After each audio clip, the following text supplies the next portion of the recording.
His name was Lin Yu, and in his previous life, he had fallen asleep on his desk from exhaustion while working overtime on a project. When he woke up, he found himself in another world. It had been 18 years since he transmigrated. Over time, he gradually came to understand this world. Several hundred years ago, 24 small meteorites fell from the cosmos, scattering across the globe. After that, the foundations of the world were shaken. Humanity's potential was unlocked, and the forebears of this world awakened extraordinary abilities, thanks to the power of the meteorites, stepping into the realm of martial arts. Martial arts not only activated the latent abilities of humanity but also granted a few animals special powers. However, humanity's true enemy was not of this world. They were invaders from another universe, beings who called themselves gods. Humanity referred to them as calamities, harbingers of disaster. Through countless bloody battles, powerful humans rose to fame, hunting these calamities and barely securing an era of fragile peace.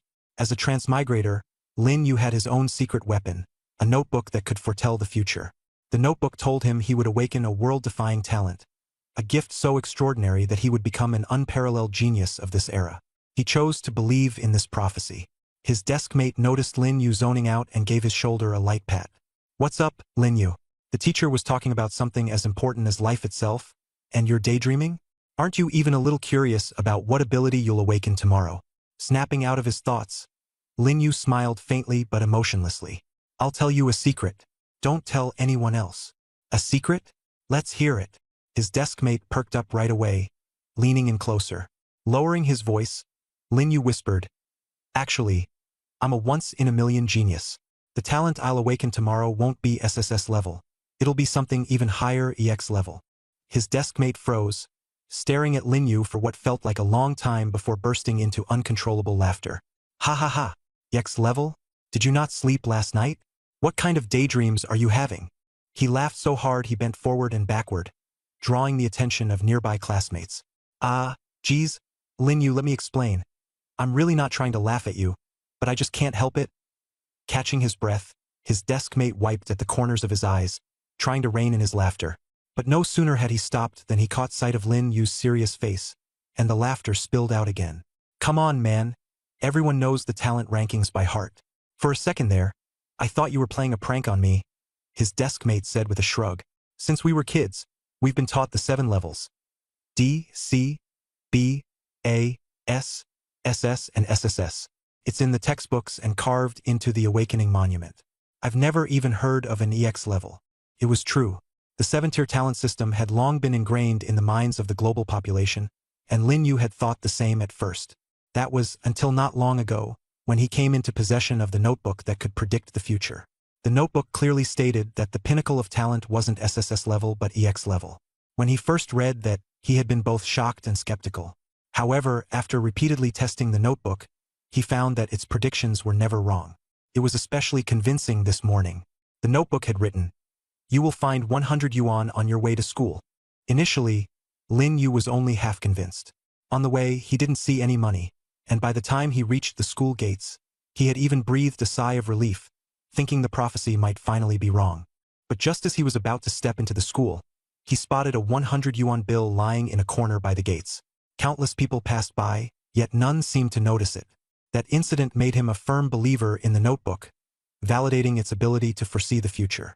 The dismissal bell rang, and their teacher, Li, concluded, "All right, class, that's it for today. Go home, get a good rest, and remember to stay calm tomorrow. Make sure you're in your best condition for the awakening." Lin Yu's deskmate stood up, clearly unbothered by the whole EX level conversation, thinking Lin Yu was just making it up. Putting his hands together in a mock prayer, he said earnestly, "Dear ancestors, please bless me with a talent above D level tomorrow. I'm not greedy. Forget S level. Just give me at least a B level or A level talent." Lin Yu looked at his deskmate's overly serious expression, his lips twitching in amusement, but said nothing. He simply walked around him and left the classroom, anticipation building in his heart for tomorrow's awakening. When he got home, Lin Yu went straight to his room. Although he had lived in this world for 18 years now, the pressures from his family made it hard for him to breathe. He wasn't an only child. He had an older sister named Lin Lin. The key point was, Lin Lin was a legendary prodigy at Nanxing No. 1 High School. She had awakened an SSS level talent, the Blade of Time and Space. During monthly evaluations, her blood energy reached an astonishing 108, earning her direct admission to the strongest academy in Jing City. That level of blood energy was practically on par with what a newly awakened warrior should possess, and she had achieved it in less than a month since awakening. Even among peers at the Jing City Academy, Lin Lin was an elite. Lin Yu's ability to enroll at Nanxing No. 1 High School was largely due to her reflected glory. Both their teachers and their parents had high expectations of him, holding him to extremely strict standards. He had no weekends to himself, spending all his time in supplemental classes for training spiritual power and blood energy, skills not taught in ordinary schools. Lin Yu worked tirelessly, but without an awakened talent, all his efforts felt like they were for nothing. He wasn't even sure which direction to focus his efforts on. What if he awakened a useless talent? Would all his effort go to waste? In this world, effort often wasn't enough. Talent was everything.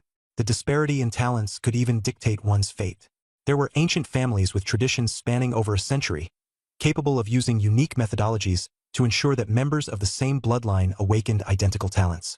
Then there were those who awakened D-level talents, but those born into prestigious families were worlds apart from people like him, their environment and circumstances completely different. Lin Yu's room was simple, containing only a bed and a desk. The desk was piled high with books on talents, and amidst them was a notebook tucked away. He walked over, picked it up, and opened it.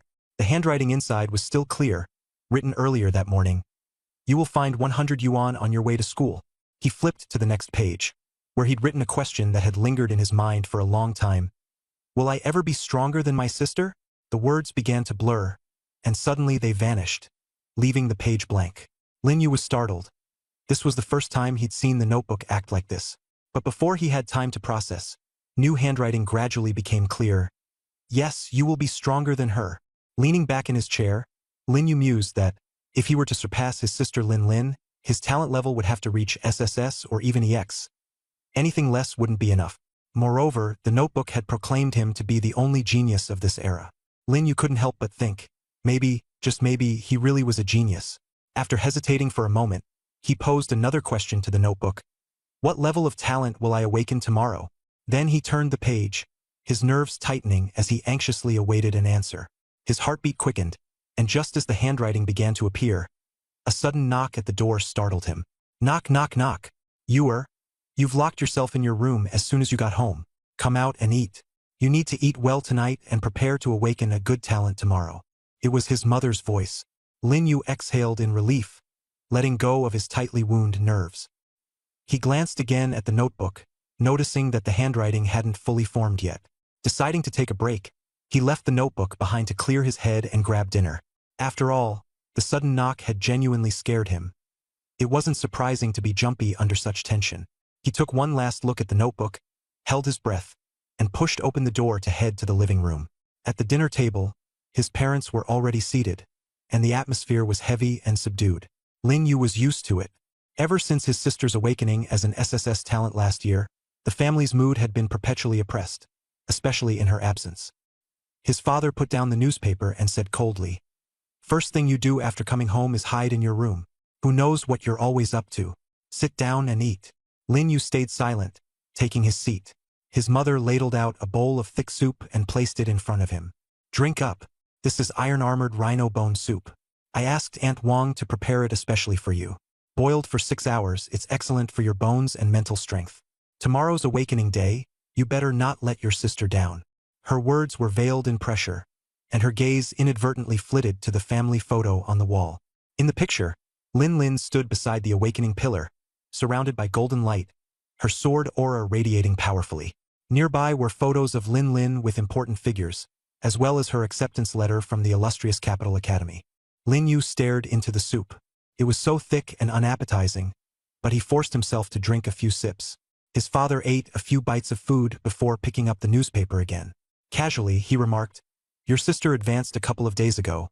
She's officially a mid-tier awakener now." Lin Yu was stunned. How long had it been? Just a little over a year since she awakened as an SSS talent, and she'd already advanced to mid-tier? Such speed was extraordinarily rare. At many academies, the graduation requirement was merely to reach the peak of low-tier awakening.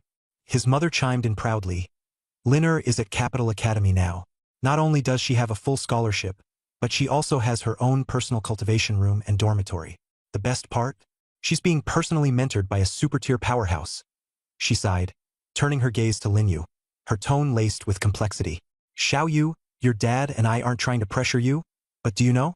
Your sister personally approached the principal of South City High to make sure you got in. There are so many eyes on you there. Everyone knows you're Lin's little brother. South City High is incredibly hard to get into. Most people fight tooth and nail for a spot, and your academic scores in literature and history are so mediocre. Her words trailed off, but Lin Yu understood. His poor grades in certain subjects, if not for his sister's influence, he'd never have gotten into South City High. His father put down the newspaper again and placed a piece of fish on Lin Yu's plate. Your sister is an SSS talent. Our family hasn't seen such a genius in 3 generations. And you? We don't expect you to be SSS. That's not realistic. But at the very least, you better awaken at an A level. If not, you'll not only embarrass us, but you won't even be able to hold your ground at South City High. Other people will begin to doubt you. His mother immediately agreed. Your father might sound harsh, but he's right. Lin Yu stayed silent as his father continued. Your mom and we gave up every weekend, taking turns to drive you to those tutoring classes, for chi refining and mental strength building. Do you know how much those classes cost per hour? We didn't even send your sister to those classes back then. Why? Because we're betting you won't fall behind others, at the very least, that you won't become someone else's sidekick. Sensing the tension, his mother tried to soften things. Don't blame your dad for being blunt. In this world, talent means everything. Your sister earned her way to where she is. We've paved the road for you. Your teachers are looking out for you, too. But if you awaken to a mediocre talent, it's not just your sister's reputation that takes a hit. We won't be able to hold our heads high, either. The soup in front of Lin Yu had long gone cold. His expression was calm. He'd heard this exact kind of speech countless times over the past year. His parents wielded moral coercion like a weapon, taking turns playing the good cop or bad cop, piling pressure on him from every angle. He said nothing but stood up from the table and said, I'm full, heading back to my room. In reality, he had barely eaten anything. Back in his room, after closing the door behind him, the distant sounds faded away. Lin Yu quickly sat down and took out the notebook that could predict the future, flipping to the page from his earlier question. The originally blank page now revealed a few lines of text. The beginning of talent is not its end. When you stand before the awakening stone, what you think of in your heart is your true guide. Immortality will eventually lead to invincibility. The words stopped, slowly disappeared, and the page became blank again. Lin Yu stared at it for a long time, frustrated. Normally, when he asked the notebook questions, it would always give him direct answers. This time, however, it dodged his query about his talent, leaving only these enigmatic sentences. The entire night, he turned those 3 sentences over and over in his mind, unable to sleep. His thoughts were either consumed by these lines or by the meaning of talent. When he arrived at school, he was still in a daze. At this moment, the South City High School No. 1 was bustling with excitement. Many parents had come personally to drop off their children, and the perimeter of the school walls was packed with onlookers eager to catch the action. The moment Lin Yu appeared, it was as if someone had dropped a stone into a calm pool, creating ripples. Too many people recognized him, or more accurately, knew he was Lin's little brother. Because of this, his parents had chosen not to accompany him to avoid unnecessary attention.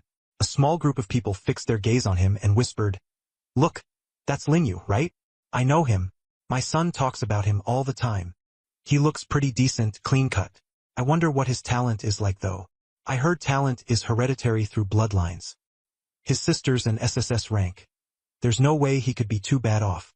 At least an A rank, I'd bet." Not necessarily. Talent is also a matter of individual fortune. Who could have imagined Lin was an SSS rank before her awakening? His sister is so extraordinary. It must be a lot of pressure for him. Conversations buzzed everywhere. Lin Yu kept a calm face as he walked into the school. He was already used to situations like this, no longer fazed by them. Lin Yu, class monitor Chun Hao emerged from the distance, smacking Lin Yu's shoulder with a bright expression. "Let's go. The awakening ceremony is about to begin. Normally, Class 1 starts first every year. But this year, our Class 7 gets to go first. The homeroom teacher specifically asked me to come get you." "Thanks." Lin Yu forced a faint smile. Having lived through 2 lives, he could read people's intentions easily. Chun Hao wasn't entirely pure-hearted. But since the guy had never gone too far, there wasn't any need for confrontation. "Don't be nervous. You'll definitely do great, Chun Hao said quietly. Your sister's so amazing, and talent is inherited through bloodlines. Even if you're not as extraordinary, you won't be bad. My parents are just regular people. Jealousy tinged with admiration laced his tone. Lin Yu didn't reply and only gave a polite smile. Gene lineage? His parents were ordinary people too. Since Lin Lin's SSS awakening, she had become South City's brightest star. Their parents had benefited from her fame, even getting personal escorts wherever they went. This was what people called ascending to godhood and taking mortals along for the ride. Chun Hao led Lin Yu toward the athletic field. At the field center stood a high platform, atop which was a nearly 3-meter-tall black stone monolith covered with strange patterns resembling veins of flesh. That was the awakening stone, the key to determining the fates of thousands of students standing below. A few people stood at the edge of the platform, beyond the stern principal and some school officials. The figures drawing the most attention were 3 young men and women in white uniforms, about the same age as Lin Yu. However, from the way the school leaders regarded them, their status was clearly far more distinguished. Lin Yu's gaze lingered on the trio. 2 young men and 1 woman, their expressions radiating cold indifference. At one point, Lin Yu made eye contact with one of the young men, and just a single glance filled him with an oppressive sense of danger. These are awakened ones? Lin Yu felt a tremor in his heart, instinctively sensing that this young man could end his life with ease. Attention! South City Principal Mu Tianzhao spoke. His voice wasn't loud, but it echoed across the entire field. The noisy crowd instantly quieted. Today marks South City High School's Awakening Day. The path of a warrior begins with innate talent. The Awakening Stone will reveal the latent power within you. You. Proceed by class and student ID number. Class 7. Step forward to begin. The ceremony officially commenced. The first boy from Class 7 ascended the high platform. At that moment, Yuan Hao leaned in close to Lin Yu. Brother Yu, did you see those 3? They're from South City's top academy. That tall beauty in the middle was a student at our school just last year and was known as a peerless talent. Too bad your sister was so famous. Not many even remember her name. Do you know her? Lin Yu turned to ask Yuan Hao. Yuan Hao was Lin Yu's close friend, coming from a wealthy family. His parents were influential figures in South City's commercial circles, and he himself had received excellent education, along with impressive talent. I wouldn't say I know her, but I know of her. Pointing at the girl in the center, Yuan Hao chuckled. Her name's Yun Shishue. She was one of the top 3 beauties in South City High back in the day. Her admirers were so numerous they could have reached River City. After awakening an S-rank talent, she was invited to join South City's top academy, but she turned them down.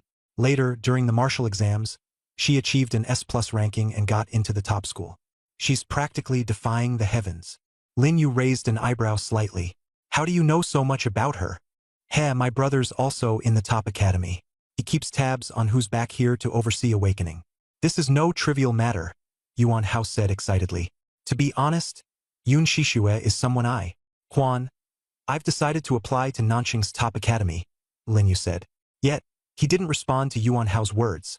His gaze was fixed on the high platform. The awakening ceremony for Class 7 had begun.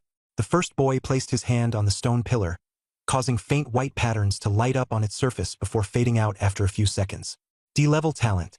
The student recording the data beside the pillar remarked flatly. Awakening a D-level talent was considered ordinary among regular individuals. But this was Nanqing No. 1 High School, an institution where students either came with significant backing or excelled academically. Having a D-level talent here made one stand out for all the wrong reasons. Disappointment briefly flashed across the boy's face, but he accepted the reality soon after. Though a D-level talent was mediocre, it was better than not awakening at all. The others followed. Some awakened with D-level, others with B-level, their talent ratings varying widely. The stone pillar only revealed the rank of talent. It was up to the student to discover its actual usefulness. As the line moved slowly forward, Lin Yu and Yuan Hao swapped places. Yuan Hao, noticing that Lin Yu seemed a bit tense, decided to go ahead of him in line. He didn't appear nervous at all. Instead, he even found time to exchange playful glances with Yun Shishue, who stood on the stage. Yun Shishue, however, paid him no attention. When it was finally Yuan Hao's turn, he winked at Lin Yu before stepping forward. Then, he smiled at Yun Shishue and said, "Hey, beautiful. How about a wager?" Yun Shishue glanced at him coldly, her eyebrows slightly furrowed, but she remained silent.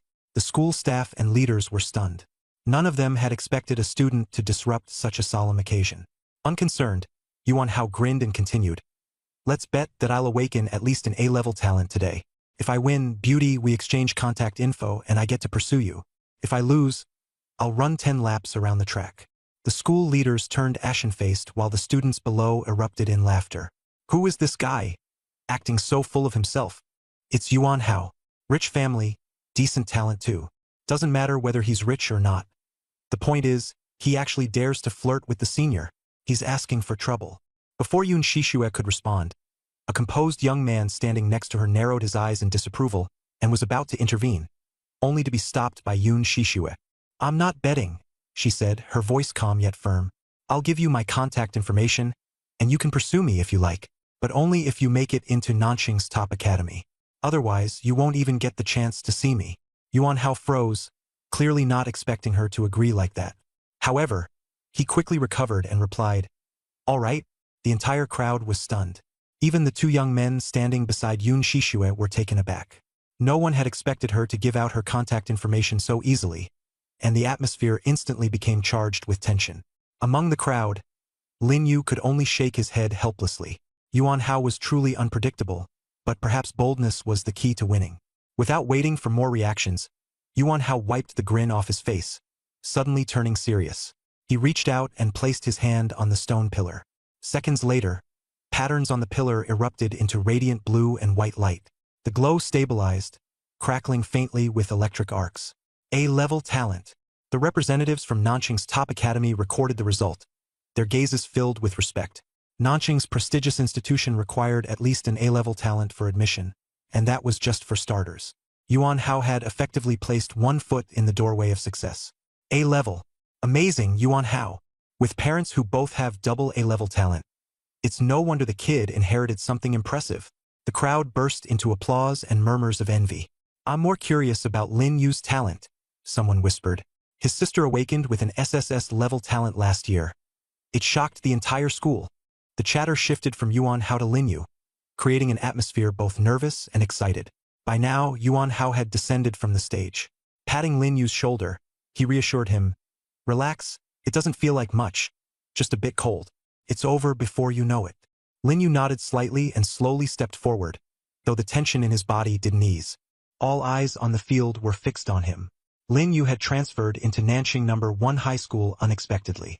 Many believed it was thanks to his connections, given that his sister Lin Lin had a towering reputation. No one dared challenge him openly. But Lin Yu knew too well that true recognition required undeniable strength. Yun Shishue's gaze had lingered on Lin Yu the entire time. There was a profound, unreadable depth in her eyes. Lin Yu forced himself to calm down and followed the instructions of the student guiding him. He placed his hand lightly on the stone pillar. Just as Yuan Hao described, the touch was icy cold, like pressing against a block of ice. 1 second passed. 2 seconds passed. 3 seconds. The stone pillar remained still. Not a single flicker of light appeared. A dead silence began to spread, and the entire field grew unnervingly quiet. No reaction? Does he have no talent at all? How's that even possible? His sister has SSS-level talent. Maybe something's wrong with the pillar. The composed young man beside the pillar frowned deeply. He had never witnessed anything like this before. A malfunctioning pillar was virtually unthinkable unless there was no talent to awaken. Yuan Hao stared wide-eyed at the scene, unable to believe it. Chuan Hao's eyes flickered, his gaze tightly fixed on the stone pillar. He remained silent. Principal Mu Tian's expression had paled. Lin Yu was one of the students he had placed high hopes on. Amidst their various reactions, it was Yun Shishue whose gaze grew even more profound. Just as the previously composed young man stepped forward to announce the result, Yun Shishue interrupted him. She vividly recalled how, during Lin Lin's awakening last year, her stone pillar had initially shown no reaction, before suddenly bursting into golden light. The murmur of disappointment among the crowd grew louder. Seconds stretched into minutes, and even Yun Shishue began to lose her patience. That's when the stone pillar flickered faintly with light. It was black. The glow shimmered weakly a few times before disappearing entirely, leaving the pillar as still as before. Silent. Black. Someone exclaimed in surprise. I've never seen a talent light with black intensity before. It blinked only 3 times. Could the stone pillar be broken? Or is his talent so weak it didn't even reach D-level yellow? Ha, a backdoor case? An SSS-level backdoor case? Talent clearly doesn't rely on bloodline inheritance. The air was filled with voices of doubt, disappointment, and schadenfreude. Even the composed student responsible for recording talent levels wore a perplexed expression on his face. Yoon Shishue remained silent, her gaze fixed on the lower right corner of the pillar. A barely visible crack was there, one only she had noticed. This subtle imperfection hinted that Lin Yu's talent was far from ordinary. But Lin Yu didn't hear any of the chatter outside. A cold voice suddenly echoed in his mind, its content unnervingly hollow. Dual talents. Concept level, immortality. Concept level immortality. After death, as long as someone in the world remembers you, you can be resurrected. Plunder. Plunder. Whoever kills you will be marked. You will automatically absorb their attack, defense, agility, and even their talent. This ability is upgradable. Lin Yu's breath caught. At first glance, concept-level immortality seemed frighteningly mundane. The key, however, lay in its pairing with the plunder talent. Though its activation conditions were stringent, the combination with concept-level immortality created an effect of immense power. You can step down now, Yoon Shishue said calmly, nodding slightly toward Lin Yu, a glimmer of surprise dancing in her eyes. Lin Yu snapped out of his daze, descended the platform, and felt countless gazes trailing him. Yet, to him, it seemed as ordinary as walking back to his seat. The awakening ceremony proceeded. Yuan Hao immediately leaned over. Brother Yu, how was it? What grade talent did you awaken? It wasn't mentioned up there. Lin Yu shook his head. I'm not sure either. It seems pretty normal. All right then. Yuan Hao didn't press further. Talents were either the kind that made an instant genius capturing official attention, or the type hidden deep, unknown to others. After all, there was a specialized organization in China dedicated to hunting down individuals with exceptionally strong talents. The looks from those around Lin Yu grew complicated. Initial surprise and suspicion eventually turned into disdain. Black light was peculiar and rare, indeed, but it had flickered for less than 3 times. It seemed obvious that the awakening stone malfunctioned or that Lin Yu's talent was so feeble it didn't even meet the basic D-level white light standard. Many silently relished this outcome. Such is human nature, no one wants others to outshine them. At that moment, Chun Hao ascended the stage, passing by Lin Yu without so much as a glance. Lin Yu, on the other hand, had no intention of staying longer. With his talent awakened, he had no interest in watching others undergo the same process. Just as he and Yuan Hao left the field, a burst of purple light drew a commotion from the crowd. The atmosphere erupted instantly. An S-level talent had been awakened. Lin Yu chose not to follow Yuan Hao back to the classroom.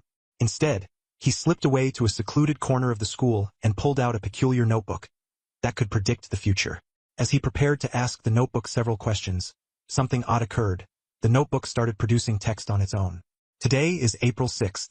You've awakened 2 talents, immortality and plunder. Individually, each would be a useless talent. Combined, however, they form the strongest in existence. Until you gain absolute strength, don't expose your talent, or you will undoubtedly face death. Chun Hao has awakened the S-level talent, Super Brain. You must plunder his talent. It's crucial for you. Moreover, within a month, you must also plunder Time Reversal. Otherwise, your talent will be exposed, and disaster is inevitable. Lin Yu's heart trembled as he read. The notebook clearly knew the nature of his talents, yet it had only hinted indirectly about them the night before. When he saw the words plunder, he froze. To plunder someone's talent meant to kill them. Once his talent became evident, it would undoubtedly expose him. Was he supposed to first acquire Time Reversal, then plunder Chun Hao's talent, and eventually use Time Reversal to reset everything? Lin Yu lowered his head, furrowing his brows in deep thought. He felt torn. Chun Hao had shown no obvious hostility toward him and had even been relatively neutral.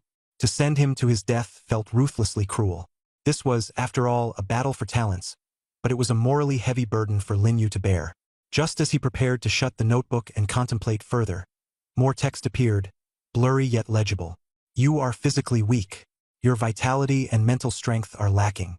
You can enhance your abilities by choosing to commit suicide, jumping off a building. Lin Yu's eyes widened in shock. What kind of absurd suggestion was this? Suicide? Jumping off a building? Unable to contain himself, he asked, "Jumping sounds too painful. Is there another way, like taking sleeping pills instead?" The notebook replied, "You can try that." Lin Yu let out a bitter laugh. Without absolute strength, He couldn't expose his talents, and he had to grow stronger as fast as possible.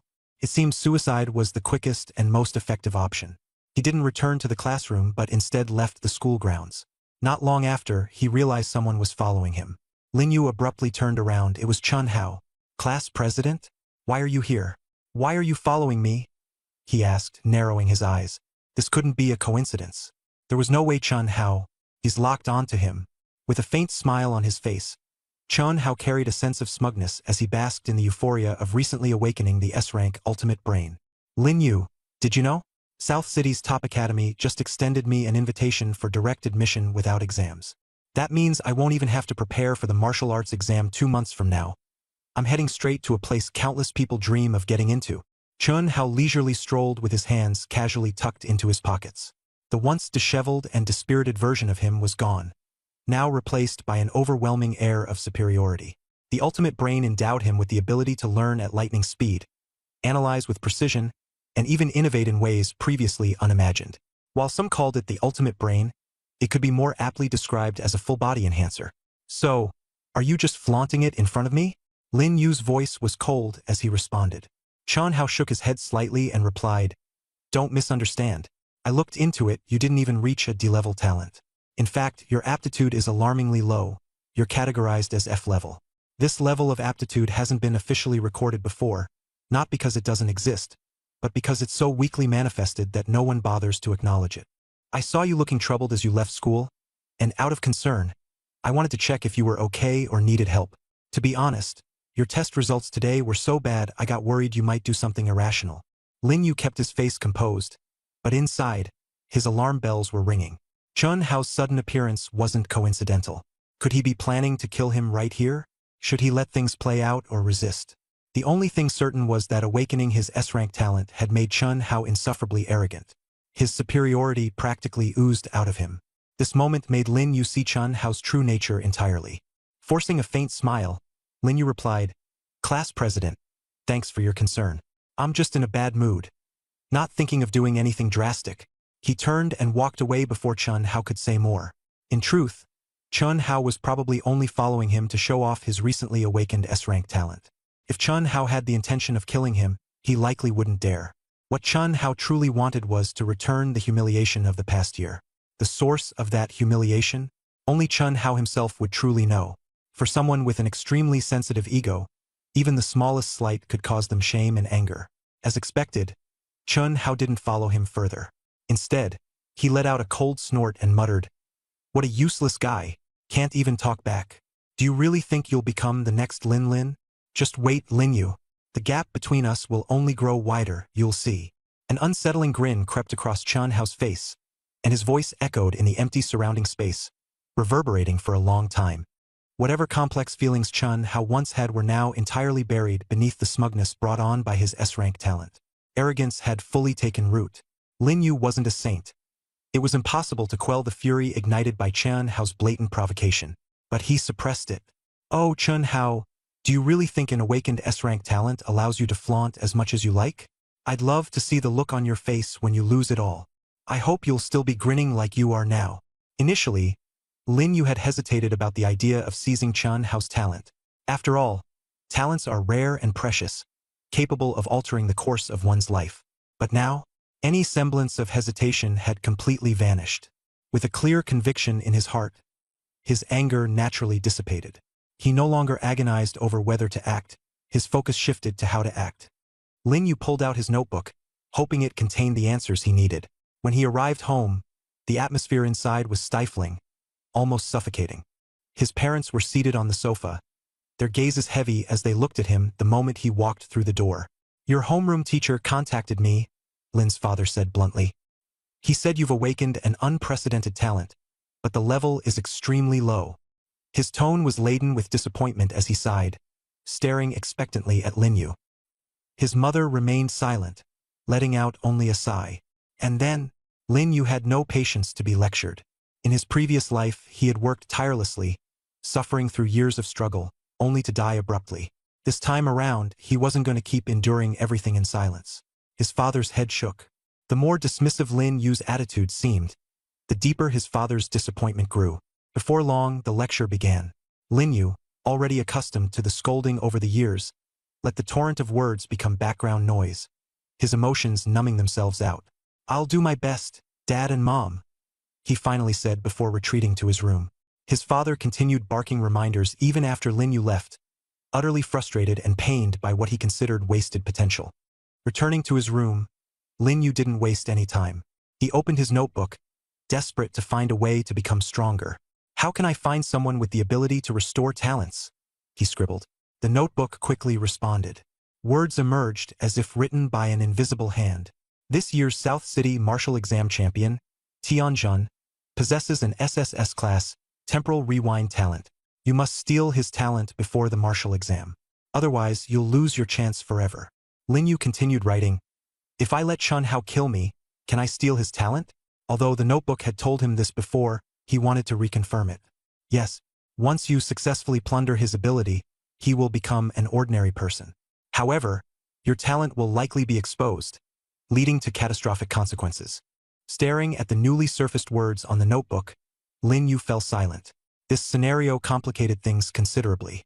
He realized he would have to first seize Tianjin's temporal rewind ability to precisely and stealthily claim Chun Hao's talent without revealing his hand. Suddenly, a brilliant idea struck him, and a sly smile tugged at his lips. The method: steal the opponent's talent first, then kill them. Dead men tell no tales. It would simply look like a battle between awakened individuals. No one would care too much. At worst, the authorities might intervene, but as long as the body is properly disposed of, they would never find out. After confirming this thought, he immediately asked the notebook if this method was feasible. "You're a genius," the notebook replied. Lin Yu was overjoyed. This confirmed the method could work. But he was also aware that it couldn't be overused. If done too many times, it would surely arouse suspicion. With his mind made up, Lin Yu planned to try jumping off a building tonight to enhance his various abilities. He didn't need his parents' permission, nor did he need to live in the shadow of Lin Lin. He was going to carve out his own invincible path. Late at night, Lin Yu changed into black clothing and quietly slipped out. His movements were natural and fluid. In the afternoon, he had already picked out a building for his jump. A 20-story unfinished building in the western district of South City.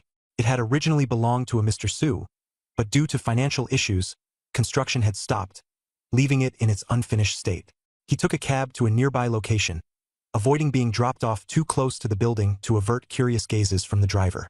When no one was around, he climbed over the locked iron gate and entered silently. The stairs leading to the top floor were a difficult climb since there was no elevator. After some effort, Lin Yu finally reached the rooftop, a bare platform with exposed steel bars. Standing at the edge and looking down, his legs almost gave way. Falling from this height, survival wouldn't last more than half a second. For someone with a fear of heights, this would be enough to faint. Facing death required immense courage, let alone jumping into death's embrace of his own will. Lin Yu hesitated for a moment.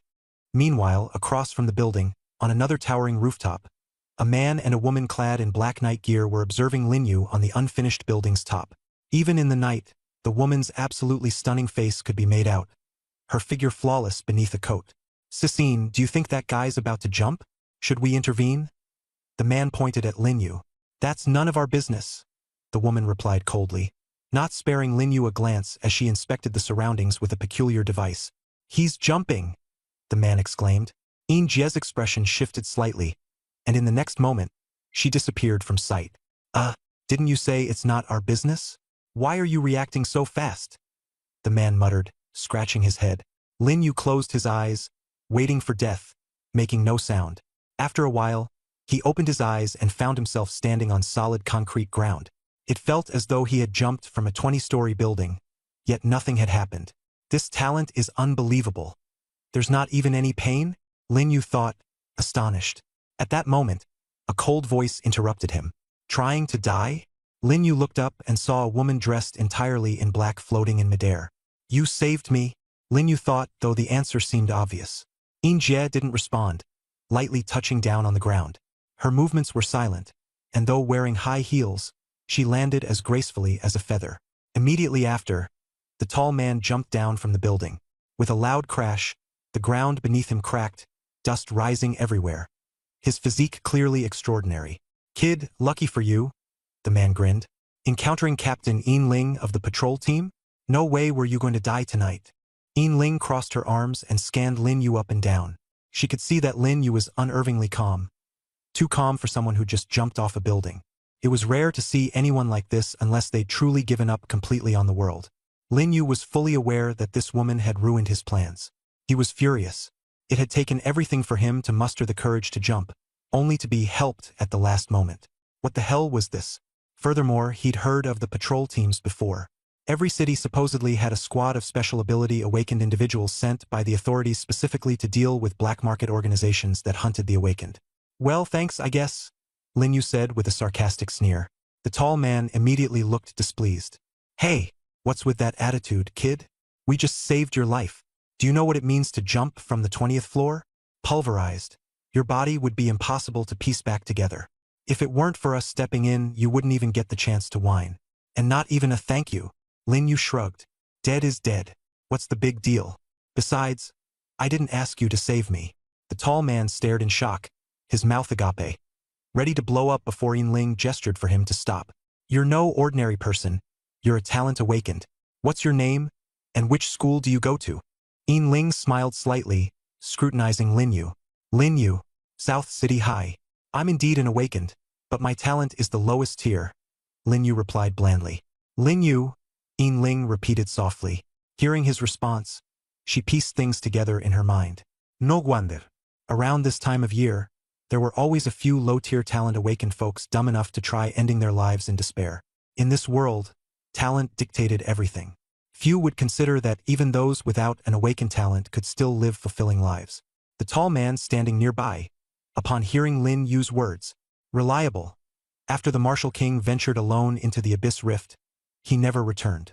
He may have fallen in battle, or he may still be fighting unknown entities deep within the abyss. No one knows the truth. Lin Yu was stunned. After a long silence, he finally asked, why was he so desperate? Ling Yin glanced at him and said calmly, perhaps because he didn't want to be defined by fate.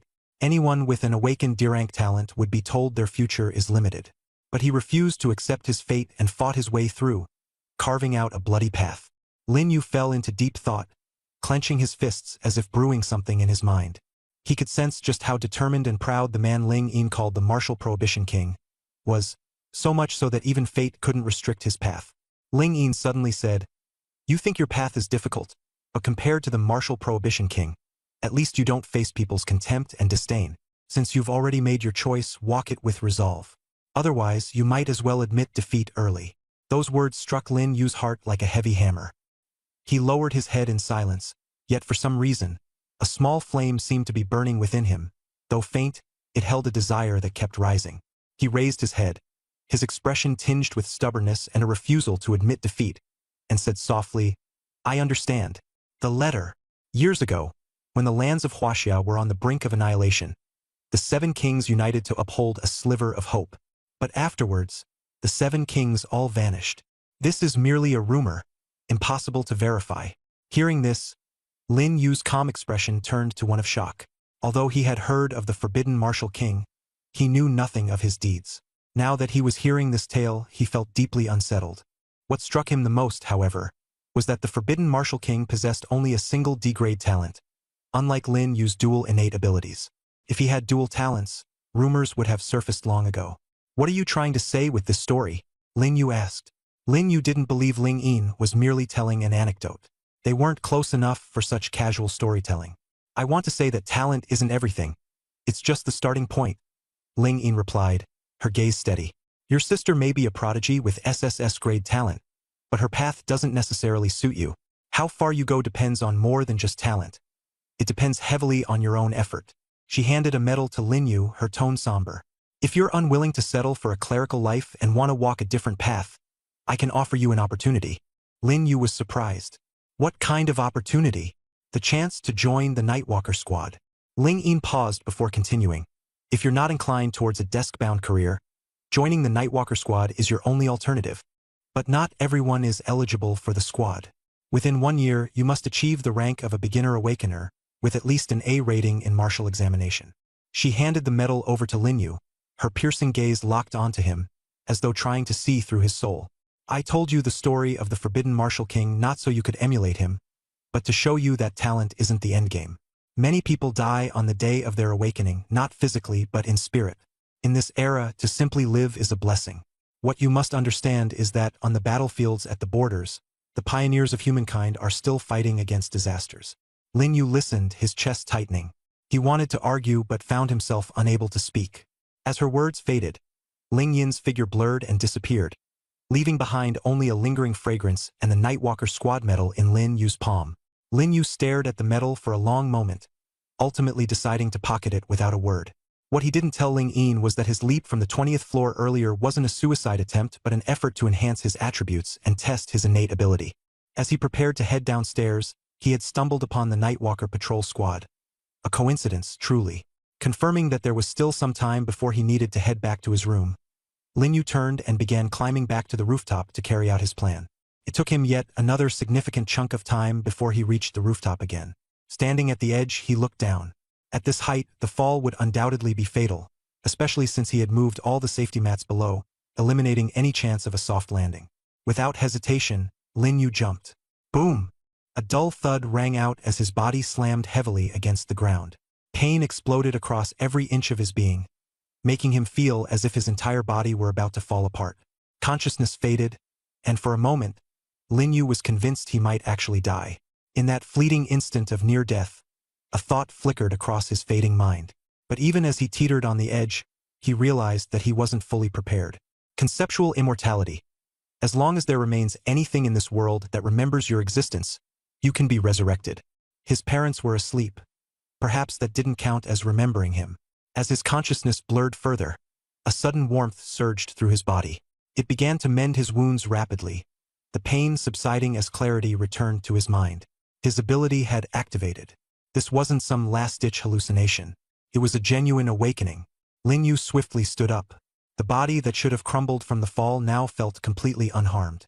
In fact, his strength had noticeably increased compared to before. He clenched his fists, his knuckles cracking audibly, with faint tearing sounds echoing through the air around him. This wasn't an illusion. His power had indeed grown. He turned to look at the massive stone pillar nearby. It was the primary support structure for the half-built building, at least 4 to 5 meters thick, made of reinforced concrete. In the past, if he pushed himself to his limits and struck it with full force, at best, he'd end up breaking his hand, while the pillar would remain practically unscathed. But now, Lin Yu took a deep breath, spread his fingers, and smashed his fist into the pillar with a sharp motion. Buzz! The pillar caved inward with a massive dent, exposing its steel reinforcement. Around the point of impact, cracks spread outward like a spiderweb. Lin Yu felt certain. One more punch, and this pillar would collapse.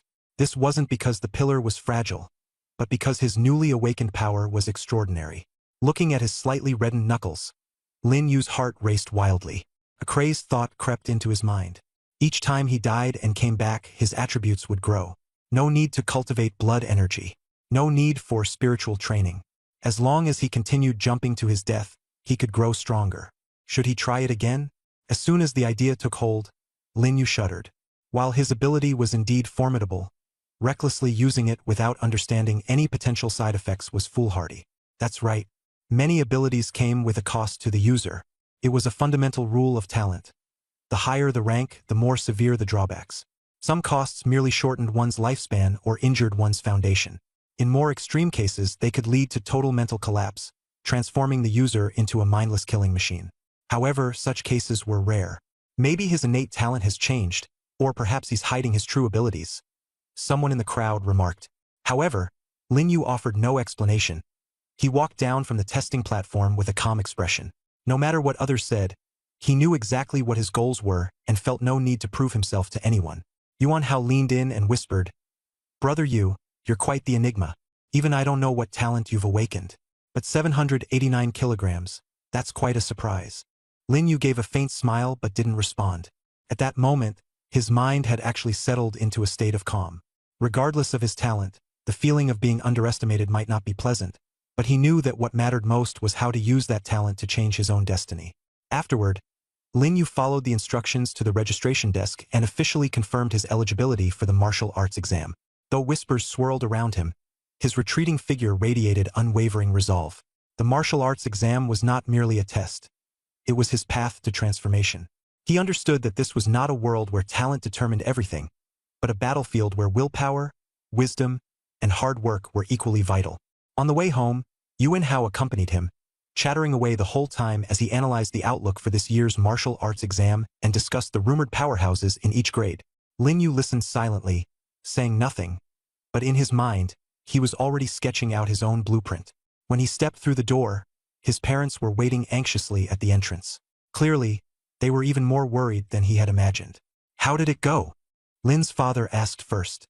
"I signed up," Lin Yu replied calmly, then added with a smile, "but I passed the physical fitness test. All my metrics met the standards." Lin's mother let out a sigh of relief, the worry in her brow easing slightly. "That's good. Don't push yourself too hard. We just want you to be safe. Don't worry, I'll be careful."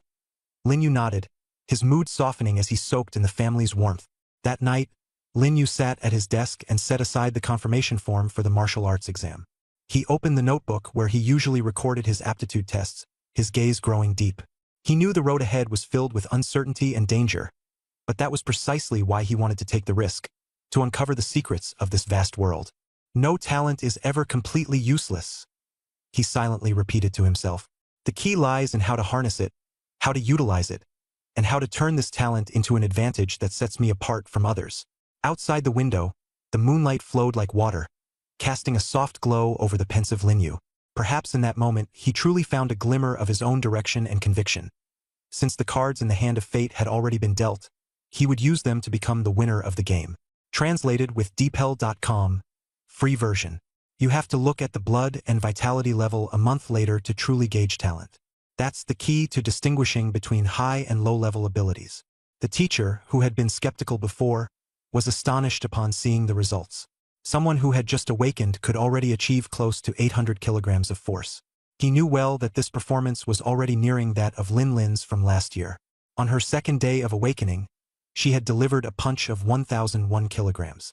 The gap between Lin Yu and Lin was narrowing, at least in terms of raw punching power. He could feel the complex gazes aimed at him from behind, some filled with surprise, others with admiration, but he paid them no mind. "You're pretty fierce." As Lin Yu had just walked away, Yuan Hao quickly came over. "I measured 500 kilograms yesterday. I don't think it'll go up much today, but you're already at 800. That's insane. Your reaction time may be slow, but your punching power? It's unreal. Be honest. Were you hiding your strength? Playing weak?" Lin Yu waved him off. "Go sign up already, stop dawdling." Seeing the people behind him urging him forward, Yuan Hao had no choice but to stop asking questions and head up to register. Watching Yuan Hao's shocked reactions, Lin Yu himself felt a bit surprised. That look of astonishment was genuine, and others seemed just as taken aback. Could it be that my strength improved as much as it seemed yesterday? Just as he was pondering this, a commotion erupted from a distance. "Chu Yu's here." The sound was like a pebble dropped into still water, rippling through the entire field. Everyone stopped what they were doing, their gazes snapping toward the source of the voice in unison. Lin Yu looked as well. A tall girl in a white skirt was walking steadily toward them. Her high ponytail of jet black hair swayed slightly as she moved. Her features were exquisite, carrying a mature beauty that didn't quite fit in with the other students around her. "Chu Yu? It's her?" A face flashed in Lin Yu's mind. At Nanqing High School, besides himself, the other notable person was Chu Yu. Lin Yu had only garnered some fame because of his sister, Lin. Chu Yu, on the other hand, had achieved her reputation purely on her own merits. She was the undisputed star of the school, renowned for her extraordinary beauty and her long-standing domination of the academic rankings. Lin Yu felt a flicker of curiosity about Chu Yu. He wanted to know what kind of talent she possessed. The excitement in the crowd was telling. This wasn't the sort of reaction an ordinary person could provoke. Chu Yu seemed entirely accustomed to the attention, however. When she joined the line, the students in front of her naturally stepped aside, letting her cut in without hesitation. After signing up, Yuan Hao squeezed his way back to Lin Yu. Pointing excitedly at Chu Yu, he exclaimed, "She's signing up for the martial test too? I thought she already got a guaranteed recommendation. How much do you think she can punch? I'll bet it's not as much as me. I mean, she's a girl, even if she's got an S-level ability." Lin Yu furrowed his brows and said nothing. Yuan Hao, seeing this, laughed it off and said, Never mind. Forget it. Come on, let's go pick up our resources." "Resources?" Lin Yu's eyes lit up. Yuan Hao, noticing his reaction, looked a bit puzzled.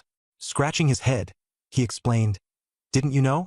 Just signing up for the martial exam gets you training resources from the school. Usually, it's a book on blood and vitality refinement and some flesh from disaster creatures. It's only the lowest grade meat, but for beginners like us, it's a treasure. Eating it can speed up blood and vitality training, way better than just reading the book." Lin Yu's heart gave a jolt. He had heard of disaster creature flesh before. As a child, he had even seen some stored at home, but his parents had expressly forbidden him from consuming it. It wasn't something normal people could handle. It could cause their bodies to explode. Only awakened individuals could refine it, converting it into blood and vitality. Even so, if not handled properly, even low-level awakened individuals could die from it. He recalled his mother making him bone broth once. The bones had come from a calamity-level ironclad rhino, incredibly nutritious. Lin Yu murmured, "So it looks like I left school early yesterday and missed all the buzz." Yuan Hao patted him on the shoulder. "Don't worry, I'll explain everything later. The martial test may be tough, but the benefits are way better than the academic side. Come on, let's go grab our resources." The two of them made their way to the logistics office. The line here was shorter than the one for registration. When it was their turn, the teacher in charge verified their information before handing over a palm-sized, low-temperature storage box. This contains processed Ashgrade Disaster Wild Giant Elephant Flesh, as well as a copy of Basic Blood and Vitality Induction Techniques.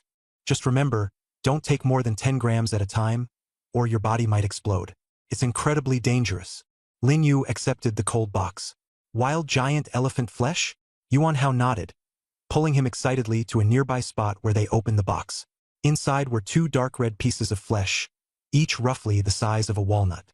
They looked ordinary but were incredibly valuable if placed elsewhere. The school really went all out on this. Every examinee gets a share. Want to check out the training grounds first? Yuan Hao suggested. Sure. Lin Yu was intrigued as well. He wanted to test his current capabilities. The training grounds were designated specifically for martial examinees. With their registration passes, the two easily gained entrance. The facility was packed with people training intensively. Yuan Hao approached an instructor to ask about private training rooms. The instructor shook his head. Only those with S-level abilities or higher have access to private training spaces. Yuan Hao lamented loudly, "Oh, come on! Wait! The school leaderboard is out." He grabbed Lin Yu and pulled him toward an electronic board not far away. A crowd had already gathered there, buzzing with excitement. On the screen, the words were clearly displayed. Nanxing High School Martial Freshman Potential Leaderboard. Yuan Hao's eyes gleamed as he elbowed his way into the throng, exclaiming, "They release this ranking every year on the day of martial exam registration. A potential score, officially certified, would be calculated based on punching power, reaction speed, vitality value, and innate talent rating. Quick! Let's see if we made it on the list." Lin Yu was pulled into the crowd, a little nervous inside. The names on the screen quickly scrolled past. The top 10 spots were almost entirely dominated by students who had just awakened S-level talents. The first place went to Chu Yu from Class 1, an S-level talent with a punching power of 899 kilograms, a vitality value of 3.19, a reaction speed of 0.09 seconds, and a potential score of 96 points. The specific details of her talent were unknown. Second place was also from Class 1, Zhu Liping, another S-level talent with a punching power of 811 kilograms, a vitality value of 2.89, a reaction speed of 0.1 seconds, and a potential score of 94 points.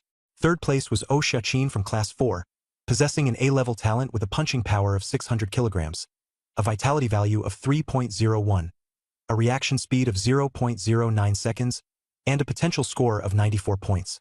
Fourth place belonged to Zhao Ying from Class 1, whose S-level stats included a punching power of 900 kilograms, a vitality value of 2.78, a reaction speed of 0.12 seconds, and a potential score of 93 points. In fifth place, there was Zhou Luo from Class 1, an S-level talent with a punching power of 866 kilograms, a vitality value of 2.5, a reaction speed of 0.07 seconds, and a potential score of 92 points. From 6th to 10th place, all were S-level talents. Aside from Oh Xiaqin, all the top 10 were S-level. Yuan Hao anxiously searched for the names of classmates, but did not find his own name. The first familiar name he spotted was Chun Hao from Class 7, who was ranked 7th and was the only one in their class to make the list. Chun Hao had an S-level talent, a punching power of 799 kilograms, a vitality value of 2.34, a reaction speed of 0.14 seconds, and a potential score of 91 points. Yuan Hao then spotted Lin Yu's name. Brother Yu, you made it too, ranked 17th. That's pretty high. Lin Yu's name indeed appeared on the leaderboard with a punching power of 789 kilograms, a vitality value of just 0.89, a reaction speed of 0.3 seconds, and a potential score of 84 points. His talent level and specific abilities were not displayed. Looking at the data, Lin Yu's overall performance seemed average. His vitality and reaction scores were relatively low, but his punching power stood out. Outside the top 10, most had an average punching power of around 600 kilograms. The voices of discussion among the crowd grew louder, a mixture of envy and fear. Chu Yu's already been scouted by top universities in the capital. Why is she even taking part in the martial arts examination? Who knows? Maybe she wants to aim for the provincial champion title in this year's martial arts exam. Most people with S-level talent are participating anyway. Look at that. Even an S-level student is working so hard. We B-levels don't stand a chance in comparison. That cripple, Lin Yu, he's probably on the list because of connections. His vitality doesn't even reach 1, and his reaction speed is terrible. Although his punching power isn't bad, almost 800 kilograms. Many in the top 10 don't have that level of power. What use is punching power? It's been only 2 days since awakening, and those numbers can fluctuate wildly. Vitality is what matters most. Higher vitality means faster cultivation progress. Look at Lin Yu, his vitality is just pathetic. Every single one of the top 10 has vitality above 2. The gap is obvious. Exactly, just riding on connections. He'll fall out of the top rankings sooner or later. These voices formed a cacophony, and no one noticed that Lin Yu was standing right there among them. Everyone believed that Lin Yu's appearance on the leaderboard was merely luck. Yuan Hao's face flushed with embarrassment, wanting to defend Lin Yu, but the latter grabbed his arm firmly. Lin Yu spoke in a low, steady voice. They're not wrong. My other 2 stats are indeed lacking. The only way to silence them is to use strength to shatter their doubts. Yuan Hao was anxious to respond. Everyone has strengths and weaknesses. You've only been training for 2 days, and your punching power's already close to 800 kilograms. With more practice, making it into the top 10 wouldn't be a surprise. Lin Yu interrupted him. But their rate of improvement is dozens of times faster than mine. Yuan Hao was left speechless. Lin Yu asked, the rankings aren't fixed, are they? Yuan Hao nodded. The chart updates weekly. Since it's right after awakening, everyone's stats will still fluctuate. The top 10 probably won't change much. The margin for error is smaller there. He hesitated, then commented, I feel like Osha Qin got a bit lucky. An A-level talent squeezing into the top 10 and even outranking S-level students. It doesn't seem right. Lin Yu nodded before asking again, if I defeat someone ranked ahead of me, will I directly take their spot? Yuan Hao froze, finding the question rather tricky. There had been cases in past years where people challenged the ranking system's credibility, directly going after someone ranked 3rd. But those challengers often suffered crushing defeats, damaging their mental state and struggling to even achieve a B-level score in the martial arts exam afterward. You're not seriously planning to climb the rankings, are you? Yuan Hao probed cautiously.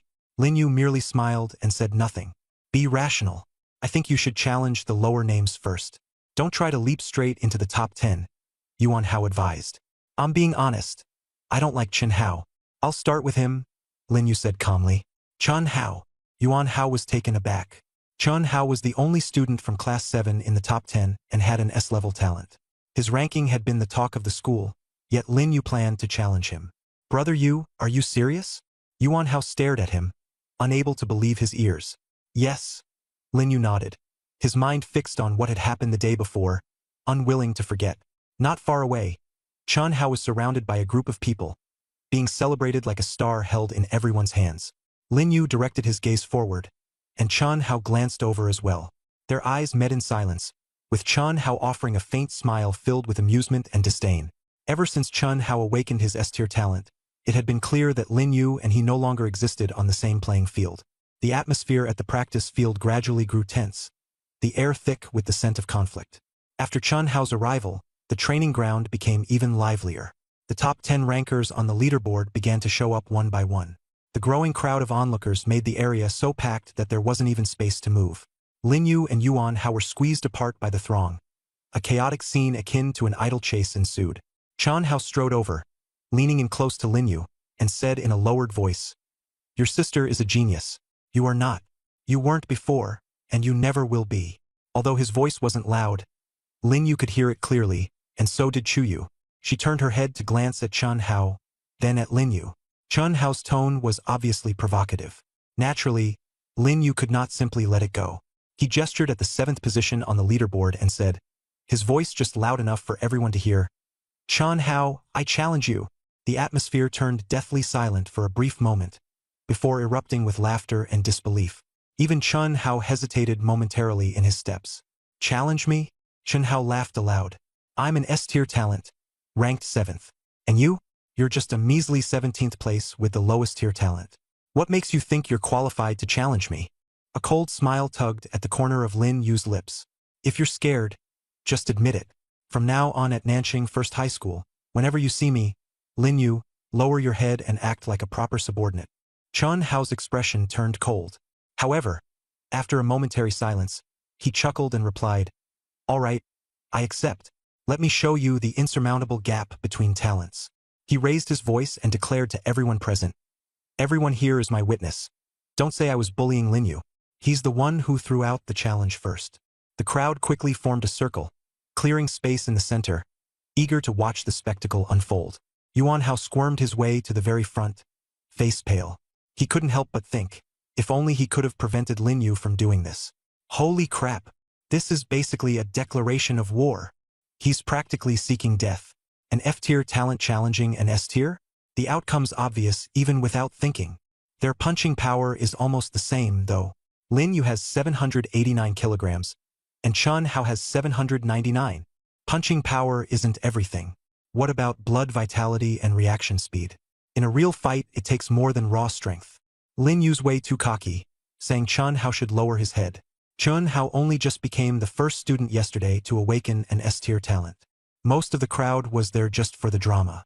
Although many knew Lin Yu had a genius sister, it was no secret that he had awakened the lowest-tier talent. The news had already spread across the entire school. Some had even jokingly graded Lin Yu's talent as F-tier, not even worthy of D-tier. I can be the referee, said a bespectacled boy stepping forward from the crowd. Who are you? Why should you be the referee? Someone asked, unconvinced. My name is Zhou Luo, the boy replied politely. Zhou Luo? The Zhou Luo ranked 5th on the leaderboard. As soon as the name left his lips, those who had been protesting fell silent and retreated sheepishly. The students in Class 1 gathered together, their attention drawn toward the commotion. What do you think, Yu? Someone asked Chu Yu. Ouyang Qin cast a casual glance at both Lin Yu and Chun Hao. She was ranked 3rd on the leaderboard and was Chu Yu's close friend. After hearing Ouyang Qin deem Lin Yu's challenge hopeless, Chu Yu, on the other hand, shook her head and said, I actually rather admire him. Admire him? Don't tell me you have a crush on Lin Yu, Ouyang Qin teased. Chu Yu smiled but shook her head. The courage to challenge someone with an S-tier talent is rare. I admire his boldness. As for liking him, impossible. My man would have to be someone with better talent and greater strength than me. Ouyang Qin couldn't help but laugh. Yu, you're an S-tier talent. There's practically no one your age in all of Nanqing who can surpass you. You're setting yourself a ceiling. I think Li Peng is a better match for you. You'd make the perfect talent power couple since he's also S-tier. Chu Yu didn't respond. Standing nearby, Zhu Liping scratched his head and chuckled nervously after hearing their conversation. Everyone knew he liked Chu Yu. For 3 years in high school, he had stayed by her side, proactive and diligent, and most assumed they would end up together. But only he understood that Chu Yu had never once looked at him with anything other than indifference. He never found the courage to confess. Zhu Liping was Chu Yu's only suitor, as all the others had been scared off by him. Soon, Zhou Luo announced the start of the match. Lin Yu and Chun Hao began their official bout. As the class monitor of Class 7, Chun Hao used to be a nobody. Ever since awakening his S-tier talent, however, he had attracted an increasing number of followers, and now most of the girls in his class gravitated around him. With a confident smile, Chun Hao stepped forward and extended his hand. In the past, Lin Yu might have shaken it. But after encountering Chun Hao's true nature yesterday, Lin Yu had changed his mind. He now knew that being overly kind only invited bullying. There was no need to pretend to be a good person anymore. He was living for himself, not for the approval of others. Looking at Chun Hao's outstretched hand, Lin Yu stood motionless, a faint smirk curling at the corner of his lips as he said, When you lose, you'd better learn to lower your head and stay out of my way. Chun Hao's smile froze, place crowd immediately dispersed. Lin Yu stopped where he was and casually glanced at the approaching instructor, expression unbothered by the earlier fight. Lin Yu, Chan Hao, both of you come with me to the coordinator's office, the instructor stated coldly, his stern gaze sweeping over the two combatants. Lin Yu silently followed, his demeanor indifferent and calm, while Chan Hao clutched his chest, blood at the corner of his lips, struggling to maintain his composure as he trailed behind. The surrounding crowd couldn't help but murmur among themselves, most still in shock over the unexpected outcome. Lin Yu's transformation is terrifying. He suddenly defeated Chan Hao so convincingly. No one expected this. An F-level awakening overpowering an S-level awakening? That's unheard of. In the corridor, Lin Yu walked at a steady pace, ignoring the whispers that lingered around him. His expression showed no pride, no joy, just an impenetrable tranquility. Chan Hao, however, was brewing a storm within. He clenched his fists, veins bulging on his temple. The humiliation of the defeat burned hotter than the pain in his chest. Once inside the coordinator's office, the instructor shut the door firmly, his sharp eyes scanning both of them.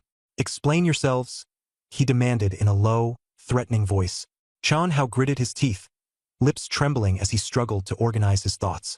Lin Yu, on the other hand, remained stone-faced, unbothered by the pressure. "I'm the one to blame," Lin Yu finally spoke, his tone level and calm. "I challenged Chan Hao and things escalated. I apologize for causing trouble."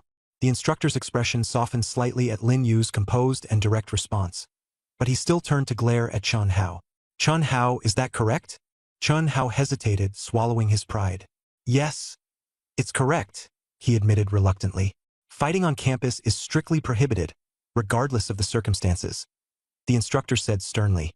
"Lin Yu, Chan Hao, both of you will receive disciplinary warnings. Given the circumstances, the consequences could have been far worse." Both nodded silently, accepting the punishment without protest. As they exited the office, Chan Hao couldn't suppress his fury any longer. He glared at Lin Yu's back, shouting, "We'll see how long this sudden strength of yours lasts. Next time, you won't be so lucky." Lin Yu paused, slowly turning his head to meet Chan Hao's gaze. A faint, enigmatic smile tugged at the corners of his lips. "Next time," Lin Yu said, his voice cold and detached. "If you last until next time." Without waiting for a response, Lin Yu turned away and walked off, leaving Chan Hao rooted in place, fists trembling in rage and frustration. The crowd that had gathered to watch instantly dispersed. The school had explicitly forbidden private fights, with violators facing disciplinary action, and in severe cases, immediate expulsion. A teacher responsible for maintaining order in the training field walked over. He glanced at the scene, frowned, and was just about to speak when Zhou Luo pulled him aside. Moments later, the teacher approached Lin Yu and said, "According to school regulations, the top 10 students on the potential ranking are entitled to private training rooms. Lin Yu, come with me." Lin Yu followed the teacher. As they passed by Chan Hao, Lin Yu didn't even give him a glance. Yuan Hao, noticing this, quickly followed along, hoping to share in the privilege. Soon, they arrived at a spacious private training room. It was far larger than the outdoor training areas and equipped with state-of-the-art facilities. The teacher handed Lin Yu a badge and said, "This is your identification. You'll need it to access the training room." Engraved on it are the words, "Potential Freshman." Then, the teacher explained the rules. The top 10 on the potential ranking are all classified as potential freshmen. These students are entitled to a daily supplement, a functional drink designed to restore vitality, energy, and blood circulation. Students in the top 10 can be challenged by any student, and the person being challenged cannot refuse. Each challenge must have a teacher present as a referee, or it will be deemed invalid. Private fights, if discovered, result in penalties ranging from warnings to expulsion in severe cases. As for Lin Yu's earlier bout with Chan Hao, it was technically an invalid challenge. If the Academic Affairs Office had pursued responsibility, there would have been justification. However, Zhou Luo had helped suppress the matter, and Lin Yu silently made note of this favor. With that, the teacher left. "Damn, brother Yu. These perks are incredible. A daily supplement? One of those costs 1,000 huaxia yuan outside. That's 2 or 3 days' wages for the average person," Yuan Hao exclaimed, hugging Lin Yu's leg in excitement. "And an exclusive training room too. So noisy in the main area. This place is just too perfect. I wish I could train here as well." "Sure, no problem," Lin Yu agreed easily. Upon entering the training room, Lin Yu discovered it was far larger than he had anticipated. Yuan Hao's eyes widened in astonishment. He looked around like a country bumpkin visiting a grand estate for the first time, touching everything and exclaiming, "This punch strength testing machine? I have one at home. It's the latest model and costs 800,000 huaxiayuan. And look at this blood circulation monitor. That must be at least 1.8 million. The school must have splurged. You'd think this was a university." Lin Yu wasn't nearly as excited. He had no idea how much these machines actually cost. Suddenly, a voice from outside interrupted them. "Lin Yu." Yuan Hao quickly leaned in and whispered, "That's Zhu Liping, ranked second on the leaderboard. Don't provoke him like you did Chun Hao. Back down if you can." Lin Yu noticed the nervousness in Yuan Hao's expression. Everyone at Nan City High knew about Zhu Liping's reputation. "I'll go check it out," Lin Yu said and made his way toward the corridor. Zhu Liping was leaning against the doorframe.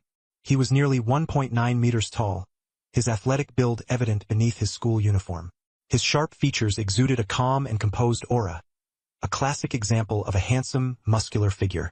"Lin Yu," Zhu Liping said in an indifferent tone. Lin Yu nodded. "That's me, Senior Zhu."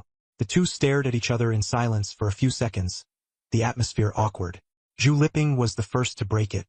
"Lin Yu, I'm not here to make trouble for you. You don't need to feel nervous." Hearing this, Lin Yu's lips twitched faintly. "I'm not nervous." Zhu Liping glanced at him, as if trying to discern whether he was telling the truth. After all, at Nan City High, anyone would feel apprehensive meeting Zhu Liping under such circumstances. A moment later, Zhu Liping nodded slightly. "I suppose you're right. You challenged Chun Hao in front of the entire school, so my presence probably doesn't faze you." He paused briefly, then said, "To be honest, I admire you for defeating Chun Hao. You've started something. The training field is bound to get lively from now on." His words bordered between praise and casual observation. Then Zhu Liping's tone shifted. "Chu Yu will be my woman in the future." His words carried an air of absolute confidence. Lin Yu didn't respond immediately, simply staring at Zhu Liping, waiting for him to continue. The two stood in silence for a few seconds. "You're not angry?" Zhu Liping suddenly asked. Lin Yu thought for a moment. "Should I be?" A slight twitch appeared at the corner of Zhu Liping's mouth. It was almost a smirk, though it seemed to convey something else. "Fair enough. You and Chu Yu aren't particularly close. Why would you be angry?" His tone shifted again as he added, "But when you challenged Chun Hao, her eyes were fixed on you for quite a while. I've known her for years, and I've never seen her look at anyone like that. You're the first." Lin Yu remained silent, speaking only after a pause. In a low voice, he asked, "Senior Zhu, is that why you came to find me?" Zhu Liping gave no response. Lin Yu continued, "If you came here to ask me to stay away from Chu Yu, it's unnecessary. I barely know her. I won't even be at Nan City High for an entire year, and we've crossed paths fewer than 3 times, if that, by chance." His tone was calm and detached. Zhu Liping, towering over him, scrutinized Lin Yu with a sharp gaze. Lin Yu remained composed and continued, "Even if I did like Chu Yu, that would be my own business, not yours. You say Chu Yu is your woman, but who can predict the future? In fact, I could just as easily say Chu Yu is my woman." If Zhu Liping hadn't brought it up himself, Chu Yu wouldn't have crossed Lin Yu's mind at all. They're practically strangers. After graduation, there's hardly any reason to stay in touch. But Zhu Liping insisted on confronting him about it, and Lin Yu wasn't the type to back down. The hallway was thick with tension. "What did you just say?" Zhu Liping's eyes darkened. Lin Yu smirked coldly. "I speak plainly. If you don't like it, you're welcome to apologize. You've been chasing Chu Yu for years with no results, but no one else is allowed to try?" If anyone else had overheard that, the entire school would have been in an uproar. Everyone knew Zhu Liping liked Chu Yu, and no one dared to pursue her. Some had tried before, but they quickly backed off. It was entirely thanks to Zhu Liping's dominating presence. With a privileged family background, his parents held high-level executive positions in Nanjing. His entrance into the school had practically been handed to him on a silver platter. Both students and teachers treated him with deference. Their gazes locked. Zhu Liping was tall, muscular, and ranked second in potential with an S-grade rating. Lin Yu, on the other hand, was small and slight, with an F-grade aptitude, barely managing to scrape into the school's top 10. At first glance, it should have been a death wish. And yet, Lin Yu's eyes were calm and devoid of any fear. Zhu Liping stared at him for a long moment before suddenly bursting into laughter. That laugh was complex. Part surprise, part admiration, and part something unreadable. All Alright, a very good. Interesting. You're really something else. At Nanqing First High, you're the first to ever talk to me this way. He paused slightly before continuing. The last person who dared to act this cocky while pursuing Chuyu is still lying in a hospital bed. At first, I thought you were merely confident. Now I see. You're recklessly arrogant. As soon as he finished speaking, he turned to leave. After taking a few steps, however, he halted without looking back and said, "You're different. I'll give you that." No wonder Chuyu glanced at you several times. You're right though. Chasing someone takes skill. But first, you've got to have the skill. I'll be waiting for you to challenge me. With that, Zhu Liping's figure disappeared at the end of the hallway. Yuan Hao emerged from the training room, anxious upon seeing Zhu Liping leave. He hurried over to Lin Yu, attempting to persuade him. "Brother Yu, don't be so impulsive." Lin Yu scoffed with a disdainful smile, raising an eyebrow. He was openly provoking me. How could I just sit there and take it? Yuan Hao wrung his hands nervously. Zhu Liping isn't someone you can mess with. His parents are high-ranking officials in Nanqing, and he's an S-grade genius himself. The whole school gives him face. If he teams up with the teachers to make your life difficult, what will you do? An excited glint flashed across Lin Yu's face as he responded. He wants to play the connections game? Perfect. If anything happens, I'll just look for my sister. Yuan Hao froze, realization dawning on him. Oh right, brother Yu, your sister. Isn't she Lin Lin? Instantly, Yuan Hao straightened up, emboldened. Zhu Liping is nothing. If he dares act arrogant again, I'll make sure he gets turned into Zhu Drinking Buddy. Lin Yu was stunned for a moment and repeated the nickname softly to himself, his lips twitching slightly. Yuan Hao puffed out his chest, radiating righteousness. Exactly. Change Peng, Peng, to Peng, Peng, meaning buddy. So he's only fit to make friends. Lin Yu fell silent for a couple of seconds. Feeling a sudden chill, he couldn't help but give a thumbs up. You're absolutely ruthless. Yuan Hao chuckled awkwardly, scratching the back of his head. With your sister backing us, I almost wet myself earlier seeing you like that. But the moment you mentioned using connections, I was immediately reassured. His parents might be amazing, but they're nothing compared to your sister. Lin Yu patted Yuan Hao's shoulder. Having strong support is useless if your own strength is lacking. Come on, let's go train. Wait! Yuan Hao stopped him, his expression a curious mix of seriousness and teasing. Brother Yu, about what you said earlier to Zhu Liping, were you being serious? Lin Yu raised a brow. Which part? The part about chasing someone with skill. Are you really planning to go after Chuyu? Lin Yu thought for a moment before replying. Why not? Big chest, long legs. If I like her, there's nothing wrong with that, right? Yuan Hao scoffed. That's not liking her, that's lust. Lin Yu was momentarily stumped, pausing before he gave Yuan Hao a complicated look. You're right. But honestly, don't you like big chests and long legs too? Didn't you fall in love with Yun Shishue at first sight? So what's wrong with me liking Chuyu? Lin Yu joked lightheartedly, trying to ease the mood. But Yuan Hao suddenly fell silent, his gaze shifting awkwardly behind Lin Yu as a sheepish grin spread across his face. Lin Yu's heart dropped. When he turned around, his mind went blank. Chuyu was standing behind him. Her signature white skirt made her impossible to miss. He'd seen her wearing it earlier that morning. All she said, with indifference in her voice, was, I was just passing through. The training room is over there. She must have heard their carefree banter just now, but she didn't seem to take it seriously. Instead, she simply turned and walked away. Yuan Hao looked panicked. We're doomed, brother Yu. You just managed to offend the two most powerful people in school. Lin Yu dismissed the concern nonchalantly. What's there to be afraid of? She didn't say anything, which means she isn't angry. Yuan Hao took on a serious tone. You don't understand. Girls' minds are complicated. They may look calm on the surface, but inside, they're already furious. Lin Yu mercilessly countered. Have you ever been in a relationship? Yuan Hao was silenced instantly, his expression shifting between embarrassment and annoyance. No, but I've read plenty of romance novels. Lin Yu was rendered speechless. Before Yuan Hao could justify himself, Lin Yu cut him off. Really, novels always say that when a girl says nothing's wrong, it means something's wrong. When she says, I'm not mad, she's mad. When she says no, she means yes. I remember reading this one novel where the girl kept saying no. But, before he could finish, Lin Yu interrupted him. Stop.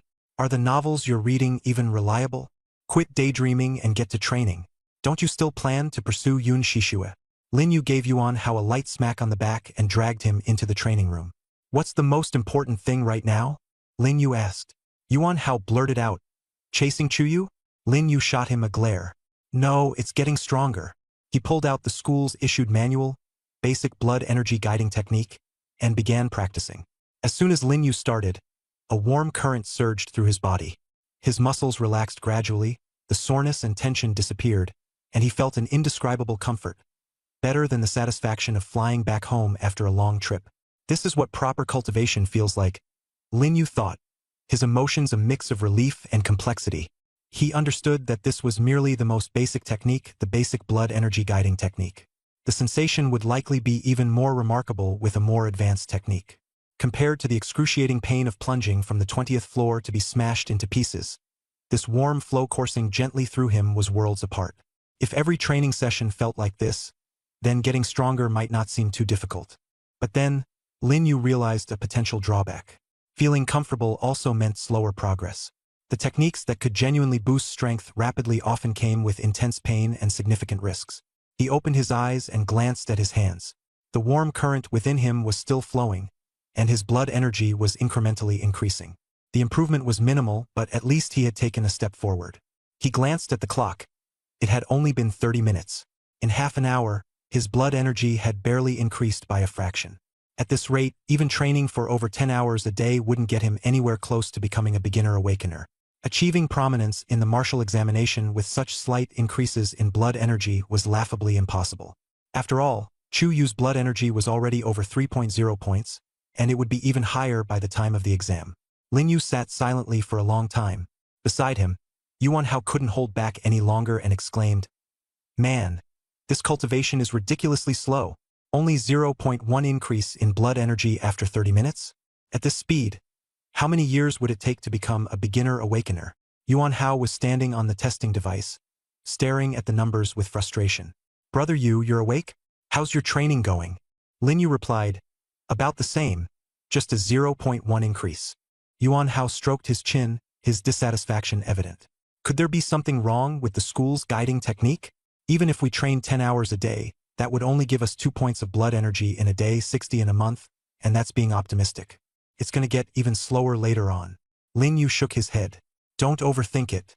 Everyone's using the same guiding technique here at school. It's a safe method without shortcuts. Everyone starts at the same point. With that, he stopped discussing it further and resumed practicing basic blood energy guiding technique with his eyes closed. Having gotten the hang of it, he no longer needed to consult the manual. The steps were clear in his mind. The warm current once again surged through his body. This time, he focused completely, immersing himself in the cycles of guiding blood energy. Time ticked by second by second. When Lin Yu opened his eyes again, it was already noon. He stood up, stretched his stiff limbs, and felt the warm energy fully integrated into his bones and body. His mind was clear, and his state was noticeably better. His strength had noticeably increased. He could feel the difference in his body. Without hesitation, he walked over to the strength testing machine. He threw a punch. The numbers climbed rapidly. From 100, they skyrocketed to 1,000, and finally stopped at 1,800 kilograms. Lin Yu's pupils constricted. 1,800 kilograms. That morning, his punching power had only been 800. In such a short time of cultivation, it had more than doubled. Holy crap! Yuan Hao shouted in excitement. Brother Yu, look at this. I broke through 1,000 kilograms of punching power. He turned around to look at Lin Yu's data, and his eyes practically popped out of his head. He hurried over. You punched 1,800 kilograms? Yuan Hao looked like he'd seen a ghost. He'd thought his 1,000 kilograms was impressive, especially since even the reigning champion, Chu Yu, hadn't hit that level yet. Achieving 1,000 kilograms in just half a day made him feel like a genius. But seeing Lin use 1,800 kilograms made him suddenly question whether he might actually be a fallen genius. Lin Yu calmly explained, "This result is normal. During the initial cultivation stage, strength increases significantly. The people at the top of the ranking board will also see their punching power double. The earlier test results only measured innate talent strength before anyone had cultivated. Now that we've started proper cultivation, the first session will naturally show dramatic improvements. Over time, the rate of progress will slow down." Yuan Hao listened in a daze and nodded. Sorta makes sense. Everyone's cultivating for the first time today. If you want to know whether what I'm saying is true, we can check the leaderboard. While we're at it, we could also borrow some martial techniques from the library that suit us, Lin Yu suggested. Sounds good. Besides, I'm beat. Yuan Hao lazily stretched out his arms. The man stepped out of the training room and walked to the center of the field. The rankings were surrounded by a crowd, everyone scanning for their names and rankings. Wow, brother Yu, you were right. Chu Yu's punching power has surged to 2,000 kilograms. Almost tripled. The others have at least doubled too. Yuan Hao exclaimed in surprise when he saw the updated rankings from a distance. Lin Yu glanced at the leaderboard. The punching power of the top 10 had all exceeded 1,500 kilograms. Even the 10th place had reached 1,590 kilograms, and their vitality levels had also slightly improved. The most significant change overall was in punching power, causing the rankings to constantly adjust. It was clear that the arena had been especially lively during this period, with positions outside the top 10 frequently changing hands. Chun Hao had been pushed beyond the 30th rank. Most likely, this was because Lin Yu had injured Chun Hao, and many people seized the opportunity to challenge him. According to the rules, Chun Hao couldn't refuse challenges, which led to his rapid decline. Whispers buzzed among the bystanders. Lin Yu's punching power has risen to 1,800 kilograms. Isn't he an F-grade talent? That's strange. All top 10 punching powers have surpassed 1,500 kilograms. Could there be an error in the rankings? Impossible. This is the school's most authoritative leaderboard. These newcomers were still unclear about the recent events. Lin Yu and Yuan Hao had no interest in explaining. After one last glance at the rankings, they left and headed toward the library. The school's library had 3 levels. The first 2 floors were mainly for literature and history books, catering to first and second-year students, as their talents hadn't awakened yet, and they needed to focus on developing a cultural foundation. The 3rd floor was reserved for senior students and required an ID to access. Lin Yu and Yuan Hao smoothly entered the 3rd floor. The center of the 3rd floor housed wide tables for studying. On the left was the martial technique section, and on the right the vitality and combat technique section.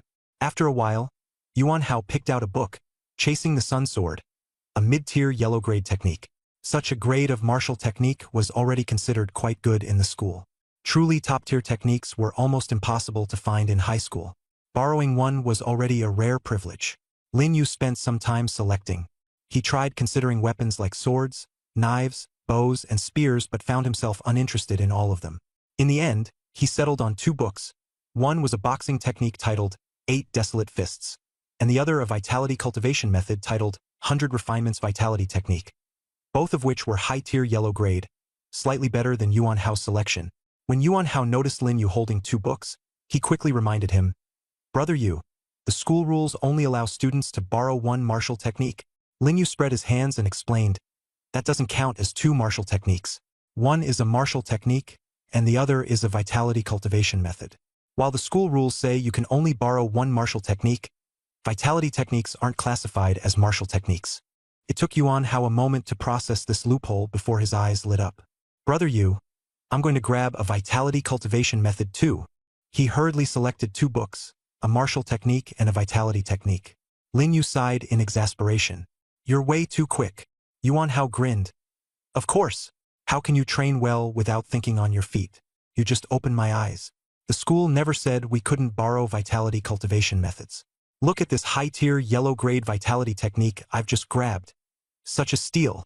With books in hand, the 2 walked toward the borrowing desk. As they prepared to register, a teacher stopped them. "Students, the school rules state that you can only borrow 1 martial technique." The teacher assumed they weren't familiar with the regulations. Yuan Hao put on a face of pure innocence. "Teacher, we've only borrowed 1 martial technique and 1 vitality technique. That doesn't violate the rules, right?" The teacher paused for 2 seconds before responding sternly.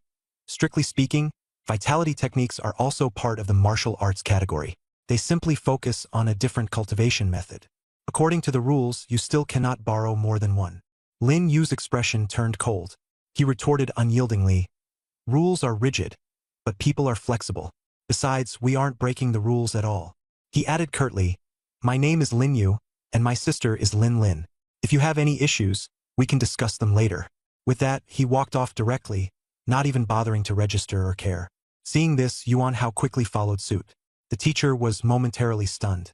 Just as he was about to reprimand them, He suddenly remembered who Lin Lin was, the invincible genius from the last academic year, born with an SSS grade aptitude, directly admitted to the capital's prestigious academy. And she had a younger brother whose name, if he recalled correctly, was Lin Yu? Yes, it was definitely Lin Yu. The principal had even called a special meeting back then to remind all the teachers to take particular care of him. The teacher thought it over and decided to let it go. After all, it wasn't worth getting involved. This situation wasn't his problem anyway. The students borrowing martial arts books nearby were all dumbfounded. Who the heck is this Lin Yu? He borrowed 2 martial arts books, and the teacher didn't even bat an eye. Is this some kind of joke? You've never heard of him? But you've definitely heard of his sister, Lin Lin, right? Lin Lin? The SSS level prodigy from last year, who's now at the capital's academy. Exactly, and Lin Yu is her younger brother. Makes sense why he's given so much leeway. Outside the library, everyone marveled at the enviable privileges that came with connections. Lin Yu glanced back at the teacher from a distance, wondering if he would chase after him or report him to the school administration. But there wasn't so much as a peep. Clearly, Lin Lin's reputation had thoroughly subdued the teacher. Damn, Brother Yu, that was unreal. Not only did we skip the registration process, but maybe we won't even have to return the books. Do you know how much high-tier yellow-grade martial arts books go for on the black market? You'd easily make tens of thousands.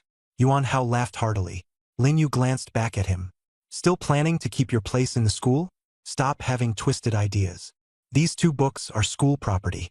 You might be able to hide them at home and not return them, but if you try selling them on the black market and get caught, the school will definitely hold you accountable.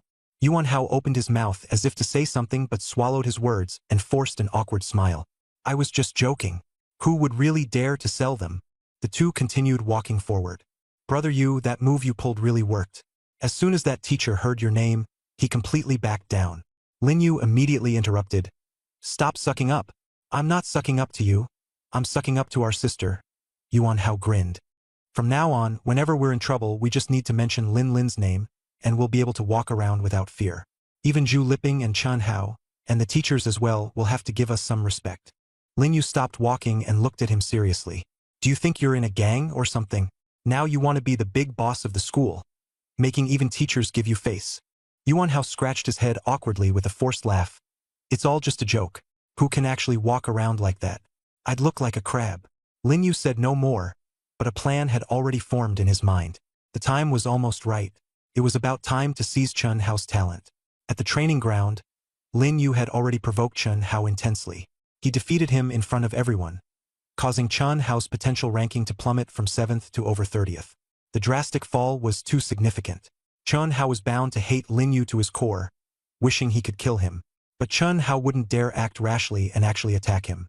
At most, it would just be a lingering thought. Lin Yu just needed to push him a little further, and the tide would turn in his favor. With this in mind, a faint smirk played at the corner of Lin Yu's lips. Brother Yu, why are you smiling like that? It's creepy. Yuan Hao shuddered beside him. Lin Yu quickly withdrew his smile. It's nothing. Before the school day ended, Lin Yu discreetly slipped a note into Chen Hao's desk. Then, Lin Yu left the school and headed to the same alley from the day before. If Chen Hao were attentive enough, he might notice something was off. But most likely he wouldn't, because Lin Yu had written the note in Lu Shi's name. Lu Shi was the class representative of Class 7 and the recognized beauty of the class. With her delicate features and soft-spoken manner, her grades in literature and history consistently ranked in the top 20 of their grade. Half the boys in the class had a crush on her, while the other half pretended not to. Chen Hao belonged to the former group, and was the most fanatical of them all. Using his position as class monitor, he tried his best to get close to her. From the moment Lin Yu had met Chen Hao, he'd noticed how tirelessly Chen Hao pursued Lu Shi, bringing her breakfast, writing her love letters, pretending to run into her after school. He had tried every trick in the book. But Lu Shi remained indifferent, neither accepting nor rejecting him, keeping him on the hook. Chen Hao was the ultimate simp, while Lu Shi appeared to enjoy being the object of his devotion. Now that Chen Hao had awakened his S-level talent, he placed even greater importance on Lu Shi's favor. Lin Yu took advantage of this by using Lu Shi's name to lure Chen Hao out. The note read, Chen Hao, meet me in the old alley behind the school after class. I have something to tell you. A simple sentence, ending with Lu Shi's name. Chen Hao would never suspect its authenticity and would rush immediately to the spot. As expected, Chen Hao was overjoyed when he saw the note. After 3 years, Lu Shi had finally made the first move. Although he found it odd that the meeting was set in a secluded alley, he convinced himself that his S-level talent had finally won her over. After all, only geniuses awaken S-level talents, and he was one of those few who deserved to be her boyfriend. The out-of-the-way location. He believed it might be Lu Shi's subtle hint. His head filled with anticipation. He pocketed the note and hastily made his way to the meeting spot. Moments later, Chen Hao appeared at the alley entrance, his steps quick and face filled with excitement. The exhaustion from being defeated by Lin Yu that morning had vanished, replaced by a look of exhilaration. Lin Yu's lips curled slightly. The show was about to begin. Chen Hao stepped into the alley and lit up momentarily, only to be met with the sight of Lin Yu leaning against the wall. His footsteps came to a halt as his expression shifted rapidly. First anticipation, then confusion, and finally fear. Why is it you? Where's Lu Shi? She called me here. Where is she? Chen Hao asked urgently. Lin Yu let out a cold chuckle. That note you're talking about? Look carefully at the handwriting. Chen Hao pulled the note from his pocket and stared hard at the writing. Lu Shi's handwriting was supposed to be neat and elegant. Yet the scrawled letters on the note were messy, entirely unlike hers. Suddenly, realization dawned on him. His face went as pale as a sheet, his body trembling. Not from cold, but from rage. He had waited 3 years, finally thinking that Lu Shi had reached out to him, dressing up for the occasion, rehearsing the words he wanted to say to her, only to realize it was all Lin Yu's ploy, using Lu Shi's name to toy with him. The resentment he felt from losing to Lin Yu that morning was already deeply rooted, and now, with his emotions being toyed with like this, his fury erupted. Lin Yu regarded him coolly. So quick to anger?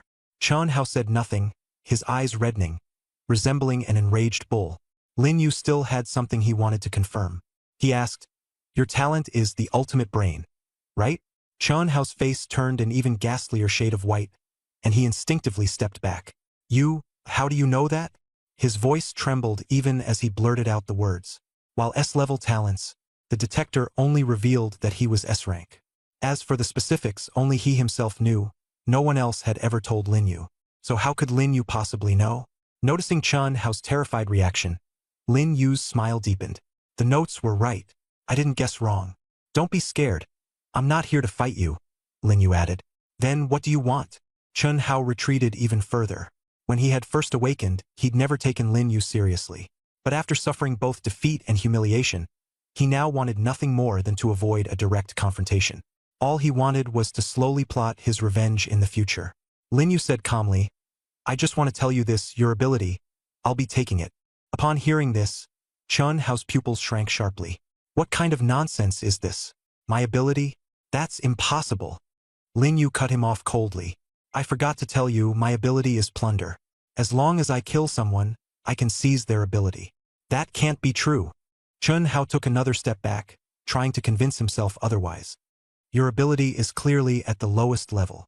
Yet Lin Yu's words continued to echo in his mind. Kill someone, seize their ability. Chen Hao refused to believe it, his eyes darting around in panic. You're trying to scare me.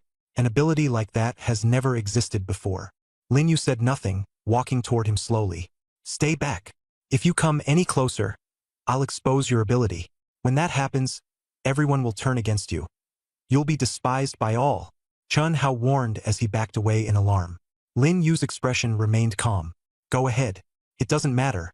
Because today you won't be leaving this place. Panicking, Chen Hao reached for his back pocket. Lin Yu had already anticipated this but pretended not to notice, walking straight into the trap. With quick reflexes, Chen Hao pulled out a foldable knife, aiming directly at Lin Yu's heart. Lin Yu didn't dodge. His expression changed, as though caught off guard. Chen Hao stabbed him repeatedly, each blow aimed to kill. He only stopped when he was sure Lin Yu had died on the spot. The fear dissipated, replaced by a cold calmness. He comforted himself this was merely survival. If Lin Yu didn't die, Chen Hao knew he himself would. Lin Yu's body went limp, collapsing to the ground. His face froze, lifeless, as though the end had come for him. Standing over Lin Yu, Chen Hao looked down at him with a hoarse voice. You thought I'd believe you?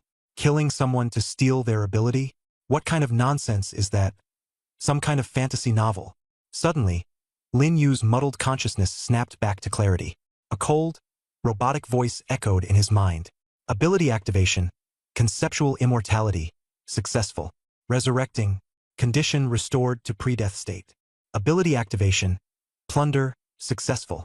Target's ability has been seized. S-rank ability acquired. Supreme Brain. Supreme Brain enables heightened clarity of thought, airtight logic, and the imagination of any scenario. It also allows automatic adjustments to bodily functions and states, maintaining stability.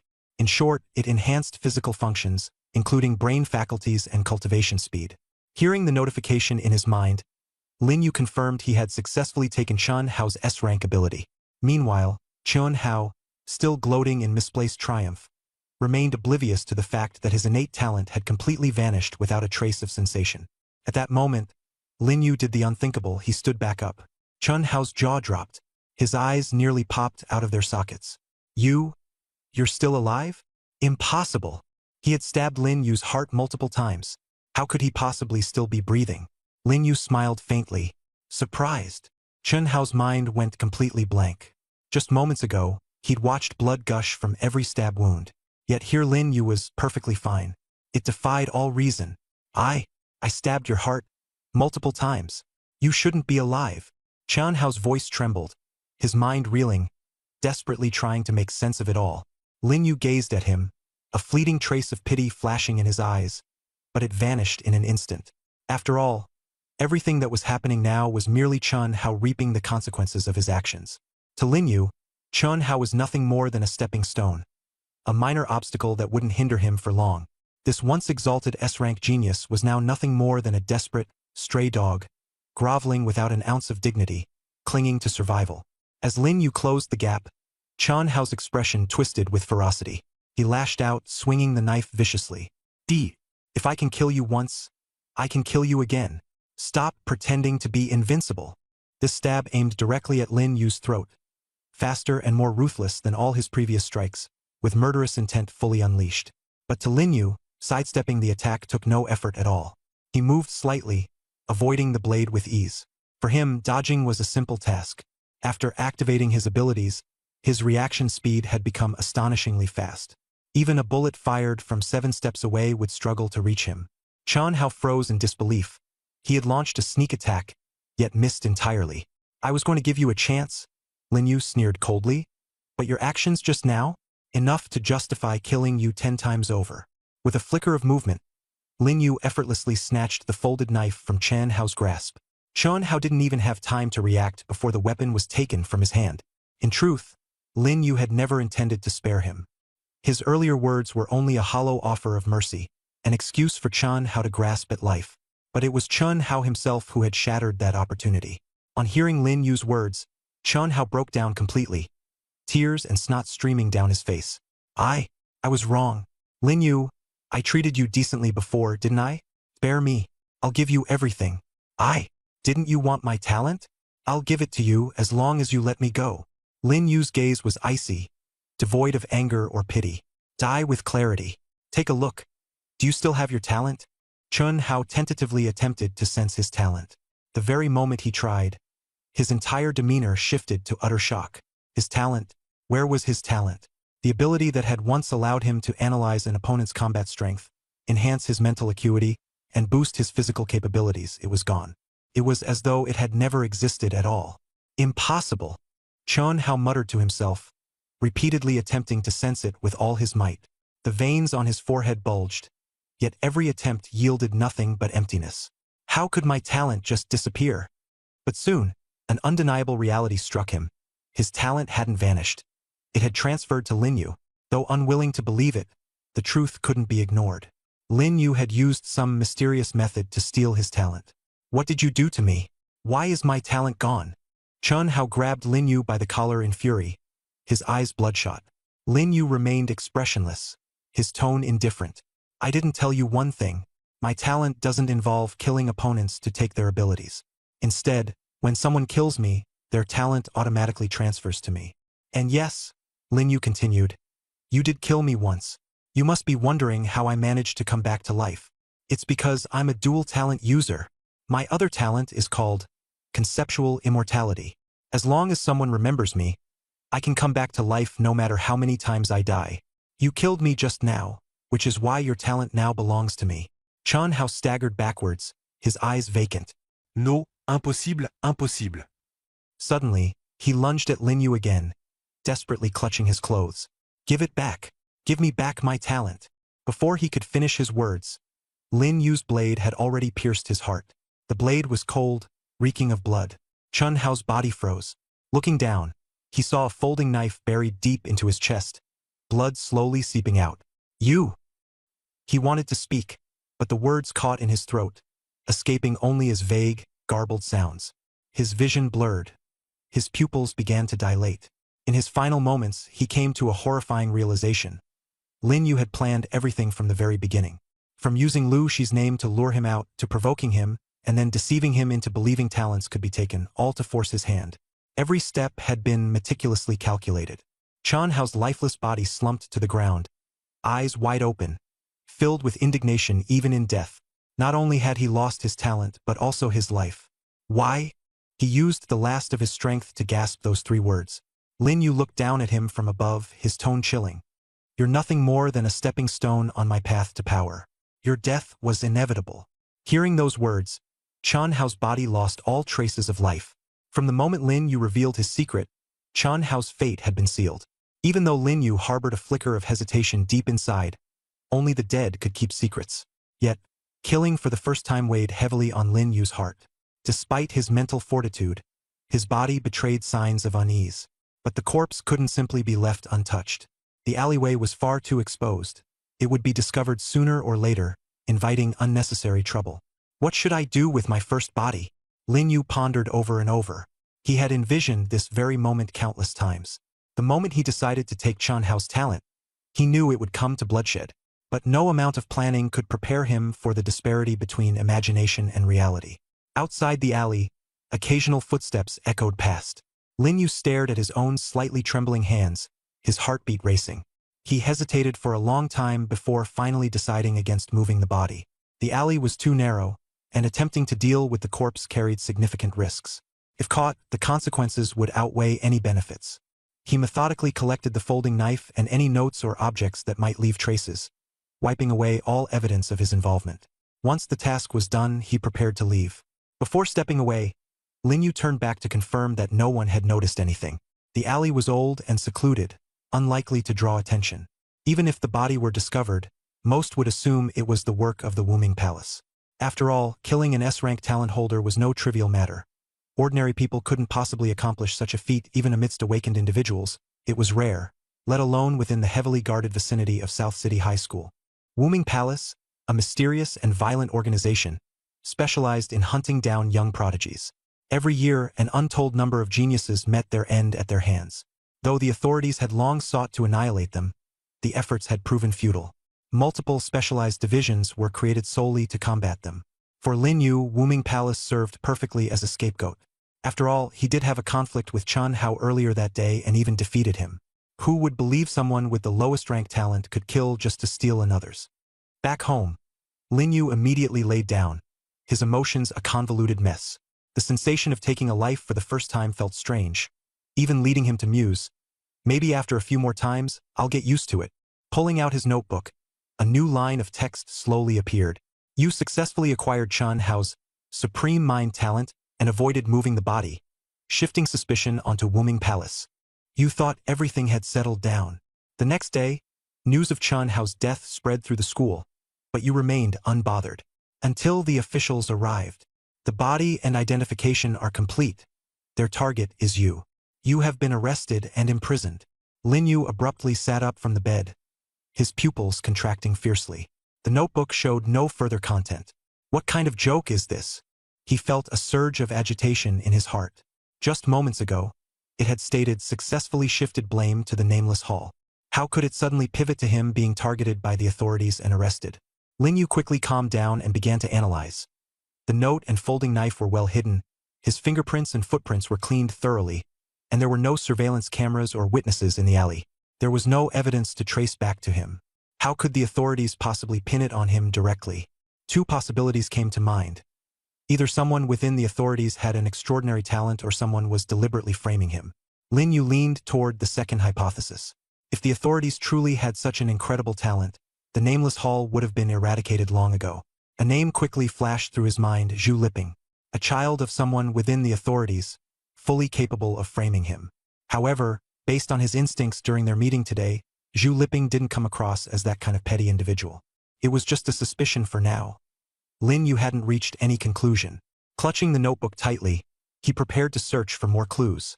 The notebook had the ability to predict the future, which also meant it could alter the future. As long as there were unresolved issues at the scene, he still had a chance to handle them.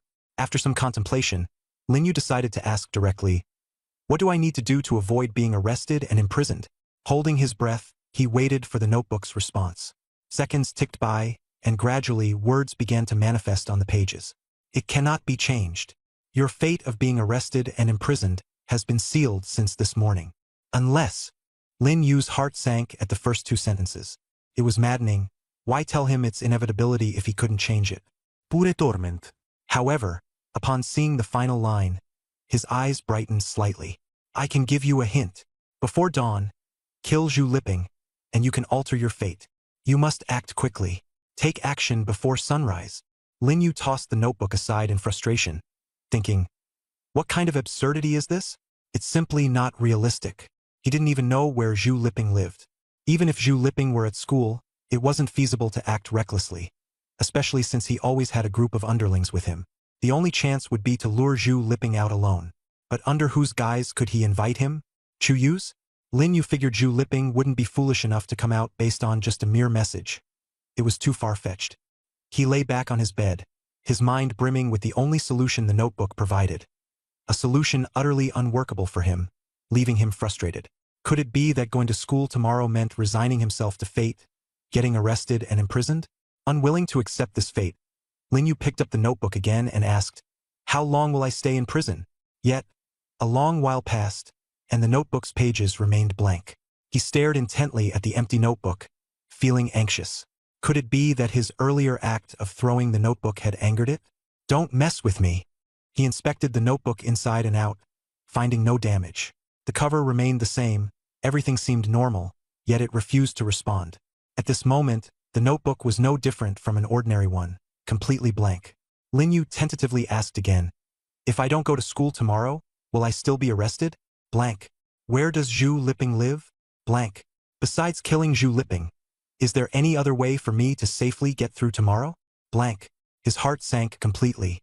If he could turn back time and start over, he might have more opportunities to try various approaches, but that wasn't an option now.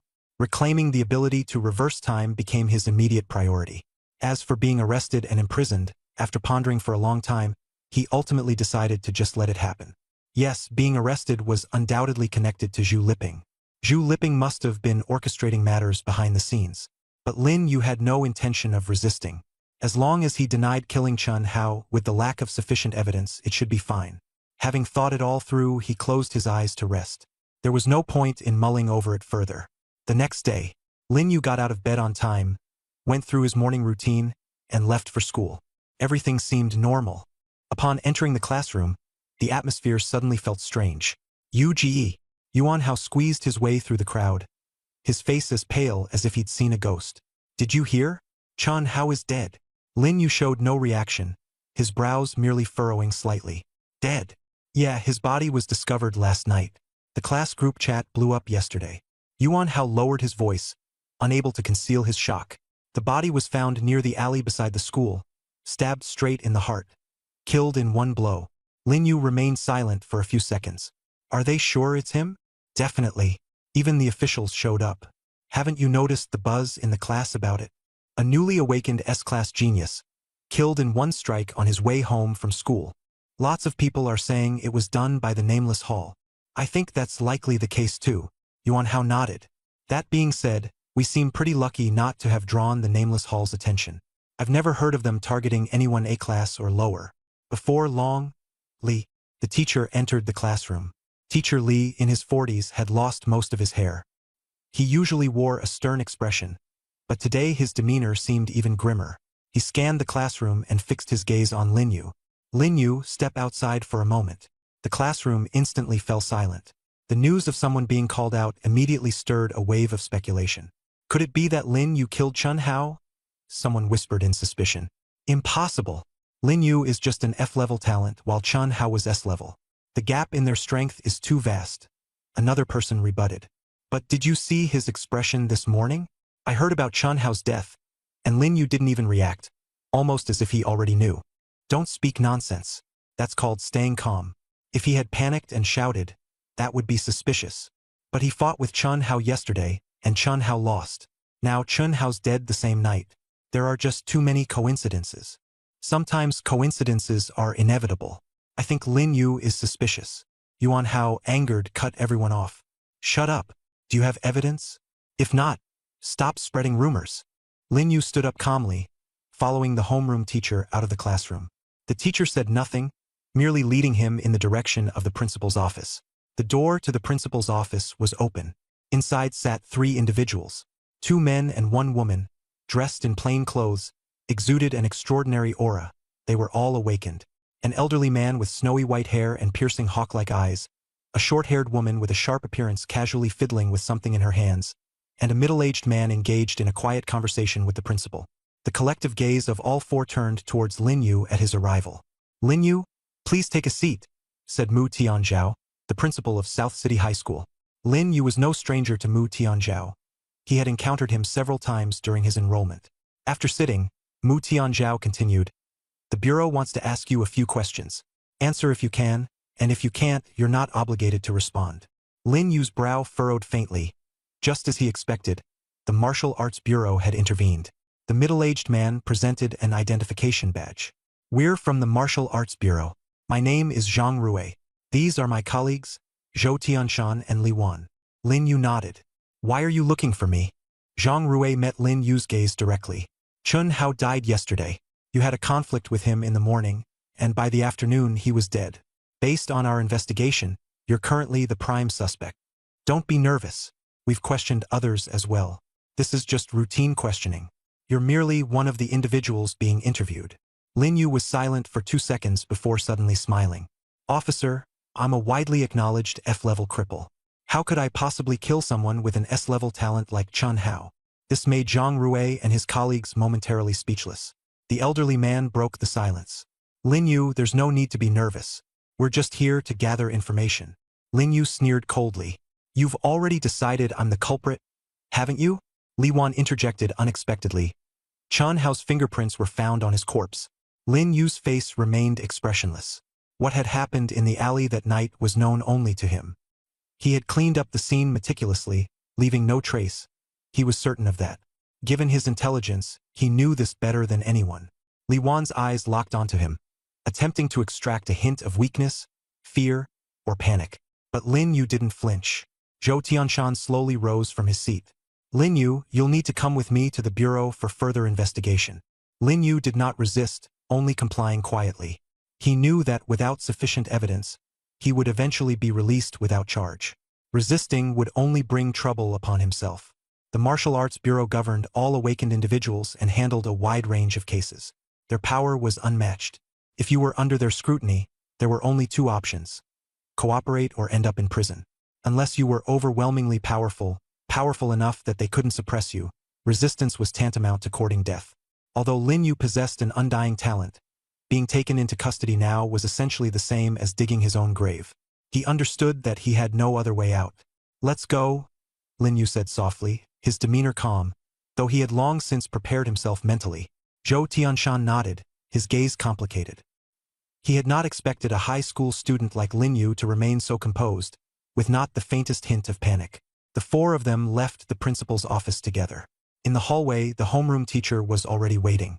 Seeing Lin Yu being taken away, his expression grew complicated. He opened his mouth to speak but ultimately let out a sigh instead. Only after the bureau's people had left did he rush into the principal's office. Principal, about this. Before he could finish his sentence, Mu Tianzhao interrupted him.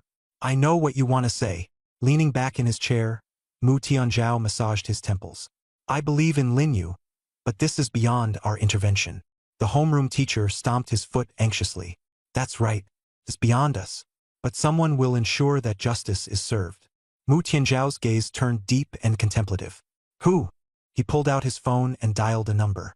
At the same time, Lin Yu followed Zhang Rui and the others out of the school.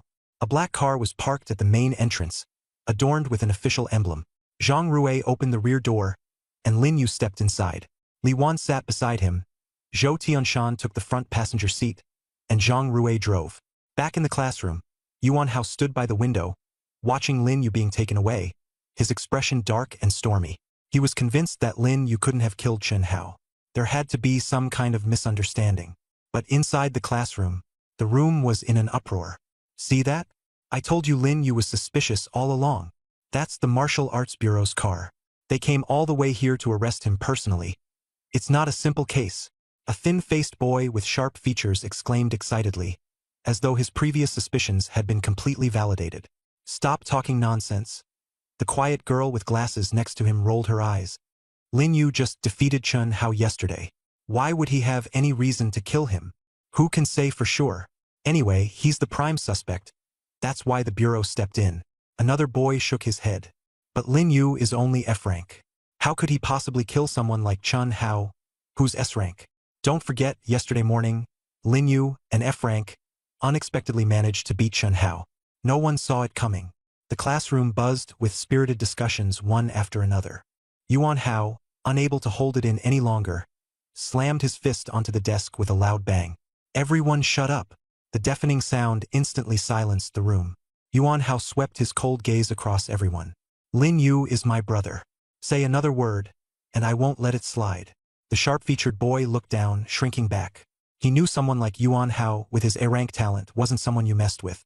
As a mere C-rank himself, he muttered under his breath anyway. Not like he's anything special. News spread fast. It wasn't just Class 7. Soon, the entire school knew Lin Yu had been taken away. Did you hear? Lin Yu from Class 7 was taken away by the Martial Arts Bureau. Wasn't he the one who just defeated Chen Hao yesterday? He was at the peak of his fame. Why was he suddenly arrested? Chen Hao's dead. Lin Yu is the main suspect. Chen Hao's dead? How would Lin Yu, an F rank, kill someone who's S rank? Stop joking. I was at the dueling ground yesterday. Chen Hao didn't even fight back. Lin Yu only won because of his luck. Believe it or not, the whole school's talking about it. Rumors ran rampant. Some said Lin Yu was a spy planted by the Hall of Lifeless Shadows, sent to the school to hunt down geniuses. Others claimed he'd used forbidden techniques, which is why the Bureau had stepped in. And some even more ridiculous ones said he was in love with Chen Hao, confessed, was rejected, and then killed him out of spite. Up on the school rooftop, Zhu Liping stood with his hands in his pockets, watching the black car that had taken Lin Yu disappear into the distance. His expression calm. Brother Liping, you're here too? Footsteps sounded from behind as a tall, lanky boy ran over, grinning gleefully. Did you hear? Lin Yu got arrested. The Martial Arts Bureau took him away themselves. Zhu Liping nodded. I know. The lanky boy leaned in closer, lowering his voice. This makes things easier. You don't even need to lift a finger anymore. That guy was getting way too cocky. He even dared compete with you over Chuyu. Now he's sitting in a cell. Honestly, I think he must have killed Chen Hao. Otherwise, why would the Bureau suddenly show up?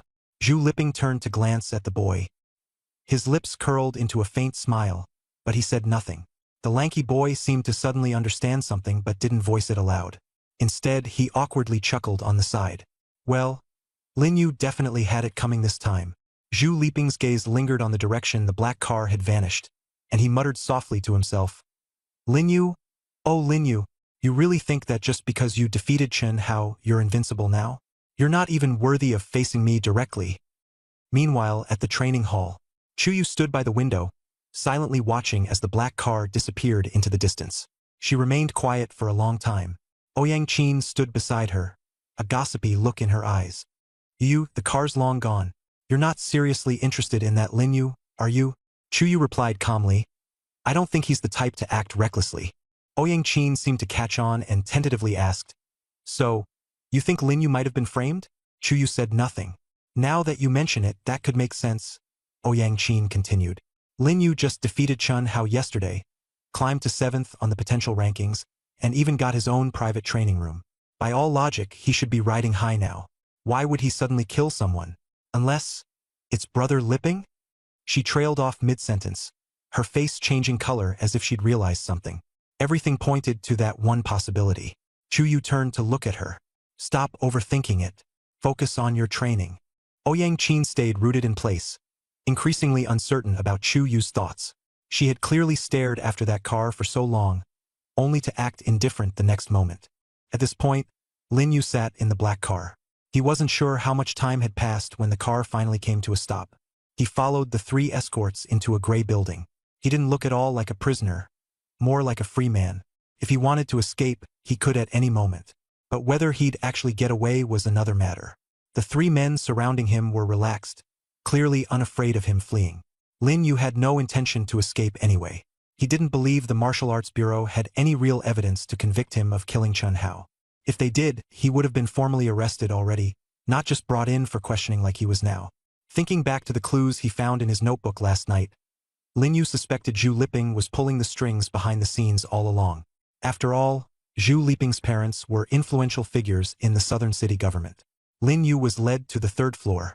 What greeted him was a brightly lit corridor, its walls lined with surveillance cameras stationed every few meters. The people passing by wore grim expressions, yet when they saw him, a high schooler in his school uniform, in life, people couldn't help but glance a few extra times. Clearly, being taken away by people from the bureau was not a good sign. They led Lin Yu into the interrogation room. The room was small, containing just a table and a few chairs.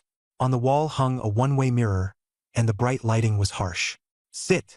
Zhang Rui gestured to the chair in the middle. Lin Yu sat down with a calm expression. After the tense events of the previous night, this didn't feel like much at all. He didn't think he would be staying here for long. "Lin Yu," Zhang Rui began, "will ask you a few questions.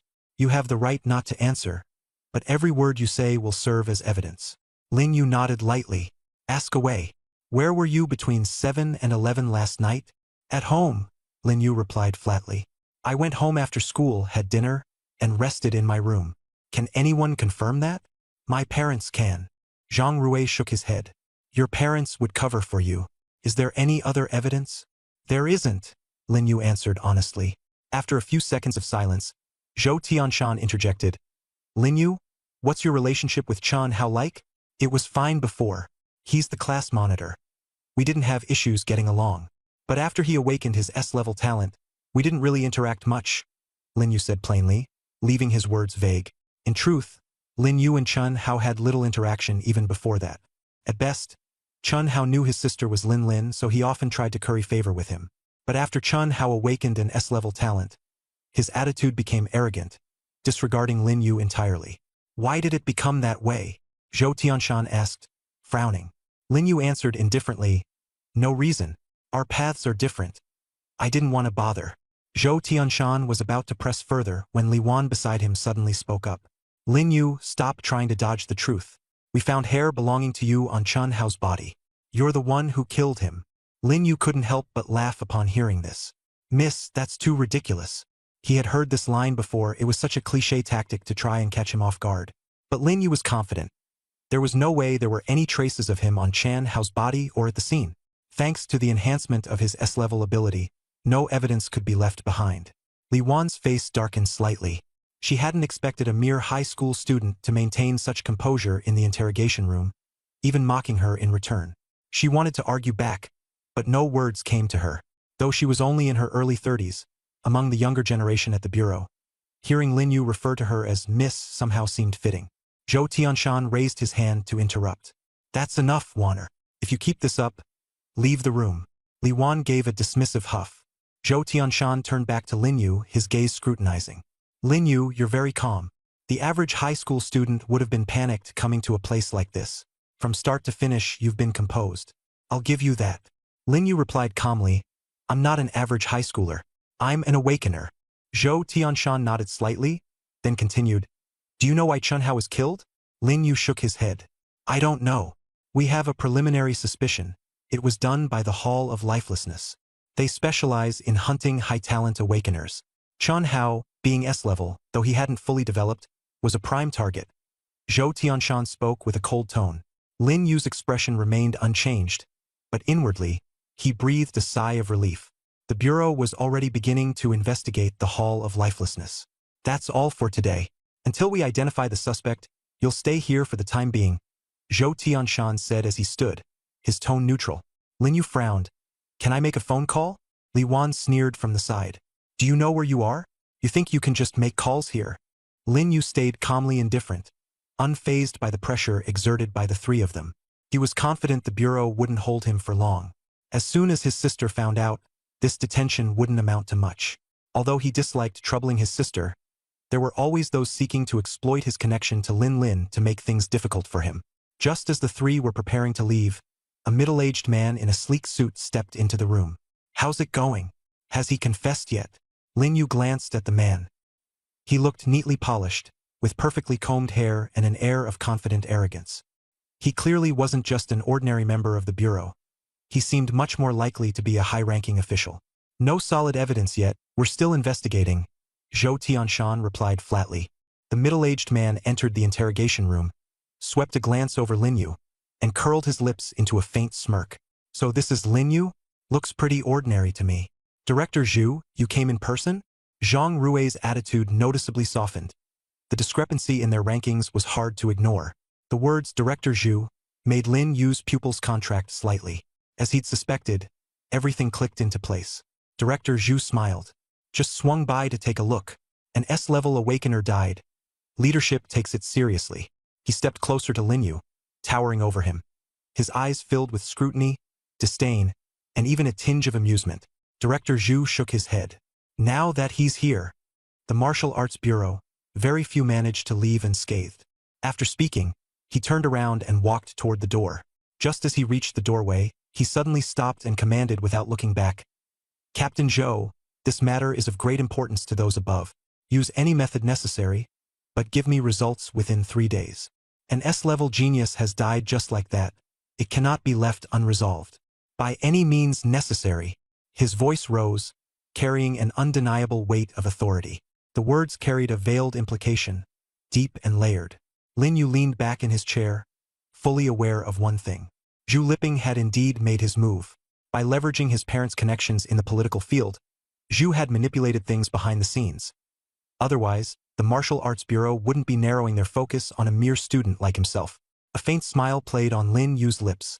Zhu Liping, Zhu Liping, do you truly think your move is flawless? I have my notebook, and my sister happens to be an SSS-level genius. You may have connections, but I have strength. From now on, every step must be calculated carefully. Lin Yu had originally planned to keep a low profile at school, but now the situation no longer allowed him to remain unnoticed. He chuckled to himself, resolving that when he left, Zhu Liping would have to pay the price. Lin Yu wasn't one for harboring vengeful grudges, but he was someone who always returned a debt of enmity. This time, he had withstood the attack. Next time, it would be Zhu Liping's turn to taste humiliation. Both sides would play their moves. Although he hadn't anticipated Zhu Liping plotting against him with such tactics, the plan was undoubtedly clever. It was no wonder he felt so confident. Inside the interrogation room, silence reigned. But beyond the Martial Arts Bureau, chaos loomed. Lin Yu's parents, having received the news, rushed to the bureau gate and started making a scene. They were firmly convinced that Lin Yu could never have committed murder. The Martial Arts Bureau, without solid evidence, detaining their son like this? Absolutely unacceptable. On the first-floor lobby of the Martial Arts Bureau, Father and Mother Lin stood in a corner, their expressions heavy, yet they gritted their teeth and remained steadfast. The commotion they caused had drawn curious stares from everyone in the lobby. Their sheer determination and volume were overwhelming. Before long, a black sedan pulled up in front of the Bureau's main entrance. The emblem floating above the hood was unlike the one on the cars Zhang Rui and the others had driven earlier. Someone frowned and started to step forward to chase it off, but upon recognizing the emblem, their expression changed instantly. The insignia on the car represented the Martial Arts Bureau, but the floating emblem belonged to the far more prestigious Martial Arts Command Office. The Martial Arts Command Office, headquartered only in the capital city, rarely intervened in local matters. It only stepped in when the Martial Arts Bureau was powerless to handle a situation. Meanwhile, the Extraordinary Affairs Committee, another government organization, was more mysterious and wielded even higher authority than both the command office and the bureau. Father and Mother Lin stared at the car in stunned silence. The car door opened, and a young woman stepped out, dressed in sharp, professional black attire. She appeared to be around 27 or 28, with short hair and sharp eyes. She held a folder in her hands and was clearly an awakened. Her gaze swept across the lobby before locking onto Father and Mother Lin. "Are you the parents of Lin Yu?" she asked. Mother Lin nodded. The woman strode over, bowing slightly as she introduced herself. I am Captain Fong of the 3rd Squad under the Martial Arts Command Office. Lin Lin sent me here. Hearing Lin Lin's familiar name, Mother Lin's taut nerves eased up slightly. Xiao Lin knows about this? Father Lin asked anxiously. They had rushed over in such a hurry that they hadn't even had the chance to inform Lin Lin. Captain Fong nodded. Deputy Captain Lin is occupied with a mission and couldn't free herself, so she sent me the moment she was informed. I have a message for you both. There's no need to worry. I'll be taking over this matter. For now, please go back to your car and rest. Leave the rest to me. Having said her piece, Captain Fong didn't waste another word, quickly moving toward the building's interior. She was clearly in a rush. Although a bit late, she had made it in time. The receptionist at the front desk finally snapped out of her stupor and hurried forward to offer assistance. Excuse me, ma'am. Captain Fong presented her identification and handed over a document. Captain of the 3rd Squad Martial Arts Command Office. This is the official document delegating authority for me to take over the Lin Yu case. Summon your person in charge immediately. The receptionist examined the credentials and document in shock. Someone from the Martial Arts Command Office showing up in person? This was monumental. On the top floor of the Martial Arts Bureau, Zhang Rui sat in his office, blissfully unaware of the tense scene unfolding downstairs. Leisurely, he sipped his tea, his computer screen showing a live feed of the interrogation room. Lin Yu reclining in his chair. Uncle Zhou, do you think we might have caught the wrong guy? The folks upstairs are pressuring us, and everyone below is on edge, Zhang Rui said before taking another sip, his brows slightly furrowed. Zhou Tianshan shook his head. Those above only care about results. Those below need justification. Who we arrest doesn't matter, as long as it'll satisfy everyone. As for evidence, Director Zhu had been clear. They didn't need evidence, just time. Within 3 days anyone would talk. Even an awakened would be no exception. As the two conversed, there was a knock at the door. Zhang Rui frowned. Come in. A woman in professional attire hurriedly entered, her face anxious. Deputy Captain Zhang. There's trouble. Captain Zhou, you're here as well? Zhang Rui noticed the slight displeasure in Zhou Tianshan's expression. Zhou Tianshan waved his hand, his voice cold. Speak. What happened? The Martial Arts Administration Bureau sent someone, the woman replied with a trembling voice. They're here to take over Lin Yu's case. A captain arrived with credentials and transfer documents. They are taking the elevator up now, and we couldn't stop them. Zhang Rui's hand shook, spilling tea onto his pants. He didn't even bother wiping it off as he urgently asked, How did they get here? Why? Did you figure it out? They just stated it and ignored us. We couldn't hold them back no matter what. Useless. Zhang Rui snapped in anger. Who told you to stop her? As soon as these words left his mouth, his expression changed instantly. His subordinates actually attempted to block a captain from the Martial Arts Administration Bureau. The consequences would have been unthinkable if they had succeeded. Zhang Rui, check Lin Yu's background immediately. I'll handle the situation with the Administration Bureau. Let me know as soon as you find anything, Zhou Tianshan ordered curtly. Upon hearing the mention of the Martial Arts Administration Bureau, he could no longer stay seated. He shot to his feet and left without another word. Zhang Rui sat back down and began searching through Lin Yu's profile. The displayed information was quite ordinary. A regular high school student who had somehow transferred to Nanqing No. 1 High School this year through unclear means. Nothing seemed out of the ordinary, but the issue lay with his older sister, Lin Lin. Zhang Rui clicked on Lin Lin's file, only to find the screen completely blank, a buffering circle spinning endlessly. He assumed the network was laggy, but given it was the internal network of the Martial Arts Administration Bureau, that seemed impossible. This pointed to only one explanation. He wasn't authorized to access Lin Lin's file. How could it be that a deputy captain at the Nanqing Martial Arts Bureau lacked even this basic level of authority? He struggled to believe it and switched methods, trying to look up Lin Lin on the general internet instead. What he discovered left him pale with fright. The most eye-catching headline read, Following Nanqing's prohibited martial king. Meet the second peerless genius, SSS-class talent, Lin Lin. Though Zhang Rui didn't personally know Lin Lin, who in their field wouldn't recognize the title prohibited martial king? A legendary powerhouse who had once suppressed Nanqing's riots. Yet Lin Lin was considered a peer of this martial king? Even if the reports were exaggerating, having an SSS-class innate talent was enough to stun anyone. They had truly stepped onto a landmine this time. Initially, they just sought to catch a scapegoat quickly and close the case. But now, there was no way they could cover things up. Officially, They couldn't attribute the incident to the no-fate hall. The matter required a suitable explanation for all involved parties. Zhang Rui's hands trembled slightly. Inside the third-floor interrogation room, Lin Yu leaned back in his chair, resting with his eyes closed. There was no clock in the room, making it hard to tell how much time had passed, but his gut told him he'd been here for a long while. Suddenly, the sound of chaotic footsteps came from outside the door. It wasn't just one person heading this way. The door swung open. Standing at the doorway was Zhou Tianshan. His expression conflicted. Behind him were Li Wan and Zhang Rui. Trailing closely behind them was a young woman dressed in a sleek black business suit. Lin Yu's gaze landed on her.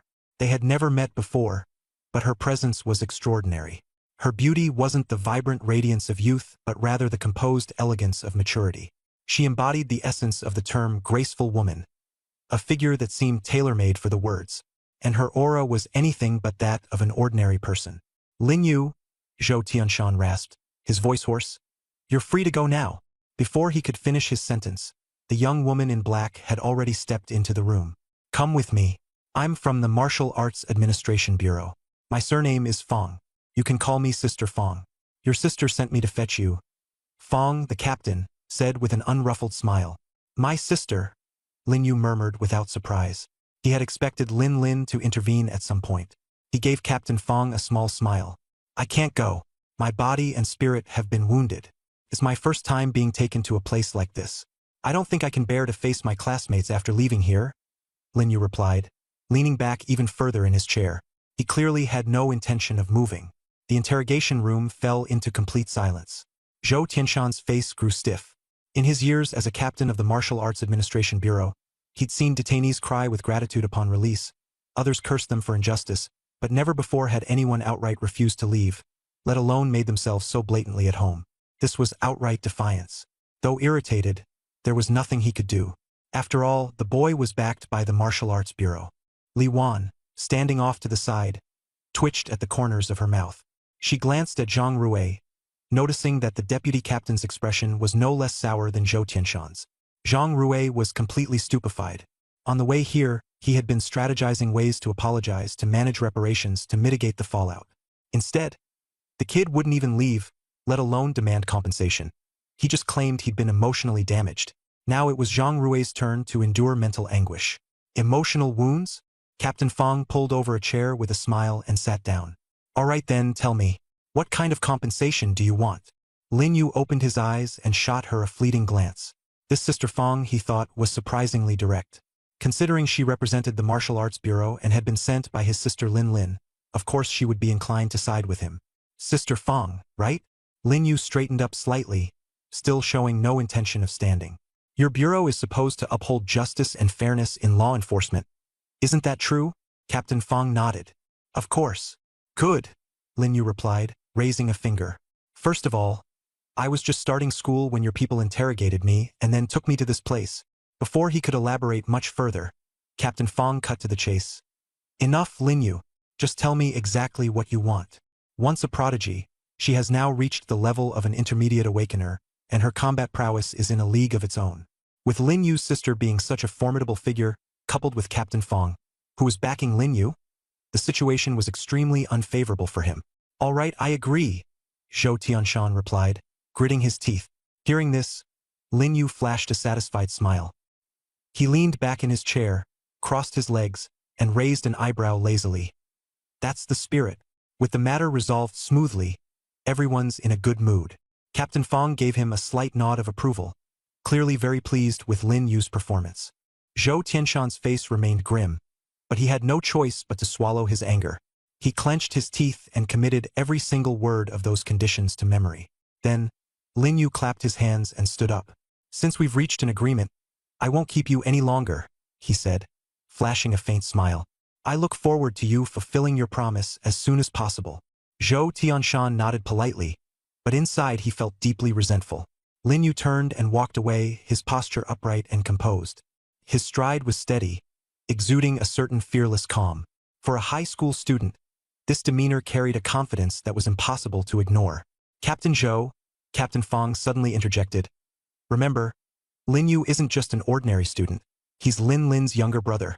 She emphasized her words, her gaze sharp. Zhou Tianshan nodded and acknowledged her in a low voice, though his mind was a whirlwind of emotions. In his many years as a captain of the Martial Arts Administration Bureau, this was the first time he had felt utterly helpless in the face of a teenager. And this young man seemed to have only just begun to show his true potential. Translated with DeepL.com, free version. She was quite talented, but having only cultivated for less than 2 years, her speed was truly astonishing. No wonder the extraordinary committee had their eyes on her. Captain Fong was absolutely right. Fortunately, it was her handling the situation. Otherwise, if Lin Lin had been the one to step in, even the reception staff would have been subjugated by her. Lin's parents might not have even been able to escape the pressure. Deal. Zhou Tianshan gritted his teeth and agreed. I want the best martial techniques and cultivation methods from the Shen tier. Don't try to fool me, Lin Yu added. Zhou Tianshan didn't dare to refuse, worried that Lin Yu might add more conditions. He quickly turned to Zhang Rui and instructed, Go. Fetch all the Shen tier martial techniques and cultivation methods from the archives, and let Lin Yu choose for himself. Zhang Rui, as if pardoned from his sentence, quickly ran out. The tense atmosphere in the interrogation room finally eased. Lin Yu casually crossed his legs and sat back in his chair, exuding an air of defiance as if he were the one in charge, while Zhou Tianshan sat upright across from him, as though he was the one under questioning. Not long after, Zhang Rui returned holding a tablet and handed it to Lin Yu. Here's the directory of the archives. Take your time choosing. Lin Yu accepted it and asked, You didn't tamper with it, did you? Zhang Rui's expression changed dramatically, and he quickly shook his head. No, definitely not. This is the authentic directory from the archives. How would I dare to mess with it? Lin Yu stared at him for 2 seconds before smirking. Captain Zhang, relax. I was just asking. Zhang Rui awkwardly chuckled twice. He had indeed thought about tampering with it, but time had been too tight, and he hadn't had the chance. Luckily, he hadn't had the time to do anything. Otherwise, if Lin Yu had caught on to it, the consequences would have been unimaginable. Chances were, Lin Yu would have proposed even more outlandish demands. Ignoring Zhang Rui, Lin Yu lowered his head and began scrolling through the tablet. There were 9 Shen tier martial techniques in total. Lin Yu flipped through them one by one, frowning more deeply with each title. They were either too demanding in their requirements, had significant drawbacks, or even appeared inferior compared to the yellow tier techniques offered at his school. These Shen tier techniques could certainly be considered decent but were far from exceptional. Among the blood energy cultivation techniques, there was one standout entry called Vajrabhati. It belonged to the lower tier of the Shen category and could enhance physical strength and temper blood energy. While it was difficult to cultivate, it provided a robust foundation with immense potential in later stages. However, it wasn't extraordinarily impressive. After all, the directory of the Martial Dao Bureau only listed 3 blood energy cultivation techniques in total.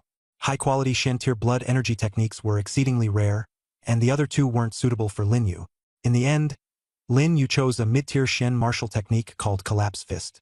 It was a close combat, explosive technique. When mastered to its peak, it allowed one to unleash a punch from a distance, crushing an opponent's internal organs with sheer force.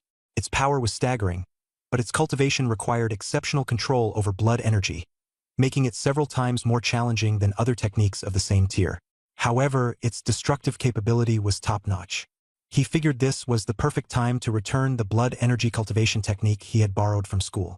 Thus, he decided to first focus on cultivating 8 Desolation Fist and Collapse Fist. For his blood energy cultivation technique, he selected Vajrabhati. Lin Yu grinned as he finalized his choices, handing the tablet back to Zhou Tianshan. These 2. Zhou Tianshan accepted the tablet, his expression conflicted. Vajrabhati and Collapse Fist?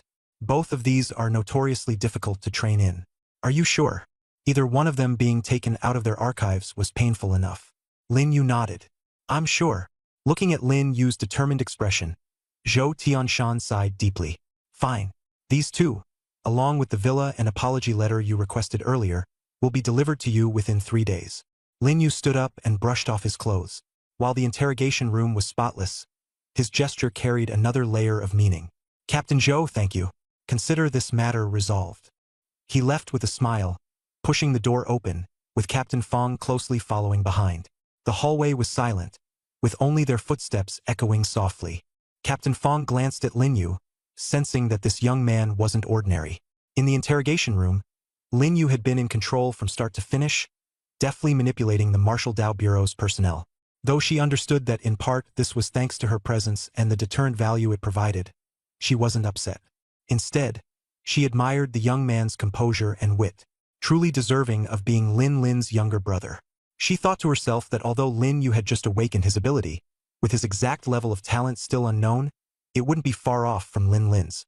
She understood the rules of the world well and didn't ask about a person's awakened gifts lightly. It was private information, after all. Captain Fong quickened her pace to walk side by side with Lin Yu. Your sister asked me to pass on a message. She already knows about the situation in South City. She also wants you to stay alert regarding the Temple of Nameless. When the martial exam concludes, she plans to take you and your parents to the capital city. That way, it'll be easier for her to take care of all of you. The capital city, a place where countless awakened dreamed of setting foot. It served as the power center of the Martial Dao system, home to the Martial Dao Bureau and the headquarters of the Extraordinary Committee. It was a convergence point for top-tier geniuses, the most powerful awakened, and unparalleled resources. Truly a sacred land for cultivation. How is my sister doing in the capital? Lin Yu asked as they walked. Captain Fong's expression turned complicated, and with a hint of raw honesty, she said, "Good, and not so good." Lin Yu looked at her, waiting for an explanation. Captain Fong sighed. Your sister, Lin Lin, has had her talents acknowledged and enjoys abundant resources. In just 1 year, she advanced from her initial awakening to a mid-tier awakened. That kind of speed, fewer than 5 individuals in history surpass it. It's exceptionally rare. Lin Yu listened silently. Over the years, it has risen to prominence, becoming a name on par with the Imperial Capital Academy and Tsinghua Peking University, attracting countless young people. So, although Longtian Academy isn't directly under government jurisdiction, its influence in the martial arts world is considerable, Captain Fong continued. More importantly, those who enter, whether from humble backgrounds or wealthy families, can make a name for themselves as long as they're strong enough, and may even have the chance to be personally promoted by one of the 7 kings. Lin Yu nodded, a hint of longing flashing in his eyes. He was well aware of how difficult it was to gain admission to such a top-tier academy, but when it came to his future, he had chosen never to give up. However, Captain Fong suddenly changed the subject. You need to be mentally prepared. Longtian Academy's selection criteria are extremely rigorous. Very few pass the entrance exams each year, and those who do are almost all prodigies of monstrous caliber. Lin Yu smiled lightly, showing neither fear nor hesitation. The more challenging it is, the more meaningful the challenge becomes. Seeing his confident demeanor, Captain Fong nodded silently, his regard for the young man rising another notch. The car fell temporarily silent, broken only by the low hum of the engine. Lin Yu's parents hadn't spoken a word. They simply sat quietly in the back seat, but the pride and support they felt for their son were evident in their eyes. After a few minutes, Captain Fong spoke up. Lin Yu, no matter which academy you ultimately choose, don't forget that you're carrying more than just your own future on your shoulders. You're also carrying your sister's hopes. Lin Yu paused for a moment, then nodded, his expression turning serious. I understand, Sister Fong. Hearing this solemn reply, Captain Fong gave a soft chuckle, said nothing more, and focused on driving. Outside, the night grew deeper. Lights dotted the streets on both sides, neon signs flickered, and everything seemed exceptionally peaceful. Lin Yu looked up at the view outside the window, complex emotions swirling through his mind. He knew the road ahead was filled with unknowns and challenges, but he feared nothing, for he had already made up his mind. A resolute conviction rose within him. No matter what, he would give it his all and stand on the most dazzling stage. Within the year, it rose swiftly and ascended to the pinnacle alongside the prestigious institutions of the capital and the twin titans of Qingbei. And now, Lin Yu asked, is King Long still at the academy?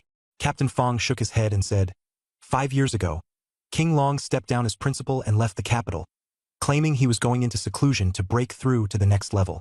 But where he went, no one knows. Who is the principal now? Lin Yu pressed on. Captain Fong thought for a moment before answering. There's no one else for the position. It still bears the name of King Long.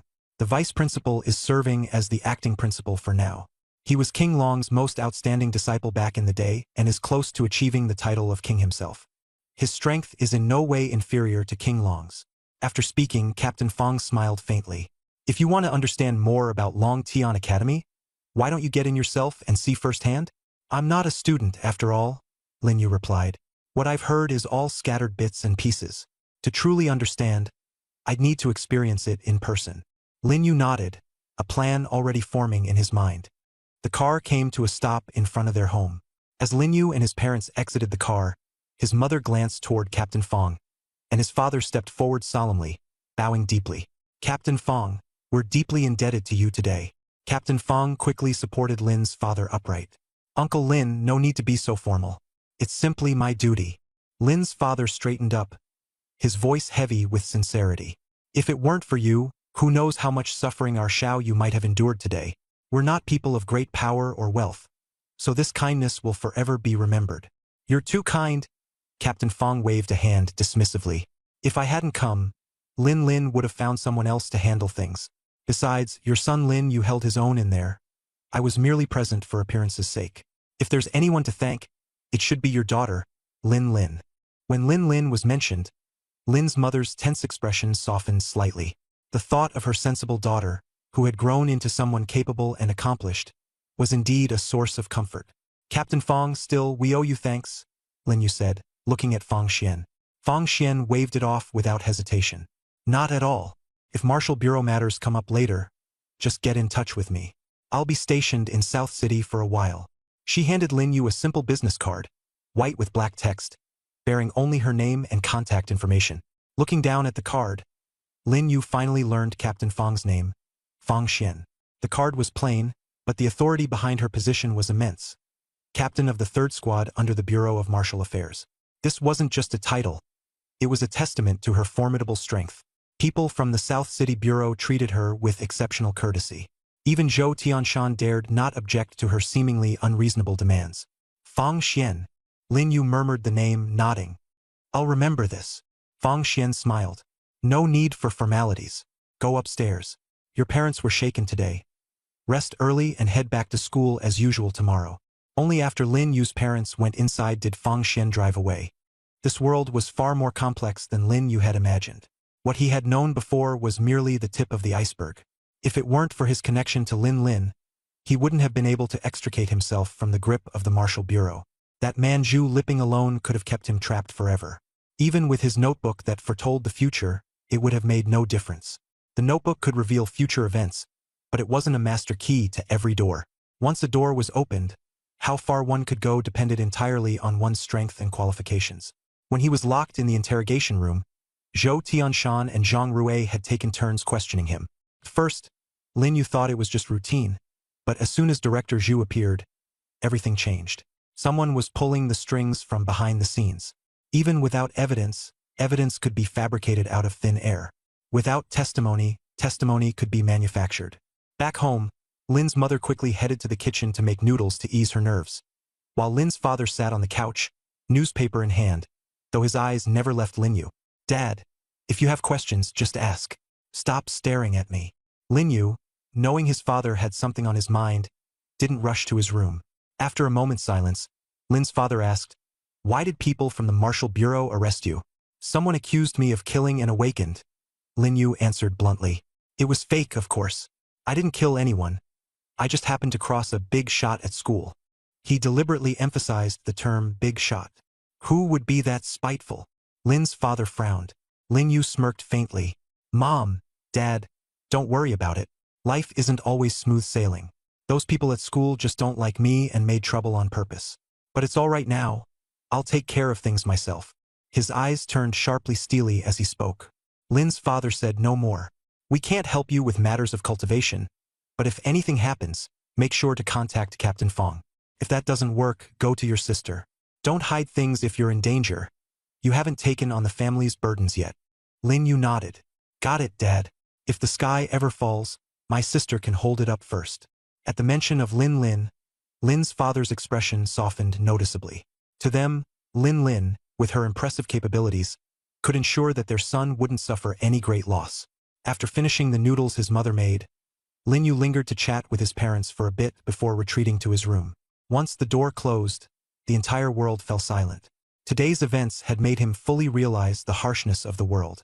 A searing, tearing pain shot through his entire body, as if countless steel needles were piercing his flesh. Beads of sweat instantly broke out on his forehead, soaking through his clothes, and he felt on the verge of collapse. He clenched his teeth and summoned every ounce of strength to endure the agony, silently telling himself, I can still hold on. I haven't reached my limit yet. However, the agony only intensified. His internal organs seemed to be churned like a raging sea by this violent surge of chi and blood. The warning on the first page of the diamond body echoed in his mind. If you experience severe pain during cultivation, stop immediately. Otherwise, your body will explode and you will die. Yet Lin Yu showed no sign of stopping. His gaze was as resolute as iron. He was firmly convinced that, aside from perseverance and pain, he had no other choice. For he knew that the grudge between him and Zhu Liping would not allow him to slack off in the slightest regarding his strength. Just then, the warm current surged once more, even more powerful than before, spreading almost to every fiber of his being, making his capillaries feel as if they were about to burst. Finally, the pain reached its breaking point. Lin Yu let out a low growl from his throat, and his entire body shook violently. His blood seemed to boil, and the energy surging from within instantly melted the pain, transforming it into an indescribable sense of refreshing coolness, like a spring breeze sweeping over ice and snow. Hugh? Lin Yu exhaled deeply, opened his eyes, and found his vision crystal clear. He glanced at his arms. The muscles, once slightly lean, seemed to have been reshaped, now appearing sharply defined and brimming with power. Lin Yu stood up, sensing the changes within his body. That unprecedented sense of fulfillment brought a faint smile to his lips. This is only the beginning, he murmured to himself, the whistling sound of his clenched fist sending a shiver down his spine. He looked down at the notebook on the table, rolled up his sleeves, and fixed it with a piercing gaze. Zhu Liping, just you wait, Lin Yu said coldly. No obstacle can stop me, not even the Hall of No Life, not even you. Body can't endure overly fast improvement in spiritual power without proper methods. If you act recklessly, it could backfire and lead to irreversible damage. This revelation sank heavily in Lin Yu's chest. His brows furrowed deeper as he contemplated the proposed trade-off. The offer was tempting, an opportunity to master spiritual power, something he desperately wanted to delve into, but at what moral cost? He stared at the emerging text on the notebook screen. Who do you want me to kill? He finally asked, voice low, cold and steady. The words materialized slowly, as if deliberately testing his patience. A corrupt official from the Martial Arts Bureau. His name is Zhu Liping. Lin Yu's gaze darkened at the mention of Zhu Liping. That name was not unfamiliar. It carried a weight of faint disgust since the incident where his family was almost implicated due to Zhu Liping's conspiracies. He had been suspecting Zhu's hand behind certain unjust actions, but the proof had always been out of reach. Why? Lin Yu clenched his fists unconsciously. Because he doesn't deserve the position he holds, the response read. And because he was directly responsible for many deaths, including misusing experimental resources for personal benefits. The same resources your family was almost a victim of. Lin Yu took in a shaky breath. The detest he held for Zhu Liping grew with each passing second. If what this entity on his notebook claimed was true, then the man was far filthier than he'd ever imagined. Still, Lin Yu was not one to act rashly, especially when murder was on the table. If I accept this deal, how do I know I can trust you? The notebook replied, I know your hunger to grow stronger, Lin Yu. Whether or not you agree, I am your only accessible guide to spiritual power, for now. But if you insist. There was a brief flicker on the screen, and then an unfamiliar script appeared. Following it was a string of text. This is part of the method I promised. Engage your subconscious state every hour after exhausting physical training. Your mind will automatically transition towards spiritual cultivation. Lin Yu's face turned somber. The brief glimpse of the method hinted at its authenticity. Whoever or whatever this entity was, it held secrets beyond his imagination. More than that, the mention of Zhu Liping stirred dormant feelings of revenge and justice within him. But before committing, Lin Yu chose to tread cautiously. I'll think about it, he finally said aloud, more to himself than the strange force communicating with him. The notebook responded no further. Silence enveloped the room, save for the faint ticking of the clock at the wall. Lin Yu leaned back, staring at the ceiling, lost in thought. He was aware that the path forward was complex.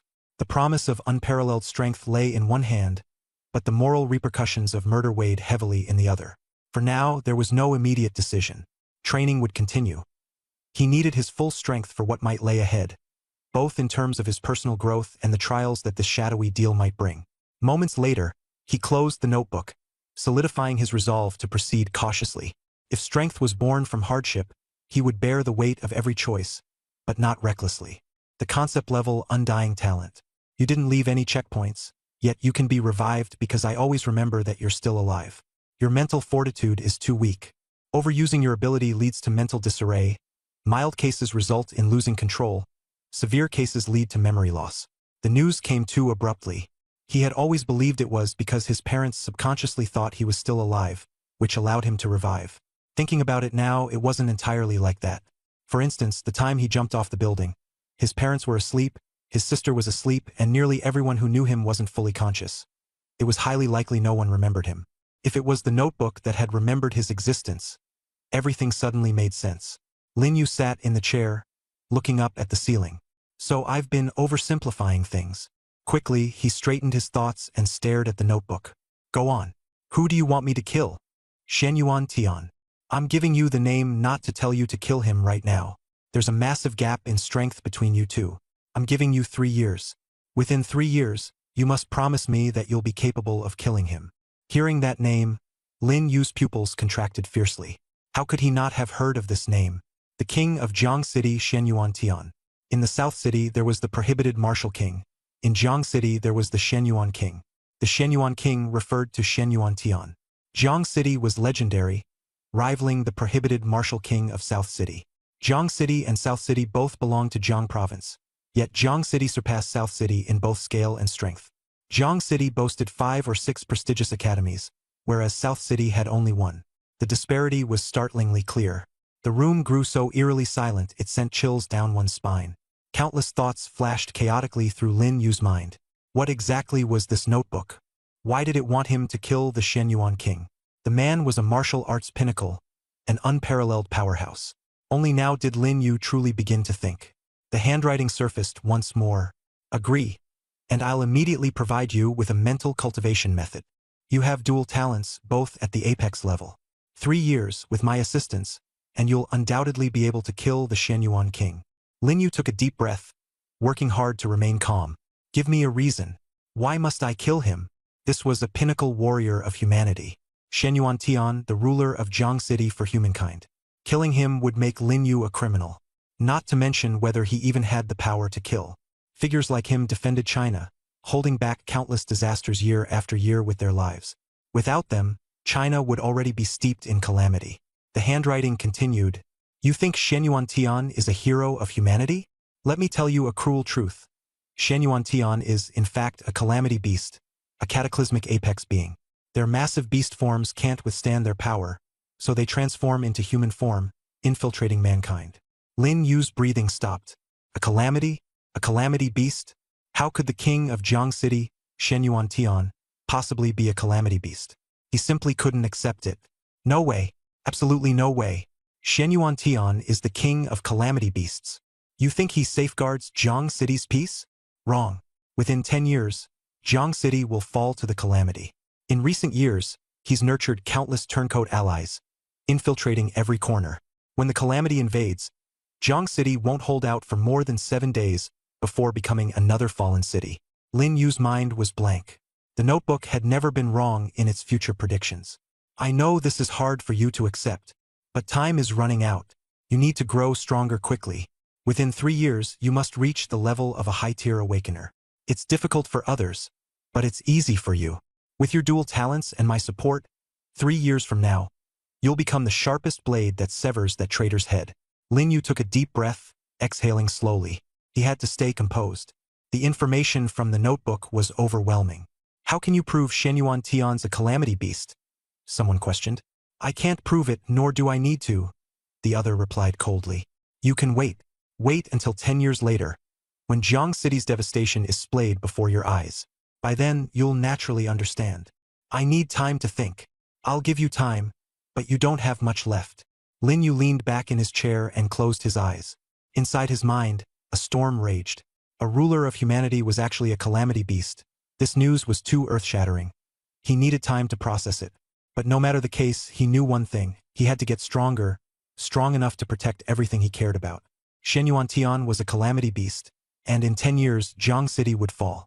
The chaos that would erupt if this news got out was unimaginable. Yet he had no evidence. The monthly test was in half a month, and during this time, his vitality points had to reach at least 100. His priority now was to enhance his strength. Shenyuan Tian and Jiang City's fall seemed far away. For now, his focus was on the test in half a month and then the martial exam. He could only take one step at a time. Lin Yu opened his eyes, resolve shining within them. Without hesitation, he reopened the notebook. Now, teach me how to cultivate mental strength. The handwriting slowly emerged. You must first sign a contract with me. I want to make sure you're not just saying yes without meaning it. All right, since you've agreed, let's begin. The handwriting gradually blurred and finally vanished. Out of nowhere, a bloodied hand suddenly clawed its way out of the notebook. Lin Yu's heart pounded violently. This blood-smeared hand exuded a menacing aura, a kind of fear that not even the awakened elite of Nanqing's top academy had managed to evoke in him before. The index finger of the blood hand was lightly grazed by something, causing a drop of fresh blood to drip onto the notebook page. As the blood hand slowly vanished, that single drop of blood floated above the blank page, pulsating faintly as though it were alive. "This is my blood," a line of text appeared. Or rather, it was once my blood. Now stretch out your hand and form a contract with me. If you regret it, you will lose everything.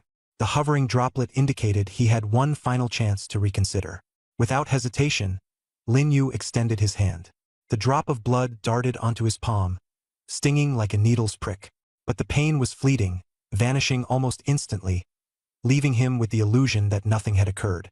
May 7th, the day of the monthly test. Lin Yu woke up early. After a month of arduous training, his vitality level had risen to 105.3. Although he hadn't yet reached the benchmark of 150 to qualify as an entry-level awakened individual, his progress was noteworthy. Over the past half-month, he had devoted most of his efforts to mental energy cultivation. Were it not for that focus, he would likely already have surpassed the 150-point threshold. Now, he could clearly sense the flow of vitality within his body. The enhancement in mental energy had significantly sharpened his awareness. Stepping out of his room, he found his mother busily serving breakfast in the living room. Upon seeing his alert demeanor, she appeared pleasantly surprised. "Xiaoyu, go wash your hands and come sit down for breakfast," his mother called out. Lin Yu nodded. After quickly finishing his meal, he left the house. South City High School. Lin Yu arrived close to 10 o'clock, which was considerably late. Cars cluttered the school entrance as students and parents bustled about. Today's monthly test was immensely significant, almost like a preliminary martial arts examination. It determined scholarships and resource allocation. Even higher academies were covertly observing the event, eager to identify potential candidates ahead of the national martial exam. As Lin Yu approached his classroom, he overheard his classmates discussing their cultivation progress. "My vitality level just broke through 5 points. I think I'll pass this time," someone said excitedly. "I'm at 6.12, not too far from you. Honestly, I feel like the vitality cultivation techniques taught in the school library don't suit me. If they did, I'd have surpassed 10 points by now. But my family can't afford vitality supplements, so at this rate, I might barely reach 10 points next month and scrape by with a B rating to get into a third-tier academy. My family spent over 300,000 yuan on vitality supplements for me. My vitality is already at 11 points now. Damn. Compare and despair. At that rate, combined with a B-grade aptitude, you might even get into Nanqing's first academy." Envious voices filled the classroom. "That's nothing," someone chimed in. "I heard Yuan Hao's nearly at 20 points of vitality already. His family's wealthy, and his aptitude's an A grade. He's definitely making the top 10 this time. Yuan Hao's the strongest in our class, but he's still far behind Chuyu. Chuyu broke through 80 points of vitality last week. She's probably at 90 points by now. Chuyu's a genius, an S-grade talent with a filthy rich family. It'd be hard for her not to have such high vitality. Our class did have another S-grade talent once, Chun Hao. If he hadn't died, I wonder how high his vitality would have reached by now." Whenever the topic of Chun Hao surfaced, thoughts inevitably turned to Lin Yu. "Do you think Lin Yu will show up today?" someone suddenly asked. Lin Yu? I almost forgot he existed. Ever since the Martial Affairs Bureau took him away, there's been no news of him. He hasn't shown up at school either. Could it be true that he killed Chun Hao? No way. They must have made a mistake. He'll probably be released in a few days. He must have fallen behind in training and feels embarrassed to show up. If he really comes today, it's just to lose face. Standing at the doorway, Lin Yu listened quietly, a faint smile curling his lips. These numbers, 20 points of vitality, 80 points of vitality, had no impact on him at all. A month ago, 80 points had seemed like an unattainable peak to him. But now, his vitality had already reached 105.3. Chun Hao, that S-grade talent, flashed through Lin Yu's mind, stirring a twinge of nostalgia. If Chun Hao were alive, how high would his vitality be now? 50, 60, maybe even 70 or 80. But alas, he was dead. Dead at Lin Yu's hands. Lin Yu pulled himself from his thoughts and stepped into the classroom. The chatter immediately ceased as soon as he entered. All eyes turned toward him, filled with surprise, awkwardness, and curiosity. The boy who had just ridiculed Lin Yu for losing face flushed beet red, lowering his head, unable to meet Lin Yu's gaze. Lin Yu walked up to him, a faint smile on his face. He didn't say a word, just fixed his eyes on the boy. The intensity of Lin Yu's stare made the boy squirm. After what felt like an eternity, the boy finally mustered the courage to lift his trembling head. What do you want? Oh, nothing. I just wanted to see who it was that said I'd lose face. Turns out it's you, Li Rui. Li Rui's face turned crimson again. He opened his mouth, trying to respond, but swallowed his words instead. Go back. He felt that Lin Yu had changed too much after not seeing him for a month. Lin Yu ignored him and turned to walk back to his seat. Before long, Yuan Hao finally arrived. The moment he stepped into the classroom, he immediately spotted Lin Yu. His steps faltered, and his expression swiftly shifted from surprise to excitement as he speedily approached. Wow, Brother Yu, you're finally here. I knew it. On such an important day, there's no way you'd be absent. Yuan Hao sat down next to him, his face full of concern as he asked, Brother Yu, where have you been this past month? The Martial Arts Bureau didn't give you a hard time, did they? I've been so worried. It's fine. They just questioned me a bit, and then I went back home. I figured coming to school to train was a hassle, so I practiced at home instead. Lin Yu replied casually. Yuan Hao nodded and didn't press further. It wasn't that Lin Yu didn't want to explain, but the situation was just too complicated to summarize. Oh, by the way, Brother Yu, my vital energy score has reached 21 points now, Yuan Hao said, his face lighting up with pride. Lin Yu nodded and remarked nonchalantly, Not bad. What's that supposed to mean? Yuan Hao froze, his confident smile stiffening awkwardly. Lin Yu glanced at him, a faint, enigmatic smile tugging at the corners of his mouth. Something about that smile made Yuan Hao feel uneasy. He leaned in closer and whispered, Brother Yu, don't keep me in the dark. Be honest with me. What's your vital energy score now? Don't lie. We're close like brothers. Lin Yu also leaned in closer, his tone serene. Not quite 200. So, what's the exact number? Yuan Hao was momentarily dumbfounded. 105.3. Yuan Hao's face went rigid. How much? His mouth hung open in disbelief, his eyes wide as saucers. 105.3. Lin Yu repeated calmly. It took a good while, but Yuan Hao eventually snapped out of his shock, practically jumping out of his chair. Holy crap! Holy crap! Holy crap! Brother Yu, you've got to be kidding me. Right? The commotion caused everyone in the classroom to turn their heads toward them. Yuan Hao coughed awkwardly, trying to play it off, then lowered his voice. A vital energy score of over 100? That's higher than Chu Yu's. I just heard yesterday that her vital energy score was only 85, and even if she trained all day, there's no way she could break 90. Brother Yu, doesn't that mean you're number 1 in the school now? Lin Yu didn't say a word, only offering a faint smile in response. Yuan Hao stared intently at Lin Yu. Brother Yu, you're not messing with me, are you? Is it really 105.3? Lin Yu remained silent, but he began to release his vital energy. With Yuan Hao's A-rank talent, his sensitivity to vital energy was exceptionally sharp. He immediately felt an immense and overwhelming pressure emanating from Lin Yu. That oppressive sensation, he had only ever experienced it before in front of his older brother. But his brother was already a beginner level awakened. Yuan Hao's expression morphed from shock to awe, then finally to an exhilarated excitement as he blinked rapidly in amazement. Lin Yu waved a hand dismissively. Keep it low-key. The homeroom teacher's coming? Someone suddenly shouted, and the previously noisy classroom fell silent in an instant. Teacher Li entered the classroom, sweeping her gaze across the students. Her eyes momentarily lingered on Lin Yu before moving on. Everyone's here more or less, right? Is anyone still missing? She asked. A boy raised his hand. Only Chun Hao hasn't shown up. Everyone else is here. The atmosphere in the classroom turned deathly still in an instant. Chun Hao. Everyone knew that he was dead. Completely, irreversibly dead. The boy had said it as a joke, but no one dared to laugh. After all, Chun Hao had possessed S-rank talent. The boy maintained a faint smile, glancing around. But when he noticed that the entire class was staring at him, he gradually realized the gravity of the situation. Teacher Li's face darkened. Write the school code and conduct rules 10 times and hand it in to me later. Also, you'll be the last in line for today's vital energy test. Low whispers of disapproval spread through the class. What a fool! Joking about someone who's dead. Is he out of his mind? Who knows? Maybe he just lost it. The boy's face turned beet red. Unable to remain standing, he wished he could disappear into a hole in the ground. After a long pause, Teacher Li spoke again. All right, now that everyone's accounted for, let's prepare to line up and head over to the training grounds. Today's the monthly assessment. Stay focused, and no more jokes like that in the future.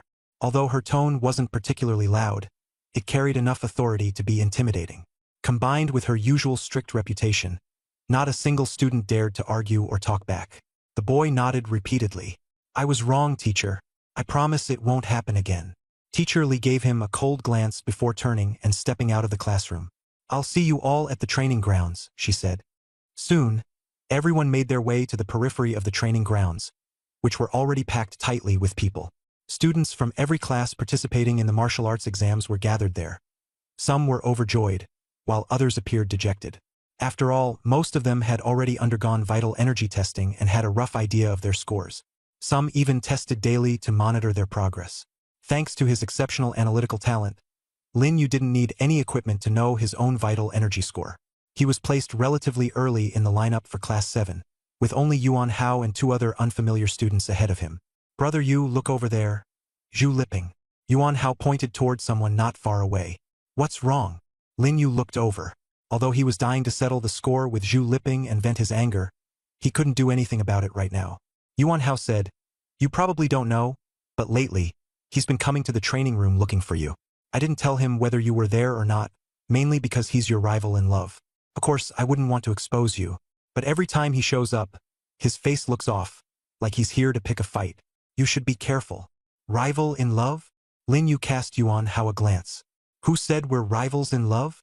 Yuan Hao scratched his head awkwardly. Aren't you? Didn't you say you wanted to pursue Chuyu? Zhu Liping likes her too. Everyone knows that. Doesn't that make you rivals in love? Lin Yu stayed quiet for a while, then finally spoke. We're not rivals in love now. We're sworn enemies. Sworn enemies? Yuan Hao froze, about to ask for clarification, but it was his turn to head up for the blood energy test. As Yuan Hao walked to the platform, Lin Yu's gaze shifted back to Zhu Liping.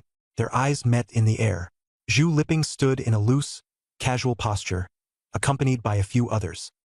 His face was expressionless and cold, but he gave Lin Yu a faint nod. Lin Yu's expression remained calm as he locked eyes with Zhu Liping. After a long moment, a small, almost imperceptible smile tugged at the corner of Lin Yu's lips. Both men quickly looked away, as if their brief encounter had never happened.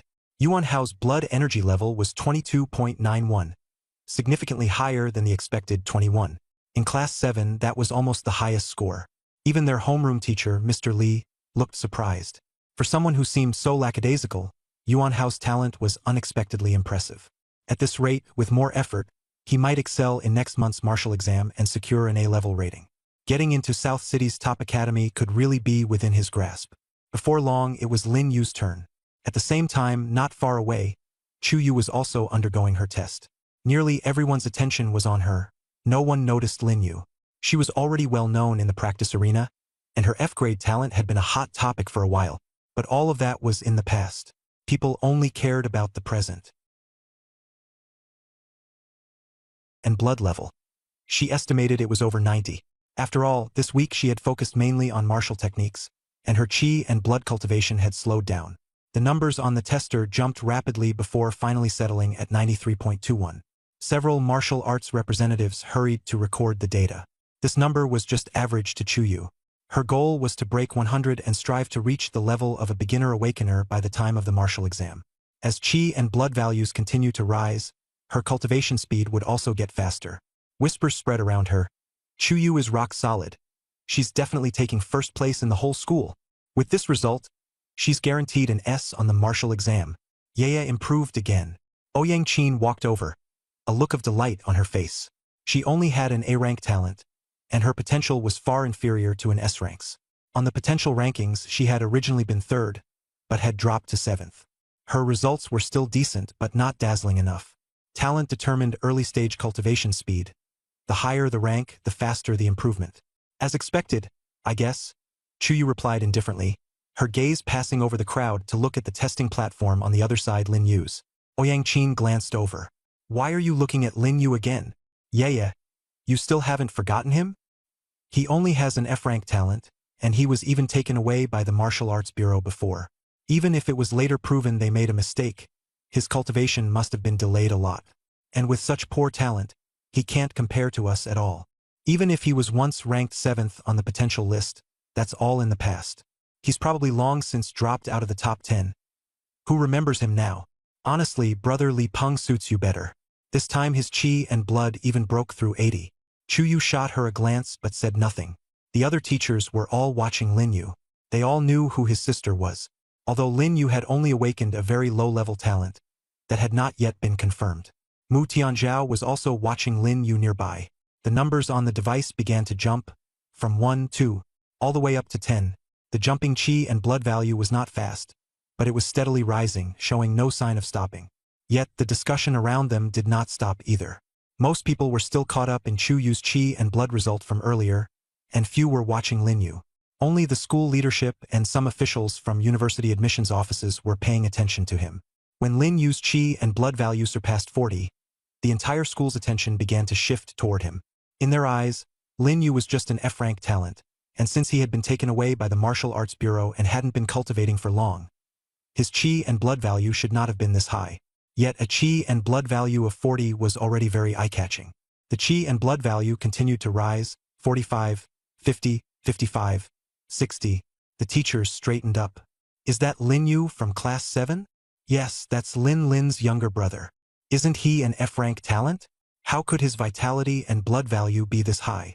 65707580. Once the number passed 80, the surrounding chatter gradually quieted down, and more people fixed their eyes on him. Everyone wanted to know just where the limit of this F-rank talent really was. 859095100. When the vitality and blood value broke through 100, the venue fell eerily silent. No one dared to believe their own eyes. The numbers slowed their climb and finally stopped at 105.3, shocking the entire school. A vitality and blood value of 105.3 was enough to secure him first place in the monthly test. The previous high was Chuyu's 93.21. Ouyang Qin's mouth fell open, her face burning red. Chuyu's expression stiffened. 105.3 was not only higher than hers, but more than 10 points higher in vitality and blood value. She pressed her lips tightly together, a complicated emotion flickering in her eyes. Not far away, Zhu Liping's expression changed repeatedly, from shock and disbelief to jealousy. He had deliberately hidden his strength, posting a vitality and blood value of 81, though he could actually reach nearly 95, but that was still far inferior to Lin Yu. Zhu Liping instinctively took a step back, and just then met Lin Yu's gaze, causing his expression to tense. Not only the students were shocked, but the teachers were too. Teacher Li pushed up his glasses. Though he looked calm on the surface, the corners of his mouth lifted slightly, unable to hide the joy in his heart. Damn, old Li. This year's top student in the grade is definitely locked in. The title of Best Homeroom Teacher this year has got to be yours. In previous years, it was always the first class, and now it's finally someone else's turn. Teacher Wang beside him said sourly, an F-rank talent, and you still managed to teach him to 105.3 vitality and blood value. Your teaching skills really deserve a proper study session. Teacher Li coughed and said, not at all. It's all the student's own hard work. On the surface he was modest, but in his heart he thought, what did I even teach? This student hasn't attended class for a month. But he couldn't say that. If he denied it, it would be a slap in the face. If he didn't say anything, the credit would be his. Anyway, Lin Yu was a student of class 7, and he was class 7's homeroom teacher. When a student did well, the homeroom teacher got face too. No one cared how it was done, they only decided the teacher had taught well. Mr. Wang pursed his lips and said nothing, knowing full well that this had nothing to do with Teacher Li. He was just jealous that Lin Yu was in class 7 and not in his class 6. This year, class 6 didn't even have a single S-rank talent. He had even gloatingly celebrated when Chun Hao died, because Class 7's only S-rank talent was gone too. He had been delighted at the time. But only a few days later, a freak with a chi and blood value over 100 emerged. Even more absurdly, just a month ago, this guy had been suspected of being nothing more than trash who had awakened only the lowest level talent. Now no one dared question it. The admissions office people began recording the data. Lin Yu walked down from the practice stage. Yuan Hao was flushed with excitement, and he rushed over to Lin Yu. Damn, Yuji, you're insane. 105.3. First in the whole school. Even Chu Yu has been left far behind by you. Lin Yu patted his shoulder, signaling him to calm down. But how could Yuan Hao possibly calm down? When he heard Lin Yu mention that chi and blood value earlier, he hadn't taken it seriously. Now he had seen it with his own eyes. UGE. Do you know what this means? Special admission. The academy will recruit you directly. You won't even need to take the martial arts exam. You can go straight into the academy. And it'll be all the top-tier academies yours to choose from. Lin Yu just smiled and didn't answer. Of course he knew special admission would bring people to recruit him. But would Longtian Academy come? Absolutely not. After learning the news, Lin Yu's only goal was to enter Longtian Academy.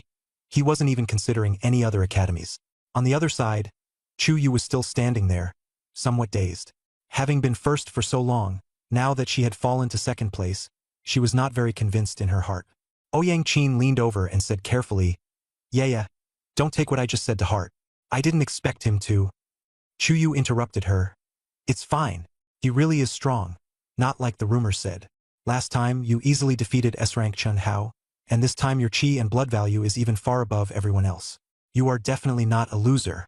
Ouyang Qin still wanted to say something, but when she saw Chu Yu's expression, she swallowed it back. Chu Yu looked calm on the surface, but anyone familiar with her knew that this kind of calm was only a mask for the turbulence within. Chu Yu turned to leave. Lin Yu and Yuan Hao were also about to leave. Chu Yu suddenly stopped, and their gazes collided. You're very impressive, Chu Yu said with a smile at the corner of her mouth. You've made me look at you in a new light again. You won this time, but next time, I'll win. Lin Yu smiled faintly. You're very strong too, but I'll keep getting stronger. Chu Yu froze for a moment. The smile at the corner of her mouth didn't fade as she turned and left. Yuan Hao hurried over to Lin Yu, eyes wide. Bro Yu, did you hear that? Lin Yu glanced at him. What are you so excited about? I'm not deaf. How can I not be excited? Chu Yu, the school's #1, the universally acknowledged campus belle, took the initiative to talk to you. Didn't you see how many people around were staring at you? Their eyes looked like they wanted to kill you. Lin Yu couldn't be bothered to pay him any mind and kept walking forward. Yuan Hao quickly caught up. Bro Yu, now you're the school's #1. Even Chu Yu has admitted defeat. That kid Zhu Lipping only dares to spout harsh words. From now on, if you say 1, who dares say 2? Not long after the two had walked off, an unfamiliar man in a suit stopped them. Lin Yu didn't know him, but the person beside him, Mu Tianzhao, did, the principal. Mu Tianzhao shook his head helplessly.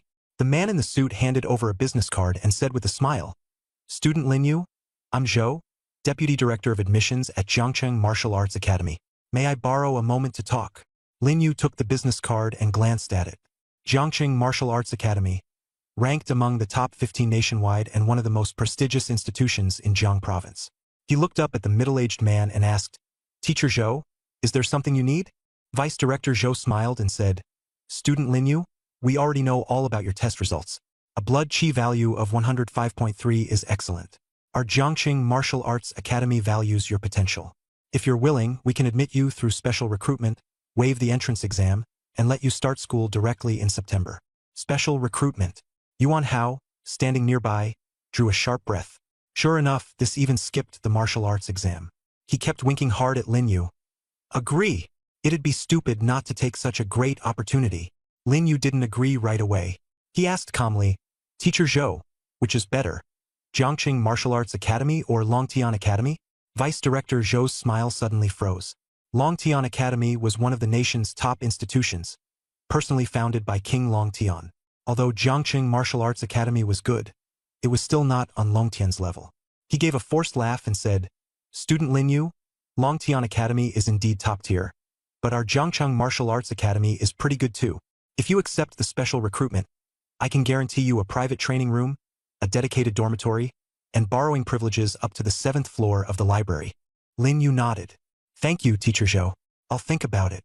Vice Director Zhou opened his mouth, wanting to say something, but when he saw Lin Yu's expression, he ultimately just sighed and handed him a special recruitment application form.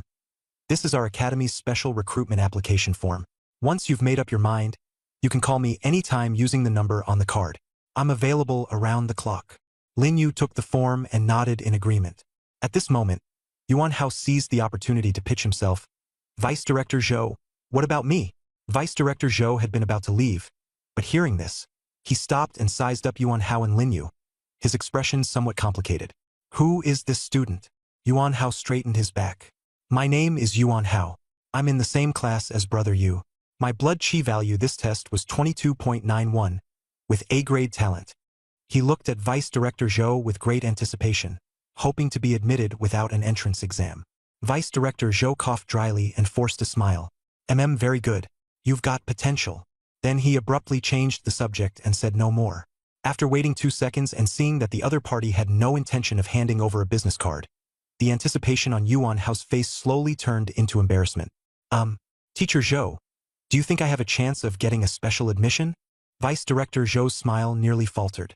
He glanced at Lin Yu, then at Yuan Hao. His blood and chi value and A-rank talent were both decent, but he was still far from the special admission standard.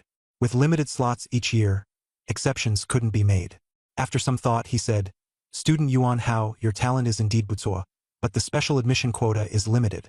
There are only a few spots each year, so basically, he didn't finish the sentence, but the meaning was already clear. Yuan Hao wasn't qualified. Lin Yu patted his shoulder from the side. Didn't Yuan Hao say he wanted to take the entrance exam for the South City No. 1 Academy? Yuan Hao's face fell and he gave no response. Lin Yu looked at Vice Director Zhou and helped him out by saying, Teacher Zhou, although Yuan Hao's blood and chi value isn't top tier, he works very hard and has a quick mind. He's dependable in what he does. If there are any extra slots, you could consider him. Vice Director Zhou was stunned for a moment, then after a brief silence nodded. I'll seriously consider Lin Yu's suggestion. He took out a business card and handed it to Yuan Hao. Yuan Hao, if your blood and chi value can rise to 50 before the martial arts exam, contact me. I'll consider it then. Yuan Hao took it, his eyes lighting up. Thank you, Teacher Zhou. I'll definitely work hard. Vice Director Zhou nodded. This was just a bit of personal favor. He then turned to Lin Yu. Lin Yu, keep the special admission form. Think it over and contact me anytime. The gates of Jiangqing Martial Dao Academy will always be open for you. Lin Yu nodded. Thank you, teacher. Only then did Vice Director Zhou leave. Nearby, Mu Tianzhao watched the scene, shook his head, and smiled. Kid, you're quite the hot commodity now. Those academy people were all watching you just now. Lin Yu smiled. Principal Mu, don't joke around. Mu Tianzhao waved a hand. I'm not joking. A blood and chi value of 105.3 could rank in the top 3 in the history of South City No. 1 High School. Your sister only had about 102 back then, and now you've already surpassed her. He studied Lin Yu, his tone warning. The tall tree catches the wind. You've stolen the show today, and there won't be few people who set their sights on you, especially the Hall of No Fate. Remember, it's the people who grow up who are the real geniuses. Take care of yourself. Lin Yu's heart tightened, and he nodded repeatedly. Thank you for the reminder, Principal Mu. Mu Tianzhao patted him on the shoulder and turned to leave. At that moment, Yuan Hao came over excitedly. Yuji, you just spoke up for me? And Vice Director Zhou even gave me a business card. Lin Yu looked at him and asked, if I remember correctly, weren't you going to take the Nanqing First Academy exam? Why did you change your mind? Yuan Hao grinned. Maybe Yun Shishue is still waiting for you. I just want to be recognized. I already got that just now. My goal is still Nanqing First Academy. It hasn't changed. Lin Yu patted him on the shoulder and smiled. Yuan Hao went on, Yuji, let's take it easy today? A new entertainment center just opened downstairs from my place. Let's go have some fun. Yuan Hao draped an arm over Lin Yu's shoulder and said with a smile, Tonight's on me. Lin Yu replied expressionlessly, Do you take me for an easy mark? Yuan Hao chuckled. We don't have to go to a restaurant. An internet cafe is fine too. The one downstairs has a big promotion. Recharge 500 and get 1,000. I'll pay. How about it? Lin Yu shook his head. I'm not going. Yuan Hao got anxious. Yuji, you haven't been out in so long. Since you finally got out today, why not relax a bit? You've been training like this every day. I'm really afraid you'll work yourself crazy. Lin Yu looked at him and suddenly asked, Yuan Hao, Do you know how important my blood and chi value is today? Yuan Hao froze. Isn't it just that you're first in the whole school?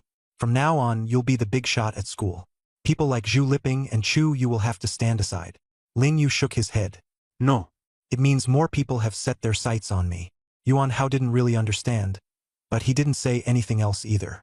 He knew Lin Yu had made up his mind and couldn't be talked out of it. All right then, Yu Ji, I'll go by myself. Just remember not to train yourself crazy. Yuan Hao sighed. Lin Yu waved his hand and went straight to find the homeroom teacher, wanting to ask when the scholarship would be distributed. This blood and chi increase wasn't just for appearances. The scholarship mattered even more to him. The teaching building was quiet, with most of the students out on the playground. Lin Yu knocked on the door, but no one answered, so he pushed it open and went in. There was only the homeroom teacher, Teacher Li, in the office.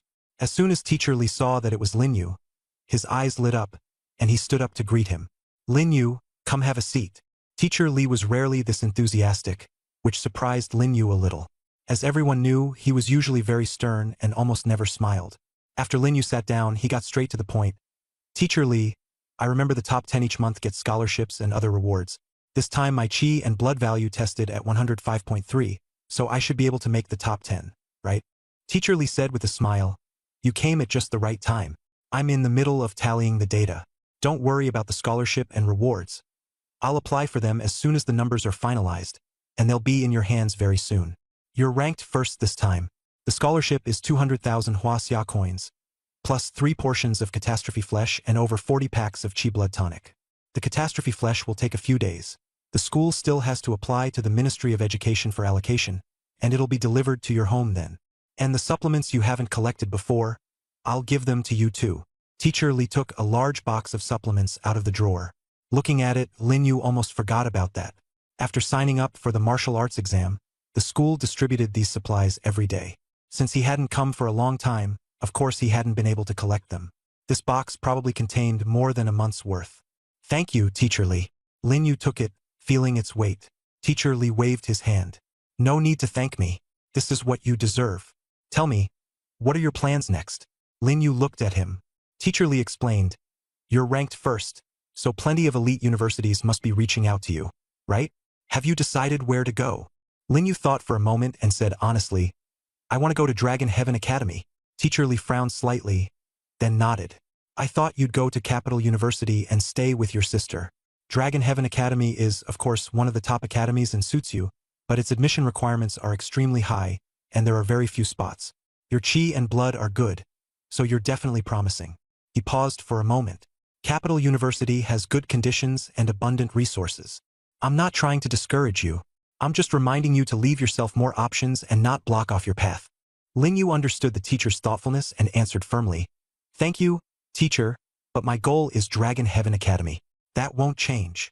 Teacher Li looked at his resolute face, froze for a moment, then smiled. Your personality really does resemble your sister's. You two are cut from the same cloth. There's still a month until the martial exam. Work hard. I'm optimistic about you. Lin Yu nodded and pushed the door open to leave. The corridor was quiet, and he was already planning his next step in his mind. The 200,000 bonus, 3 portions of calamity flesh, more than 40 packets of chi blood powder, and a box of supplements. The resources were already more than sufficient. Next, Lin Yu only needed to focus on cultivation and prepare for the martial exam.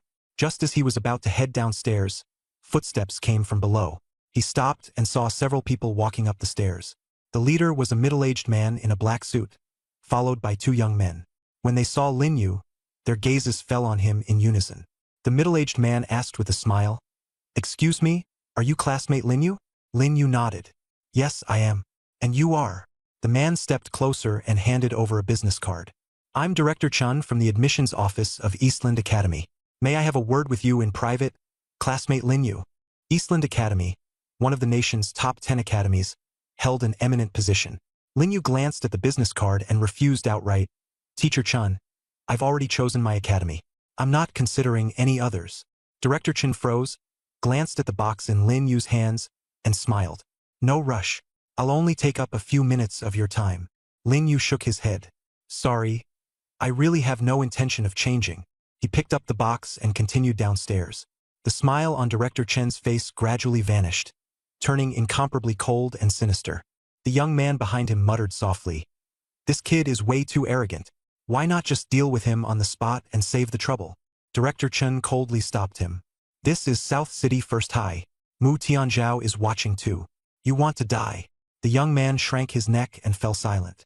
Another young man asked quietly, Director Chen, are we just going to let it go? He's only a student who just awakened. Director Chen stared in the direction Lin Yu had disappeared, and after a moment of silence, said, Let it go? Don't forget our mission today.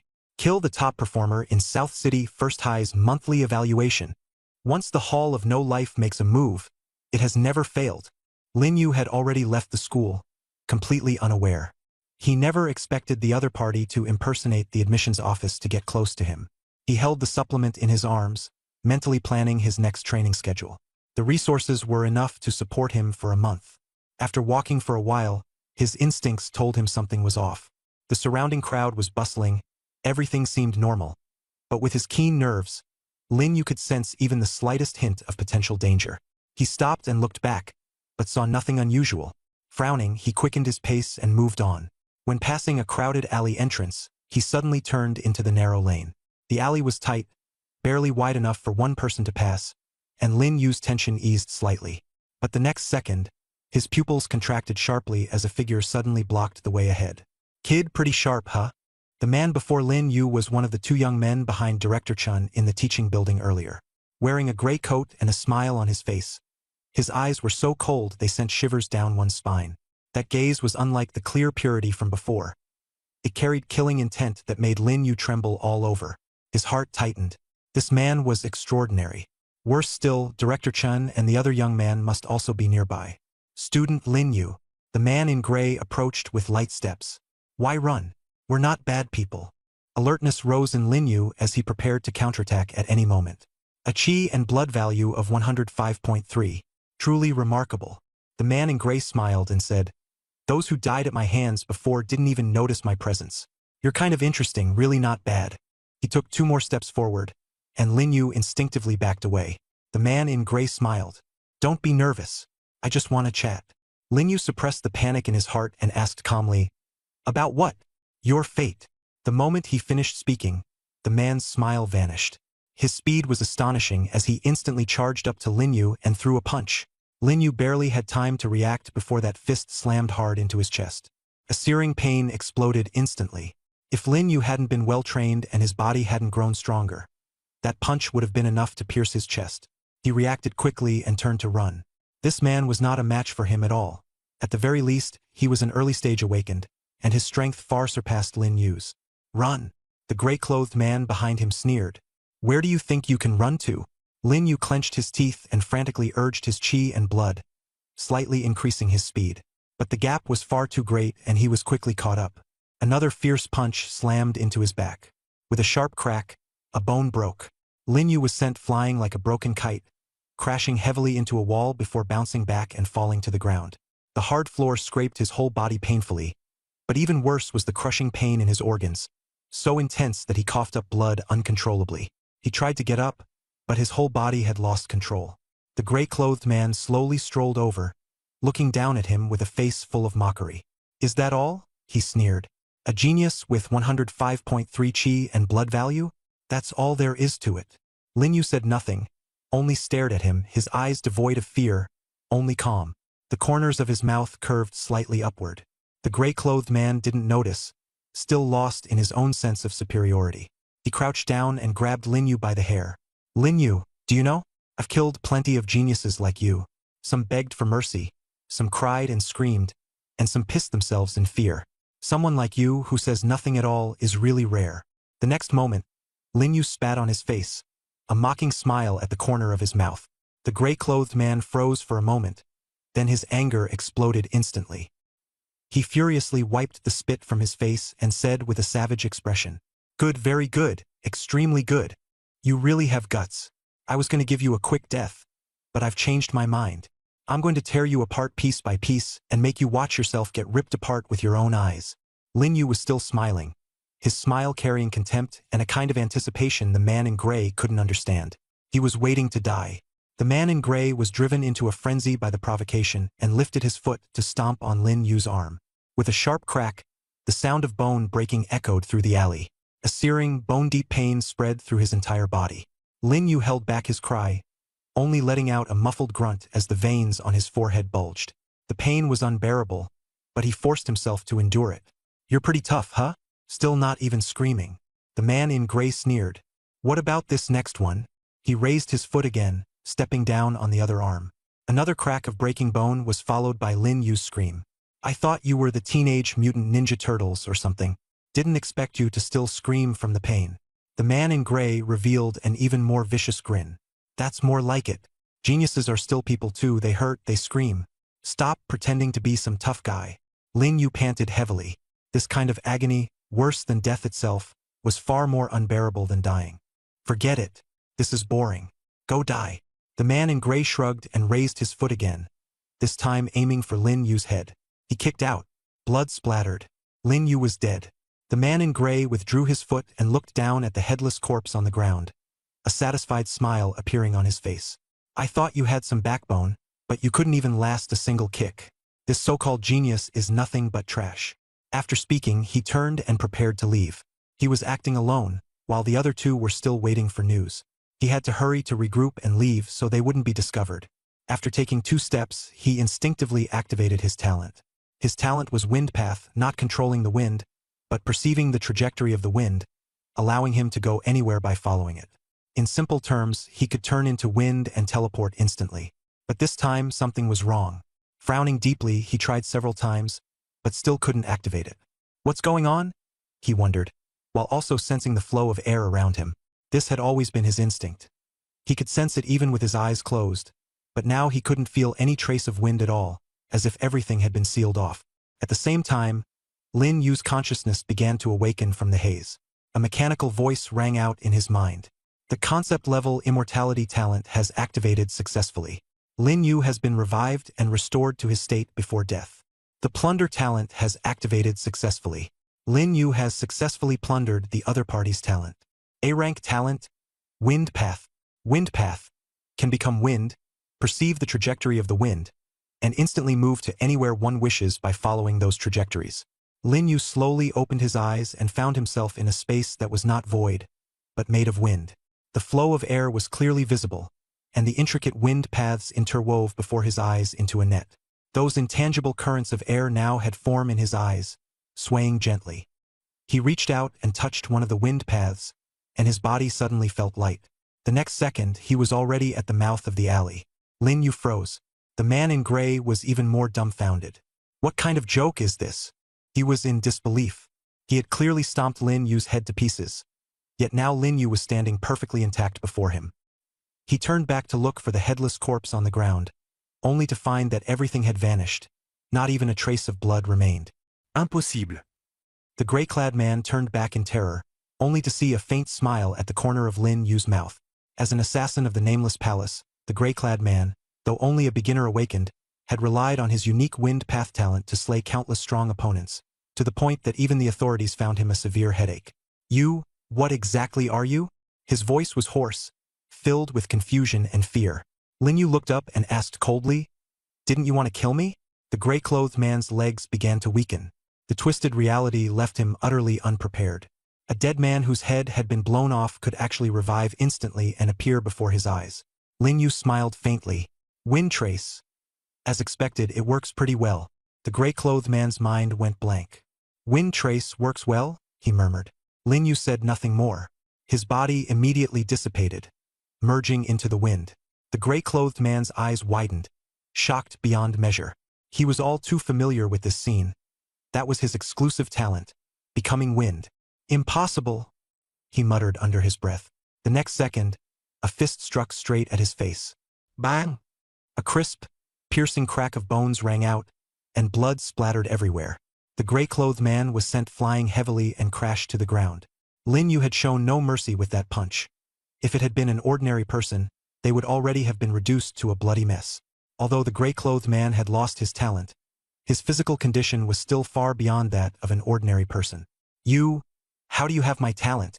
The gray-clothed man lying on the ground spat out a mouthful of blood and stared at Lin Yu in terror. Lin Yu did not answer. Instead, he asked, "You're from the Temple of No Fate?" The gray-clothed man instantly went stiff. Lin Yu stepped down, and with a bang, the gray-clothed man let out a miserable scream.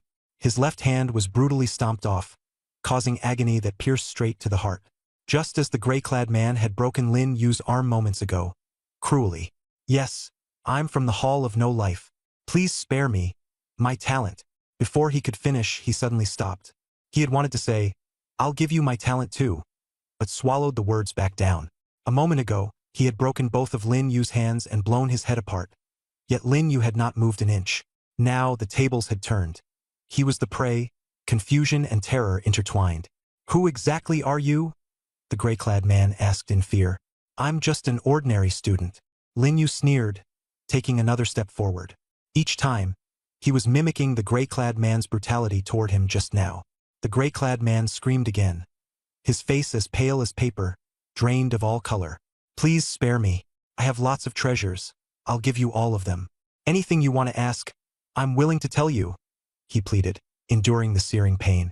Lin Yu asked expressionlessly, the people you killed, did any of them beg for mercy? The gray-clad man stammered, maybe some. Then did you spare them? The gray-clad man's face instantly turned deathly pale. Clearly, he had long since anticipated the outcome. Lin Yu raised a hand, and the air instantly condensed into a sharp wind blade. He flicked his finger and the wind blade shot out. With a pft, blood spurted everywhere. The gray-clad man convulsed violently twice, then collapsed completely, showing no sign of life. Lin Yu thought to himself that he was still too soft-hearted. He had actually left behind a corpse with an intact head. Shaking his head, he dismissed the thought, knowing the Hall of No Name had not sent just this one person. The man who called himself Director Chun and that young man were surely accomplices. He crouched down and searched the gray-clad man's pockets, but couldn't even find 100 yuan. He was simply a total pauper. Standing up, he glanced at the dim alley and had no intention of dealing with the scene. This alley was remote and few people passed by. The body would probably not be discovered for several days. He was convinced that the Martial Arts Bureau knew people from the Nameless Hall, so he deliberately left the body intact just so they could identify it. He didn't want them randomly arresting people like last time. Lin Yu raised his hand, the air rippling as wind tracks formed. His figure dispersed like the wind, rapidly moving along the wind tracks. A few seconds later, he had left the scene dozens of meters away. Though his speed wasn't particularly fast, it was enough. He also discovered that the speed of wind track was closely tied to spiritual power. The stronger the spiritual power, the faster the speed. In the future, he might even be able to appear at any windy place anywhere in the world at any time, as long as his spiritual power was strong enough. With wind track, he could even save on taxi fare. On the other side, room 302 of the hotel. Director Chun and the young man were waiting for news from the man in gray. Director Chun sat by the window, pulling the curtain halfway open, staring at the activity below while a cigar hung from his mouth. The young man lay on the bed playing with his phone, looking bored. Why hasn't Huang Kuan come back yet? The young man put down his phone. It's just killing a student. Why is he dragging it out so long? Director Chun said nothing, his brows slightly furrowed. The young man sat up. Brother Chun, this has taken too long. Normally Huang Kuan would be back in half an hour, but it's almost an hour now.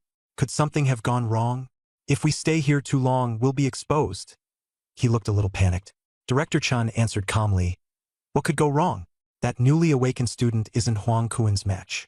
Huang Kuan also has the wind track talent. Even if he can't win, he can still escape.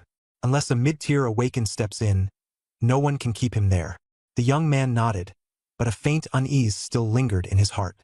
Suddenly he thought, right, Lin Yu's sister is Lin Lin. Could someone be protecting Lin Yu in secret? Director Chen's eyes narrowed slightly. Lin Lin was also on the Nameless Hall's hit list, but her rank was too high, so they weren't qualified to make a move. The Nameless Hall had launched several attacks, all of which had failed. The young man's words woke Director Chun up to the possibility of someone protecting Lin Yu, but he still decided to wait a little longer. Huang Kuan had never failed. This time should have been no exception. The room fell into silence, and time passed second by second. Another hour went by. The young man could no longer sit still. He got up anxiously from the bed and said, Brother Chun, it's been 2 hours. Something's definitely wrong. In the past, Huang Kuan would be back after killing and eating. Something must have happened. Someone's protecting Lin Yu. Director Chen still didn't turn around. He said indifferently, Wait a little longer. The young man panicked. Still wait? Brother Chen, the longer we stay, the more exposed we become. Besides, our identities were stolen from the people we killed at East Sky Academy. If we're discovered, we won't be able to get out of Nanching. I said wait a little longer. Director Chen's tone was cold, carrying an air of command. We've worked together for years. If he's alive, we need to see the person. If he's dead, we need to see the body. Wait a bit longer. If there's still no news, we'll leave. He had no choice but to do this. If Huang Kuan really died, he would also have to bear the charge of poor management. The layers of management in the Nameless Hall were extremely strict. This mission's target was Lin Yu. By rights, the three of them should have acted together. But after a few lessons, everyone had tacitly agreed to let Huang Kuan make the move. Huang Kuan's talent was special. Even if he couldn't kill the target, he could still escape. If those above learned that he had led the team but lost a subordinate out of underestimating the enemy, the punishment would definitely be even harsher. Director Chun called Huang Kuan several times, but no one had answered on the other end. By now, the number of calls was uncountable. Brother Chun, how about we withdraw first? The young man asked cautiously. Even if Huang Kuan has run into trouble, he can still get away. But if we stay here too long, we're likely to expose ourselves. Director Chun was silent for a few seconds before finally standing up. He tossed the cigar into the trash can, walked to the window, drew back the curtains, and carefully looked outside. Then he said, "You're right. Let's withdraw first. Meet at the usual place. But we need to find out where Huang Kuan was last seen." The young man's expression grew even uglier. Brother Chun, if something really happened, wouldn't going there be walking right into a trap? Director Chun shook his head. We just need to find his last known location. If something really happened to Huang Kuan, we need to know who did it. As he spoke, he took out a black device from his chest and handed it to the young man. Take this and search near Nanching No. 1 High School. It can sense Huang Kuan's aura. The young man took the device, his hands trembling. He had assumed Director Chun would go with him, but in the end, he was the only one. Brother Chun, you want me to go alone? He was only a low-level awakened himself and didn't have Huang Kuan's special talent. If he were caught, there would basically be no escape. Director Chun looked at him calmly. What else? Go with you? And die together? The young man said nothing and could only nod. When he reached the door, he looked back again. Brother Chun, I'm a little scared. Director Chun was silent for 2 seconds, then smiled. Don't be afraid.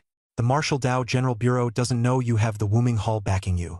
Go quickly and come back quickly. The young man opened his mouth but couldn't say anything. Director Chen patted his shoulder. Be careful. If something seems off, run. He took a deep breath and pushed the door open before leaving. After the door closed, Director Chun stood there, his smile slowly fading. He took out his phone and dialed an unfamiliar number. Has the mission been completed? A deep voice came from the other end. It probably failed. Huang Kuan is dead, Director Chen replied. There was a 2-second silence on the other end before it asked, What about that kid? Let him check it out. I've done a little something to him. He probably won't live, but before he dies, he can still help us probe the way.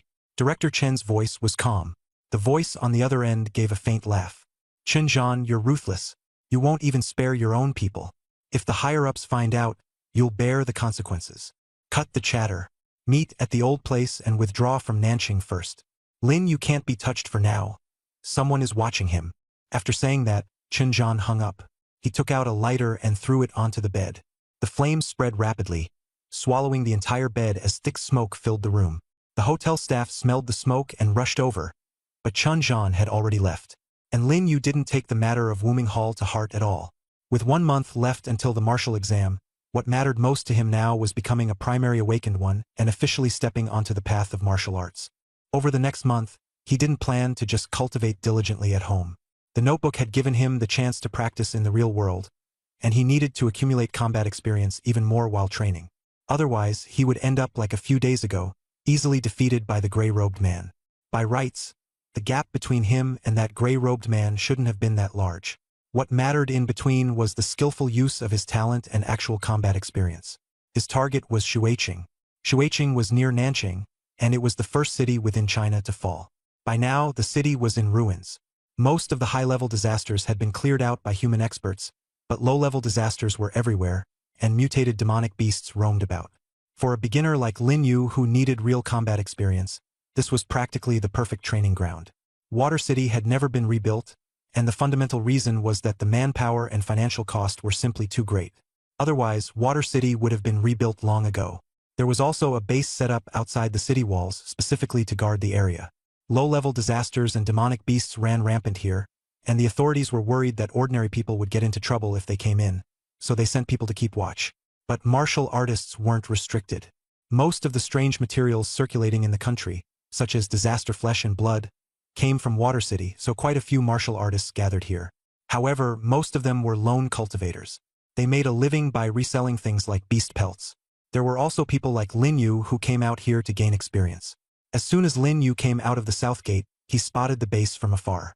It was actually more like a small market, with several rows of crude wooden boards forming a circle. In the open area in the middle, off-road vehicles were parked everywhere, and on the ground some people were setting up stalls, others were recruiting teammates, and a few were chatting in small groups. This place was full of martial artists. The ones who really made a living through combat were not the students training in school, but hard men like the gray-clothed man. Lin Yu took a deep breath and flew over on a gust of wind. Only when he got closer did he see what was being sold at the stalls. Disaster crystals of various colors, mostly from low-level disasters, as well as beast skins, bones, claws, and teeth, all piled up in heaps. Bottles and jars were labeled with healing medicine, blood chi powder, antidote, and the like, while the stall owners kept shouting out their wares. Lin Yu planned to buy some gear before entering Water City, and he was quite interested in blood chi powder, so he asked about the price. The moment he heard it, he was shocked. A single bottle cost 10,000 Huaxia coins. He only had 200,000 on him, and that price was outrageously high. The stall owner said confidently, "Young man, these are all specially supplied by the military. There's no one around here cheaper than me. Don't believe me? Go ask elsewhere." Lin Yu waved his hand and refused. 11,000 a bottle was simply beyond his means. Fortunately, the school had issued him a few bottles so he could make do for now. Only then did he realize that blood chi powder was truly the privilege of rich kids. No wonder wealthy students had higher blood chi values when they awakened, because they were being propped up by medicine.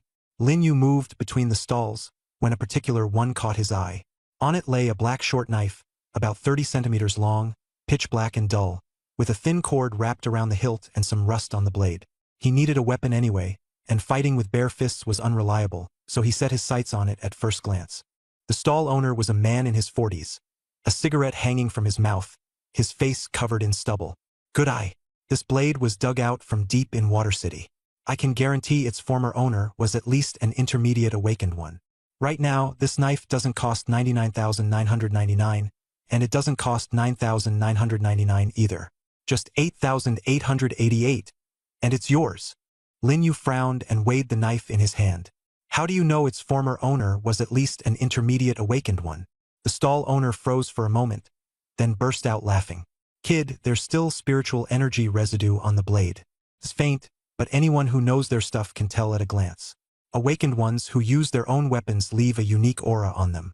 You'll understand once you've seen more of it in the future." Lin Yu looked closely and indeed sensed a faint presence on the knife.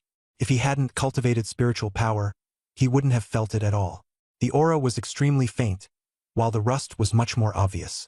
"But this knife has rust on it." Lin Yu picked on it. The stall owner waved a hand. "That's just surface rust. It doesn't affect the sharpness. Wipe it down with a whetstone and it'll be fine. If you really buy it, I'll even give you a whetstone." Lin Yu fell silent for a few seconds. 8,888 was actually pretty reasonable. After all, blood chi powder was 11,000 a bottle. Compared with that, this was even cheaper. "Deal. I'll take it." After paying and receiving the knife and whetstone, Lin Yu walked away. Once he was clear of the stall, he took out the knife and examined it carefully. The rust was only superficial. With a cloth, it would come off much more easily, not to mention with a whetstone. And the whetstone was no ordinary one. Satisfied, he nodded, put the knife away, and continued browsing the stalls. After wandering around for a while, Lin Yu found that aside from the first stall's cheap blood chi powder, the prices at the other stalls only got higher and higher, with some even going for 20,000 a bottle. His budget was limited. Otherwise, he'd really have bought every bottle of blood chi powder here and played the role of a medicine addict himself.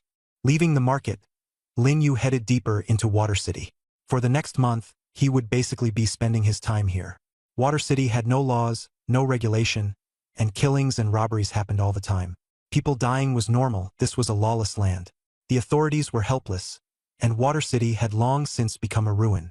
Only when the officials decided to rebuild it one day might order return. Though it was his first time here, Lin Yu was quite familiar with Water City. Once inside, all he saw were collapsed high-rises, shattered streets, and bottomless cracks. Standing at the edge of one crack, he used his spiritual power to sense the surroundings. After turning a corner, the scene before him made his pupils shrink. 3 gray creatures were gnawing on a corpse. It was a human corpse. The 3 creatures were nearly 1 meter long, wolf-like but hairless, with wrinkled gray-white skin, blood-red eyes, and sharp teeth. They were blood-devouring wolves. Lin Yu had seen them in books. Mutated wolves, pack-dwelling, fast, highly aggressive, and strongly territorial. Once they invaded, they would attack anything that entered their territory. Clearly, this corpse had strayed into the territory of the blood-devouring wolves, and it was very likely a rogue cultivator. The cause of death was unknown. It may have been killed by a demon beast, or by someone who then dumped the body here.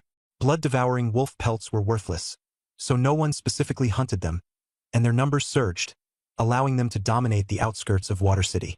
Although a lone wolf lacked much strength, being surrounded by a pack was extremely dangerous. This time, Lin Yu had come to Water City to gain real combat experience, not to be a gold digger, so naturally he wanted to hunt blood-devouring wolves. He drew his blade, activated Wind Trace, and after closing in and revealing himself, split one of them in half with a single slash. Lin Yu was overjoyed. The stall owner hadn't lied to him. This blade was truly sharp. The remaining 2 wolves grew alert, but Lin Yu had Wind Trace and had no intention of fighting head-on. He slashed once and killed the second wolf. The last wolf panicked and cautiously looked around. After confirming there were no other wolves nearby, Lin Yu showed himself voluntarily. The last wolf locked onto him, growling lowly. The smell of blood stirred it, making it both enraged and frightened. Lin Yu gripped his blade and stood still, waiting for it to make the first move. 10 seconds later, the blood-devouring wolf suddenly charged, its speed astonishing, leaving behind afterimages. Lin Yu had been prepared. He swiftly dodged and drove his blade into its skull. Blood sprayed everywhere, and the blood-devouring wolf howled miserably before collapsing to the ground. Blood-devouring wolves had strong attack power but weak defense, so killing them with one strike was easy. In his first battle, he achieved a perfect triple kill. Lin Yu had basically picked up a bargain. Under normal circumstances, blood-devouring wolves traveled in packs of at least a dozen, with a wolf king leading them. He dug out the internal organs of the 3 blood-devouring wolves and found the beast cores. Beast cores were helpful for cultivation, like unrefined blood chi powder. The effect was not as good, but they could still aid training. Free was king. Although the flesh could be eaten, the internet said it tasted awful, and just looking at that color made Lin Yu lose his appetite. He definitely had no intention of trying it. After confirming the area was safe, he found an open spot to sit down, took out a gray-white beast core the size of only a thumb, its surface smooth with faint blood-red veins visible on it, and swallowed it without hesitation. Instantly, a scorching liquid seemed to burst inside his body, and waves of heat surged outward. Lin Yu felt as if a ball of fire was burning within him, rapidly spreading through his blood vessels to every limb and bone in his body. In an instant, his whole body went taut, the veins on his forehead bulged, and beads of sweat rolled down one after another. Then came a wave of intense pain, but compared to the suffering he had endured while cultivating the golden body technique before, this was much lighter. He clenched his teeth and circulated the golden body technique, allowing the violent energy within his body to run smoothly. He did not know how much time had passed before Lin Yu slowly opened his eyes. The blood-devouring wolf's beast core was indeed powerful. Without hesitation, he swallowed the second one. This time, however, the effect was much weaker. The warm current inside his body still existed, but it was nowhere near as intense as the first one, and his blood chi increased only a tiny bit. He knew that the effectiveness of these beast cores had already become limited. Lin Yu noticed a change in his vision. Previously, with the assistance of his strongest brain, his sight range could reach about 500 meters, and he could even clearly see mosquitoes flapping their wings in the distance. Now, that distance had improved even further. If the previous range had been 500 meters, then now it was at least 800 meters, if not farther. He instantly understood that he had successfully broken through. He was now an initial stage awakened. His blood chi value had already risen to 151.1, officially crossing the threshold of an initial stage awakened. That beast core had actually increased his blood chi by nearly 50 points. An indescribable sense of accomplishment surged in his heart. Within 1 month, He had gone from an ordinary person to an initial stage awakened. He had finally done it. But this was only the starting point. The road ahead was still very long. Lin Yu spread his arms wide, and without even circulating any technique, he drew in the spiritual energy of heaven and earth like a whirlwind, causing his blood qi to rise slowly but steadily. His cultivation speed was unprecedented. Just as he was eager to test his strength, several figures appeared in the distance. Lin Yu did not hesitate and activated Wind Trace, transforming into a gust of wind that drifted into the air. Soon after, a woman covered in wounds stumbled toward his direction. Her clothes were tattered, her hair disheveled, and her face was covered in blood and grime. Her left arm hung limply, obviously broken, yet she still ran desperately, only to accidentally trip and fall in the end. Not far behind her, 5 figures were also chasing after her. Leading them was a bald man, holding a blood-stained broadsword. He sneered, "Run. Keep running. Let's see how far you can get. You dare to snatch something from me? You really don't fear death." Another woman snorted coldly, "Cut the nonsense. Move. She has 3 mid-tier beast cores on her." Mid-tier beast cores? Lin Yu's eyes lit up. A blood-devouring wolf's core counted as low-tier. A mid-tier core was worth at least 10 low-tier ones. 3 mid-tier cores were worth 30 low-tier cores. No wonder they were chasing her so hard. The woman looked back in despair, and Lin Yu observed from midair. Save her or not. He wasn't interested in saving people, but he really wanted those 3 cores. Just after breaking through to the next realm, he needed resources to consolidate his strength. Save her, then ask the other side for them? Impossible. He planned to just snatch them outright. This was Water City, not South City, where rules mattered. Killing and seizing loot was the way to go. Thinking of this, a cold smile curved Lin Yu's lips. He released Wind Path and appeared before everyone. 6 pairs of eyes locked onto him instantly. The atmosphere froze in an instant.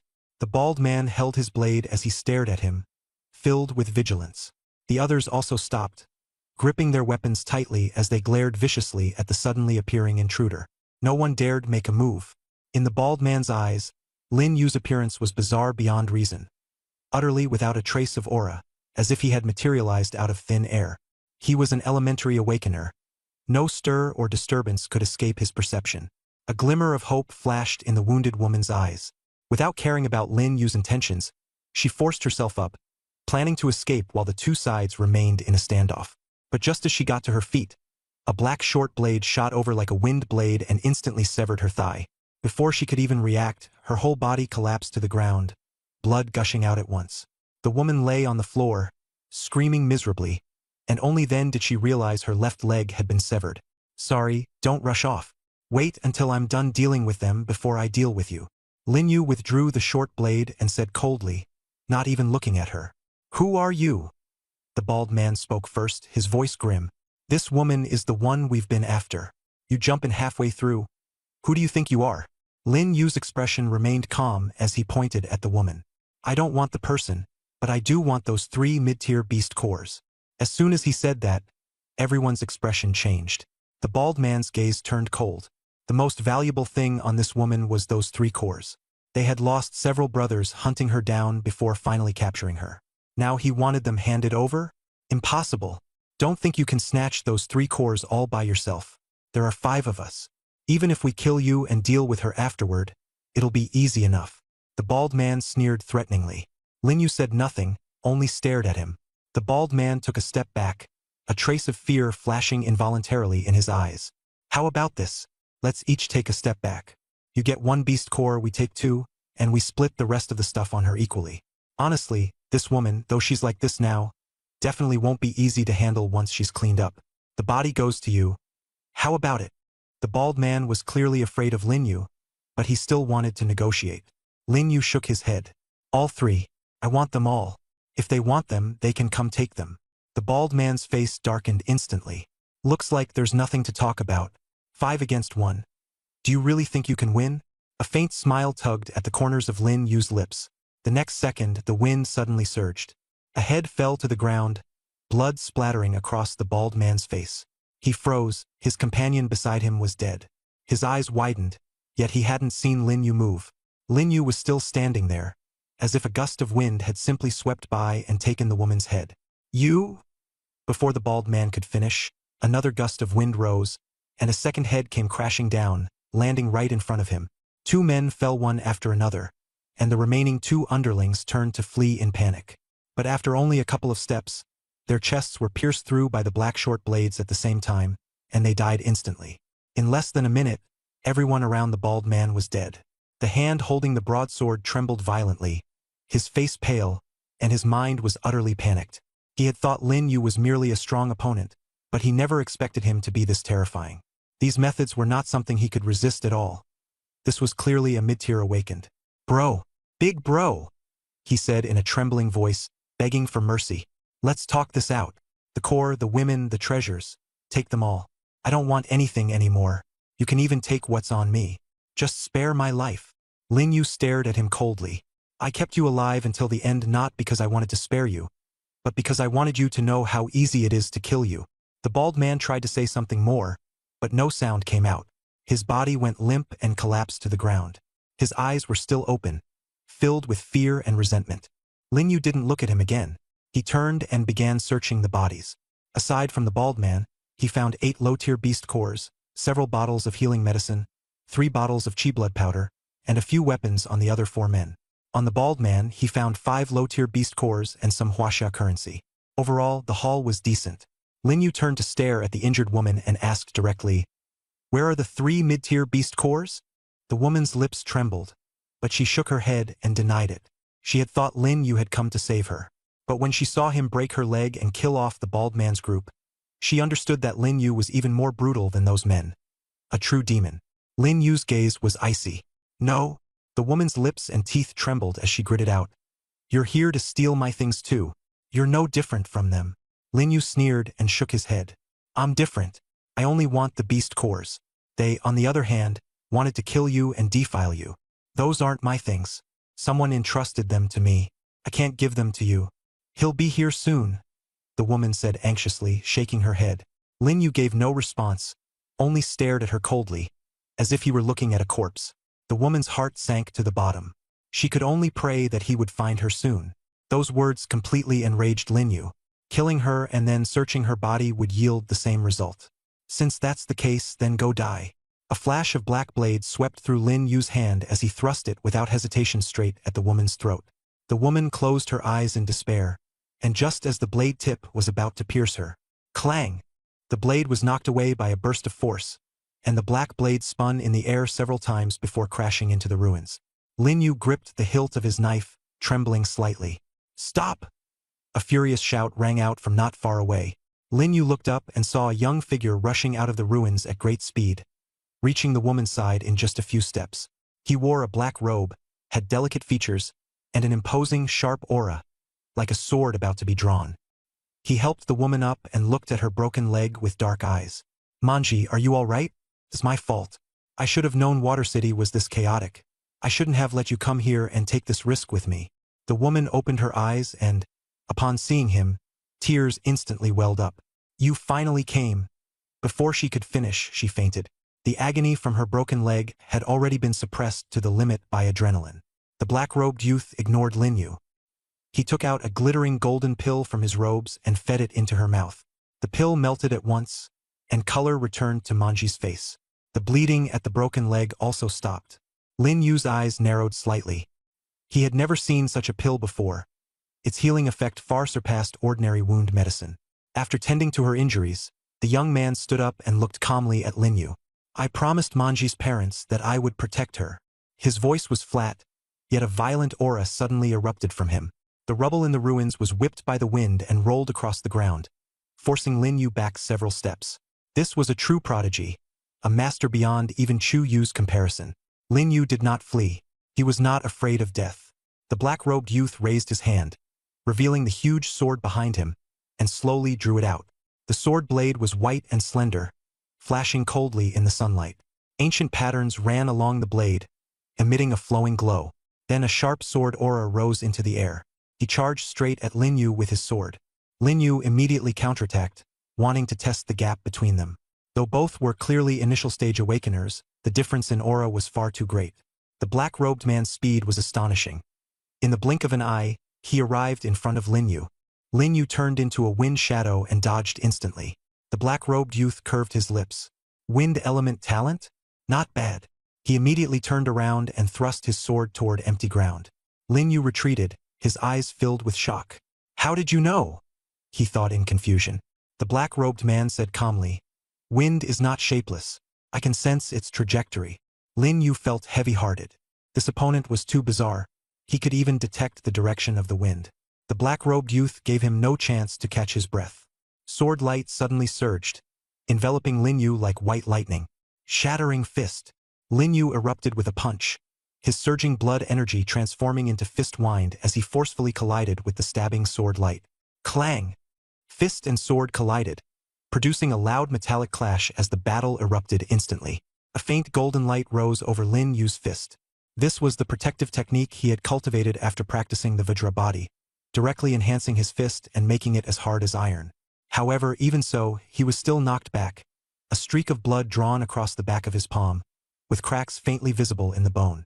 The black-robed youth before him was terrifyingly strong, standing his ground without retreating even half a step, yet a trace of surprise flashed in his eyes.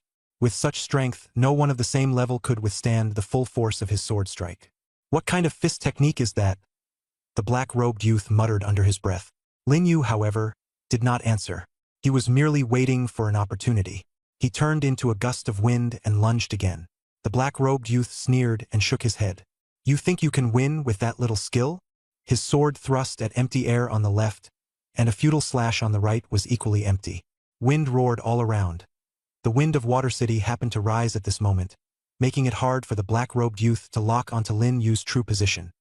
He spread out his spiritual power, trying to form a net with the surrounding wind to catch Lin Yu, but it was all in vain. Suddenly, a fierce killing intent came from behind. The black-robed youth whirled around and thrust his sword, only to strike air again. The real Lin Yu appeared from the other side, holding a black short blade straight at his throat. The black-robed youth's pupils shrank sharply. He hurriedly sidestepped, but he was still half a step too slow and could only use his sword to block the blade. As the blade swept past, it left a shallow bloody line on his arm. He was injured. For the first time since awakening his talent, he had never been hurt. Stunned for half a second, Lin Yu's attack closed in again. Wind Trail activated, and blade light swept in from all directions, deadly beyond measure. Damn it, why is it windy of all times now? The black-robed youth growled. His spiritual power couldn't keep up with Lin Yu's rhythm, and he could only defend passively. In shock, he finally understood that the Lin Yu before him was no soft persimmon. He took a deep breath, closed his eyes, gave up resisting, and actually stood there motionless. Lin Yu frowned, sensing that something was off, but he still prepared to end the opponent with one strike. The instant before he drew his blade, the black-robed youth suddenly opened his eerie silver-white eyes and murmured, "Time-space rewind, time-space rewind." The next second, a sword thrust straight into Lin Yu's heart. Lin Yu froze. He had just triggered Wind Trail and, before he could counterattack, he fell. Before dying, he struggled to lift his head and look at the black-robed youth, trying to speak but unable to utter a single word. The black-robed youth pulled out his sword and sheathed the blade. Lin Yu's body crashed to the ground, and blood quickly stained the broken stones below. "You are indeed strong, but among those of the same rank, I am invincible." His tone shifted. "However, you're the first one who forced me to use my talent." He turned and walked toward Manji. After a few steps, he stopped and, without looking back, said, "It's a pity you crossed my bottom line." Manji was still lying on the ground, though her complexion had already improved. The black-robed youth crouched down and gently lifted her into his arms. "Let's go. I'll take you home." Just as he turned around, a gust of wind suddenly blew past. The black-robed young man didn't take it to heart, but the Mianji in his arms shook her head. "Tension, I'm so cold." The wind was extremely gentle, and he couldn't feel the cold at all. With a slight furrow of his brows, Mianji suddenly grew unbearably heavy. He lowered his head to look, and his pupils abruptly contracted. Mianji's throat had somehow been slit by a blade, and blood was flowing out along the wound. In just a short time, Mianji's aura weakened, her life hanging by a thread. The black-robed young man prepared to activate Time Rewind again. At the same time, Lin Yu's consciousness gradually cleared, and a mechanical voice rang in his mind. "Talent concept level undying, successfully activated. Revived and restored to the state before death. Successfully activated talent plunder. You have plundered the other party's talent. SSS level talent, Time Rewind. Time Rewind. After activating this talent, you can return to any point in time within the past 24 hours. Rewinds exceeding 10 hours will automatically be saved. Each use consumes a large amount of mental power. If you continuously rewind for more than 10 hours, your body will collapse when your mental power is insufficient. So that's how it is. Lin Yu opened his eyes and stood up, finally understanding why the black-robed young man had been able to stab his heart with a single sword strike. He hadn't reacted at all because the other party had used the Time Rewind talent. On the other side, the black-robed young man Tianjin tried to activate his talent. But there was no response. How could this be? He tried again and again but still failed. No, this is impossible. His voice trembled, his face pale. Suddenly, a gust of wind blew from behind him. He whirled around abruptly, only to see Lin Yu standing 3 meters away, unharmed, with no wound in his heart, his clothes spotless, and a faint smile on his lips. Tianjin, I finally found you. Tianjin's mind went blank, and he instinctively retreated. How do you know my name? Lin Yu did not answer. He only stepped forward, his eyes turning silver-white and flashing with light. Tianjin froze. It was exactly the same effect as when he activated his talent. You! Lin Yu raised a hand, silver light swirling in his palm. Time Rewind, SSS rank talent. Thank you for your talent. After saying that, Lin Yu prepared to make a move and kill Tianjin. He had already taken Tianjin's talent, and Tianjin was no longer of any use. He hadn't expected to run into Tianjin in Water City. This was neither an accident nor a coincidence, but the arrangement of the notebook. Everything had already been foreseen. Seeing Lin Yu, who had been brought back from the dead, Tianjin's legs went weak and he nearly dropped to his knees. He finally understood that the person before him had not only been resurrected, but also possessed the ability to seize other people's talents. Lin Yu had already displayed 4 talents: Time Rewind, Wind Track, and the 2 from before. Tianjin had heard that the peak of talent was not only SSS rank. Above that was EX rank, representing a transcendent level. Resurrection and talent theft both belonged to EX rank. This should have been nothing more than legend, but everything before his eyes proved it was real. Manji! Manji! Tianjin turned and lunged toward the woman on the ground whose aura was faint. Manji lay still, a weak trickle of blood flowing from her throat, her eyes open but her pupils already blurred. Holding her in his arms, Tianjin trembled uncontrollably. In his heart there was no longer anger, only anguish. Please, save her. He looked at Lin Yu, his face full of pleading. Rewind to 20 hours ago. I know that way everything could be avoided. Please, save her. He knelt on the ground and kowtowed again and again. Lin Yu looked at him coldly and, after a moment of silence, finally spoke. Do you know what it feels like to be pierced through the heart by a sword? Tianjin's body froze. It was me who killed her. Why would I waste my mental power to bring her back? A faint, cold smile rose at the corner of Lin Yu's mouth. Tianjin's eyes reddened. He suddenly stood up and looked at Lin Yu. Then I'll kill you and make you accompany Manji in death. After we die, we'll go to hell together. Lin Yu saw through the trick at a glance. It was clearly meant to enrage him and force him to use temporal reversal. Without your talent, can you still be my opponent? Lin Yu mocked. You just said I offended your reverse scale. Then do you know what my reverse scale is? Tianjin froze, but the hand gripping the sword tightened even more. Lin Yu gave a chilly smile. My reverse scale is this. If no one offends me, I won't offend anyone. But if someone offends me, I'll strike back 1,000-fold. As soon as he finished speaking, Lin Yu's figure flashed. With Wind Trace activated, he easily dodged Tianjin's sword strike, then drew his blade and slashed out. In an instant, countless blades surged in from every direction, each one striking Tianjin. He could not block them at all and blood splattered everywhere. Tianjin's expression changed drastically, and he hurriedly retreated, but his instincts told him there was killing intent lurking behind him as well. Tianjin decisively turned and raised his sword to defend, only to see Lin Yu suddenly appear in front of him, the black short blade in his hand stabbing straight toward him. He was being attacked from both front and back. Clearly, Lin Yu was only one person. Lin Yu's blade technique and talent made Tianjin feel as if he were facing a great enemy. If his temporal reversal talent were still intact, he could easily evade this strike. But now, he could only watch helplessly as the black blade pierced his chest and abdomen. His eyes had reacted, but his body simply could not keep up. The blade tip pierced through his chest and abdomen, with blood dripping down the blade. Tianjin looked down at the wound, and there was also a gash on his back. He staggered in shock, then collapsed weakly to the ground, his breathing faint. If not for the fact that he had already reached the realm of a beginner awakener, this strike would have taken his life long ago. Lin Yu sheathed his blade and said coldly, "You're very strong. Since awakening, you're the strongest opponent I've encountered." Tianjin did not retort, not even able to make a sound. He could only stare at Lin Yu with those eyes that were gradually growing hazy. He felt no anger, no fear, only an obsession that was impossible to ignore. He struggled to grab onto Lin Yu's clothes. "Please, save Manji." Lin Yu looked at him, then suddenly smiled. "When you were killing me, did you ever think this day would come? Save her? On what grounds?" With that, he abruptly kicked Tianjin's hand away and turned to walk toward Manji. Manji was lying on the ground, breathing weakly, her face deathly pale. She was not far from dying. Not even a god could save her, unless he activated his talent. Lin Yu glanced back at Tianjin. The genius who had just been full of swagger was now sprawled on the ground like a dead dog, covered in blood, still struggling to crawl toward him, with the last vestige of hope in his eyes. Lin Yu began searching Manji's entire body, his purpose crystal clear, the 3 mid-tier beast cores. He searched her thoroughly, but found nothing. His brows furrowed, and he checked again carefully, yet there was still no trace of them. What a joke. He had gone to such lengths just for those 3 beast cores. At this point, he almost wanted to strip her bare and search every inch.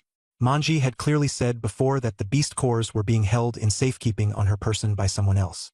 Although that had been a lie, the beast cores themselves should have been real. Otherwise, why would those bald men have pursued her so relentlessly? Lin Yu returned to Tianjin's side and stomped heavily on his chest. The pain made Tianjin's pupils dilate sharply. He had a strong will, or else he would already be dead. "Speak. Where exactly are those 3 mid-tier beast cores?" Tianjin opened his mouth as if to speak, but could only cough up a mouthful of bloody froth, unable to make a sound. With all his strength, he stared fixedly at Manji with those increasingly unfocused eyes. Lin Yu increased the pressure. "Say it. Where are the beast cores?" Tianjin still could not speak. Lin Yu looked at him, silent for a few seconds, then lifted his foot and crouched down. "You really want to save her, don't you?" Tianjin nodded with difficulty. "Okay, I'll save her. As long as you tell me where those 3 mid-tier beast cores are, I'll never go back on my word." After all, Lin Yu and Manji didn't have any deep grudge. What he wanted was only those 3 beast cores. Tianjin responded silently with his eyes. Lin Yu fell silent, then walked toward Manji again. Manji's breathing was already almost imperceptible, her face as white as paper. If this dragged on for 1 more minute, she would definitely die. Time rewind. Lin Yu's pupils turned silver white, and a silver beam of light enveloped them. Time began to flow backward. Manji's face gradually changed from ghastly pale to rosy, and her breathing slowly stabilized. Lin Yu stopped rewinding, not daring to delay any longer. If he rewound further, the injury on Manji's thigh would disappear, and it would consume too much mental energy. This was his first time using time rewind, and the mental drain was far greater than he had expected. Not long after, Manji woke up. Before her eyes was a scene of ruins. Her left leg was still broken, but she didn't immediately feel any pain. She struggled to her feet and saw Tianjin lying not far away. Her eyes widened at once. "Tianjin!" She wanted to run over, but the excruciating pain from her broken leg made her cry out and tumble back to the ground with a thud. "Don't move!" A cold voice came from beside her. Manji looked up and found Lin Yu standing right next to her. The devil who had cut off Manji's leg. Lin Yu was standing right before her. Manji's face turned deathly pale, and she hurriedly shrank back. What are you going to do?" she asked in terror. Lin Yu drew out the black short blade and said coldly, "I saved you, not to let you two flirt." Manji froze. "You saved me?" Lin Yu didn't answer directly, only demanded, "Say it. Where are those 3 middle-tier beast cores hidden?" Manji looked at her broken leg, then at Tianjin, and seemed to understand what she should do. She began, but Lin Yu cut her off. "Make it clear. I don't want to hear nonsense. Tianjin can't hold on for more than a few minutes. Every second you hesitate, he suffers for 1 more second." She looked over there. Tianjin's breathing was faint, and Lin Yu's gaze was cold and merciless, making her tremble all over. I. Manji swallowed, then finally pointed in one direction.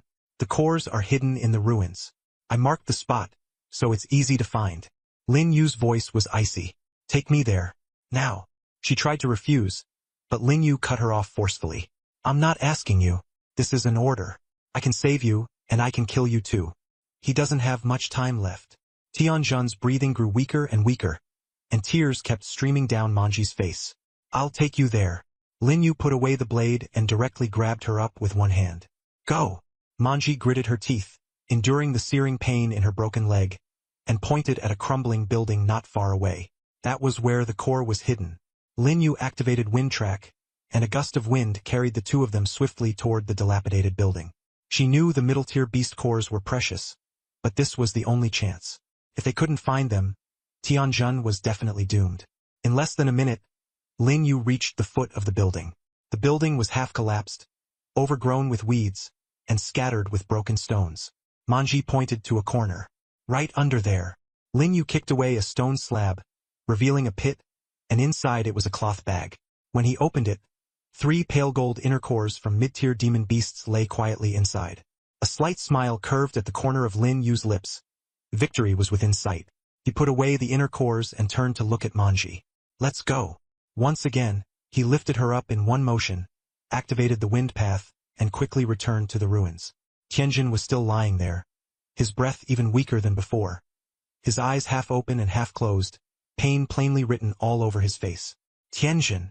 Manji endured the pain from her broken leg and ran over to ball him. He forced his eyes open, and upon seeing her, a weak smile appeared at the corner of his mouth. It's good that you're alive.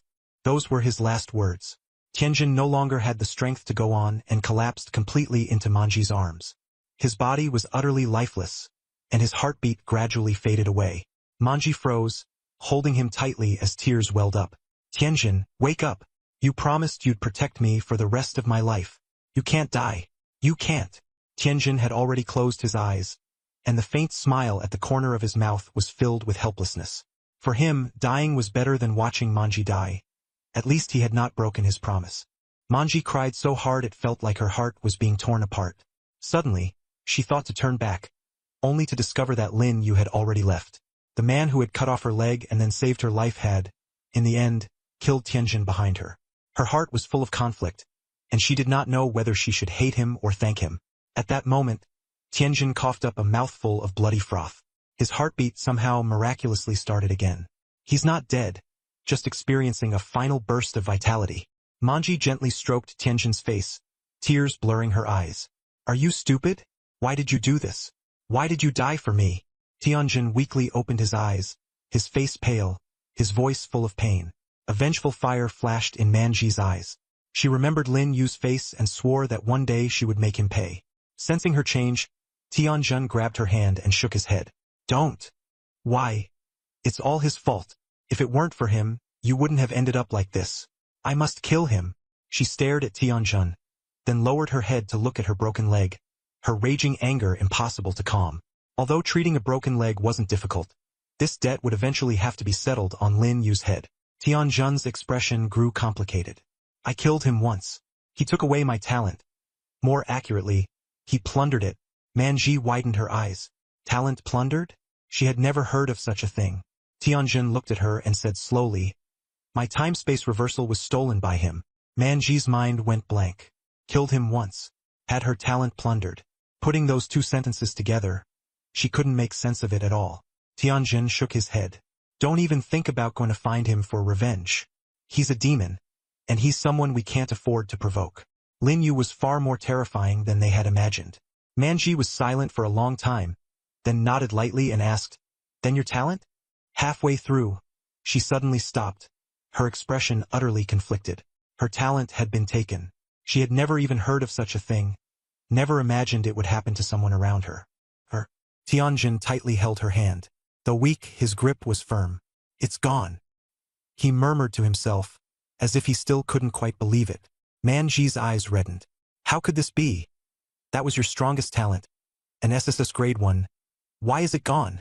Tianjin sighed and shook his head. As long as you're still alive, that's the best outcome. Manji's hand trembled slightly. His talent had now fallen into that demon's hands. I'll go find him. She struggled to get up, pushing the pain to the back of her mind. No matter what, I'll make him return your talent. I'll even beg him if I have to, As long as he saves you and brings you back. Tianjin grabbed her tightly. Don't go. Manji was puzzled. Why? Tianjin's gaze was firm. He will kill you. Manji, listen to me, that man is not someone we can provoke. He killed me once and he can kill me a second time. He can save you and he can kill you. The fact that he didn't bring you disaster already is a blessing. Tears slid down Manji's face. But your talent. Gone is gone. Tianjin cut her off. To me, talent is nothing more than an external thing. What I regret most is that I can't accompany you on the road ahead. She looked at his pale face, and a faint pain flashed in her eyes. He was comforting her. With his talent taken away, how could he not be heartbroken? Talent was the pride of an awakened. Now he had nothing. Tianjin? Manji hugged him and buried herself in his chest. I'm sorry. It's all my fault. If I hadn't dragged you down, you wouldn't have ended up like this. Tianjin gently patted her back. It's not your fault. It was me who was too weak and failed to protect you. Manji fell silent. Tianjin suddenly called her full name. Li Manji. She looked up. Promise me you won't go seek revenge on him. Manji opened her mouth, wanting to say something, but he interrupted her. Promise me. She remained silent, then finally nodded lightly. I agree. Tianjin let out a sigh of relief. Leaning against a rock, he closed his eyes. He was too exhausted. He just wanted to rest for a moment. This time, once he closed his eyes, perhaps he would never open them again. Manji looked at his pale face, feeling complicated. How could she ever forget everything that had happened today? In just a few hours, she had experienced despair, hope, and then despair again. She couldn't even make sense of her own feelings now. She lowered her head and looked at her broken leg. Then she looked up at the sky and silently said in her heart, Jean, I'm sorry. I can't agree to you. I won't forget him. I will remember today, and one day, I will make him pay. One day. As soon as the words fell, her hair began to move on its own in the wind, and her whole body was enveloped by a faint green light. The ground trembled, splitting open into countless cracks. Green vines burst out from the fissures, growing and spreading wildly. Within a minute, they had covered a radius of 10 meters. The vines coiled around the giant rock and plunged into the ground, sending Thoiser flying. The frenzied vines were like her emotions, full of grief and rage, and the place where she and Tianjin stood became a pure, untouched sanctuary. Awakening in adversity. An S-rank talent was born. Meanwhile, Lin Yu knew nothing of this. He had already left Shuiqing and reached the outpost outside. This time, being able to snatch the time reversal talent was a complete and unexpected windfall. Even Lin Yu himself hadn't expected to run into Tianjin. At first, he had planned to fight Tianjin to the death, but then Tianjin suddenly and slyly stabbed him with a sword, straight into his heart. Luckily, he had an immortal talent. Otherwise, he'd already be done for. This world is truly full of geniuses. He had always stayed at Nanxing No. 1 High School, with limited horizons, and hadn't expected Tianjin's talent to actually be comparable to his sister Lin Lin's, both at the SSS rank. He never thought Tianjin would come to Shuiqing for training. If not for the notebook suggesting he come here, their chance to meet might have only been at the martial exam. He still remembered the love-struck look in Tianjin's eyes before he died. Lin Yu wasn't the least bit afraid that the woman named Manji would retaliate. After all, she hadn't even awakened a talent, so she was no threat at all. Lin Yu shook his head, put away his thoughts, and headed toward the stronghold. It was still bustling here, with martial artists coming and going, and the atmosphere hadn't changed since he first arrived. This time, he had a purpose for coming to the stronghold, to borrow some qi and blood powder. He really was just borrowing it, not buying it. He had already roughly figured out the principle behind time reversal. It wasn't a simple reversal of time, but rather the ability to save a checkpoint in advance. Then, when activating reversal later, even if he had obtained certain things, those things would still remain after returning to the save point, achieving a copy effect. This talent was too heaven-defying. It could even be activated in advance, and even if he died, he could still return to before activation, though the mental burden was immense. Lin Yu's eyes lit up, and he headed straight for the stall he had noticed at the beginning. The stall owner was still that middle-aged man. Qi and blood powder and healing medicine had no market at all. Not a single bottle had been sold, and the business looked bleak. Seeing Lin Yu return, he forced a smile and said, "Young man, have you asked around? My qi and blood powder is all military-issued special supply, guaranteed to be the lowest price. No one nearby sells it cheaper than me." Lin Yu said flatly, "I'm not here to buy anything." The stall owner frowned and waved him off. "If you're not buying anything, Then don't block the stall. You're hurting my business. Lin Yu didn't move. His gaze fixed on the goods, and the corners of his mouth lifted slightly. The stall owner was already in a bad mood, and now he was even more impatient. Young man, what exactly do you want? If you're not buying, get lost. Don't force me to get angry. Lin Yu replied coldly, I'm not planning to buy. I'm here to borrow some things. The stall owner froze, then burst into laughter. Borrow? Are you kidding me? I've been selling things for more than 10 years, and I've never lent anything to anyone. Lin Yu nodded to show understanding, then moved at astonishing speed, instantly grabbing more than a dozen bottles of qi and blood powder, several bottles of healing medicine, and detox pills, stuffing them all into a cloth bag.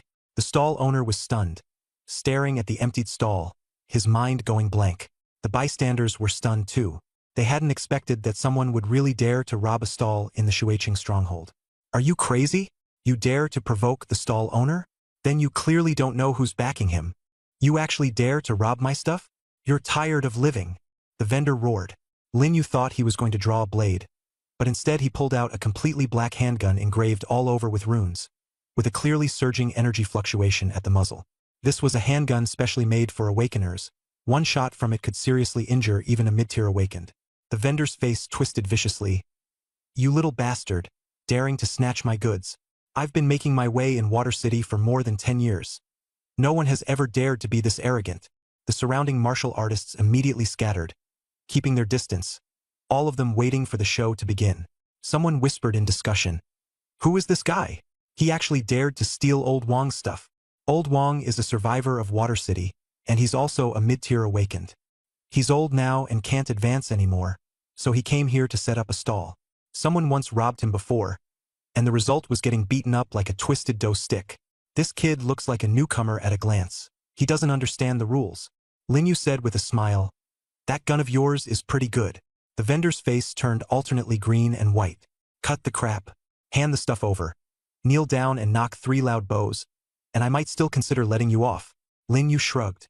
Can't hand it over. The vendor sneered. Then go die. Bang.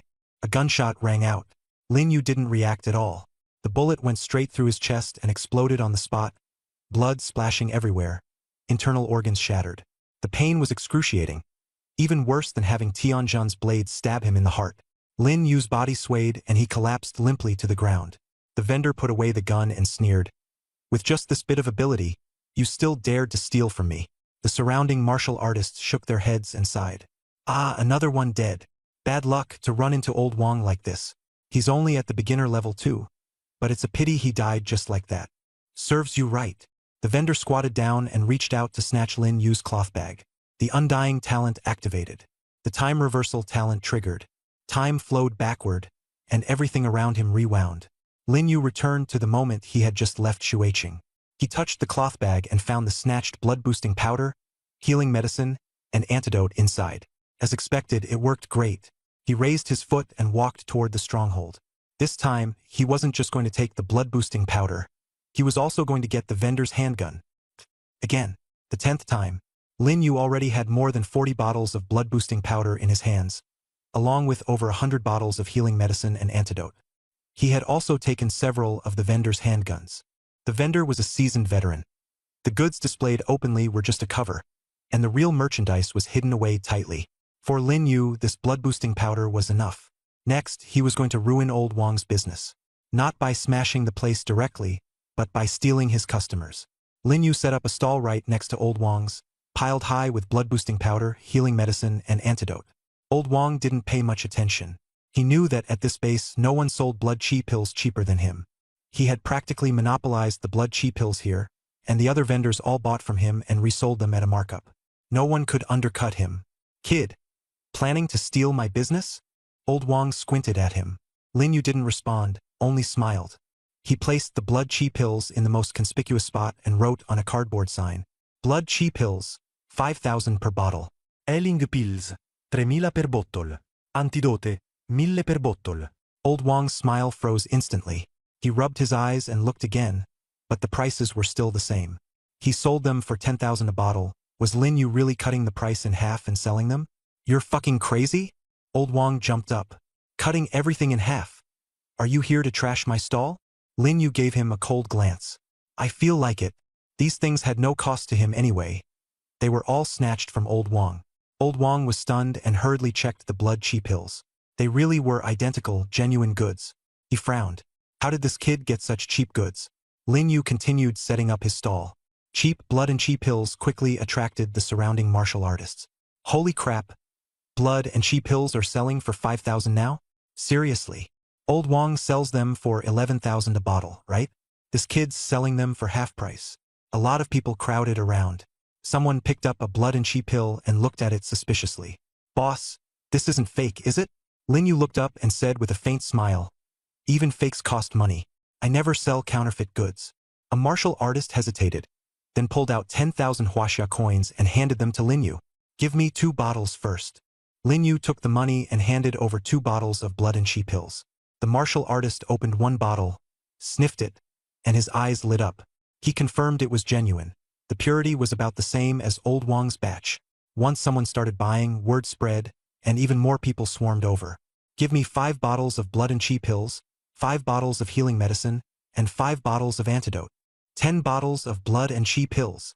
Don't snatch them. I got here first. Lin Yu's stall was instantly packed solid, and even the people who had been lingering at Old Wang's stall rushed over. Old Wang stood to the side, his face ashen. Not a single bottle of his 10,000 per bottle blood and cheap pills had sold, and he was furious enough to shake all over. Kid, just you wait. Old Wang threatened through clenched teeth. Lin Yu couldn't be bothered to deal with him. The medicines on the stall were quickly snatched up, and Lin Yu made a fortune. He hadn't expected making money to be this easy. Over 200,000 had come in with almost zero cost. Lin Yu took the money but didn't rush to pack up.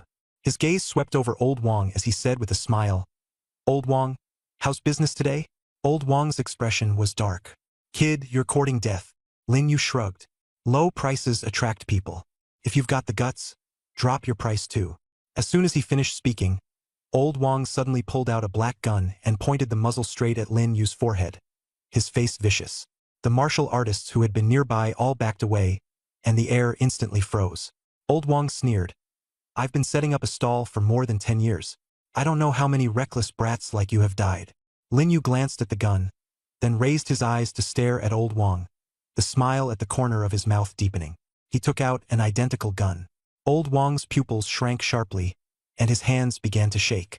That gun was his one-of-a-kind exclusive weapon from more than 10 years ago, the only one of its kind. But now there was actually a second one. Why do you have this gun too? Old Wang asked in a trembling voice. Lin Yu slowly approached, the muzzle pressing against Old Wang's forehead. Unfortunately, you'll never know. Old Wang reacted quickly, suddenly twisting aside to dodge and firing a shot. Lin Yu's figure vanished instantly, slipping away like a gust of wind. Old Wang's shot missed, and his expression changed drastically as he searched everywhere for Lin Yu. Suddenly, a cold hand clamped around his neck. Lin Yu appeared out of nowhere and asked coldly, Is that all? Old Wang struggled, his face turning purple. But Lin Yu was like a pair of iron tongs, gripping his neck so tightly that he couldn't move an inch. Why you? Who exactly are you? Old Wang gasped for breath. Lin Yu sneered, tightening his grip. I can't hold on anymore. Old Wang's eyes rolled back, and he was completely cut off from breathing. For his entire life, he never figured out who that young man was, or why he had a replica of that gun. Lin Yu put away the gun, crouched down to search him, and pulled out several tens of thousands of huaxia currency, even stuffing all the medicine from Old Wang's stall into his pockets. He returned to his own stall, laid out those pistols, and prepared to sell them at a good price. Old Wang's corpse lay on the ground, eyes wide open in death, refusing to rest in peace. Yet no one paid any attention. People died here every day. The once imposing Old Wang now had only a corpse left, with no deterrent power at all. His influence shifted onto Lin Yu. The other stall owners all watched him, but none dared to provoke him. After all, Old Wang's fate was shocking to behold. The medicine from Old Wang's stall was taken away and divided up by a few daring stall owners. Lin Yu couldn't be bothered to care. If he didn't want it, he'd let them take it. He carefully arranged the 10 pistols he had taken from Old Wang, kept one for himself as a backup, and felt that this thing really was useful. Then, he took out a piece of cardboard and wrote a line of text. Old Wang-style pistol, 50,000 each. Lin Yu had thought someone would rush to buy them right away, but after waiting half an hour, there was still no movement at all. Lin Yu frowned and called over a martial artist nearby. Although the martial artist was a little hesitant, having witnessed the scene with Lin Yu and Old Wang, he still walked over. "Big brother, what's up?" the martial artist asked. Lin Yu pointed at the guns on the stall. "Want one?" The martial artist froze for a moment, then quickly shook his head. "Big brother, forget it. Is the gun not good?" Lin Yu asked in confusion. "No, the gun is very good. It's just too expensive. I'm only a wandering cultivator, and I don't even have 50,000 huaxia coins on me. And a gun costs 50,000, plus the money for bullets. I simply can't afford it." Lin Yu nodded, suddenly realizing he hadn't considered the cost of bullets. There were about 3 bullets in a pistol, but bullets also cost money, so he couldn't underestimate that. "All right, nothing to do with you anymore. Go on." Lin Yu waved his hand and sent the martial artist away. He picked up all the guns in his hand and carefully took out the bullets. Then he rearranged the guns and directly slashed the price to 20,000 each. Since the bullets had already been taken out, cost didn't matter. This time, after the price change, someone finally stopped. "Boss, I'll take one." The speaker was the same martial artist who had just complained he couldn't afford one. Lin Yu raised an eyebrow. "Didn't you say you couldn't afford it?" The martial artist smiled. "You lowered the price, so 20,000 is acceptable to me. Besides, I still have some bullets of my own." Seeing someone buy one, several nearby martial artists were tempted and came forward to purchase as well. In less than 20 minutes, all the pistols were sold out. Including the Qian blood powder from before and the money found on Old Wang, Lin Yu made more than 500,000 in one go. It was all pure profit with almost zero cost. "Boss, no more guns? I just want to borrow some money?" A tall, thin martial artist stood in front of the stall and asked. Lin Yu waved his hand. "They're gone. Go look elsewhere." "Then will the boss be here tomorrow?" the tall, thin martial artist pressed. "Not," Lin Yu replied without thinking too much. The tall, thin martial artist walked away in disappointment. Yet Lin Yu felt a little regretful inside. He thought he had killed Old Wang too early. How great it would have been if he could have used Old Wang a little longer to make more money. But Old Wang fired first and he had no choice. For the remaining month, Lin Yu decided to focus on preparing for the martial arts exam. He had already awakened his talent for more than a month, and far too much had happened during that time. Looking at his own hands, he remembered that these hands had once killed people, and had also killed demon beasts. He had thought killing would make him feel nauseated and keep him awake at night, but unexpectedly, apart from the discomfort during the first few minutes, he became completely used to it afterward. Lin Yu was not born cold-blooded or bloodthirsty. Rather, in this cruel world, if he did not kill others, he would be killed. Without the undead talent, he would have been dead long ago. Lin Yu entered Xueqing, planning to spend the next period of preparation here. He chose a safe place, cleared out a patch of open ground, put down the cloth bag, and began sorting through his things, taking out the 3 mid-tier demon beast inner cores, blood chi powder, and the like one by one. After finishing the Dongli, he opened the notebook, and the doubts in his heart surfaced as he asked, "You already knew Tianzhan would appear in Xueqing, so you deliberately brought me here, right?" The handwriting slowly appeared. "Why don't you think it was a coincidence?" Lin Yu looked at those words and gave a bitter smile, shaking his head. A coincidence? There were no true coincidences in this world. Water City was so vast, with so many ruins. Why had they happened to run into each other here? Not to mention that theirs was not the only group in Water City. Too many things that seemed like coincidences were, in fact, destined. More writing surfaced on the notebook. Some things are better left unknown to you. You obtaining the time reversal talent before the martial exam was, in theory, a good thing. The smile at the corner of Lin Yu's mouth instantly turned cold. "But you're using me. We've always been using each other, haven't we? I help you answer your questions, and you follow my trajectory to do what you want to do. Lin Yu fell silent, his heart tangled and complicated. He stared at the words on the notebook and remained silent for a long time. Although the notebook explained everything clearly, Lin Yu still felt uncomfortable. It felt as if he were a robot being controlled, while the notebook was the manipulator behind the scenes. Though he hadn't said it outright, that was exactly the result of the notebook's schemes. If one day the notebook controlled him into a dead end, and he couldn't even activate his talent, then what would he do? Thinking of this, a trace of fear flashed in his eyes. With only a few days left before the martial exam, Lin Yu left Water City and returned to South City, once again stepping into the Martial Arts General Bureau. He needed to certify his awakened identity. Once his vitality reached 150, he had to be certified by the Martial Arts General Bureau in order to obtain an awakened badge. Without the badge, outsiders would never recognize his strength. More importantly, after certification he could receive the official daily distribution of vitality pills, a benefit for awakened individuals. Rogue cultivators were not qualified to receive them. Without certification, there were no benefits at all. One of the requirements for obtaining official certification was proving that he was a student. Lin Yu's vitality had already neared 300, an astonishing number, reaching that level in just 2 months of training. But he was still far from being a mid-tier awakened. Mid-tier required vitality above 10,000, and the Martial Arts General Bureau only certified the initial tier. The initial tier was easy to reach through effort, but advancing from initial to mid-tier was almost as difficult as reaching heaven from earth. Some people never reach 10,000 vitality in their entire lives. As soon as Lin Yu entered the bureau, he saw a familiar figure, Zhang Rui, that spirited deputy captain. A faint smile curled on his lips as he walked over and lightly patted Zhang Rui on the shoulder. Zhang Rui jumped in fright, quickly turned around, and his gaze locked onto Lin Yu, his expression instantly stiffening. That face was one Zhang Rui would never forget in his life.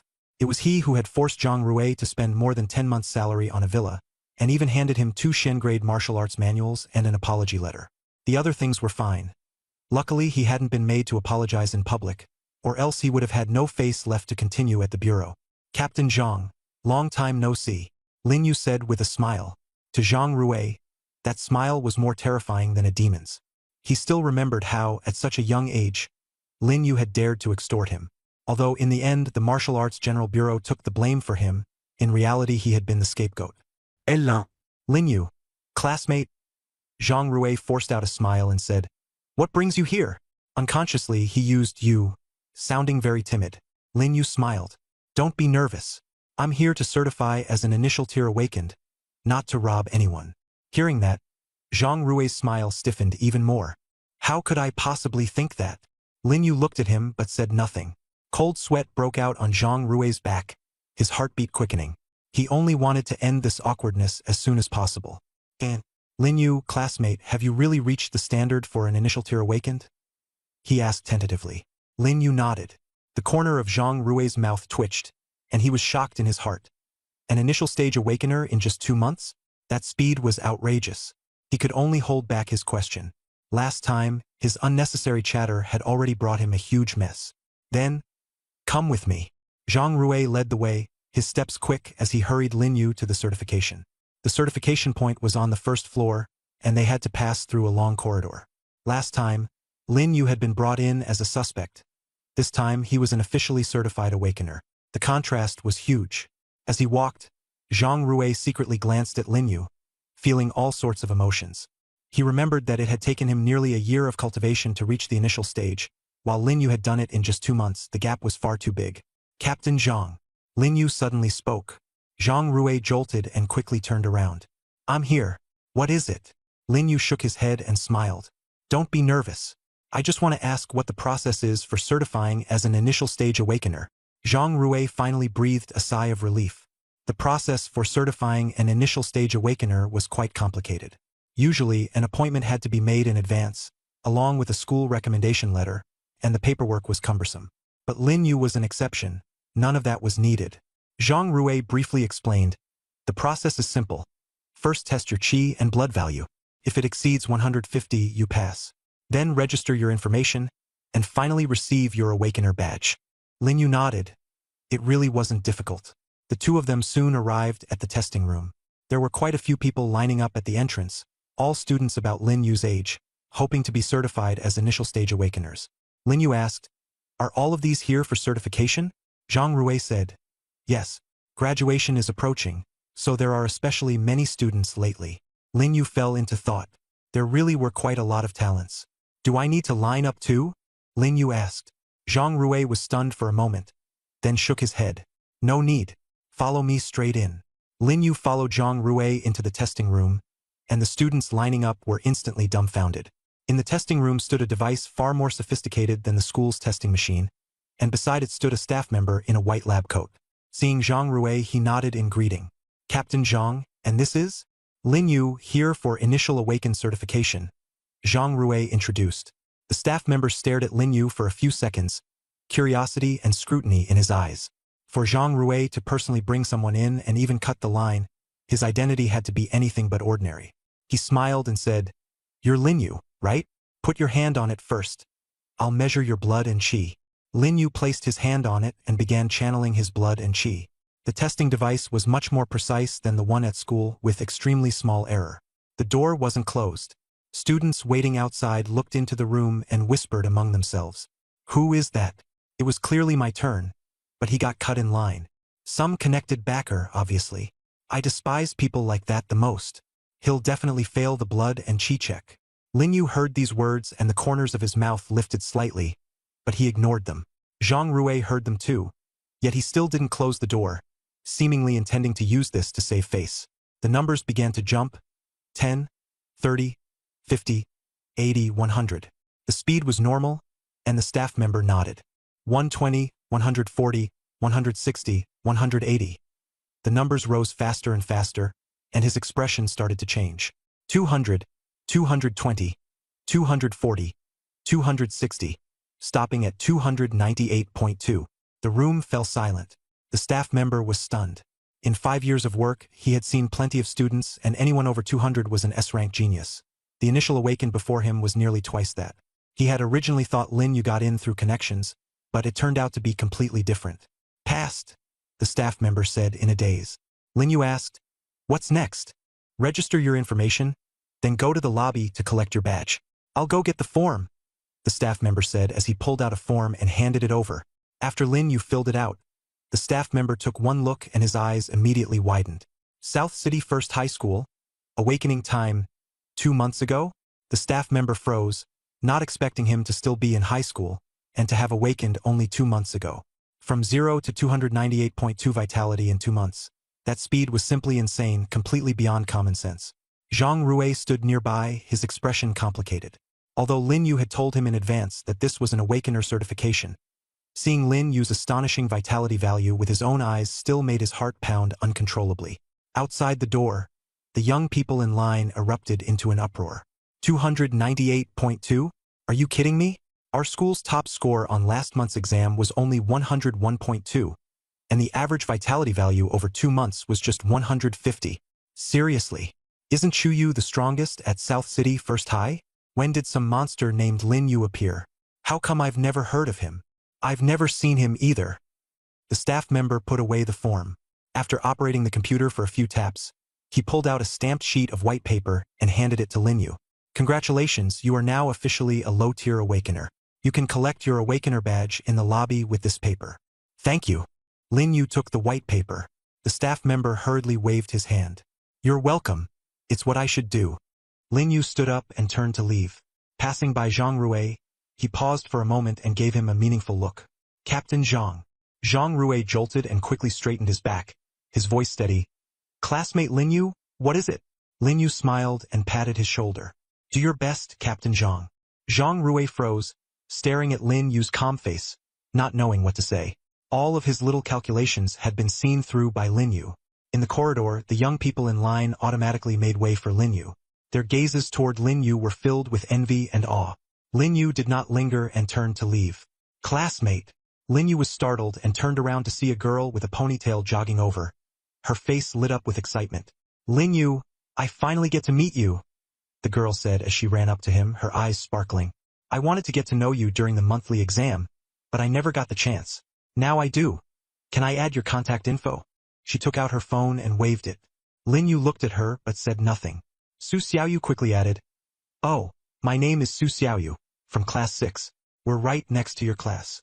Lin Yu nodded. What do you want to add me for? Su Xiaoyu froze for a moment. She was pretty, the kind of girl who would be considered a class beauty. Though not quite at the level of Chuyu, no one in the class would dare turn her down easily. But Lin Yu seemed to keep her at arm's length, cold and distant. She didn't give up. Strong people always had something special about them. If she could get on good terms with someone that strong, it would surely be useful in the future. It's nothing, we're all schoolmates. It's always good to make a friend, Su Xiaoyu said with a sweet smile. Lin Yu shrugged. No need. I don't need it. Why? Su Xiaoyu smiled stiffened. Lin Yu glanced at her and said casually, I like big ones. Su Xiaoyu's smile vanished instantly. She stared at Lin Yu blankly, her mind going completely empty. By big ones. Lin Yu nodded, said nothing more, and turned to leave. Su Xiaoyu stood there, stunned. not understanding what he meant. Someone behind her reminded her with a laugh, Su Xiaoyu, why don't you look down? She lowered her head and saw only her shoes. She still hadn't reacted. The people in line were already laughing. Haha, a genius is a genius. If geniuses like big ones, I like big ones too. Doesn't that make me a genius too? A genius uses liking big ones to reject Su Xiaoyu. If you like big ones, you're just plain lustful. Su Xiaoyu is really miserable this time. Ha ha, look at her. Her face has gone green. Su Xiaoyu finally realized what Lin Yu meant by liking big ones.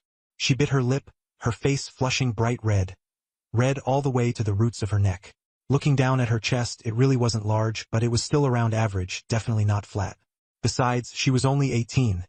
She could still grow. What right did Lin Yu have to be so picky? Lin Yu, you stop right there. Su Xiaoyu suddenly shouted, her voice full of unwillingness and anger. Lin Yu, who was far ahead, heard Su Xiaoyu's furious shout but didn't even turn back. Su Xiaoyu was so angry she kept stamping her feet, but she didn't dare chase after him. The crowd behind her burst into laughter, and she wished she could find a hole to crawl into. She clenched her teeth, watching Lin Yu's figure gradually disappear, and silently vowed in her heart, Lin Yu, just you wait. Someday, I'll become stronger. Lin Yu walked into the hall. What he had just said was only a casual remark. He didn't like Su Xiaoyu at all. Saying he liked big ones was just an excuse to turn her down, nothing more. Of course, big does have its advantages. Lin Yu's mind began to wander to Chuyu. She was the true standard of good. He walked up to the front desk and handed over the white sheet of paper stamped with a seal. The staff member took a look, tapped on the computer a few times, then took out a silver medal and handed it to him with a professional smile. Lin Yu, congratulations on becoming a novice awakened. This is your awakened medal. Please keep it safe. It will not be reissued if lost. Lin Yu took the medal. It felt much the same as the Night Walker Squad medal Ling Yin had given him except for the color. The awakened medal shone with silver light, with the character Yer engraved on the front and a serial number on the back. For him, the medal's only real use was probably to prove his identity when he went to the Martial Arts Bureau in the future to collect cultivation resources. It was basically useless at ordinary times. After leaving the Martial Arts Bureau, Lin Yu did not activate WindTrack. Instead, he took a taxi to school. The class group chat had already announced that, due to this year's adjustments to the martial exam rules, all students registered for the martial exam had to return to school, where the homeroom teacher would explain the details. Everyone was to gather by 3 p.m., and anyone absent would be deemed to have automatically given up. It was exactly noon now.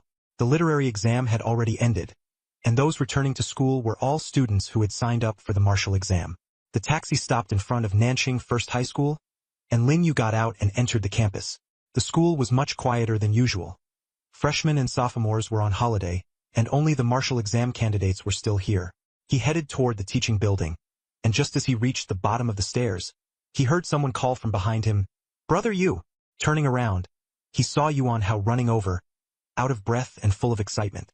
Clearly, he had just arrived at school too. Brother Yu, you're here too? Yuan Hao ran up to him, took a deep breath, and complained, This school is so stupid. I was sleeping soundly at home, and they still insisted we come back to school to assemble. If my parents hadn't reminded me in the group chat, I would have almost missed it. Lin Yu shot him a look. You couldn't skip it anyway. Didn't they say that if you don't show up, it counts as automatically giving up? Yuan Hao nodded, then studied Lin Yu and frowned. Brother Yu, it's only been a month since I last saw you, and you've changed way too much, haven't you?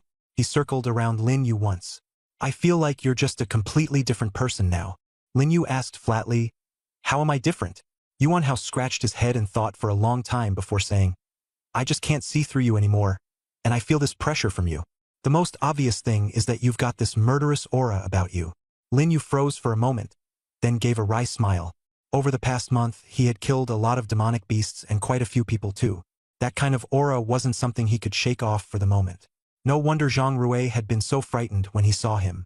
The extortion before had only been part of it. What truly made people afraid was this murderous aura. Don't overthink it. Lin Yu patted Yuan Hao on the shoulder. Let's go upstairs together.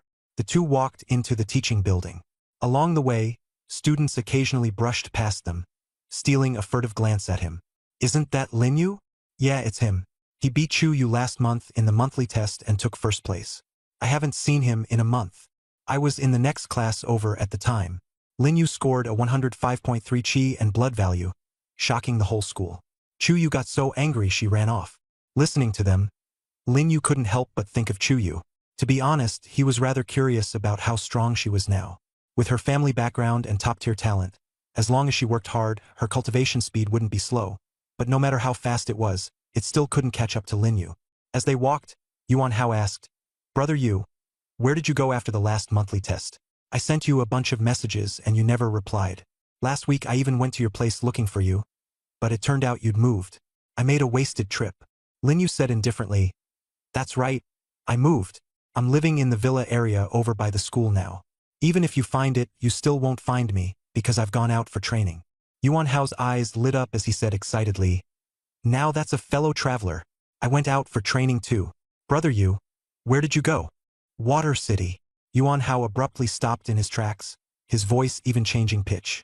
"Holy crap, Water City? You're not joking, right? That place kills people all the time. I heard that if 10 people go in, 5 making it out alive is already considered a lot." Lin Yu shook his head in denial. "Don't listen to rumors. It's not that exaggerated. You'll understand once you go." Yuan Hao waved his hand. "Forget it. I'm afraid of death, so I'm not taking that risk." Lin Yu asked, "What about you? Didn't you go out for training too? Where did you go?" Yuan Hao said seriously, "I didn't go for real combat, but I did surf the internet, not ordinary surfing. Our Huaxia has a research institute website, and there are quite a few cultivation techniques and tips on it. It's pretty amazing. I can't explain it clearly. I'll send you the link later and you can take a look." Lin Yu frowned and confirmed, "It really is an official website?" Yuan Hao nodded. "Definitely official. I may like to play around, but I'm never careless when it comes to cultivation. It's only normal for a man not to be uninterested in women." Lin Yu smiled and nodded. The two walked and talked. Seeing Lin Yu's skepticism, Yuan Hao continued, "Really, I met an advanced awakened on that website. I followed the breathing adjustments he taught me, and my chi and blood value increased by over 80 this month. Now it's already over 100. Lin Yu nodded perfunctorily. Yuan Hao complained, "Brother Yu, you're way too indifferent. An increase of 80 points in a month. If this chi and blood value were on the monthly test, it'd still be first place. That growth rate is ridiculously exaggerated." Lin Yu smiled and said, Very impressive." Yuan Hao frowned and looked at Lin Yu in confusion. "Honestly, what's your current chi and blood value?"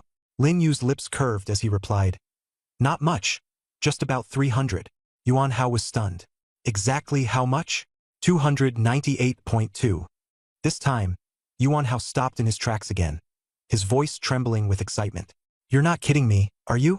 In just 1 month, your chi and blood value has nearly tripled." Lin Yu patted his shoulder. "Keep it low-key." Seeing Yuan Hao so excited he looked almost mad. The people around them quickly sped up and kept their distance. The two continued upstairs and finally arrived at Class 7. As soon as Lin Yu entered, most of the class's gazes fell on him. There were envy, jealousy, awe, and more than anything else, strange looks. But no one dared to openly challenge him. Even if someone wanted to show hostility, at least on the surface they didn't dare reveal it. At this point, Lin Yu was the true center of attention at the school. Not because of his older sister, Lin Lin, but because of himself. Because he had placed first in last month's monthly test. Class 7 had more than 50 students. After excluding the liberal arts examinees, there were a little over 20 left. Lin Yu casually found an empty seat and sat down, with Yuan Hao right next to him, his face full of excitement. He had thought his own improvement was already impressive, but he hadn't expected Lin Yu to be even more outrageous. "Brother Yu, what place do you think you can get in this martial exam? Top 10 in the province should definitely be fine, right?" "No, maybe even top 3. Yuan Hao looked at him with admiration, feeling that Lin Yu's cultivation speed was simply monstrous. Lin Yu ignored him. At 3 in the afternoon, homeroom Teacher Li walked into the classroom on time, holding a stack of documents. He stood at the front of the podium, swept his gaze around the room, paused for a second on Lin Yu, then looked away. "Is everyone here?" Teacher Li cleared his throat. "I called you back to school today because this year's martial exam rules have changed." The classroom fell instantly silent. Teacher Li picked up the documents and read aloud, "This year, the martial exam will have only 1 round. Compared with last year, the difficulty will definitely be increased. This is a necessary measure. According to the Ministry of Education's notice, next year's ratio of martial exam to written exam must be at least 7 to 3. There's no choice. The borders are in crisis, disasters are increasing, and yet there are hardly any new awakeners being added. Teacher Li sighed. So we can only force you to grow through this cruel method. Someone raised a hand and asked, Teacher, what exactly has changed in this year's martial exam? Teacher Li glanced at him and replied, there won't be any ring matches this year. It's only real combat. The classroom erupted at once. Real combat? What kind of real combat? Where will the combat take place? Teacher Li pressed his hand down, signaling everyone to quiet down. The martial exam site is set in the outskirts of Jiang City. In a dedicated area there are low-level disasters, demonic beasts, and other candidates. All candidates from the province will gather there. You'll have to hunt enough enemies within 24 hours and be scored based on the number killed and your performance. His expression turned serious. But you must remember, people are more dangerous than demonic beasts. If you defeat an enemy, you can seize their special items and spoils of war. Basically, their results. If you're defeated, just surrender, and the officials will teleport you out. But it's different with demonic beasts and disasters. If you can't hold them off, you must run, because they can kill people. Someone drew in a sharp breath. Isn't this basically a free-for-all brawl? Teacher Li nodded. That's right. The classroom exploded in reaction. Isn't that way too dangerous? What if you run into a strong opponent who tries to steal your score? The chance of dying is even higher than before. Teacher Li suppressed the commotion. Calm down. The Ministry of Education is monitoring the entire process, with no blind spots. If you run into someone you can't beat, use the special item to withdraw. Don't try to force it. If it really comes to that, someone will be sent to rescue you. The surveillance is to prevent people from the Hall of No Life from slipping in, and also to stop students from killing each other. Someone else shouted, it's monitored the whole time? Every move is being watched. If we run into classmates, can we cooperate? What's the special item? How do we use it? Questions came pouring in. Teacher Li raised his hand to signal for silence. One question at a time. Continuous monitoring is a good thing. Last year they only monitored parts of it. This year it covers the whole region, so the protection is much better. The special item is a wristband with a button on it. Press it, and the authorities will immediately receive the signal and send someone to rescue you. But the rescue is delayed, so pressing it doesn't mean nothing can happen. The classroom fell silent. No one dared ask how long the delay was. What about cooperation? This year's rules don't forbid it. You can cooperate with anyone, including students from other schools, but your scores are independent. If you want a high score, you'll have to rely on yourself. He pulled out a map. This entire area is forest and ruins. The authorities have already completed the basic infrastructure. Someone muttered softly, what if someone just keeps stealing other people's scores? Teacher Li sneered. If he can steal them, that means he's strong enough. But if you get robbed, you'd better be prepared for it. This martial exam isn't a game. It's real combat. Sooner or later, you'll all be going to the battlefield. So just treat this as training. After speaking, Teacher Li called Lin Yu over to the side. Didn't you say before that you wanted to go to Longtian Academy? I've already spoken to the school leaders, and the school has contacted people from Longtian Academy. A representative from the admissions office is now in the academic affairs office. I'll take you to meet them, Teacher Li said. Longtian Academy has heard about your achievements and is very interested. This left Lin Yu somewhat stunned. Was the admissions office representative from Longtian Academy actually in the academic affairs office? That meant that, given his current condition and level of martial awakening, he might very well be able to enter without an exam and wouldn't need to take the martial exam. Teacher Li's expression was complicated, both relieved and emotional. Stop spacing out. Come with me. Teacher Li turned and walked toward the stairwell. Longtian Academy taking the initiative to arrange an interview is extremely rare in the history of Nanxing No. 1 High School. Only Lin and you have such an opportunity. After taking just a few steps, Teacher Li realized Lin Yu hadn't followed. Turning back, he froze. Lin Yu shook his head and refused. Teacher, I'm not going. Teacher Li stopped in his tracks and asked in disbelief, what did you say? Lin Yu calmly repeated, I'm not going. Teacher Li opened his mouth, but no words came out. Lin Yu explained slowly, I really want to get into Longtian Academy, but I don't want to take this route. I want to rely on the martial exam and enter there openly and honestly. Actually, you could first enter the school through special admission, then continue to take the martial exam. Teacher Li sighed. That would be more secure. Teacher Li's words left Lin Yu silent for a few seconds. Indeed, this was a compromise just like his sister Lin had done back then. First special admission, then the martial exam. It seemed like the best of both worlds. But Lin Yu shook his head. It's different. Teacher Li frowned. What's different?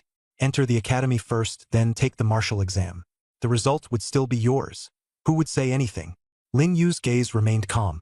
People would say I relied on the special admission spot to take the martial exam, that the result didn't matter because I'd already gotten in. He paused. I want to prove that I can get into Longtian Academy by strength alone, without relying on any fallback. And I want to enter the academy as the provincial top scorer. Teacher Li was stunned. The young man before him suddenly seemed unfamiliar. Since Lin Yu entered Class 7, he had always been low-key and quiet, never flaunting himself. But now he seemed like a different person with a hint of Lin Lin in him. Lin Yu? Teacher Li sighed and advised. You know the martial arts exam is full of variables, especially since the rules have changed this year. If something unexpected happens or you get injured, it will affect your final score. Special admission is your safety net, your fallback. Why force yourself into such an extreme corner? Lin Yu smiled, so faintly that it was almost impossible to see. Teacher Li, I just want everyone to know that I'm no worse than Lin Lin. Standing at the stairwell, Teacher Li looked at him and was suddenly at a loss for words. Lin Yu's gaze was calm, yet it burned with a fierce flame. Teacher Li stopped trying to persuade him. As his homeroom teacher, he had already done all he could. The remaining choice was up to Lin Yu. He gently shook his head, a smile of relief and expectation on his face. Good. He patted Lin Yu on the shoulder.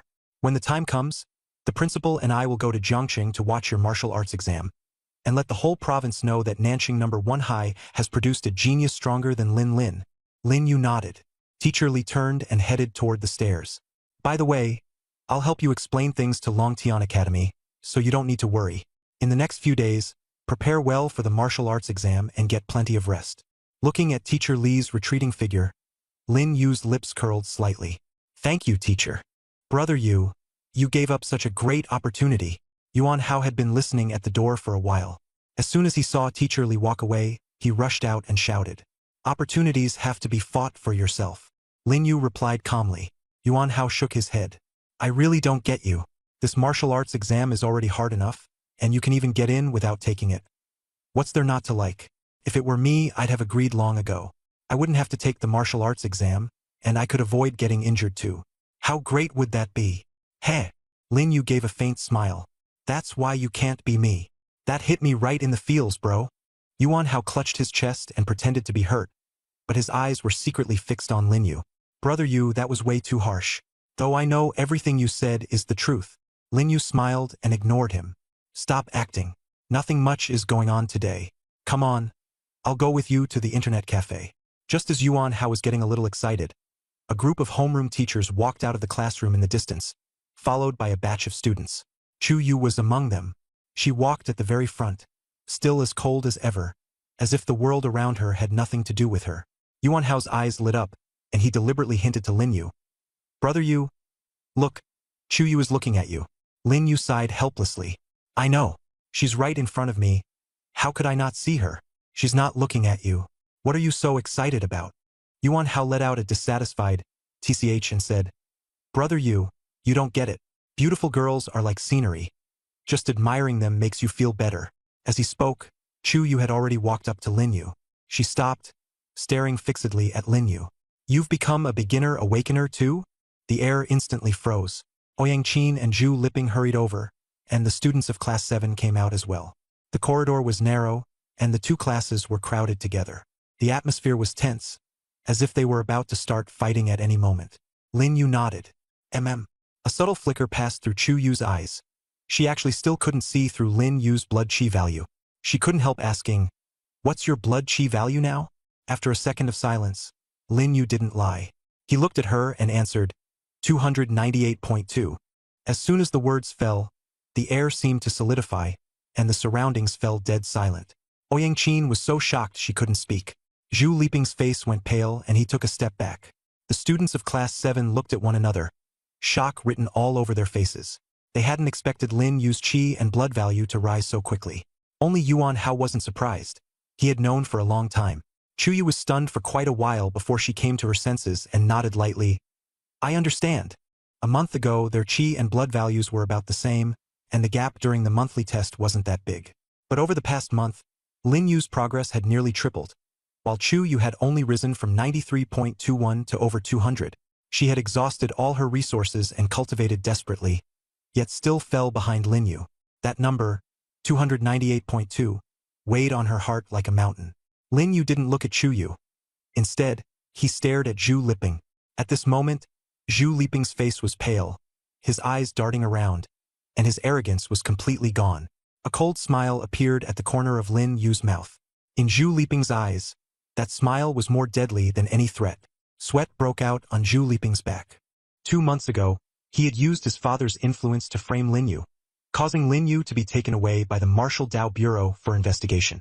But Lin Yu was quickly released without charges.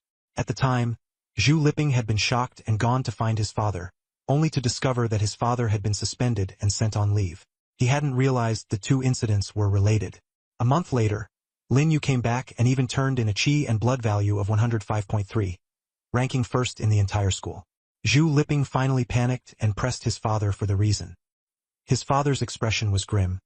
Someone from the Marshal Dao General Administration intervened. From then on, his suspension was extended indefinitely, and his old friends all kept their distance from him. He was feeling the harshness of the world for the first time. Fortunately, he had an S-rank talent. As long as he was bound to Chu Yu, his family still had a chance to turn things around. But now, Lin Yu, the trash he had once looked down on, was standing right before him, becoming a mountain that pressed down on him until he could hardly breathe. A vitality value of 298.2. Chu Yu's gaze remained fixed on Lin Yu. He was completely helpless, like a powerless husband, unable to do anything at all. Zhu Liping. Lin Yu suddenly spoke, interrupting his thoughts. Zhu Liping jolted and looked up at Lin Yu. Panic surged through him. He wanted to speak, but his throat seemed blocked, and not a single word came out. Lin Yu looked at him, his smile deepening. In his eyes, Zhu Liping was now no threat at all.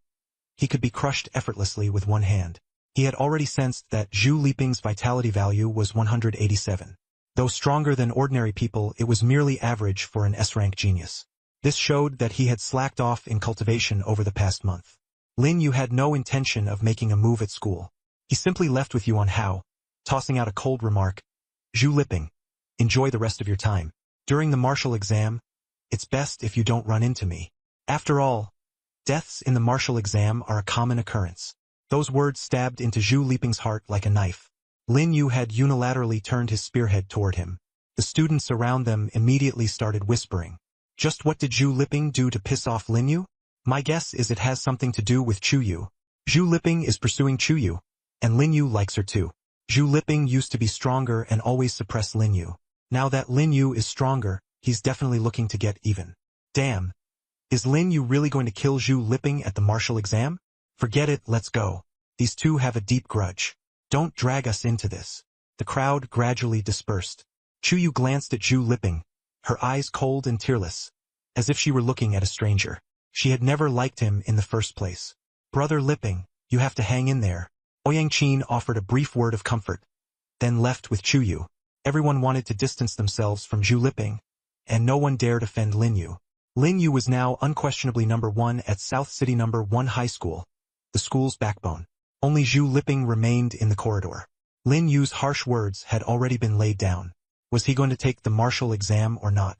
Zhu Liping clenched his fists, gritted his teeth, but in the end let go. He was powerless. The current Lin Yu was definitely not his match. If he really ran into him on the day of the martial exam, he didn't even dare think further. At 6 in the morning, the day before the martial exam, although South City had 7 high schools, only just over 1,000 students were taking the martial exam. Jiang Province arranged for candidates from all cities to take the exam in Jiang City. South City wasn't far from Jiang City, and with the large number of students, the authorities arranged more than 10 buses to send them there in batches. 1 bus per class, with the journey taking 5 or 6 hours.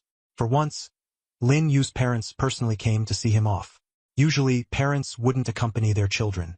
Xiao Yu, this time your mom and I don't expect you to get a great score. We just hope you can come back safely, Lin's father said with concern. Don't worry, Mom, Dad. Lin Yu nodded and turned to board the bus. Just before getting on, he looked back at his parents and smiled. After the exam, I'll bring back the top scholar for you. Lin's parents didn't take it seriously, but they could understand. They didn't know what astonishing changes Lin Yu had undergone over these past 2 months. Inside the bus, many of the classmates were already seated. Lin Yu found a seat by the window and sat down. Yuan Hao also got on the bus. Seeing Lin Yu, he smiled and sat down beside him. My mom is such a chatterbox. She made it feel like a life and death parting and stuffed a bunch of stuff into my bag. Lin Yu smiled and replied, Aren't all parents like that? His own bag was also stuffed full of things his mom had forced in. The bus slowly started moving, and the crowd gradually receded into the distance. Leaning back in his seat, Lin Yu closed his eyes, preparing to take a nap. Yuan Hao, however, kept pulling out his phone to play games, clearly wanting to relax properly. No one knew how long had passed. Yuan Hao shook Lin Yu awake.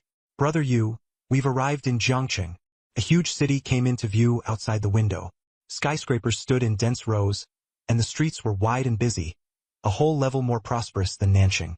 Lin Yu's gaze settled on a tall black building, with a huge sign on the roof, Jiangcheng Martial Dao General Bureau. Just from the scale of the Martial Dao General Bureau, one could tell that Jiangqing as a whole was far stronger than Nanjing, and Jiangqing's talents far outnumbered Nanjing's as well. Soon, buses after buses drove into the stadium. The senior year examinees from Nanjing arrived first, since Nanjing was closer to Jiangqing. The examinees from other cities would probably arrive later. Lin Yu looked up at Jiangqing's familiar landmark, and a fighting spirit ignited in his eyes. Martial exam, here I come. The stadium was huge, capable of holding over 10,000 people. Jiangqing examinees had gathered early, and the Nanjing examinees were among the first to arrive. Lin Yu and Yuan Hao got off first, and Lin Yu's gaze swept toward the row of buses parked there. What's wrong, brother Yu? Thinking about Chu Yu again? Yuan Hao teased with a grin. Lin Yu shot him a cold glance. I'm checking whether Zhu Liping has the guts to come. Zhu Liping? He probably didn't come. When I came over this morning, Class 1's bus had already shut its doors, and I didn't see him, Yuan Hao said with a sly laugh. Brother Yu, stop hiding it. I'm rooting for you and Chu Yu. You're a match made in heaven. You're not even afraid of that huge love rival Zhu Liping.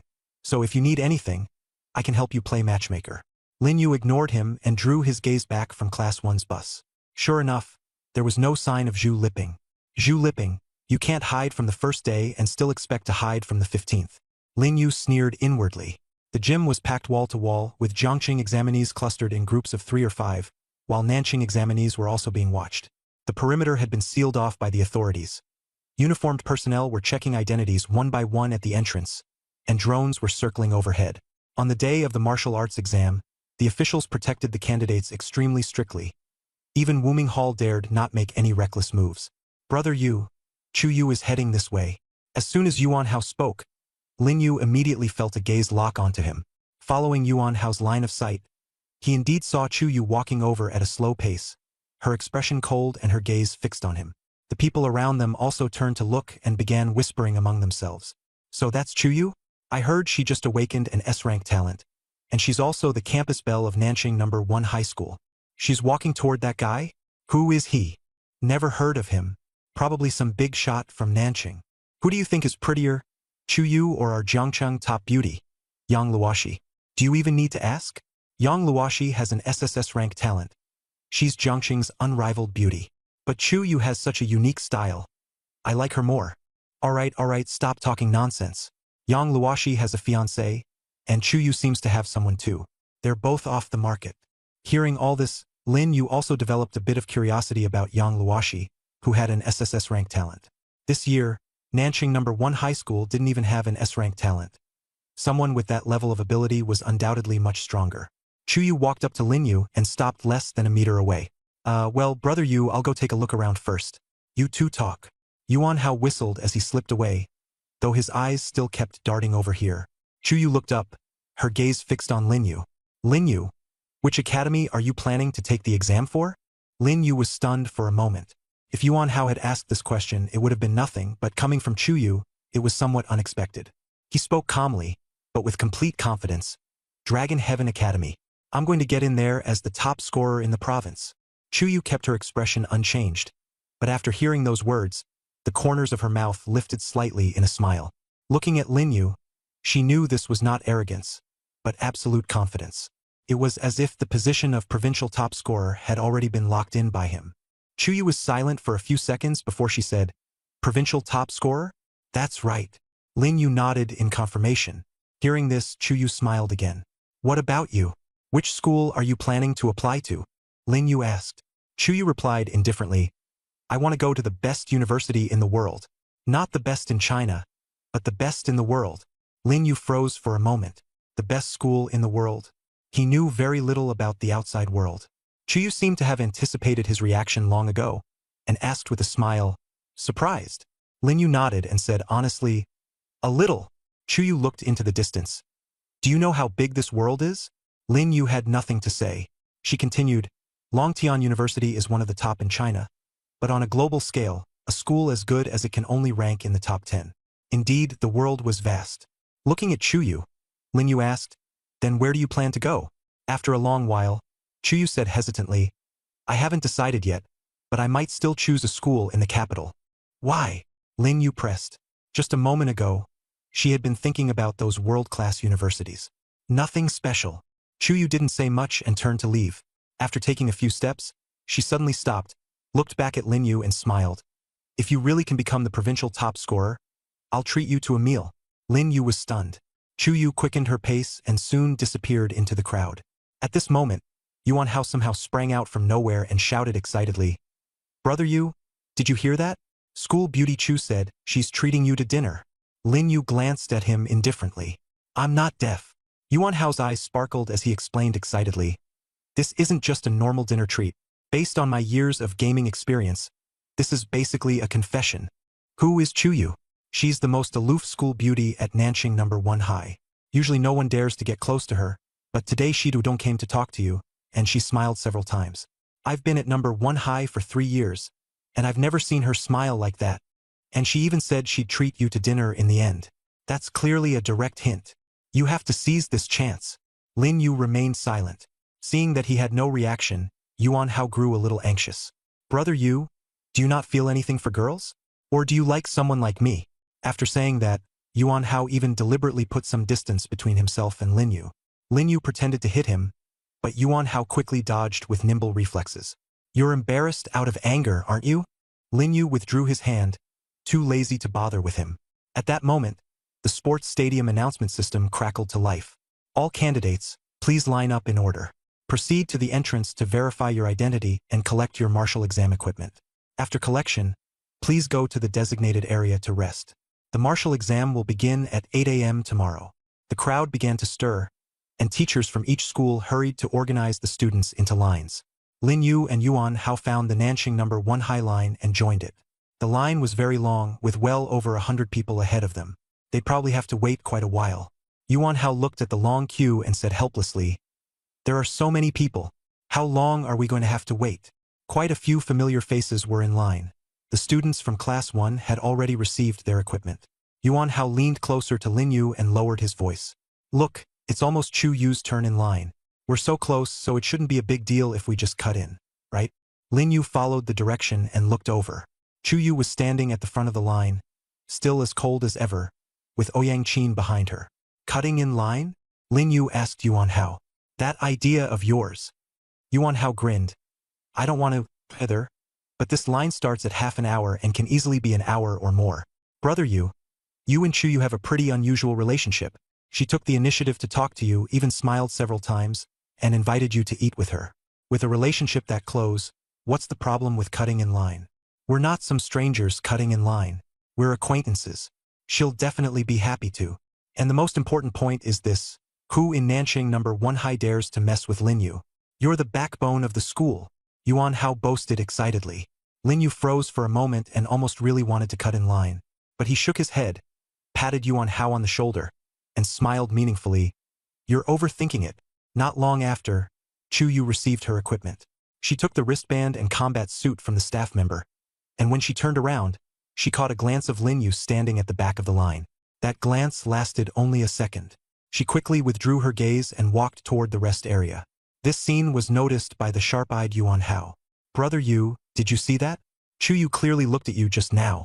Just one glance, but it was definitely at you. Lin Yu said nothing. Yuan Hao excitedly poked his arm. I told you she's interested in you. She even turned back to look while getting her equipment. Isn't that just her looking for you? Lin Yu replied coldly. You really have too much free time. Yuan Hao pouted. Exactly. I'd like to lie down, turn on the AC and play games too, but I don't have that kind of luxury. More than 40 minutes later, it was finally Lin Yu and Yuan Hao's turn. After verifying their identities, the staff very smoothly handed over the combat suits and wristbands. With high-tech enhancements, this combat suit only needed the wristband to be worn and a fingerprint to be scanned, and it would automatically adjust to fit any body type, saving the trouble of custom tailoring. The two then headed to the rest area. The space here was fairly open, with a place selling food, and quite a few candidates were already resting there. Chu Yu and Ouyang Qin were sitting in a corner, holding books in their hands. This is a temporary rest area. Once the candidates from the other areas have also collected their equipment, hotel accommodations will be arranged collectively tonight. The official exam will begin at 8 o'clock tomorrow morning. Yuan Hao stared at Chu Yu and secretly nudged Lin Yu. Bro Yu, there aren't many open seats left. There are still a few empty ones over by Chu Yu's side. How about we go sit there together? This time Lin Yu didn't refuse. After all, there really were no seats left. The line was too long, and he and Yuan Hao were near the back, so they had been delayed and arrived late. There happened to be a few empty seats in the area where Chu Yu and Ouyang Qin were sitting. Lin Yu nodded. Let's go. Yuan Hao was overjoyed and followed him over. Chu Yu was reading with her head down and didn't notice them. Ouyang Qin, however, looked up and saw Lin Yu, her expression changing slightly. She was a little afraid of Lin Yu. A few days ago, Lin Yu had threatened Zhu Liping in the teaching building. Zhu Liping hadn't come to take the martial arts exam at the time, and Ouyang Qin had also badmouthed Lin Yu behind his back, so seeing him made her a little flustered. What are you here for? She asked hesitantly. Before Lin Yu could say anything, Yuan Hao cut in first. There aren't any seats left, so we're just borrowing a spot to sit. He pointed at the empty seats. We're all from Nanxing First High. The school beauty Chu shouldn't mind. Ouyang Qin opened her mouth, wanting to say something, but seeing that Chu Yu had no reaction, she stayed silent. Chu Yu looked up at Lin Yu and silently picked up the backpack beside her. Though she said nothing, her action was already an implicit agreement. Lin Yu nodded. Thank you. The two sat down. Yuan Hao didn't notice Ouyang Qin's expression. After sitting down, he even grinned at her. Ouyang Qin rolled her eyes, muttered a few words under her breath, and turned away. The four of them sat there, and the atmosphere was a little awkward. Yuan Hao rummaged through his backpack and took out his combat uniform, fiddling with it. Brother Yu, look at this combat suit. Such great quality, and it feels so comfortable. My brother said this set costs over 100,000 huaxia coins, and we have to turn it in after the martial arts exam. What a waste. Such good clothes, and we can't even keep them. Lin Yu gave a perfunctory response and closed his eyes to rest. Just then, a gentle yet firm voice sounded. Students from Class 7 of Senior Year 3, line up. I'll take you to the hotel. The martial arts exam is at 8 tomorrow, so don't be late. Teacher Li's voice carried an unmistakable authority, cutting through the quiet of the entire rest area. Teacher Li actually came, and we can even go back to the hotel early to rest. That's amazing. Yuan Hao excitedly stuffed the clothes back into his backpack, grabbed Lin Yu and stood up, grinning from ear to ear. Finally, we don't have to squeeze into this crappy lounge anymore. Back to the hotel to sleep. Chu Yu closed her book and looked up, meeting Lin Yu's gaze. See you tomorrow, Lin Yu said with a smile. Chu Yu nodded and replied, see you tomorrow. Lin Yu led Yuan Hao through the crowd toward Teacher Li. More than a dozen students from Class 7 had already gathered in front of Teacher Li. When Teacher Li saw Lin Yu, a look of relief appeared on her face. Let's go. I'll take you to the hotel to get some proper rest and recharge yourselves. Tomorrow, give the martial arts exam everything you've got. At 7 o'clock the next morning, a huge viewing platform had been erected 1 kilometer outside Mist Town. The platform was tiered and could accommodate more than 100 people. Various instruments were set up on it, and several large screens floated in the air, giving a clear view of everything happening inside the town. Each screen displayed a different area. Heavily armed guards were stationed all around the viewing platform. Members of the Martial Dao General Bureau in black uniforms wore special weapons at their waists, scanning their surroundings vigilantly. Further away, patrol teams moved back and forth, while drones circled overhead. Today was the big day of the martial arts exam. Prominent figures from all over Jiang Province had gathered here. In the front rows of the viewing platform sat the admissions officers from various major academies. A row behind them were the higher-ups from the Jiang City Education Department, along with several middle-aged men in plain clothes, all wearing faint smiles. Farther back were the education department leaders from other cities, as well as the principals and homeroom teachers of the high schools. Mu Tianzhao and teacher Li from Nanqing No. 1 High School were seated in this row. The origin of Misty Town has been known for a long time. Everyone was well aware of it. Back then, when Shuiqing fell, that disaster swept in all directions like a tide, and the suburbs of Jiangqing were the first to bear the brunt, shrouded by calamity. It was only after King Shenyuan single-handedly slew the invading calamity that Jiangqing was pulled back from the brink of destruction. But in the places eroded by calamity, the mist never went away. This mist was no ordinary fog, but the lingering aura of calamity. Once inhaled, ordinary people would at best lose lifespan, and at worst lose their lives. As time passed, its danger gradually weakened, and it had now nearly become ordinary fog. The authorities had once planned to rebuild this place, but the mist refused to disperse for a long time, and in the end they gave up. Now, the education department was using this place as a practical battlefield for the martial exam. There were still demon beasts and calamities inside, but most were low-tier and kept in captivity by the authorities, so the threat was limited. The town was divided into an outer ring and an inner ring. Mid-tier demon beasts and low-tier calamities were concentrated in the inner ring, while the outer ring was almost entirely low-tier demon beasts. When faced with danger, candidates could press the wristband to quickly withdraw. What? There are actually bloodthirst wolves in this year's martial exam, and they're in the outer ring, someone exclaimed. Seriously? Bloodthirst wolves? My teacher said this year would be hard, but this is way too ridiculous. Bloodthirst wolves were known for their speed and strong attack power, with strength approaching that of a beginner awakened. More importantly, bloodthirst wolves never acted alone. At the very least, there were 7 or 8 of them lurking in the shadows. And that was only a conservative estimate. Someone scoffed. Are the candidates from Nanqing all trash? So what if it's a bloodthirst wolf? I could kill an iron armor ox with one punch. The voice came from a young man in black combat gear, with the sign on his chest reading, Jiangcheng Top High School. Especially eye-catching, and his face carried obvious disdain. His single remark instantly ignited the anger of the Nanqing candidates. Who is this guy? So arrogant. Don't provoke him. We can't afford to. The anger in the candidates from South City surged, and they were already planning to turn back and settle accounts with that guy. When they saw who had arrived, the scene immediately fell silent. Lin Yu also showed a trace of curiosity and asked Yuan Hao, "Who is that? He's that impressive." Yuan Hao's expression changed slightly as he said in a low voice, "He's Wu Zhang from Jiangqing's top high school, an S-rank awakened talent, with a qi and blood value of over 200. Lin Yu was surprised. "How do you know?" Yuan Hao replied, "The school next to where I live is that one. I chatted with him all night, so I know him pretty well. There are 10 geniuses in Jiangqing's top high school, and Wu Zhang is one of them." Them. Lin Yu nodded, feeling that this guy was indeed no ordinary person, and walked over. Yuan Hao tried to stop him, but it was useless. Wu Zhang had a look of smugness on his face, with everyone's attention centered on him. Just as he was basking in his pride, Lin Yu said coldly, "You're Wu Zhang." Wu Zhang froze. Looking back, he saw Lin Yu stepping out from the crowd and facing him directly. Wu Zhang gave a contemptuous sneer. "That's right. Who are you?" Lin Yu said nothing unnecessary and suddenly swung his right hand, slapping Wu Zhang across the face with a loud smack. Wu Zhang's pupils contracted, and he had no time to react at all. The crisp sound of the slap rang out. "You!" Wu Zhang covered his face, his cheeks flushed red. The surrounding candidates instantly exploded into an uproar. Holy crap! Lin Yu made a move. Nice! Stuff like Wu Zhang is all trash. Good hit. Let him be arrogant. Let him look down on Nanqing. Brother Yu is awesome. If it weren't for the martial exam, Lin Yu would have already taught Wu Zhang a lesson. His time reversal talent meant he no longer had to endure.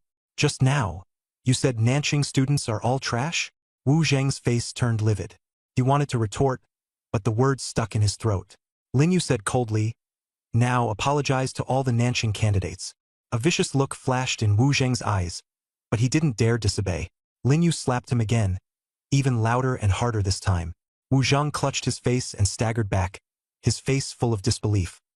He had been handsome since childhood, a favored son of his family, top of the school, and had never suffered such humiliation. "You!" Lin Yu sneered. "Apologize." Wu Zhang hesitated, then looked up at Lin Yu's indifferent eyes, his pupils suddenly widening. Sorry." Louder. "Sorry." Wu Zhang nearly roared it out. He would never forget this humiliation for the rest of his life. The Nanqing candidate whom Wu Zhang had mocked now held his head high, his eyes full of admiration. Lin Yu grew even more arrogant, cleared his throat, and said loudly, "I want to say that all Jiangxing candidates are trash." As soon as the words fell, the entire venue fell silent as if dead. Everyone was dumbstruck, staring at this young man who didn't know his place. Wu Zhang covered his face and froze for a moment, but a flash of wild joy crossed his eyes. Lin Yu was strong, perhaps stronger than him, but among the top high schools in Jiangxing, there were still 9 people even more formidable than him. Lin Yu sneered. The Jiangxing candidates around him were furious, but none dared to make a sound. After all, the fact that Wu Zhang had just been slapped was right there for all to see. This was an eye for an eye, a tooth for a tooth. The leaders on the viewing platform had originally intended not to interfere in a minor spat, thinking it normal for young people to have a bit of temper. But Lin Yu's words were far too arrogant. He was openly calling all the Jiangxing candidates trash in front of over 1,000 people. You had to know that, in this martial arts exam, Jiangxing candidates accounted for nearly half of the total. Enough! A heavy voice cut off all the noise. No fighting during the martial exam. Violate it again and you'll be disqualified. A middle-aged man in plain clothes walked down from the spectator stands, his gaze sweeping across the area. Instantly, the noisy crowd fell silent.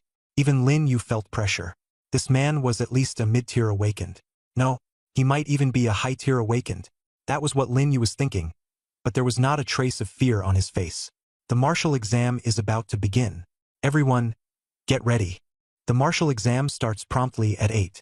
When the countdown on your wristbands begins, you'll be teleported to Mist Town in a moment. Hearing this, everyone hurriedly pressed their wristbands.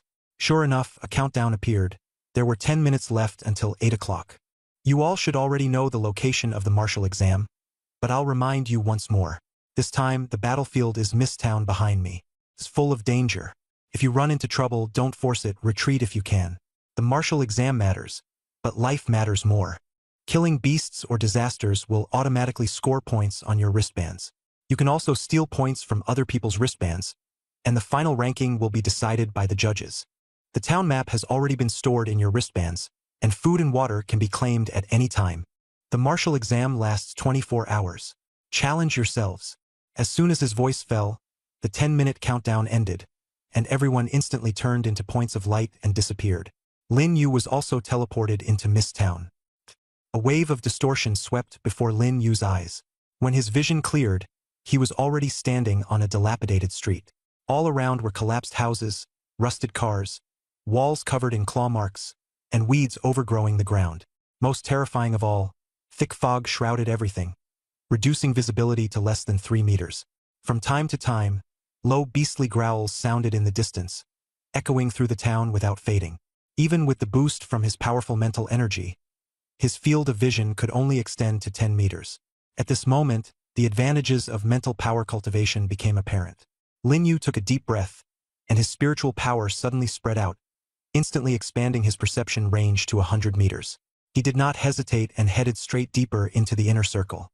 The demon beasts in the outer circle were already beyond his perception range, not to mention those low-tier bloodthirsty wolves. He had killed at least 100 of them in Water City before. As he walked, he checked the bracelet's functions. After pressing the bracelet, a projected score ranking appeared. First place, Jiang City Top Middle School, Zhang Ran 19 points. Second place, Jiang City Top Middle School, Chang Zhou 10 points. Third place, Nanqing No. 1 High School, Zhao Ying 7 points. 3089th place, Nanqing No. 1 High School, Lin Yu 0 points. Seeing this ranking, Lin Yu was a little surprised. Right from the start, someone had already scored more than 10 points so quickly. It seemed that the drop-off position really did affect luck. This time, he had landed at the very outer edge, with not even a single demon beast within 100 meters, though there were quite a few other candidates nearby. He took out the map to confirm his location, and sure enough, he was at the outer entrance, separated only by a single fence. What bad luck! Lin Yu muttered as he walked toward the inner circle. On the way, he encountered 5 bloodthirsty wolves, old acquaintances. Roar! When the bloodthirsty wolves saw Lin Yu, their eyes turned red, and they charged at him as if they had seen prey. Lin Yu's expression remained calm. He drew out the black short blade and flicked it once. Before the 5 bloodthirsty wolves could even get close, they instantly dropped dead. The bracelet's mechanical voice sounded. Killed 5 low-tier demonic beasts, bloodthirst wolves, Points plus 5. Current total, 5. Lin Yu sheathed his short blade. The 5 corpses lay 3 meters in front of him, neat and quiet. His movements were smooth, and he didn't even spare the corpses a glance. In Water City, bloodthirst wolves were the most common and the official standard demonic beast for the martial exam. Their defenses were weak. Even an ordinary awakened could kill one with a single punch. For Lin Yu, these low-tier demonic beasts posed no threat at all. He moved inward as swiftly as the wind. Along the way, he kept hunting demonic beasts, but most of them were low-tier, and he didn't even encounter a single disaster level one. His points were close to 100, but his rank was still outside the top 100. The top 10 were almost entirely occupied by the top students of Jiang City. Lin Yu felt that grinding points this way was too slow and too time-consuming. Stealing other people's points seemed faster and more exciting. Just as Lin Yu thought of that, 3 figures in blue combat uniforms suddenly burst out of the mist. Seeing the demonic beast corpses on the ground, they froze for a moment, then noticed Lin Yu was alone and their faces lit up with delight. Alone! It's a candidate from South City. The 3 exchanged a glance and immediately charged at Lin Yu. Lin Yu had made a harsh declaration outside the town, and although no one had seen his face, everyone had heard his voice. The 3 people before him were candidates from Jiang City, and they assumed Lin Yu was a lone candidate from South City. Of course, they wouldn't pass up such free points. Kid, hand over your points obediently, and I'll give you a way to live. Otherwise, the leader gripped a broadsword, murderous intent surging from him. As long as Lin Yu dared to refuse, the blade would come down at once. At that moment, Lin Yu had only 2 choices: hand over his points and start over, or press the wristband and automatically withdraw from the exam. But Lin Yu was no ordinary examinee. They had picked the wrong target. Perfect. I was just worrying about not having any points to get. Lin Yu sneered. Before the 3 could react, Lin Yu's figure had already vanished. The leader hurriedly raised his blade to strike, but cut through empty air. What? Before he could even finish speaking, a heavy punch slammed into his back, sending his entire body flying like a cannonball. The remaining 2 had just tried to counterattack when they were also sent flying by Lin Yu's fists. In less than 3 seconds, all 3 Jiangqing examinees were down. Lin Yu's movements were smooth and fierce. If not for the rules of the martial exam, these 3 would have ended up no different from the bloodthirsty wolves. Lin Yu casually took their points. The 3 of them together had less than 30 points. Looking at the points, Lin Yu twitched the corner of his mouth. With this kind of strength, you still learned from others and tried robbery? At this moment, on the viewing platform outside the town, the floating screen was updating the examinee rankings in real time. The monitoring feed kept switching to ensure every examinee was shown on screen. The moment Lin Yu snatched the points, the footage happened to switch to him. The entire viewing platform fell silent in an instant.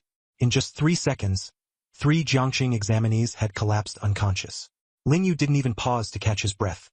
He lowered his head to look at his wristband and kept walking toward the inner ring. As soon as he left, the footage switched again, leaving only the chaos on the ground. The viewing platform stayed silent for a full 5 seconds. Then, suddenly, a cold snort broke the stillness. Humph! The sound wasn't loud, but it spread across the entire viewing platform. Everyone followed the sound and saw that the cold snort had come from a middle-aged man. He was dressed casually, his hair meticulously combed, and his face was full of displeasure. Deputy Minister of the Jiangcheng Education Bureau, Zhou Mingyuan. Too arrogant. Zhou Mingyuan stared at the floating screen and said coldly, "This young man is far too arrogant." Several other Education Bureau leaders beside him echoed his words. Exactly. He was insulting the Jiangqing examinees outside just now, and now he's using ruthless tactics inside the town. He clearly doesn't take the martial exam rules seriously. He didn't show any mercy to those 3 examinees at all. He's obviously targeting our Jiangqing. Minister Zhou is right. He's far too hot-tempered. He needs to be taught a lesson. Zhou Mingyuan remained silent as he stared at the screen, his gaze dark. The principals of various Jiangqing high schools behind him began whispering among themselves. All kinds of ugly insults came flooding in. And after hearing this, Teacher Li's expression turned gloomy. Just as he was about to retort, Mu Tianzhao pressed a hand on his shoulder. "Don't be impulsive," Mu Tianzhao said calmly. "No matter how nasty those words are, they can't affect Lin Yu. Everything Lin Yu is doing now doesn't violate the rules. They're just getting anxious."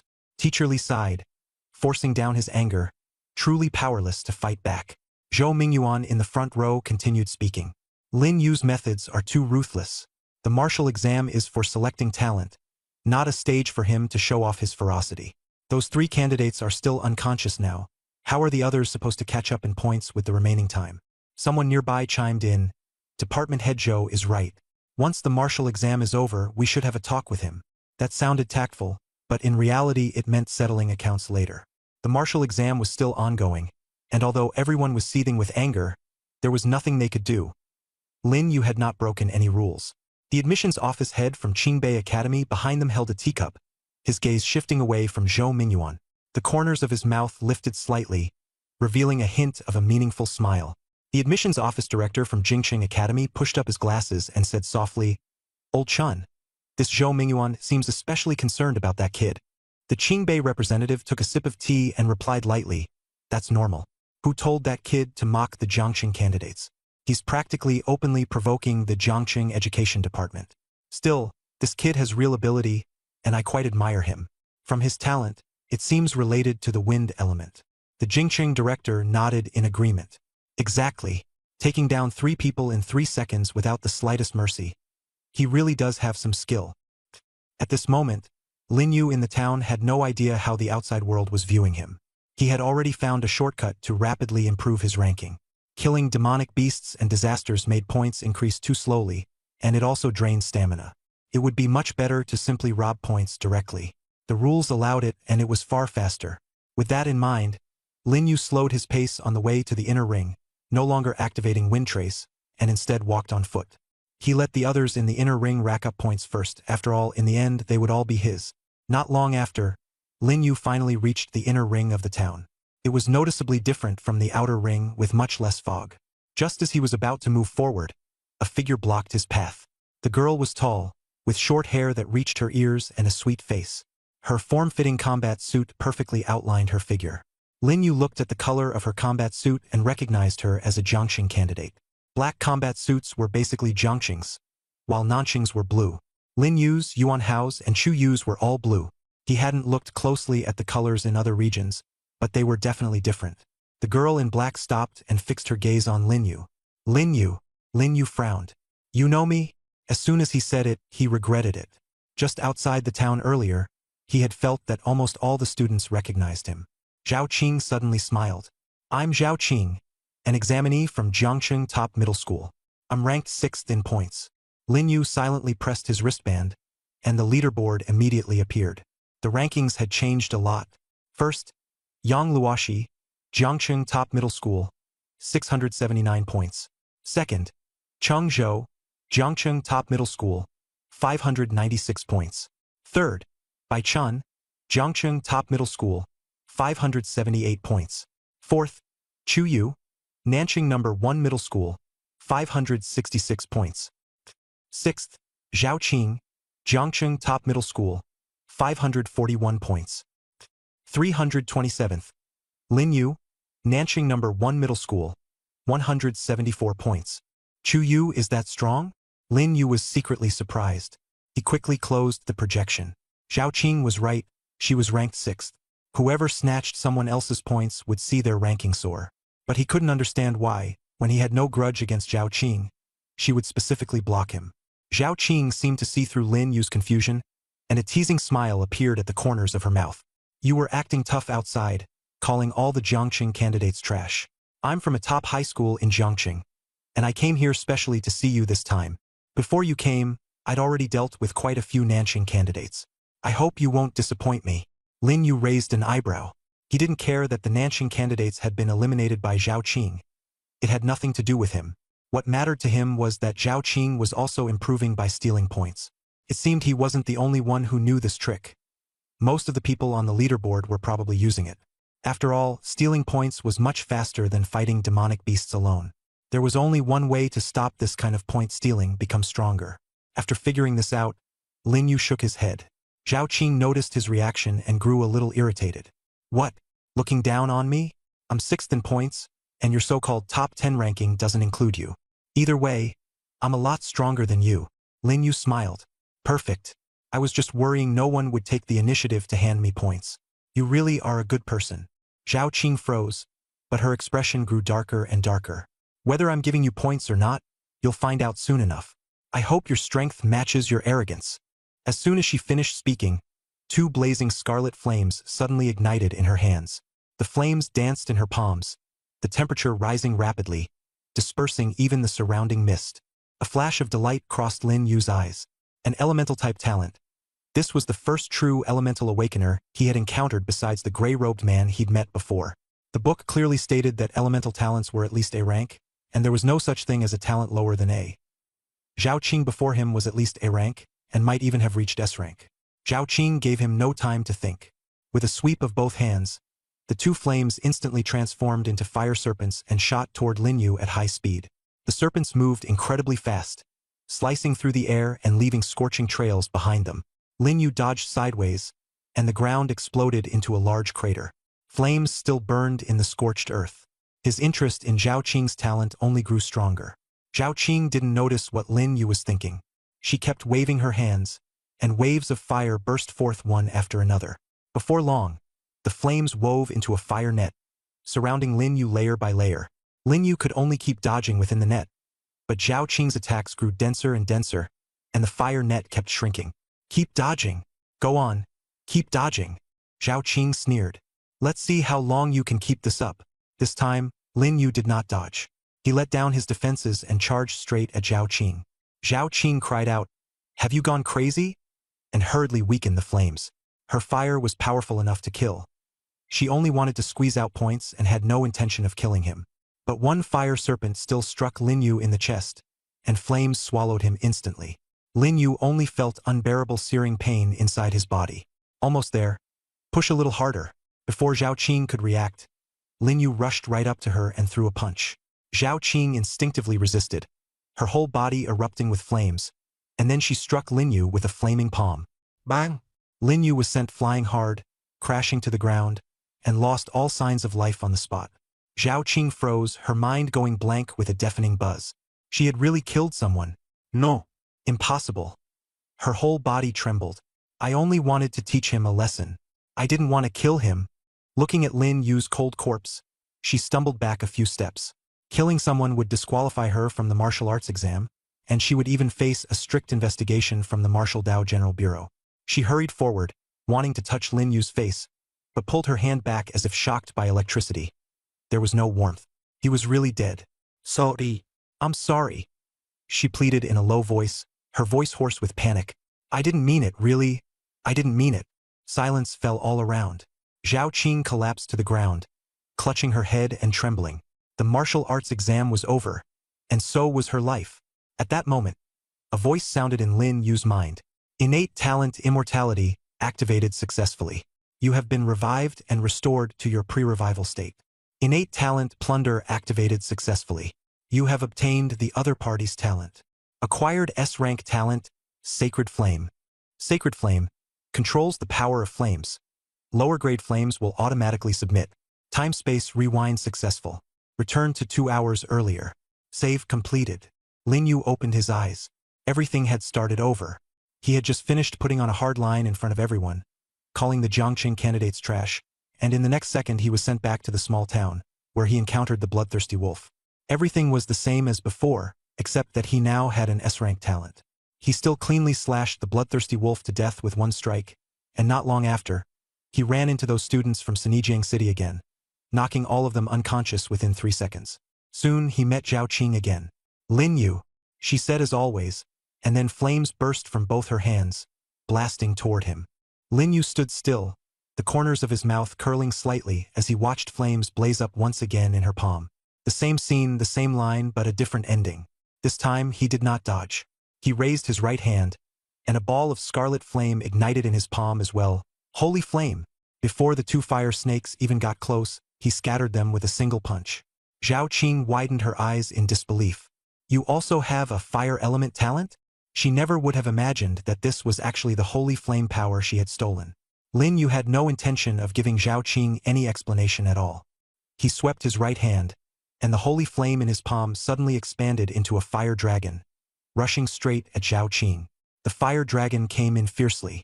Zhao Qing gritted her teeth, flames surging all over her body as she desperately tried to block it. But this fire dragon completely ignored her flame defense, striking her directly and knocking her out of the air. Her combat suit was burned black, revealing her fair skin. She froze there, somewhat stunned. The flames of the two of them simply could not compare. Although their talents were the same, the difference in blood energy determined the strength of the flames.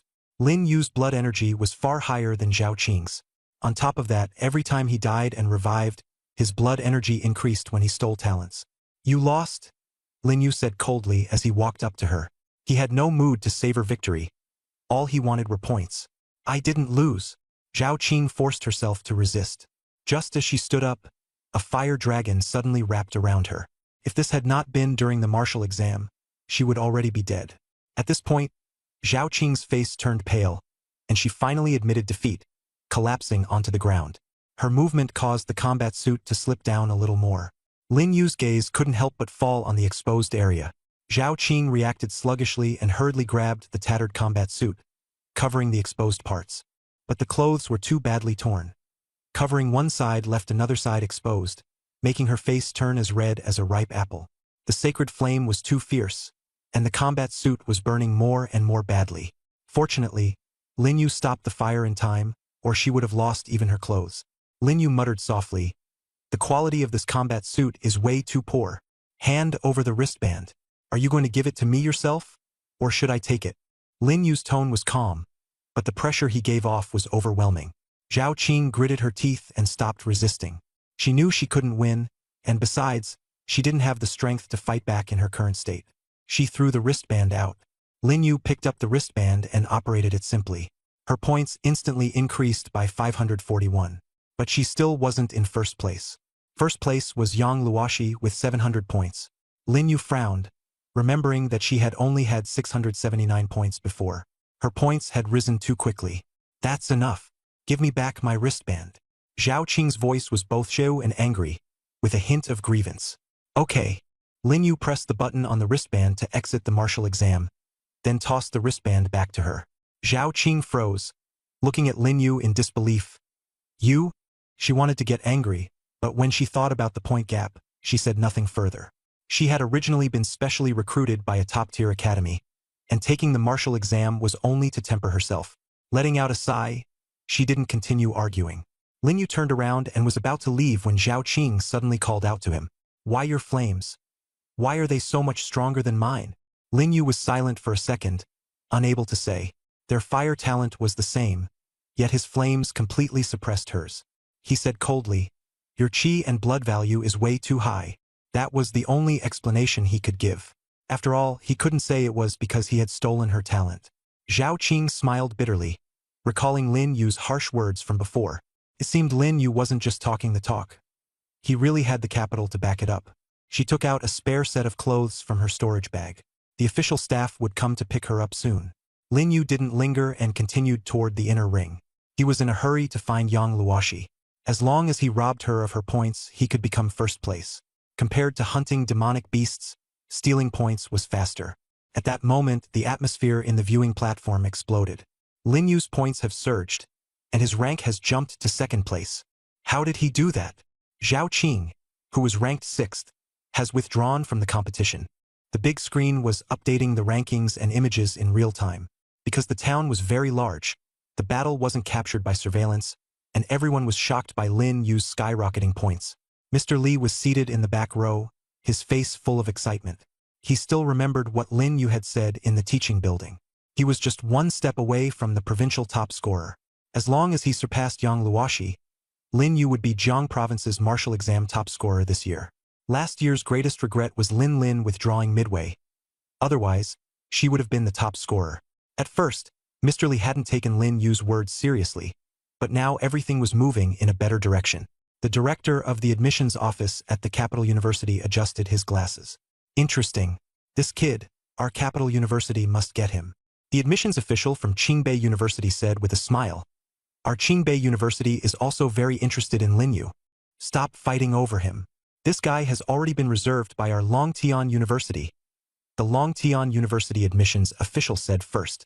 The two from Capital University and Qingbei University immediately turned to look at him, and the atmosphere grew tense at once.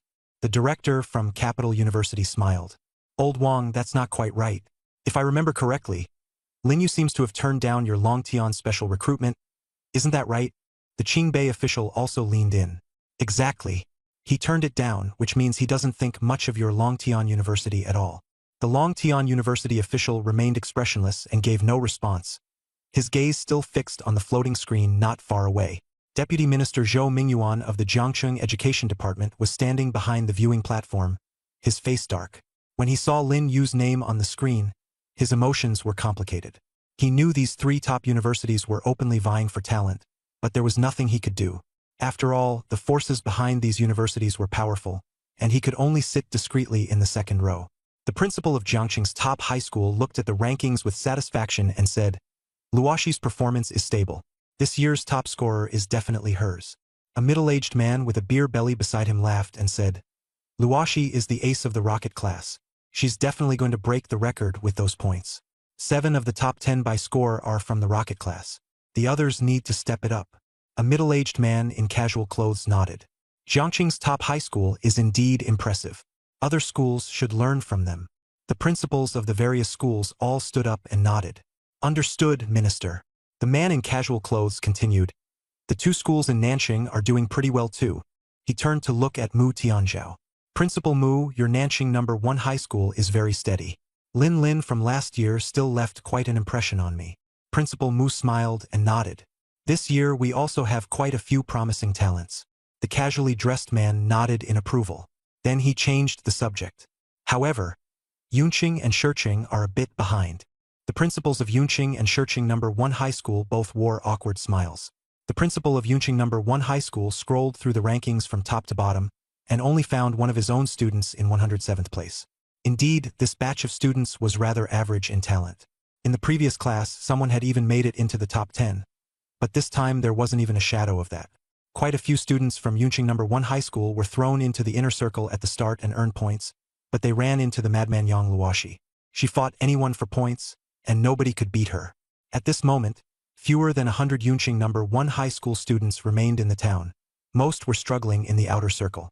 The talented ones had been eliminated early, and the principal was miserable inside, but had no way to say it out loud. Yang Luoshi, who held first place, was fighting alone in the inner circle and had almost cleared out all the demonic beasts in this area. Any intruder's points were snatched away by her, and the ground was covered with demonic beast corpses.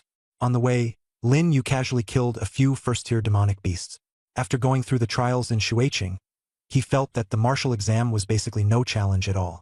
Most of the demonic beasts in Mist Town had come from Shuiqing, and he had already killed these beasts before.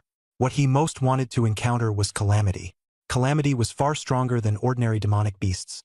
Even the lowest-tier Calamity had destructive power beyond that of mid-tier demonic beasts. Lin Yu walked along the streets of the inner circle, his eyes sharp as he waited for a stronger challenge.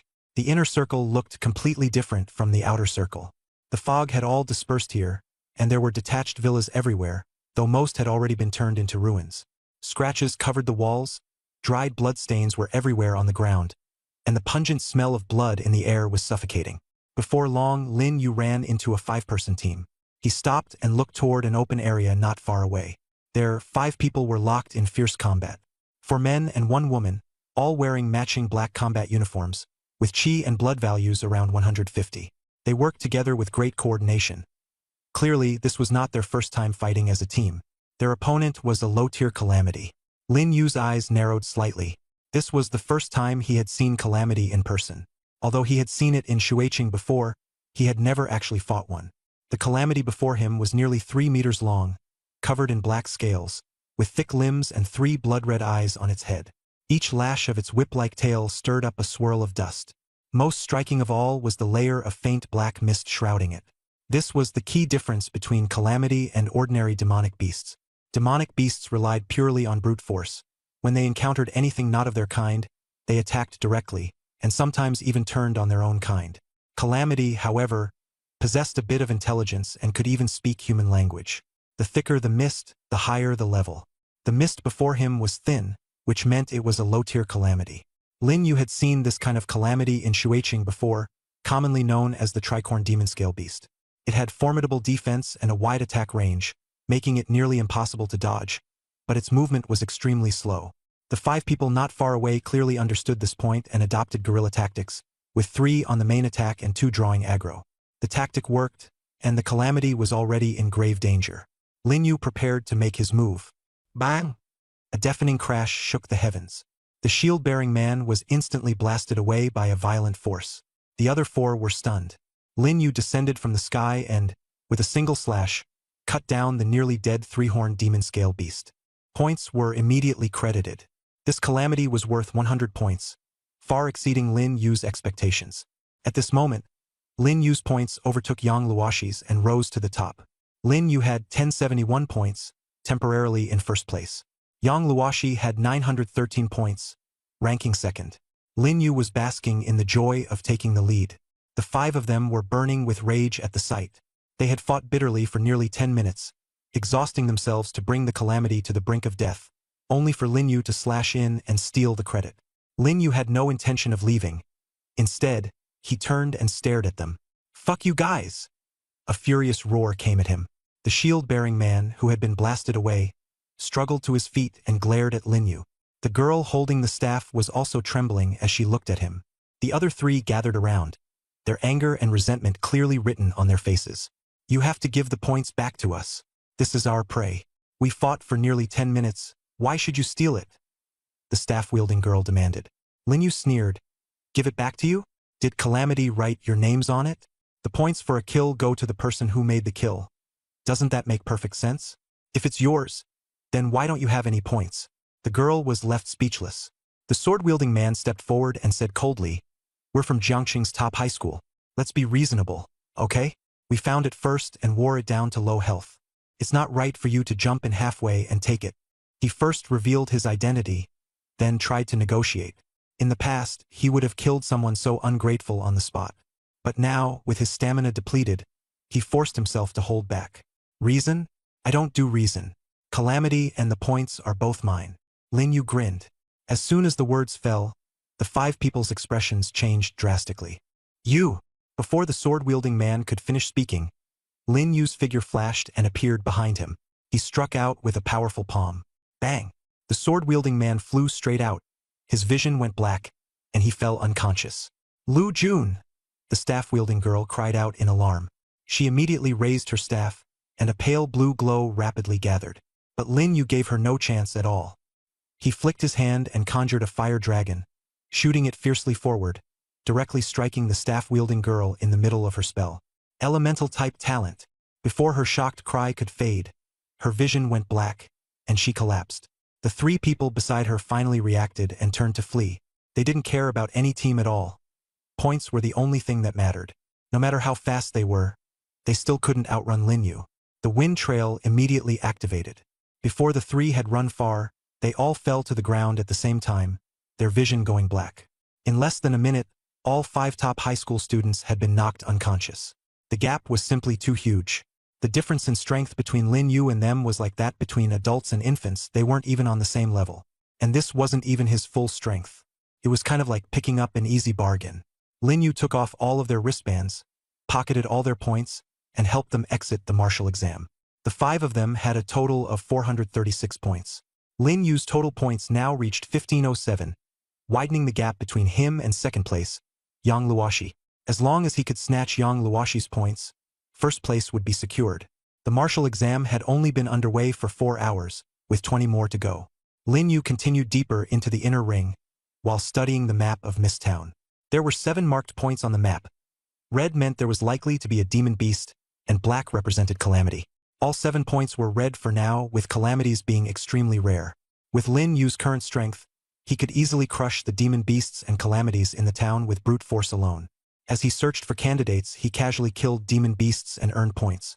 The points were small, but killing demon beasts was far too easy for him. He repeated this process over and over, making sure his lead in points remained steady. In any case, he would inevitably run into Yang Luoshi sooner or later. If Yang Luoshi wanted first place, she would have to come after him for points. Lin Yu didn't let up for a single moment, killing demon beasts and snatching points, with his main focus on the candidates from Jiang City. His actions caused quite a stir in the town. Many Jiang City candidates were afraid of becoming his target, and quickly formed teams to stay on guard. Single-person teams became 3-person teams, then 3-person teams expanded to 5 and then to 10. But Lin Yu didn't care at all. In the face of absolute strength, numbers meant nothing. In his eyes, 10 people were no different from one person. Not far away, a 5-man squad appeared within the range of his spiritual sense. Black combat uniforms, another group of Jiangxing candidates. A slight smile appeared at the corner of Lin Yu's mouth, and his figure turned into a gust of wind as he approached silently. Inside a ruined hut, 5 people were sitting together, roasting meat and chatting. Damn it, this Lin Yu is way too ruthless. He's been targeting Jiangxing candidates to snatch points. We've already got enough points and are hiding on the edge of the inner circle to rest. He won't find us. Keep your voice down. What if he hears you and comes over? What's there to be afraid of? With the 5 of us together, he wouldn't dare come. If he does, we'll make him spit out all his points, then split them evenly. The more I think about it, the angrier I get. This Lin Yu is really arrogant. Does he really think there's no one in Jiangxing who can deal with him? The few of them were chewing meat, completely unaware that Lin Yu had already quietly approached. Their conversation reached Lin Yu's ears clearly. Suddenly, a hand sharply clamped around the speaker's neck. The other's expressions changed drastically, turning ashen in an instant. The person who came was none other than Lin Yu. The one being grabbed froze, still holding a chicken leg in his hand, his whole body rigid. Points? Are you handing them over yourselves? Or should I take them? The 4 of them looked at each other, eyes full of resentment and fear. The tough guy from earlier was hiding in the back, not daring to say a word. One of the men stepped forward and gritted his teeth as he shouted, Lin Yu, we know you're strong, but this is too much. The 5 of us never provoked you. Do you really want to go to war against all the candidates in Jiangxing by yourself? Lin Yu looked at him coldly, then suddenly smiled. Just the 5 of you? He shook his head, his patience exhausted. If you won't hand it over, then I'll just take it. After saying that, Lin Yu directly snatched the 5 people's wristbands. He was too fast. Before the 5 of them could even react, the wristbands had already been seized by Lin Yu. Seeing their wristbands fall into Lin Yu's hands, none of the 5 dared to resist. Lin Yu accepted the points, nodded in satisfaction, tossed the wristbands to the ground, and turned to leave. The 5 men seemed to have been pardoned, collapsing to the ground and gasping for breath. Can this still count as a person? Run, there's still time left in the martial exam. Let's hurry to the outer ring, kill some demonic beasts to earn points, and stay far away from this disaster star. Over the next 2 hours, scenes like this kept repeating. Lin Yu was like a harvester, roaming along the edge of the inner ring. Whenever he encountered candidates from Jiangxing, he robbed them. Whenever he encountered demonic beasts, he killed them. His points kept soaring. The martial exam lasted a total of 6 hours, and Lin Yu's score skyrocketed to 5,017 points. The second place Yang Luoshi had only 2,789 points, almost half of Lin Yu's. The viewing platform outside the town was completely in an uproar. The big screen was updating the rankings in real time. Number 1, Lin Yu, Nanxing Number 1 High School, 5,017 points. Number 2, Yang Luoshi, Jiangxing Top High School, 2,789 points. Number 3, Chu Yu, Nanxing Number 1 High School, 1,543 points. Seeing Lin Yu's points far ahead of everyone else, Teacher Li was so excited that his face turned red. As long as Lin Yu could keep steadily climbing, winning the championship was almost a foregone conclusion. He might even break last year's record set by Lin in the final hour of the martial exam, 10,800 points, and even surpass the current highest record of 11,000 points. In that case, the provincial top scorer would basically be locked in. Mu Tianzhao looked at the scoreboard. Although he remained calm on the surface, the corners of his mouth were slightly raised, clearly unable to hide his inner joy. In front of the observation platform, several university admissions officers began discussing in low voices. The admissions director of Longtian Academy said with admiration, "If Lin Yu comes to us, we'll gain a lot." The director of Capital City Academy smiled. "Old Wang, if Lin Yu doesn't choose your Longtian Academy, then our Capital City Academy will definitely compete for him. His sister is already at Capital City Academy." The person in charge of Qingbei Academy frowned in dissatisfaction. "Old Chen, that's really out of line. Even though Lin Yu's sister is with you, this has to be Lin Yu's own choice." The people from Beijing smiled and said, "Wouldn't a brother and sister reunion be even better?" Qingbei sneered back, "Our Qingbei isn't any worse." The two sides instantly went on a hair trigger. The person in charge on Long Tian's side calmly cut in, "Enough arguing. He hasn't come out yet. The two of them let out cold harumphs and suppressed the dispute. Zhou Mingyuan, deputy minister of the Jiangqing Education Bureau, had a dark, livid expression. Staring at Lin Yu's name on the screen, his gloom was impossible to hide. He felt that Lin Yu was deliberately targeting Jiangqing candidates to snatch points, which was practically slapping the Jiangqing education system in the face. Although snatching points was within the rules, Lin Yu's method was too vile. He would snatch from anyone he saw, causing no one to go hunt demon beasts and calamities, and instead everyone just robbed each other of points. This kind of behavior went against the practical combat spirit advocated by the martial exam, which was meant to help candidates adapt to battlefield conditions.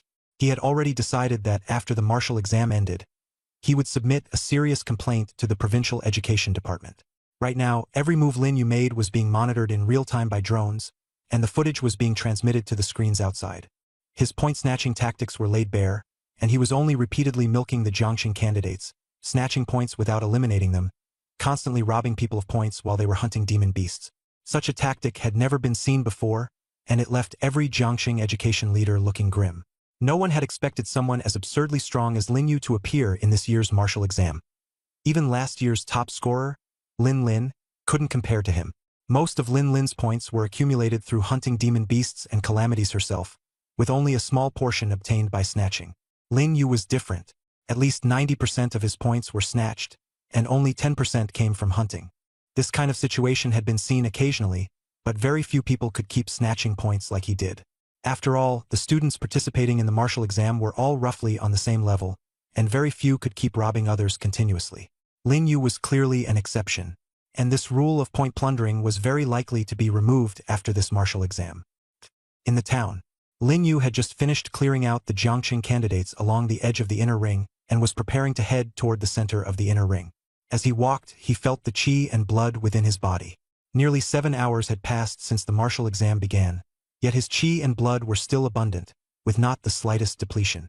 These people were too weak to even be worth his attention. Passing by, he came across a mid-tier demonic beast and casually cut it down with a single strike. The viewing platform immediately erupted in an uproar. That's a mid-tier demonic beast, the red armor lizard. Even ordinary early-stage awakeners have a hard time dealing with it.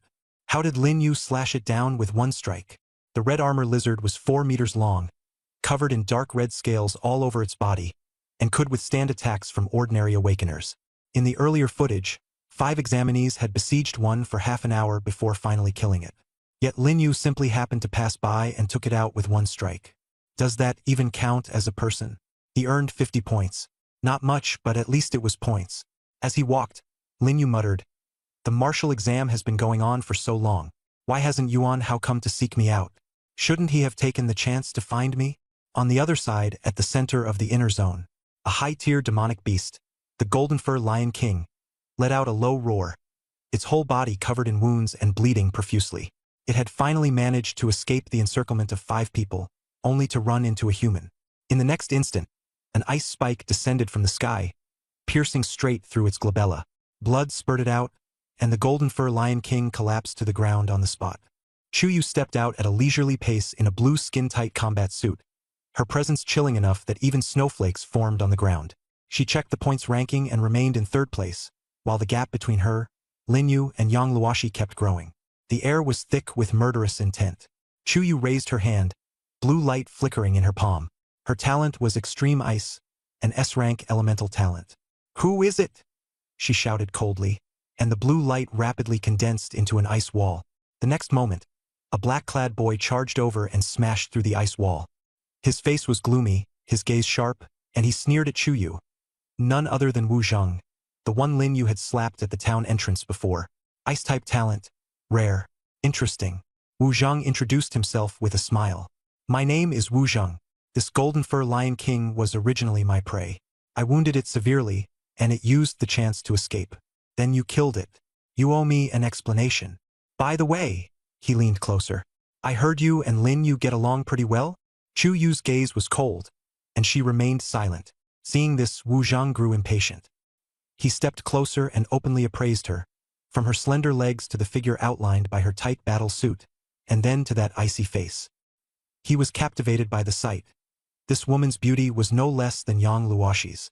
"What, don't want to talk? This golden-maned Lion King is my prey. Tell me, How should this be settled? Chuyu finally spoke. Your prey.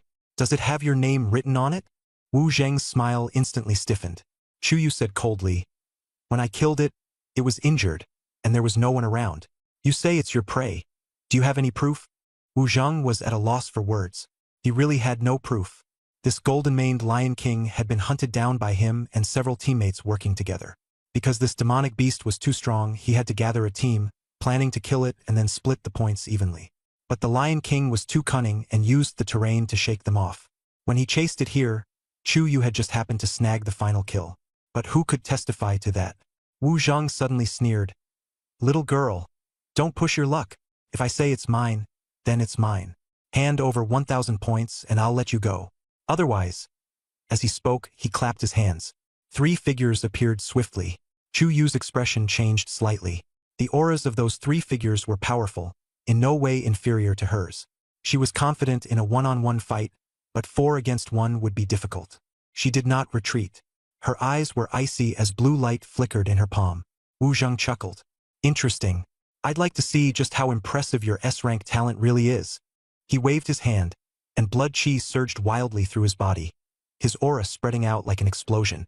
He lunged forward. Chuyu had already been prepared. With a sweep of both hands, an ice wall suddenly materialized before her. Just as the ice wall took shape, there was a sudden crack as it shattered, and Chuyu was knocked back several meters. She looked up and saw a refined-looking young man with a faint smile, clearly the one who had broken the ice wall just now. Chuyu had no time to think. She swiftly swept her hand again, and countless ice crystals turned into cold flashes, shooting toward Wu Zheng like a storm of arrows. Ice crystals sliced through the air, carrying a bone-chilling cold. Wu Zheng's eyes narrowed as he hastily retreated. But the ice crystals were too fast. With several chi-chi-chi sounds, a few ice crystals scraped past his shoulders and arms. Blood seeped out, then was instantly frozen. Damn it! Wu Zheng gritted his teeth and erupted with chi and blood, forcefully shattering the nearby ice crystals. Yet he was still surrounded by the storm of ice crystals. At that moment, a figure suddenly blocked his path. The refined young man raised a hand, and a pale golden light appeared in his palm. The ice crystals slammed into the light and instantly turned into fine snow, drifting down. Shatter! The young man shouted softly. The remaining ice crystals exploded in midair, turning into snowflakes that filled the sky. Chuyu stared at him intently, shaken to the core. This person was too strong. Her ice wall, summoned for the first time, had been easily broken by him. Although she hadn't used all her strength, this strike was by no means something an ordinary person could withstand. And this young man's chi and blood value was at least 200, far higher than hers. Wu Zheng stood panting behind the young man, his eyes filled with jealousy, yet also with wariness. Cheng Zhou, thank you, Wu Zheng said through gritted teeth. Chuyu frowned. Cheng Zhou? He was ranked 4th in points, just 1 place above Wu Zheng. Her female intuition told her that this person's true strength was definitely more than just his ranking. No need to be polite. After all, this is only a temporary alliance. I'm not as cold-blooded as they are. Cheng Zhou smiled faintly, his words carrying a hidden edge. His gaze shifted to Chuyu. This golden-maned Lion King is indeed our prey. In any case, this matter needs an explanation. Wu Zheng asking you for 1,000 points is a bit excessive, but a high-level demon beast is worth at least 500 points. Just hand over those 500, and we'll call it even. How about it? Chuyu remained silent, her face pale and her chi and blood severely depleted. But she would never hand over her points so easily. Cheng Zhou looked at her expression, a flicker of admiration flashing in his eyes, but he quickly shook his head. If you don't hand over 500 points, you'll be eliminated. All 4 S-rank talent holders are here. You don't have any other options. After saying that, he stepped forward, and an invisible pressure instantly enveloped the entire scene. The oppressive force of a mid-tier awakened was exceptionally heavy. Chuyu felt a powerful aura, and a thought immediately sprang to mind. But when she took a closer look, she realized the situation was not what she had imagined. The man before her was only a beginner-tier awakened, though among beginner-tier awakened, he was one of the best. Will you hand it over obediently yourself, or should I take it? Cheng Zhou asked lightly. Chuyu did not answer. She simply raised her hand, and blue light flickered to life in her palm once more. Her action already made her stance clear. Cheng Zhou's smile gradually turned cold. As soon as his words fell, his figure vanished in an instant, his speed astonishing. A speed-type talent? Chu Yu's eyes widened. Just as she was about to activate her talent, she suddenly felt a weight settle on her shoulder. The man shoved her with tremendous force, sending her flying backward. She crashed heavily to the ground, not even getting the chance to activate her talent. Chu Yu quickly steadied herself, shock filling her heart. That speed was unbelievable. There were only two possibilities: a speed talent or a speed martial skill. Chang Zhou steadied himself, expressionless, and shook his head. Still want to fight? I didn't go all out just now. You should have withdrawn then. I've always been lenient with girls. I'll give you a second chance this time. His tone was brimming with confidence, not arrogance, but the assurance that came with real strength. Chu Yu felt disgusted. This kind of person was no different from Zhu Liping earlier. There was absolutely nothing likable about him, and she couldn't even be bothered to respond. She raised her hand again, and this time her talent was activated extremely quickly, almost anticipating Chang Zhou's movements. Chang Zhou let out a sigh and stepped forward once more, this time holding nothing back. An ice wall instantly rose up, blocking Chu Yu's front. Chu Yu swept her hand, and ice crystals scattered everywhere. With a bang, the ice wall shattered, and fragments of ice sprayed across the surroundings. Wrath of 10,000 Thunders. A purple bolt of lightning shot into the sky, triggering ice crystals to form sharp arcs of lightning that crashed toward Chang Zhou. Chang Zhou's pupils shrank violently. Lightning element talent, but he was only briefly shocked. He quickly steadied himself and raised a hand, and a light barrier appeared. Boom! Boom! Boom! The ice lightning slammed into the barrier, and the explosion was deafening. The barrier trembled, cracks began to spread, and the lightning rapidly seeped through. Before Chang Zhou could defend himself, he was blasted away by the ice lightning. His black combat suit charred all over. Who is it? Chang Zhou's face darkened. At that moment, a figure in a blue combat suit, with the South City First High School emblem clearly visible, slowly appeared. Yuan Hao. How is it you? Chu Yu froze. Yuan Hao ignored her and fixed his gaze on Chang Zhou and Wu Zheng. I'm Yuan Hao. What kind of men are you two? Bullying a girl like this? What kind of skill is that? If you've got the guts, come at me. Chang Zhou and Wu Zhang exchanged a glance, a hint of surprise flashing in their eyes, but it was quickly replaced by contempt. This suddenly popped-up brat had barely over 100 units of qi and blood. His lightning element talent was indeed formidable, but his qi and blood value was too low. He was no threat at all. Chang Zhou had also been momentarily muddled just now, using the ice lightning reaction to hit him. The two looked at each other and sneered. He's just a worthless piece of trash. Wu Zheng flexed his wrist and slowly closed in on Yuan Hao. You're courting death. Lightning crackled in Yuan Hao's hand as he glared at Wu Zheng through gritted teeth. Dare to touch her and try it. Wu Zheng paused for a moment, then laughed even more brazenly. Interesting. One of the top 10 geniuses from Jiangxing's premier school, and yet your qi and blood are actually under 200. He suddenly accelerated, activating his talent, and threw a straight punch at Yuan Hao. Yuan Hao's expression tightened. He activated his lightning talent, electricity coiling around his body as his strength was greatly enhanced, and he charged forward. Their fists collided with a thunderous boom, sparks flying everywhere. Yuan Hao was blasted away, his combat suit torn to shreds, and slammed into the stone wall. The pain left him unable to get back up for a long time. His right hand trembled, drenched in blood. The difference in strength was obvious. He simply could not withstand Wu Zheng. Breathing hard, he was unwilling to admit defeat just like that. Before Wu Zheng could even get close, Yuan Hao planted both hands on the ground and roared, "Wrath of 10,000 Thunders!" This was his trump card. He unleashed all the vital energy and blood in his body, drove his innate talent to expand the range of lightning power dramatically, and continuously bombarded the surroundings. Wu Zheng reacted quickly, dodging several bolts of lightning, but he was still struck a few times. Wrath of 10,000 Thunders was a group skill. Lightning as thick as an arm, carrying destructive force, covered an area of several dozen meters. Damn it! Wu Zheng did not dare relax. He kept dodging, trying to get out of this dangerous zone. Chang Zhou had already moved aside. At this moment, Wu Zheng was the only one alone in the lightning field. Boom!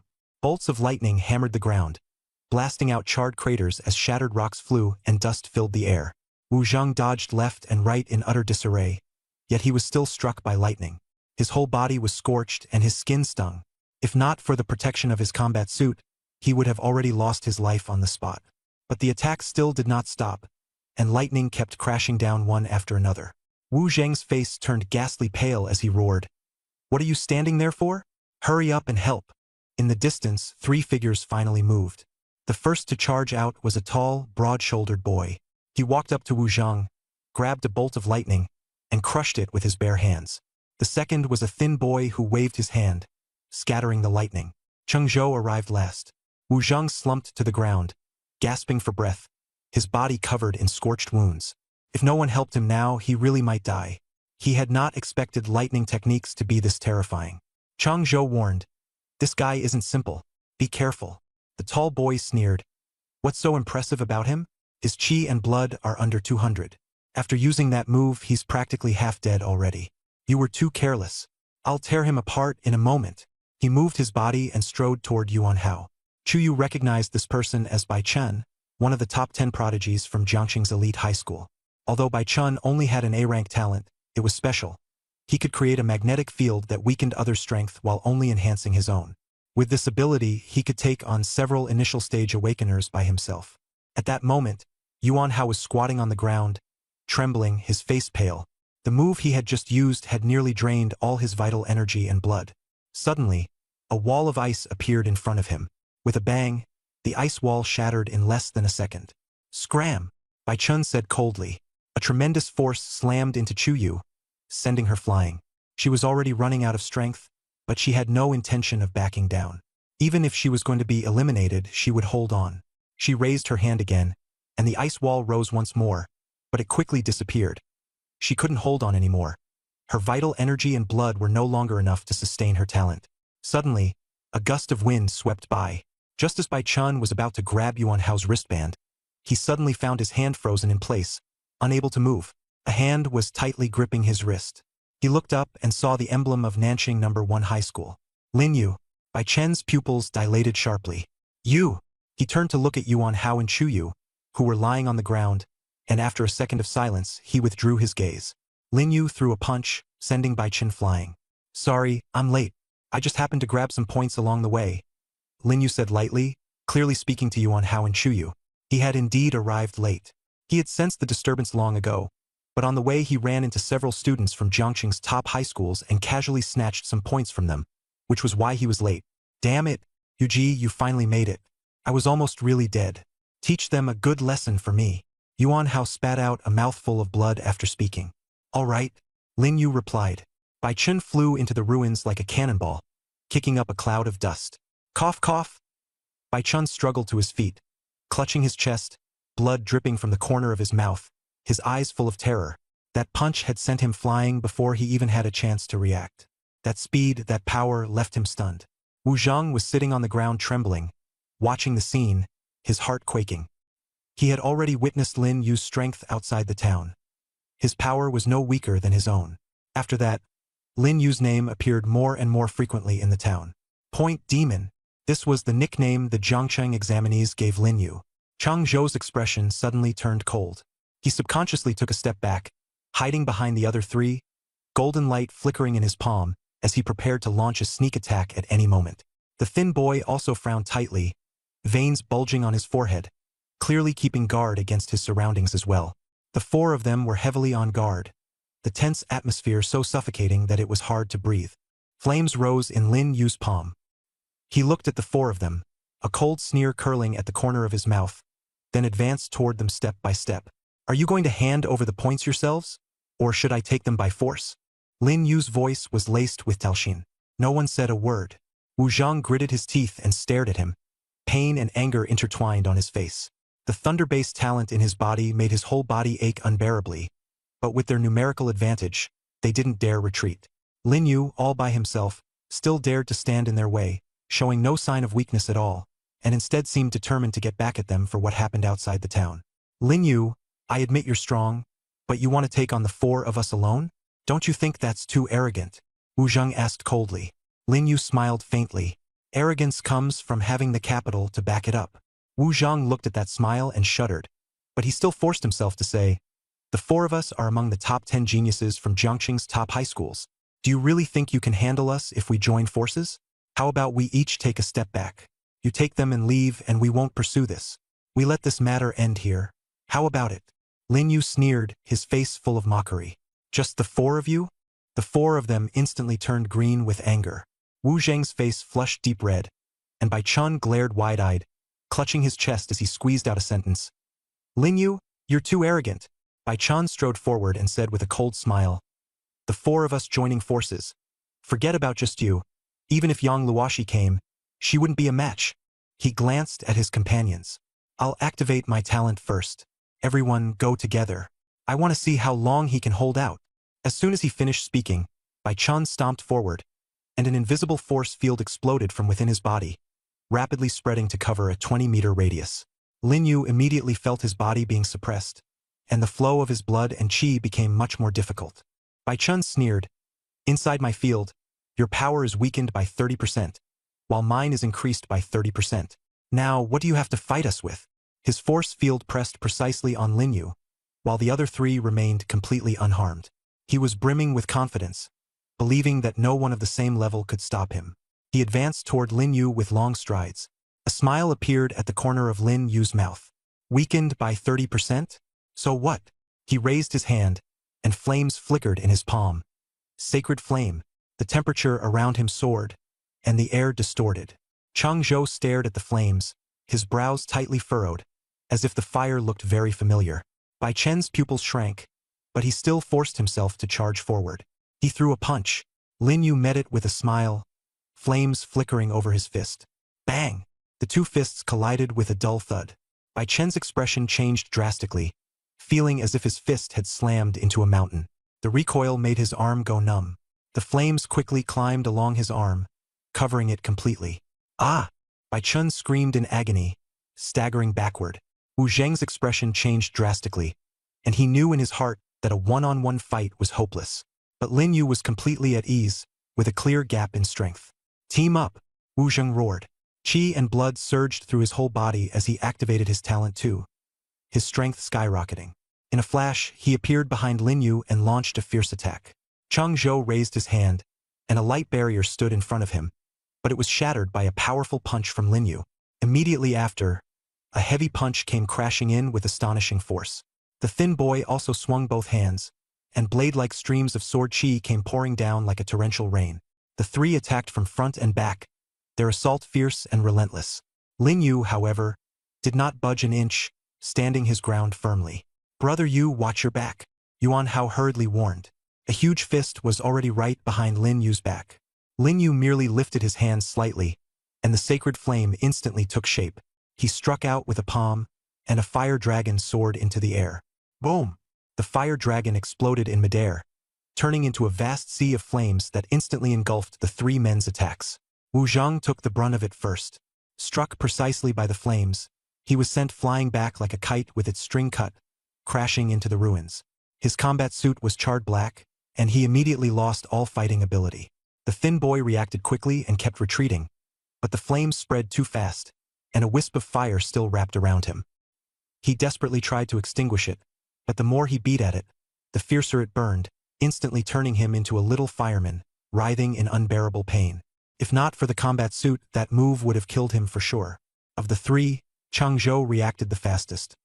He had already been hanging back, and with his sharp reflexes, he managed to run 10 meters away in the blink of an eye, yet he was still grazed on the shoulder by the flames.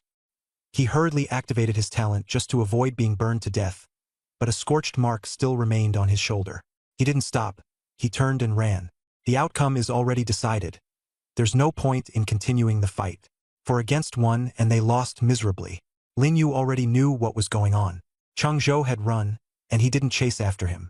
The martial exam still had a long time to go, and there would always be another chance to fight Chang Zhou. The top priority now was to seize these three people's points first, so they wouldn't take the chance to slip away amid the chaos. Lin Yu withdrew the flames, stood still, and looked at the three groaning people on the ground. Hand over your points. No one moved. They simply couldn't. That line was unnecessary. He directly began taking their points. All three of them had their points taken by him. Lin Yu's total score quickly surged to 10,000, firmly holding first place. The only regret was that Chang Zhou had gotten away. Lin Yu frowned. He couldn't sense Chang Zhou's aura. He'd escaped pretty quickly. But it didn't matter. As long as he was still in the town, Lin Yu wasn't afraid of not getting another chance to seize his points. From then on, most of the points belonging to the top talents of Jiangxing's elite high schools had been snatched by Lin Yu. Only second place, Yang Luoxi, and the escaped Cheng Zhou remained. The entire top 10 rankings had changed faces. Although most were still Jiangxing students, they were no longer the original 10 greatest geniuses. Lin Yu turned and walked toward Yuan Hao. When he passed Bai Chen, he paused. To be honest, he was very interested in Bai Chen's talent. He could release a magnetic field to weaken an opponent's strength by 30% while boosting his own by 30%. It sounded quite tempting. But now that he was standing still, it would be hard even for Bai Chen to kill him. We'll have to wait until the martial exam is over before finding another chance to compete. Yuan Hao lay sprawled on the ground, grimacing in pain, but he still forced the corners of his mouth into a smile. Brother Yu, you're incredible. Those forgot beaten by you like dogs. Lin Yu took out a healing pill and stuffed it into his mouth. A real man belongs on the front lines.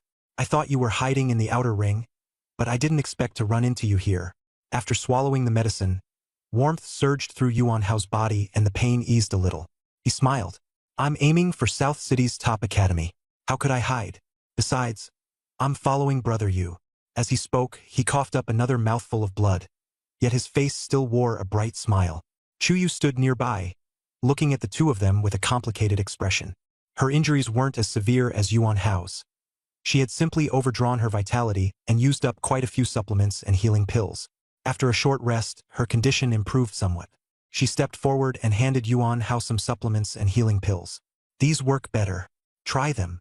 Yuan Hao froze for a moment, then hurriedly waved his hands. No need, brother, you already gave me some. Keep them for yourself, you still have to continue the martial exam. My points are already enough. Even if I slack off for the rest of the time, I can still get into South City's top academy. Chu Yu didn't let him refuse and stuffed the pills into his arms. You got hurt protecting me. I owe you this. Yuan Hao scratched his head and accepted them a little awkwardly. Then thanks, Schoolbell Chu. Chu Yu shook her head and said nothing else. She turned to look at Lin Yu, lingering for a few seconds, her expression growing more complicated. Lin Yu, Yuan Hao, and Chu Yu found an abandoned house to serve as a temporary base. There were 2 rooms inside, one small but clean enough to rest in. Yuan Hao leaned against the wall, his injuries somewhat eased, and suddenly said, Brother Yu, I just realized, we're all elemental-type talents. Lin Yu was stunned for a moment after hearing this, then showed a faint, meaningful smile. Me? An elemental-type talent? Yeah, Brother Yu. Isn't that fire your talent? Yuan Hao asked back. Lin Yu nodded, not denying it. Fire was indeed one of his talents, but only one of them. You'll know in the future, Lin Yu said calmly. Yuan Hao was obviously hooked, his face lighting up with excitement. Brother Yu, are you hinting that you have another talent? He leaned closer and lowered his voice, as if trying to hear a secret. At this moment, Chu Yu chimed in. Books say that a person doesn't necessarily have only one talent. Ning Tianwang, one of the 7 kings of the capital, is a typical example of dual talents. He first awakened only one talent, and the second awakened in adversity. Yuan Hao stared in astonishment. Although he had heard the name 7 kings of the capital, he knew very little about them. He had never expected that Ning Tianwang could awaken another talent in adversity. He suddenly sat up straight. Dual talents? Really? Chu Yu nodded. Ning Tianwang is called Ning Yuan, the youngest among the 7 kings of the capital. When he awakened, he only had one S-rank talent, but at the brink of life and death, he awakened a second one of unknown rank. He became a king at the age of 30. Yuan Hao was shocked. A king at 30? Chu Yu's tone carried respect. He is the strongest genius in recent years. His 2 talents can complement each other, making him invincible in strength, with no defeats from awakening all the way to becoming a king. Among the 7 kings of the capital, each one is legendary. Yuan Hao stared at Lin Yu and asked, Then, Brother Yu, are you also a dual talent awakened? Lin Yu did not answer. Silence itself was the answer. Yuan Hao now had his answer and said excitedly, I knew you weren't ordinary. When I saw the stone pillar emit black light during awakening, I knew you didn't just have one talent. I've studied so much literature and history, and I've never seen black light. So that's the sign of dual talents. Brother Yu, how many secrets are you still hiding from me? Lin Yu glanced at him indifferently. You already know enough. Chu Yu looked at Lin Yu, her gaze growing complicated, but she said nothing. People with dual talents were destined to go far in martial arts. As for what Lin Yu's dual talents were, she didn't ask. She and Lin Yu weren't that close yet, and even if they were, she wouldn't bring it up lightly. Everyone had secrets just like she did. At this moment, Yuan Hao suddenly asked, "Brother Yu, which is stronger, your fire talent or my lightning talent?" Lin Yu glanced at him. "First raise your qi and blood, then talk about who's stronger. Right now, can you even withstand one move from me?" Yuan Hao's face fell immediately. "Brother Yu, that's harsh. I finally worked up the courage to spar with you, and you just straight up refuse." Lin Yu said calmly, "It's not a refusal. I'm telling you the truth. Lightning is considered strong among elemental talents, but your qi and blood are too low. How many times can you use your talent? After a few times, you'll be exhausted sick. I can use it countless times. How are we supposed to compare?" Yuan Hao fell silent. He knew Lin Yu was right. After only 2 uses of 1,000 Thunder Fury and 10,000 Thunder Fury, his qi and blood were nearly depleted. If Lin Yu hadn't arrived in time, he would already have been eliminated. Lin Yu continued, "No matter how strong a talent is, it needs qi and blood to support it. Otherwise, it's useless. What you need most right now is to increase your qi and blood. You have an A-rank talent, yet your qi and blood are this poor. That's pathetic." Yuan Hao scratched his head and awkwardly admitted, "I really was lazy last month, online every day and barely cultivating. Otherwise my qi and blood would have improved long ago." Lin Yu asked, "Have you seen that Yang Luoxi?" He had searched the entire town but hadn't seen any sign of Yang Luoxi. At first, he thought Yang Luoxi would be in the inner circle, but now it seemed she wasn't. But they were already at the center of the inner circle and still hadn't seen any trace of Yang Luoxi. Yuan Hao began to suspect that she might still be in the outer circle. But the point's growth in the outer circle was obviously off. How could it possibly be her? Yuan Hao was stunned for a second, then shook his head. Yang Luoxi? "Haven't seen her. How would I dare provoke her? I heard she snatches other people's points, so I've just been avoiding her. I only occasionally sneak a few points myself, and only when I see School Bell Chu did I step in to help." Chu Yu's brows furrowed tightly as she also shook her head. "I haven't seen her either, but with her strength, she should be deep in the inner circle. Yet you said you've already gone deep into the inner circle and still haven't found her." She paused, then said in a deep voice, "It's possible she slipped into the Calamity Nest." "The Calamity Nest?" Lin Yu frowned. He wasn't familiar with this place. Chu Yu took a map from her wristband and pointed to a black mark. "Here. Although the other Calamity spawn points are also marked in black, this one is a darker color. It's said to be the most dangerous place in Misty Town, where the calamities are sealed by the authorities. Normally, no one would go there. It's too dangerous." She continued, "But if we want to, we can go too. You said you searched the whole town and didn't see Yang Luoxi, so she may be hiding inside here. The speed at which one snatches points is indeed fast, but almost no one can match someone like Lin Yu. Yang Luoxi may have taken a liking to that and chosen to go to the Calamity Nest to farm points. Even a low-tier Calamity Beast is worth 200 or 300 points. The stronger ones can be worth 500 or 600. Points are far more valuable than high-tier demonic beasts." Lin Yu stared at the map, deep in thought. "She's farming points there?" Chu Yue not dead? "Very likely. You've already broken 10,000 points, and you took her first place. She must want to catch up, and the most efficient way is to go into that dangerous place and farm points. Although the Calamity Nest is fraught with danger, given her strength, that makes sense." Yuan Hao sucked in a breath. One Calamity Beast is worth several high-tier demonic beasts, let alone the whole nest. Chu Yu agreed. "Yes. This place has extremely high point farming efficiency." "Then I'm going too," Lin Yu said with a smile. Yuan Hao hurried to persuade him. "Brother Yu, there's no need to take such a risk. Your points are already almost twice hers, and that place is too dangerous. Even if you don't go, you can still firmly take first place." Lin Yu had broken 10,000 points, and with less than 10 hours left before the martial exam, just killing a few low-tier demonic beasts in that time would still secure first place. Yuan Hao wanted to say more, but Lin Yu cut him off. "I told you before, I'm going to be the top scorer in the entire province." He spoke with unwavering determination, with no retreat. "And not just the province. I want the whole country to know that this year's Jiang province top scorer is called Lin Yu. I'm not used to sitting around and waiting for results." Yuan Hao froze, his expression complicated. After a moment of silence, he said, "Then I'll go with you. I won't hold you back. Sooner or later, you'll run into Yang Luoxi, and I'll hide in the shadows to help you ambush her." Lin Yu glanced back at him and smiled. You can barely stand properly right now. I had to help you in here. You can help me ambush her?" After hearing that, Yuan Hao's confidence sank again, but he still retorted, I may be a bit shaky, but my blood and energy have mostly recovered. I can still unleash lightning. By then, if you and she are locked in a fierce fight, I'll hit her with a thunderstorm of 10,000 bolts, and I guarantee she won't have a good ending. Lin Yu shook his head and walked over to pat Yuan Hao on the shoulder. Don't force yourself. Get some good rest. Your score is already enough. Chu Yu also spoke up at the right time. I'll go too. Lin Yu froze. You too. Chu Yue nốt đét. It's better than you going alone. Lin Yu waved her off and interrupted. Listen to me first. None of you are going. I'll go by myself. Yuan Hao is injured and he got hurt for your sake. You should stay and take care of him. What if he runs into other candidates trying to steal points? Those words made Chu Yu fall silent for a second before she nodded in agreement. No matter what, she absolutely couldn't leave Yuan Hao behind. His injuries were so serious, and it was all because of her. All right. Lin Yu walked toward the door. It's settled. You two stay here and I'll go alone.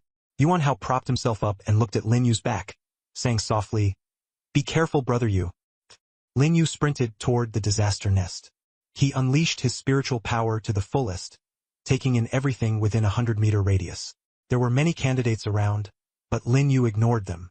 His points were already enough. Stealing more would be meaningless. The only threat now was one person, Yang Luoshi. As long as he took her points, he would be the top scorer this year, the provincial champion. About 10 minutes later, the surroundings became desolate. The ground was covered in scorched earth, and the air carried a strong, bloody stench. Lin Yu stopped in his tracks, sensing a powerful aura approaching. It was Yang Luoshi. A slight smile curved Lin Yu's lips. He had finally run into her. Amid the ruins, a white figure slowly appeared. She wore a simple black combat suit, her long hair flowing like a waterfall, her bearing exceptional. Her features were delicate and flawless, cold yet carrying a trace of detachment.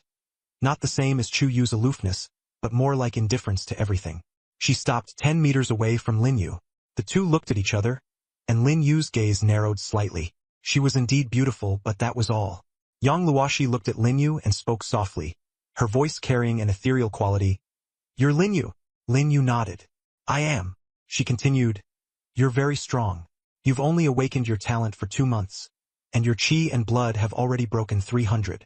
Lin Yu activated his strongest brain, and a number surfaced. 320 points of chi and blood, almost on par with his own. Did you know I would come? Lin Yu asked with a frown. Yang Luoshi nodded, then shook her head. I didn't know you'd come, but I knew you'd definitely come looking for me. Me? Why? Lin Yu asked, confused. She pressed her wristband, and the projection of the point rankings appeared. Among the top 10, I knew the original 8. Now I don't recognize any of the 10. And with the rumors added in, I figured your target had to be me. Lin Yu smiled. This woman was very smart. So you came out on your own because you're very confident? He challenged. The atmosphere immediately turned tense. Yang Luoshi looked at him with amusement. Confident? Not really. She shook her head, her long hair swaying lightly as she said, There's no me among Jiangxing's top 10 geniuses from the top high schools. Do you know why? Lin Yu shook his head. She said indifferently, I've met a lot of geniuses, but they don't count as geniuses. Even Su Jie, the leader of the 10 geniuses, couldn't last a single move under me. Arrogant, confident. She paused, a smile appearing at the corner of her lips. To be honest, I'm very curious who the guy is that dared to publicly call all the Jiangxing candidates trash. Seeing you now, you're even more ordinary than I imagined. Lin Yu didn't want to waste words, so he raised his hand, and fierce flames ignited in his palm. The moment the flames appeared, Yang Luoshi's gaze sharpened. Holy flame! For the first time, her expression changed as she stared at the crimson fireball, shocked and in disbelief. How do you have holy flame? Lin Yu frowned, alarm rising in his heart. She knows Shangyan? But there was no time to think. He immediately raised a hand and unleashed fire dragon art. Flames swept out, illuminating the ruins as heat waves rolled. Yang Luoshi stood still, a smile playing at the corners of her mouth. I'm very curious about the origin of your Shangyan, but right now, I really don't have time to talk about that. She remained motionless, standing in place, only her red lips parting slightly. Break! The fire dragon attack that had originally been charging straight at her vanished instantly into thin air, as if an invisible barrier stood before her, blocking the impact of Shangyan. Lin Yu's eyes narrowed slightly. He had seen that scene clearly just now. He had seen countless talents, even many S-rank experts, but this was the first time he had ever seen a talent this unusual. Was this the legendary SSS rank talent? Yang Luoshi did not give him a chance to think further, lifting both hands. Everything around them seemed to come alive. Shattered rocks trembled, broken walls and ruins hummed, and even the wind began to swirl, as if bowing beneath her feet. She softly called out, "Rise!" Tens of thousands of Thuisterka flew in from all directions like meteors, overwhelming the sky, their speed astonishing, forming a giant net that surrounded Linyu. Linyu flashed his body aside, weaving through the rain of stones at extreme speed, but the stones were just as fierce. Yang Luoshi's brows furrowed slightly as she said softly, "Wind-type talent, Linyu, you really are not simple." Seizing the wind path, Linyu threw a punch, striking with all his might, the fist wind carrying a sonic boom straight toward Yang Luoshi. She still stood there quietly, the corners of her mouth curved in a faint smile, neither dodging nor moving. When the fist reached her, an invisible barrier suddenly took shape, completely dissolving the force of the punch. Linyu felt as though he had punched cotton candy. The fist force dispersed 3 meters away from Yang Luoshi. The Shang Yan attack he had used against her earlier was also blocked by a similar barrier, mysterious and unfathomable. Yang Luoshi gave a light wave of her hand, and vines instantly wrapped around Linyu. Although Linyu reacted quickly, he was still thrown aside, slamming heavily into a broken wall in the ruins. He steadied himself, his expression growing grave. This woman was far stronger than he had imagined. The holy flame ignited once again. Yang Luoshi seemed to have seen through Linyu's thoughts, and said softly, "In the same realm, no one can defeat me, including the 7 kings of the capital. When I awakened my talent, my teacher personally came to see me. He said my talent was rare in a century, and that my existence was destined to have a place on the throne." Linyu frowned. "Your teacher, Shen Yuantian. You should have heard that name. Maybe it's unfamiliar, but you must be very familiar with his title, Shen Yuan King." She mentioned that name lightly, but it caused Lin Yu's pupils to contract sharply.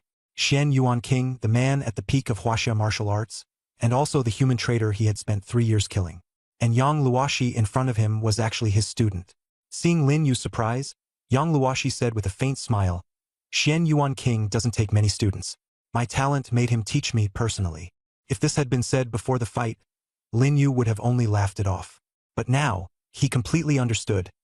Yang Luoshi's talent was truly heaven-defying. "In the same realm, I'm invincible. No one can defeat me." Her gaze was firm, a smile curving at the corners of her lips. "Do you think you can do it?" Lin Yu's spiritual power quickly spread out, covering a radius of 50 meters. The wind stirred, and his spiritual power blended perfectly with it. He felt that he could instantly appear in any corner within 50 meters at any time, without the slightest delay. Lin Yu stepped forward, and in the next second appeared behind Yang Luoshi, his fist burning with the holy flame, aimed straight at her back. Yang Luoxia's pupils shrank sharply. She hadn't expected Lin Yu to be so fast that she didn't even have time to turn around. She instinctively activated her talent, and rubble surged in from all directions, rapidly forming a stone wall behind her. But Lin Yu was too fast. Before the wall could even take shape, his fist had already slammed down. Bang! Lin Yu's fist crashed into Yang Luoshi's shoulder like a sledgehammer, blasting her straight backward. Yang Luoshi steadied herself, but a trace of blood seeped from the corner of her mouth. She stared at Lin Yu in disbelief. "You? How did you do that?" Lin Yu did not answer. He wanted to use Yang Luoshi to test his current strength. He suddenly vanished and reappeared on her left, throwing a heavy punch. But this time, Yang Luoshi was prepared. She raised her hand, and the surrounding rubble instantly condensed into a sturdy stone wall. Sacred Flame turned into a fire dragon and broke through the wall, followed closely by the force of his punch. Just as it was about to strike Yang Luoshi, countless vines suddenly surged up from the ground and wrapped around Lin Yu, slowly draining his power bit by bit. More and more vines coiled around him, binding Lin Yu like a mummy. But Sacred Flame erupted into blazing fire, burning the vines to ashes that scattered away with the wind. Lin Yu's chi and blood were greatly depleted. He had just used his talent with all his strength to break free, otherwise those vines would have been enough to trap him to death. Yang Luoshi stood 10 meters away, staring at him in surprise. She had not expected Lin Yu to still be able to stand, and she felt a little impressed. Lin Yu said calmly, "Honestly, I just wanted to know whether I could beat you." His strength mainly came from raw power, along with the dual talents of Wind Path and Sacred Flame. Then just give it a try. Yang Luoshi nodded and reached out her hand. But from here on out, I won't hold back. Lin Yu fixed her with a cold stare. His figure flickered in and out of sight, appearing in different positions each time, his attacks as swift as a specter. Yang Luoshi simply could not keep up with his speed and closed her eyes. Anyway, all around me are my eyes. I found you! She shouted sharply and opened her eyes. Instantly, time seemed to be slowed by an invisible force. Lin Yu's movements also became sluggish, though Sacred Flame blazed over his body. But Yang Luoshi gave him no chance. Countless vines shot up from the ground and tightly bound his limbs. Yang Luoshi shook her head. Admit defeat. Hand over half your points, and you can still keep second place. I told you, no one in the same realm can beat me. She waved her hand, and rubble floated into the air, sealing off all of Lin Yu's escape routes. Lin Yu gritted his teeth and retorted, You say no one can beat you? I've never lost since I started out either. Yang Luoxi sneered. Looks like you still have a trump card? I was going to give you a chance to surrender. Since you won't accept it, I'll do it myself. Rubble rained down from the sky, working together with the vines to completely seal off Lin Yu. Yang Luoshi walked closer, ready to harvest the points, a trace of regret in her eyes. It's over. Suddenly, Lin Yu raised his head, and his pupils turned silvery white. Yang Luoshi's pupils contracted sharply. What is this? Before he could finish speaking, time suddenly flowed backward. Lin Yu regained his focus, Holy Flame ignited, and Yang Luoshi was still preparing to attack. He didn't hesitate and rushed at her in an instant. He had rewound 10 minutes back to the moment the two of them had just started fighting. Yang Luoshi frowned, about to gather shattered stones. But Lin Yu was unimaginably fast, his fist already closing in on her face. Just as it was about to land, he suddenly stopped. What's the meaning of this? Yang Luoshi asked in confusion, but still struck decisively. Shattered stones flew from behind and sent Lin Yu flying. Lin Yu got the answer he wanted. With his triple talents activated, Yang Luoshi was no match for him. That one punch had said it all. But relying only on Fengui and Holy Flame, he wouldn't find it easy to beat her. The show wasn't over yet. Holy Flame burned up again, and Yang Luoshi frowned. Holy Flame? You know Holy Flame? Lin Yu asked back. Our school also has a Holy Flame talent, exactly the same as yours, Yang Luoshi replied. Even so, Yang Luoshi was inwardly shaken beyond calm. In the second-year literature and history class, it had been clearly taught that talents were mostly unique, unless passed down through special inheritance. For example, if one person awakened a C-rank talent called Enhancement, and another had Amplification, they might seem similar, but in essence they were completely different. Yet Lin Yu's Holy Flame was exactly the same as the one she had encountered before. Talents were innate, unique abilities. In theory, no two could be exactly alike, just as there could never be two identical leaves in the world. Yang Luoshi didn't say it aloud, but she understood this clearly in her heart. Where did your Holy Flame come from? She asked. Lin Yu shook his head. Don't ask. Even if you knew, you'd forget soon enough. The two fought again. 10 moves, 20 moves, 30 moves, and Lin Yu was defeated once more. Just like before, his body was bound tight, and shattered rocks hung overhead. This time, he didn't use temporal rewind. The stones fell, and Lin Yu was heavily injured. But he didn't give up, and with his final burst of blood energy, he charged at Yang Luoshi. At this moment, Yang Luoshi was holding all of Lin Yu's points, ranking first. Seeing him launch a frenzied assault, her expression changed drastically. Lin Yu, do you really want to die? She was knocked back several steps by the sudden ambush, anger flashing in her eyes. Are you crazy? You've already lost. Although the points are mine, the martial exam isn't over yet. If you adjust yourself, you still have a chance to get back into the top 10. Do you really want me to eliminate you right here? If you keep fighting, you'll die. Lin Yu was drenched in sweat, his blood and energy nearly exhausted. He smiled at Yang Luoshi. I'm the least afraid of dying. I've died many times. Yang Luoshi became even more certain that he was insane. She took a deep breath, made a sweeping gesture with both hands, and shattered stones rose into the air, pointing at Lin Yu. Stop. One more step and I won't hold back. Killing you won't bring any responsibility. If someone dies by accident in the martial exam, it'll be the same for you. Not to mention, my master is the Shenyuan king. Lin Yu did not stop. Flames burned on his body as he advanced step by step. You really think I wouldn't dare to make a move? Yang Luoshi clenched her 5 fingers, and the flying rubble rained down, instantly engulfing Lin Yu. Pain struck, and Lin Yu's whole body ached terribly. In the end, he fell to the ground. As the wind blew past, his consciousness returned, and a mechanical voice sounded in his mind. The talent concept level immortality has activated successfully. You have been revived and restored to your pre-revival state. The talent plunder has activated successfully. You have successfully plundered the other party's talent. SSS rank talent. Resonance of all things. Resonance of all things. You can perceive everything, resonate with all things, and be their king. All things respond to your call.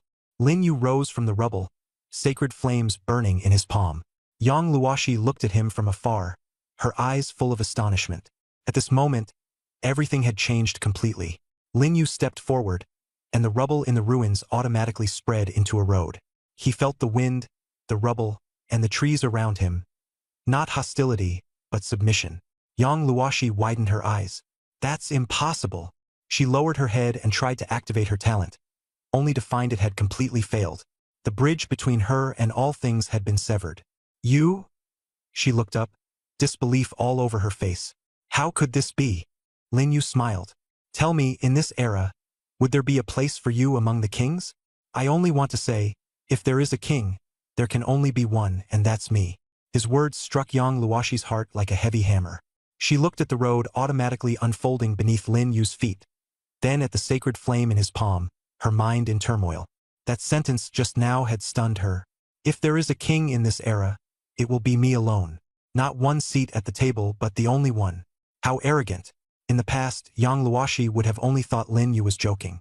But now she didn't think so. She began to believe that Lin Yu really had that kind of ability. She tried once more to activate her talent, and the result was the same as before. Her talent had once again vanished without a trace. Lin Yu, is this your trump card? She asked in confusion. She had always thought Lin Yu had used some method to drag her into an illusion. No, it could even be said that from the very moment she started fighting with Lin Yu, she had already been trapped in an illusion. A person's talent cannot disappear out of thin air unless you're from the Wuming Hall. At that thought, Yang Luoshi looked up at Lin Yu, fear and shock flashing in her eyes. After a long silence, she gave a bitter smile. That smile carried bitterness, relief, and an indescribable complexity. Do you know? Ever since the moment I awakened my talent, I've never lost. All the geniuses on campus were defeated by me. I have an SSS-level talent, a once-in-a-century prodigy. I was taken as a disciple by the King Xian Yuan, his only student. In all the same realms, I've never lost. I thought I would keep winning forever. She gave up struggling. Without her talent, even if she still had strength, she was absolutely no match for Lin Yu. You win. I lost. Yang Luoshi threw the bracelet over, her hand trembling slightly, not from fear, nor from unwillingness, but from a sense of utter defeat she had never experienced before. Lin Yu didn't hesitate and directly took all the points. His score surged, surpassing previous records for the martial examination and breaking through to more than 16,000 points. However, I don't regret it. Yang Luoshi seemed to have already anticipated this outcome, and she smiled again. Her long hair was blown by the wind. Even though she had just lost her talent and fallen from the altar, she was still impossible to look away from. With a wave of his hand, Lin Yu sent the rubble tumbling down, completely burying Yang Luoshi's figure. After finishing all this, Lin Yu turned and left.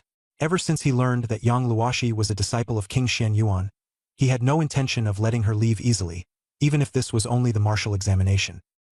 The floating screen on the viewing platform lit up again, and many people were shocked when they saw Lin Yu's soaring score. The display is back. What happened? Yang Luoshi's ranking is gone. Lin Yu's score has far surpassed the second place and broken the martial exam record. Not just the Jiang province martial exam record, but the record for the entire Huaxia martial exam. This is what a real genius looks like. The head of the Jiang province Department of Education stood up excitedly, pointing at the screen, his voice trembling. Principal Mu, Nanqing is truly lucky. Last year it was Lin Lin, and this year there's an even more monstrous Lin Yu. He laughed without restraint, the corners of his eyes full of wrinkles. As for Lin Yu's performance in the martial exam, he could still ignore it before. But now that he had broken the record, he was representing Jiang province, and his status was immediately different. Mu Tianzhao sat in the back row, his expression calm, though a smile hung at the corners of his mouth. Actually, Lin Yu is Lin Lin's younger brother. The head of the Department of Education was stunned for a moment, then laughed even more joyfully. The Lin family really has two heroes. Wonderful. The officials nearby all nodded, their eyes filled with respect. Nanqing No. 1 High School seemed to be on the rise.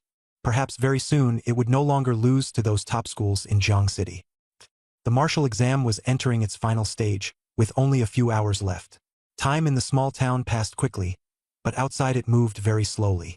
Because the martial exam was so important and the Department of Education supervised it closely, the leaders could only eat nearby and stay on hand at all times. Brother Yu won. Yuan Hao saw Yang Luoxi's points disappear. Her score was merged into Lin Yu's, and elimination was a certainty. Chu Yu looked at Lin Yu's score, feeling conflicted.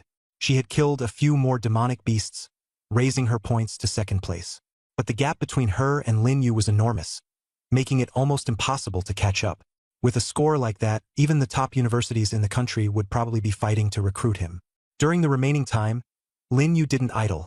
He kept looking for Cheng Zhou, but that guy was hiding so well that after searching for hours, there was still no sign of him. Time flew by. The martial examination ended. Lin Yu stopped, and several floating lines of text appeared before him, projected by his wristband. The Jiang Province martial examination has ended. Please press your wristband to leave the town within 3 minutes. Failure to do so will be regarded as forfeiting your results, and the Martial Dao General Administration will intervene to carry out rescue. The text was forcibly displayed and couldn't be turned off, hanging right in front of him. Lin Yu pressed his wristband and was immediately forcibly teleported out of the town. The examinees still left in the town were unwilling to accept it. I'm just 1 rank away from making the top 100. Give me a little more time, someone shouted. He killed another demonic beast, but his points no longer increased. The result was set, and the final rankings were finalized. First place, Lin Yu of Nanqing No. 1 High School, 16,000 points. Second place, Chu Yu of Nanqing No. 1 High School, 2,407 points. Third place, Cheng Zhou of Jiangqing Top High School, 2,203 points. The points rankings were crystal clear. Lin Yu won in overwhelming fashion. Even if the points from places 2nd through 9th were added together, they still wouldn't come close to his. The original favorites to win were Yang Luoxi, or a powerhouse from Jiangqing Top High School, but in the end it was seized by an unknown student from Nanqing. As the examinees were successively teleported out of the town, discussion erupted outside.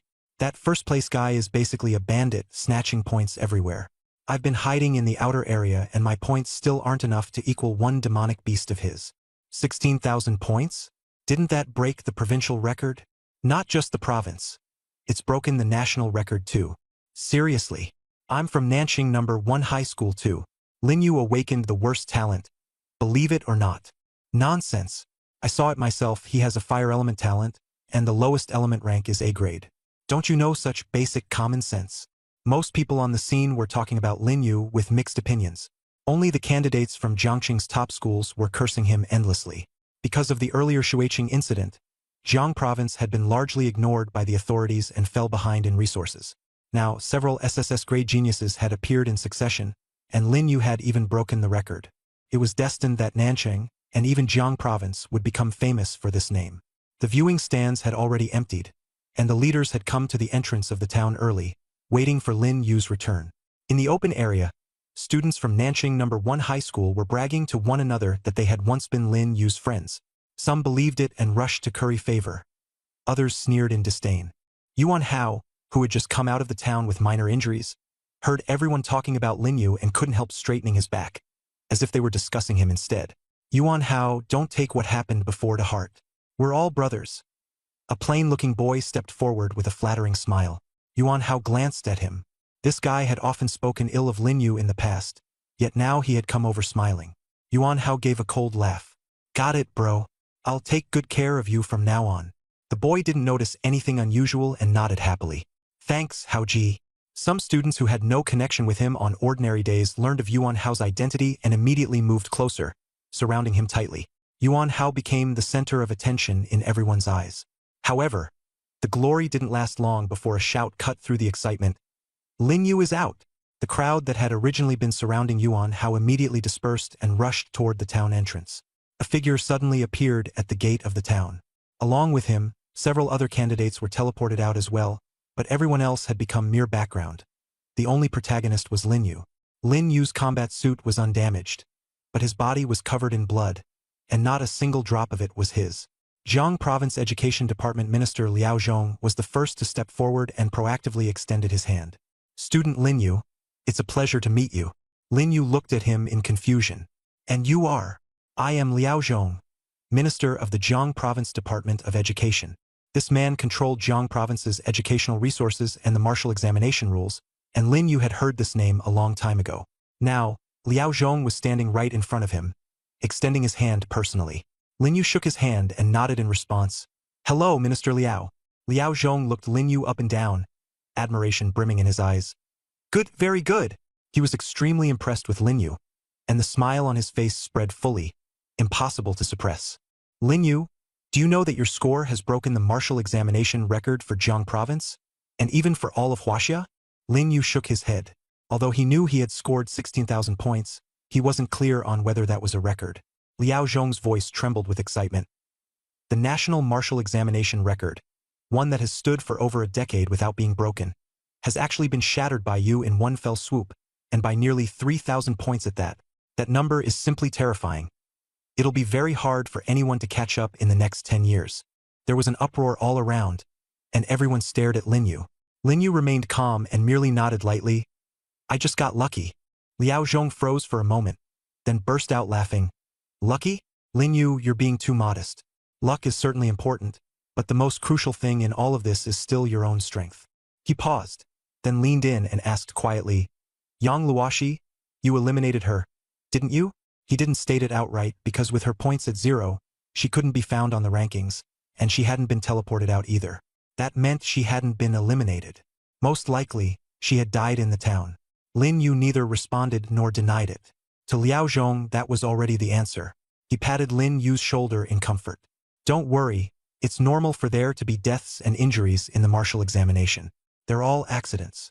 As soon as he finished speaking, he turned to the leaders behind him and waved them over. "Come meet him. This is our Jiang Province's new top scorer this year." Before the words had fully faded, a crowd immediately gathered around him. They were all city leaders, and among them was Jiangcheng Education Department Deputy Minister Zhou Mingyuan. Though he harbored dissatisfaction, he could only endure it at this moment. Many admissions officials from prestigious schools also came closer, while reporters carrying cameras hurried to film Lin Yu's face. "Lin Yu, I'm the admissions director of Jiangcheng Martial Dao University. We met at Nanxing No. 1 High School, right? Full scholarship, a private dormitory, all kinds of benefits.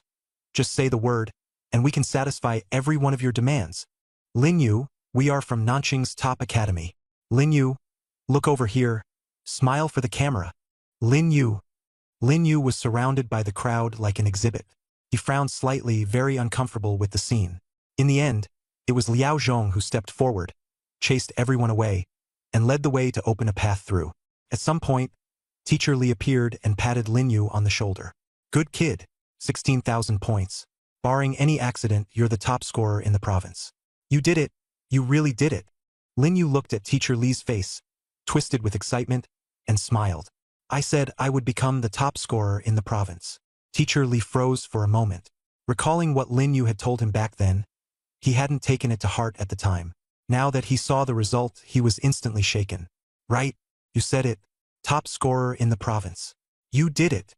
You're even better than your sister." "Even better than your sister." Teacher Li sighed with emotion. "In the future, I'll teach more and more students, but I'm afraid no one will ever be as outstanding as you." Mu Tianzhao watched silently from the side, the corners of his mouth lifting slightly. For him, that was enough. It was absolutely worth it. Nanxing No. 1 High School wasn't just about producing the top scorer in the province. It was also producing the national top scorer. As the principal, he felt immense pride in his heart. Lin Yu chatted a few words with the leaders, and then got into the special car. Yuan Hao looked somewhat regretful, having thought Lin Yu would be riding with them on the same bus. The ranking results would be announced the next day. Today's martial arts exam had taken too long, and the candidates were already exhausted. They only wanted to return to the hotel and rest well. The car was a 5-seater sedan, and the driver was the leader's secretary. Besides Lin Yu, there were also Teacher Li, Mu Tianzhao and Liao Zhong in the car. Lin Yu, with your score, you can choose any national university. Which one are you planning to go to? Liao Zhong said, as the Minister of Education of Jiang Province, I have my own bias. If I were to recommend one, it would definitely be Jiangqing Martial Arts University. But in the end, it's still up to you to choose. Lin Yu leaned back in his seat, watching the scenery streak past outside the window. Liao Zhong's voice echoed in the carriage as he waited for Lin Yu's answer. Longtian Academy. Lin Yu answered without hesitation.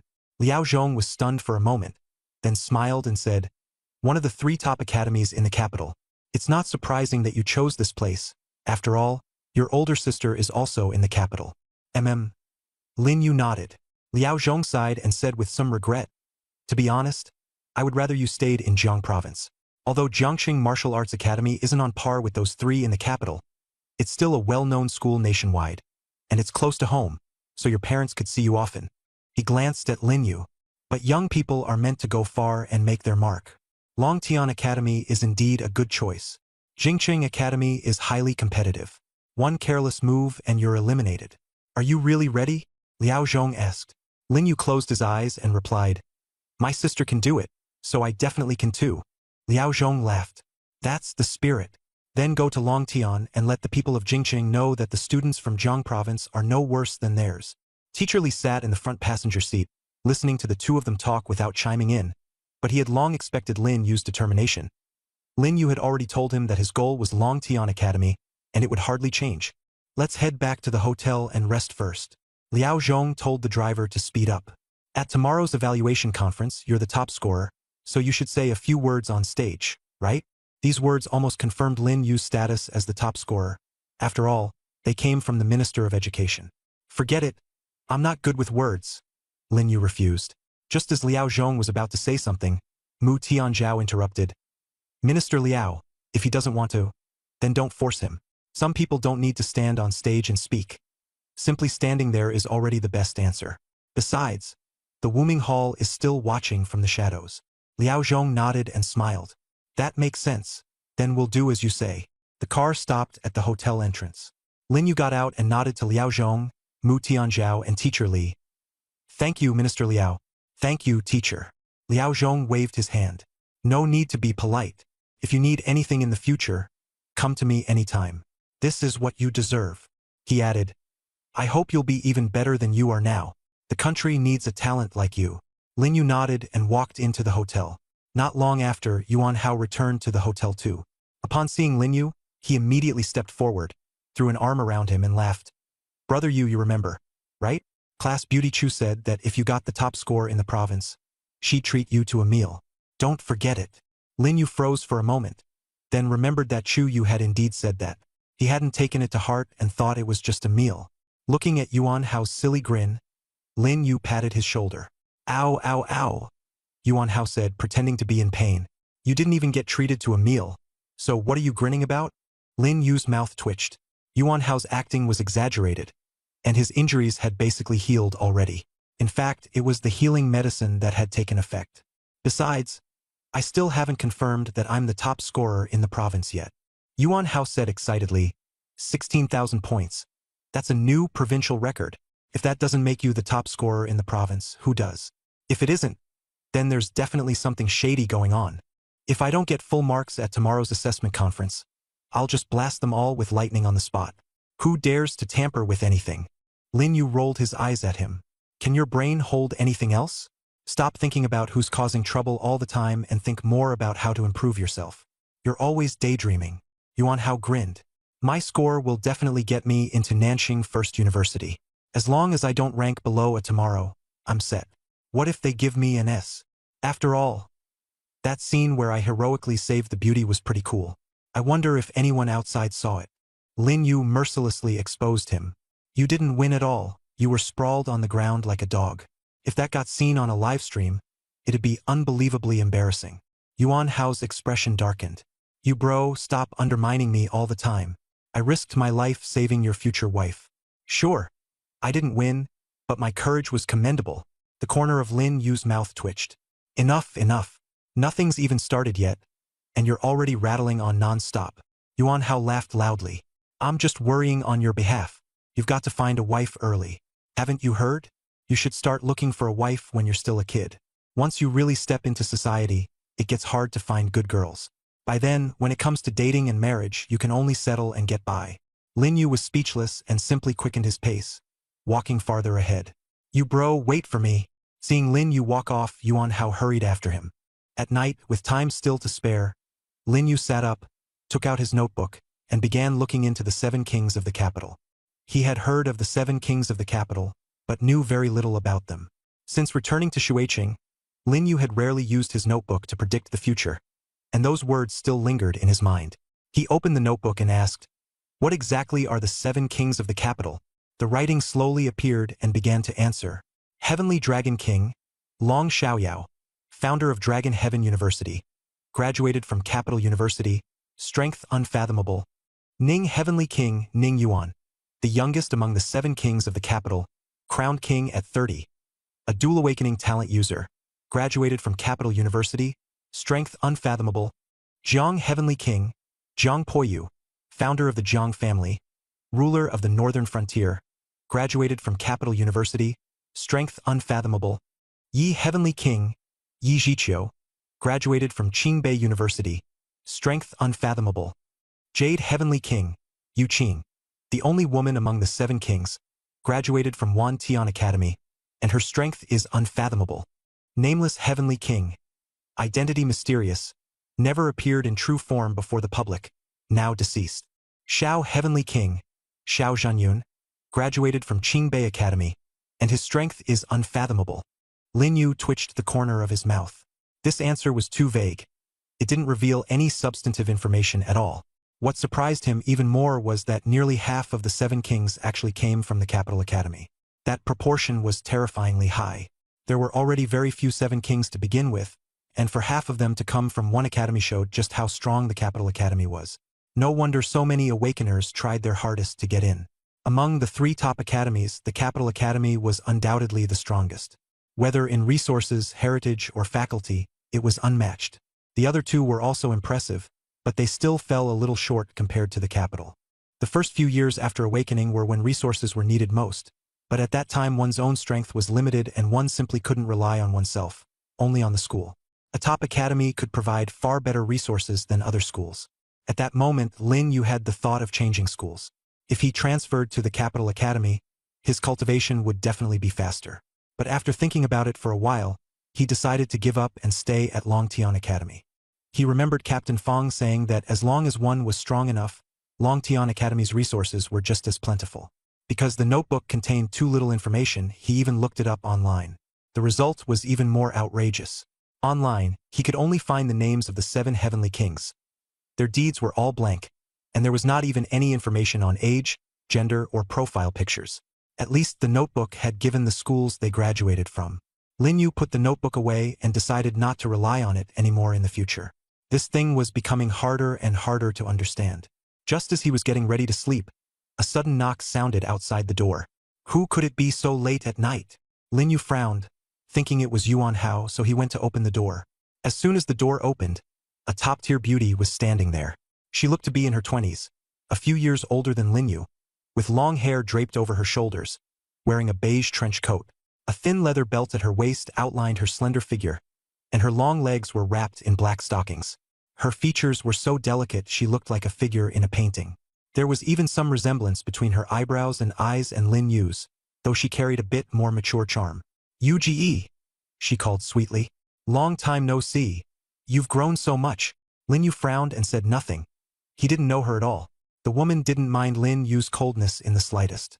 She walked past him and into the room, glancing around as she muttered, "Tisk, this hotel is terrible. Why would the school arrange such a lousy place for you? I'll get you a better one later, 5-star. No, at least a presidential suite. That's the only thing worthy of your status now." Lin Yu frowned and asked coldly, "Who are you? Do I know you?" This crappy hotel let anyone come and go as they pleased, and she'd even found his room exactly, utterly unbelievable. The woman froze for a moment, then laughed, her smile carrying a hint of reproach. "You brat, you don't even recognize your cousin anymore? I'm your father's cousin's daughter, so by family rank you should call me cousin. I even held you when you were little. Don't you remember?" Lin Yu shook his head. "No, Her smile stiffened for a second, but quickly returned. That's normal if you don't remember. You were still little then. My name is Shin Ruashi. Your mom asked me to take care of you. Look at WeChat. Mom contacted me specifically. Lin Yu picked up his phone and saw his mother's message. It was exactly as she'd said. Shin Ruashi smiled. See, I didn't lie, right? Xiao Yu, I saw your martial exam ranking in the news and came specially to congratulate you. Your parents are overjoyed. My mom even proudly said our family finally produced someone promising. She pulled a thick red envelope from her bag and stuffed it into Lin Yu's hands. This is a little something from your cousin. Buy yourself something you like. Lin Yu looked down at the red envelope but didn't take it, saying coldly, You came all this way just for this? If that's it, then leave. I don't accept gifts. Right now, he was in no shortage of money. Shin Ruashi's smile faltered, and she hurriedly explained, Don't misunderstand. Cousin came just to see you. Your mom told me to take good care of you. It's so late now. Have you eaten? Seeing the kitchen, she looked up and said, Perfect.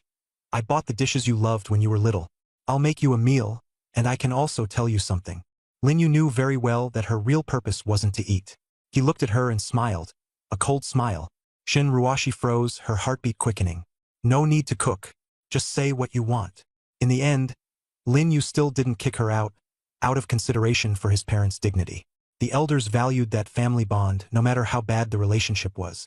The smile on Shin Ruashi's face froze. She placed the red envelope on the coffee table, not expecting Lin Yu to be so blunt. A young man of 18, yet his words were even more seasoned than hers. You child, she said awkwardly with a forced smile. I'm not here for anything major. I just came to see you. Cooking for you is the main thing. Your mom asked me to take good care of you. Lin Yu didn't respond. He sat on the sofa and quietly watched her. Being stared at made Shin Ruashi feel uneasy. She thought of the timid child who used to hide behind Lin when he was little, and never expected him to have changed into a completely different person now. She sighed softly. Xiao Yu, you've changed. Lin Yu nodded perfunctorily.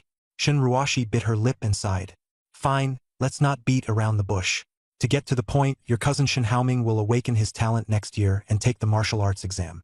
You know his academic performance in history and literature is average, and he doesn't have much chance with his talent. I want to ask you to help him secure a special admissions spot at Longtian. Even auditing is fine, as long as he can get in. Her speech grew faster and faster, afraid of being interrupted. I know it's hard to ask, but you also know there aren't any good schools now, and his life will be ruined. You're his cousin. You can't just watch him end up with no future. Of course, I won't let you help for nothing. I have a pretty girlfriend who works as a clerk at the Martial Dao Bureau. I can introduce her to you. After hearing that, Lin Yu's mouth curled slightly. So, cousin? You want me to pull strings for you? Hearing this, Shin Ruashi's face immediately flushed red. She hurriedly defended herself. What do you mean by pulling strings? It's just asking you for a favor. We're family. Helping each other is normal. If you help your cousin, my mom will definitely give you a big red envelope this new year. Lin Yu let out a cold laugh. I can't even become a student at Longtian Academy myself, and you want me to arrange a special admission slot for you? Do you think I'm the Dragon Heaven King? Shin Ruashi's expression darkened. What do you mean by that? I'm your cousin. When your mom was sick as a child, it was my mom who borrowed money to help treat her. Now that you've made it, you're turning your back on us. Lin Yu gave no reply, only watching her quietly. Feeling guilty under his stare, Shin Ruashi's voice grew smaller and smaller. Xiao Yu, that's not what I meant. I just wanted you to help your cousin. Lin Yu casually picked up the red envelope from the coffee table and threw it back at her, saying sharply, Take your red envelope and get out of here right now. The money my family borrowed from yours back then. Tell me the amount, I'll pay you back in full with interest. Now, immediately, right this second, get lost. Shin Ruashi was startled by this sudden coldness. Her eyes instantly turned red. Xiao Yu, when you were little, you were so well-behaved, so sensible. How did you become like this now? She choked up, trying to gamble on his emotions. Lin Yu showed no mercy. If you don't leave now, I'll throw you out of the window from this more than 10-story building. Try me if you don't believe it. After he finished speaking, he flicked his finger, and a sharp wind blade sliced through the air, instantly shattering the floor-to-ceiling window. Glass shards flew everywhere. Shin Ruashi screamed and shrank back, but she tripped over a chair and fell to the ground in a miserable heap. Lin Yu remained seated, his face cold, with not a trace of pity. Shin Ruashi's face turned deathly pale. Looking at him, she suddenly understood. They had long since become people from different worlds. And what Lin Yu said was no joke. He really would do it. You're insane, she cried tremblingly. I'm your cousin. Lin Yu gave no answer. With another flick of his finger, flames leaped up. Shun Ruashi's eyes widened. Not daring to hesitate, she hurriedly scrambled up, grabbed the red envelope, and rushed toward the door. Even so, she still couldn't bring herself to feel the slightest bit of resentment. Awakeners and ordinary people were destined to be separated by an unbridgeable gulf. At that moment, Yuan Hao walked in. Seeing the shattered glass, he swallowed hard. Brother Yu, that was way too much noise. I could hear it from next door. Are you really planning to throw her off? Lin Yu sneered and asked in return. What do you think? Yuan Hao scratched his head and smiled awkwardly. I don't think so, but she's really obnoxious. For someone so pretty, she's actually a brother-supporting leech. Whoever marries her is doomed. Oh, right, Brother Yu. Did your family really borrow that much money from hers back then? Lin Yu leaned against the sofa and shook his head. Not sure. Mom never mentioned it. Yuan Hao froze. Then why did you just say you'd return it with interest? I thought I was helping you pay it back. Lin Yu said flatly. She used that to threaten me. Nothing more than trying to make me owe her a favor. I let her in and didn't chase her out immediately. That already counts as saving my parents' face. Yuan Hao nodded. I see. Lin Yu stretched. It's this late already. Why aren't you sleeping? What are you doing here? Yuan Hao smiled. I heard the commotion and was worried something happened to you, so I came over. I even thought people from the Hall of Lifeless Fate had shown up. Lin Yu glanced at him. All right, I'm going to sleep. You should also start training your lightning talent soon. That's better than worrying about me. Yuan Hao chuckled, grabbed an apple, and left. The next day, the rating conference was held as scheduled. The venue was that gymnasium. The gymnasium was packed to capacity outside, and the square was also crowded with people, with the examinees gathered in groups of 3 or 5. As soon as Lin Yu and Yuan Hao entered the gymnasium, the surrounding gazes immediately focused on them. Brother Yu, you're really famous now, not just at school. Everyone in Nanqing, and even all of Jiang province, knows you. Yuan Hao rubbed his hands excitedly. Walking beside Lin Yu, he seemed to shine. He felt especially proud. Beside him, Yuan Hao kept talking non-stop. Brother Yu, what do you think Chu Yu will wear today? She usually always wears jeans. That white dress she wore last time when she signed up for the martial arts exam was so beautiful. I feel like there's a show today. Brother Yu. Brother Yu. Yuan Hao grew more and more excited as he spoke. Lin Yu glanced at him. You've got a lot of free time on your hands, huh? Yuan Hao quickly shut up, but the smile in his eyes couldn't be hidden. Inside the gymnasium, discussion rose and fell all around. That's Lin Yu. Yeah, that's him. I heard he scored 16,000 points and broke the provincial record. Not just the provincial record, the national record was broken too. He's definitely the top scorer this year. Is he even human? He's not an ordinary person at all.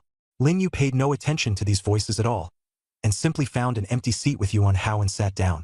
Brother Yu, look. Those people from the top-tier high schools have been staring at you the whole time. Their looks are kind of odd. Could they be here to cause trouble? Yuan Hao asked in a low voice. Cause trouble? Lin Yu smiled. Yesterday in the town, all 4 of them together couldn't even beat me. Don't think I've gone soft just because there's no martial exam. If they come causing trouble again, I won't hold back. Yuan Hao nodded. Right, if they dare come looking for trouble again, they're basically seeking death. Lin Yu said nothing more. More and more people were filling the gym, and the noise never stopped. Some were discussing yesterday's martial exam, some were talking about today's ratings, and others were asking where Lin Yu was. Most people were still focused on today's ratings. After all, the ratings determined which school they could get into. Scores were important, but a good rating mattered even more. When applying to schools, the rating came first, then the score. Brother Yu, look over there. Chu Yu is here. Yuan Hao pointed toward the entrance, his eyes shining. Lin Yu followed his gaze and saw Chu Yu and Ouyang Qin walking into the gym.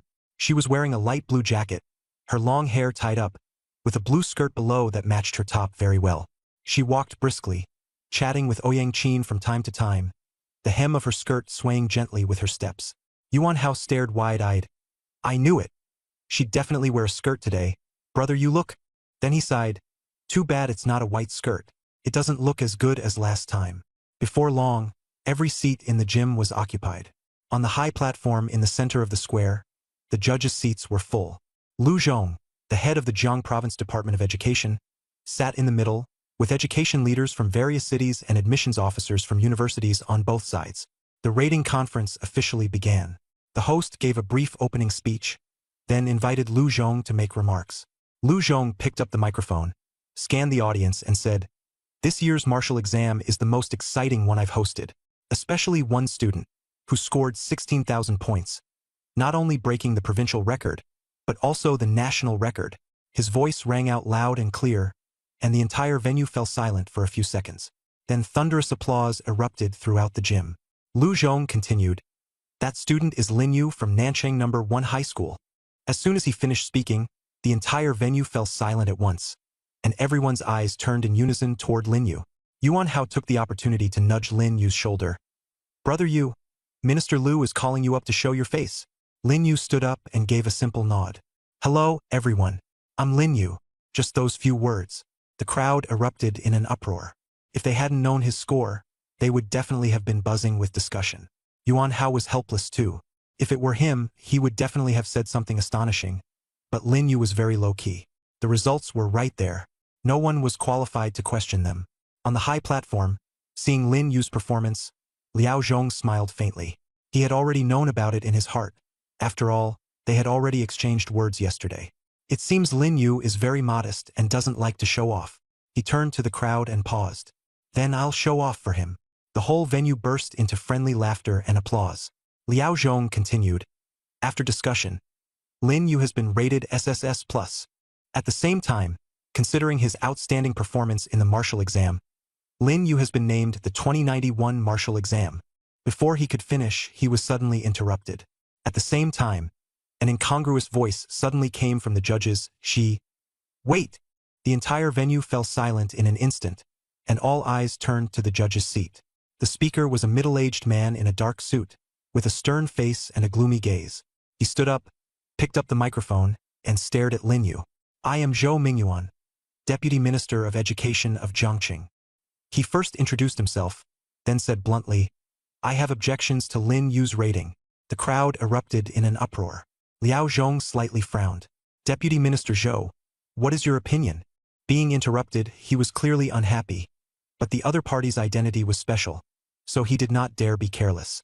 Zhou Mingyuan sneered. "Lin Yu's results are indeed excellent, 16,000 points, breaking both the provincial and national records. There's no problem with the results." Everyone was stunned, still not understanding his intention. Then Zhou Mingyuan suddenly changed the subject. "But I want to ask whether Lin Yu deliberately injured other candidates during the Marshall exam?" The scene was so quiet it was suffocating. His tone grew even colder. During the Marshall exam, Lin Yu repeatedly dealt ruthless blows to Jiangcheng candidates, especially Yang Luoshi. Not only did he take all her points, he also buried her alive under shattered rocks. When the rescue team arrived, Yang Luoshi was already dead. The whole venue fell into dead silence. The Marshall exam allows competition for points, but it absolutely does not allow killing. Zhou Mingyuan's voice echoed through the hall. "The martial arts exam is for selecting talent, not for letting people bully and fight viciously. Does someone who dares to use lethal force against a classmate deserve an SSS+ rating and the title of provincial top scorer?" The top scorer is not just about the score, but also about representing Jiang province. With such corrupt character, what meaning is there in being the top scorer? Liao Zhong's face darkened. "Deputy Minister Zhou, casualties in the martial arts exam are normal. If he can't even accept that, how will he ever go to the battlefield in the future?" He raised his voice. "I don't think Lin Yu violated any rules." Zhou Mingyuan sneered back. "Rules are dead. People are alive. If he will stop at nothing for points, how is he any different from a calamity?" The words stabbed straight at Lin Yu like a blade. All eyes in the venue fell on Lin Yu, filled with shock, suspicion, and gloating. Yuan Hao wanted to stand up and speak up for Lin Yu, but Zhou Mingyuan's status crushed his courage. The students from Jiangqing's top high school were snickering under their breath, their faces full of schadenfreude. Wu Zhang, seated in the front row, wore a pleased smile. He had been humiliated by Lin Yu many times before, and now he finally had a chance to see Lin Yu make a fool of himself. A murderer still wants to be the top scorer? Wu Zhang deliberately raised his voice and shouted arrogantly. This murderer should be disqualified immediately, his results invalidated, and he should be handed over to the Marshall Dao General Administration for processing. Lin Yu said nothing, offering no rebuttal at all. To outsiders, it only seemed like he had been completely unable to fight back. The facts were plain to see. Murder was almost certain now. Although Liao Zhong was trying his best to protect him, it would still be hard for Lin Yu to escape disaster. The lightest severe punishment would be a 1-year suspension from school, retaking the martial arts exam, and naturally having his score invalidated. Seeing that Lin Yu still wouldn't speak, Zhou Mingyuan became even more smug.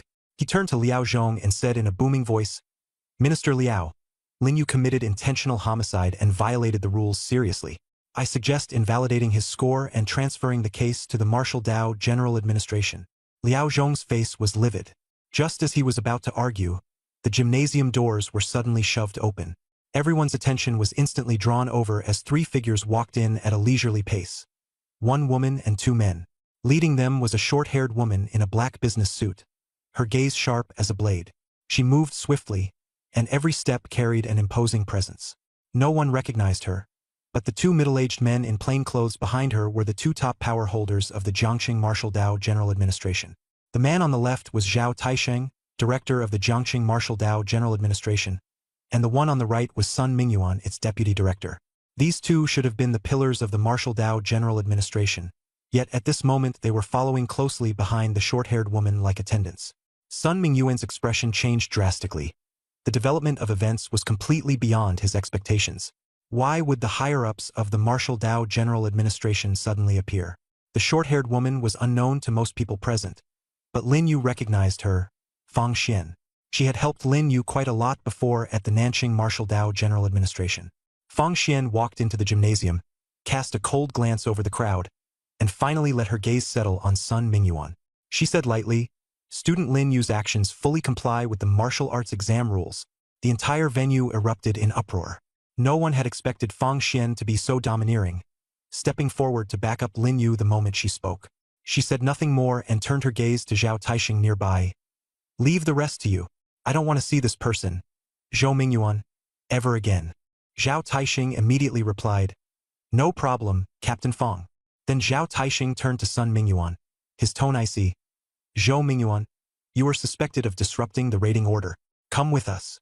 As soon as the words fell, the surroundings fell eerily silent, and no one reacted to what had just happened. Sun Mingyuan's face turned ashen, his lips trembling, his whole body like a deflated balloon. You, he stammered. "I'm the Deputy Minister of the Jiangxing Education Department. You can't do this." Just after Sun Mingyuan finished speaking, he stepped forward, took out a document, and said coldly, "Zhou Mingyuan, you are suspected of abusing your power and maliciously interfering with the martial arts exam rating order. This is a summons from the Martial Arts General Bureau. Cooperate with the investigation." Sun Mingyuan's legs went weak and he could barely stand. His eyes widened as he stared at the document in his hands, his mind going blank. He hurriedly looked toward the minister of the Jiangxing Education Department, only to see the minister standing by coldly and ignoring him entirely. "No way!" Sun Mingyuan struggled desperately. "I'm Zhou Mingyuan. I'm." Zhao Taisheng sneered and waved his hand. 2 black-clad staff members quickly rushed in, grabbed Zhou Mingyuan from the left and right, and dragged him out. After Zhou Mingyuan was taken away, the gymnasium remained deathly silent. The Martial Arts General Bureau's intervention was overbearing to the extreme. Official authority overrode everything. Wu Zhang sat in the front row, his face pale, head lowered, not daring to look at anyone.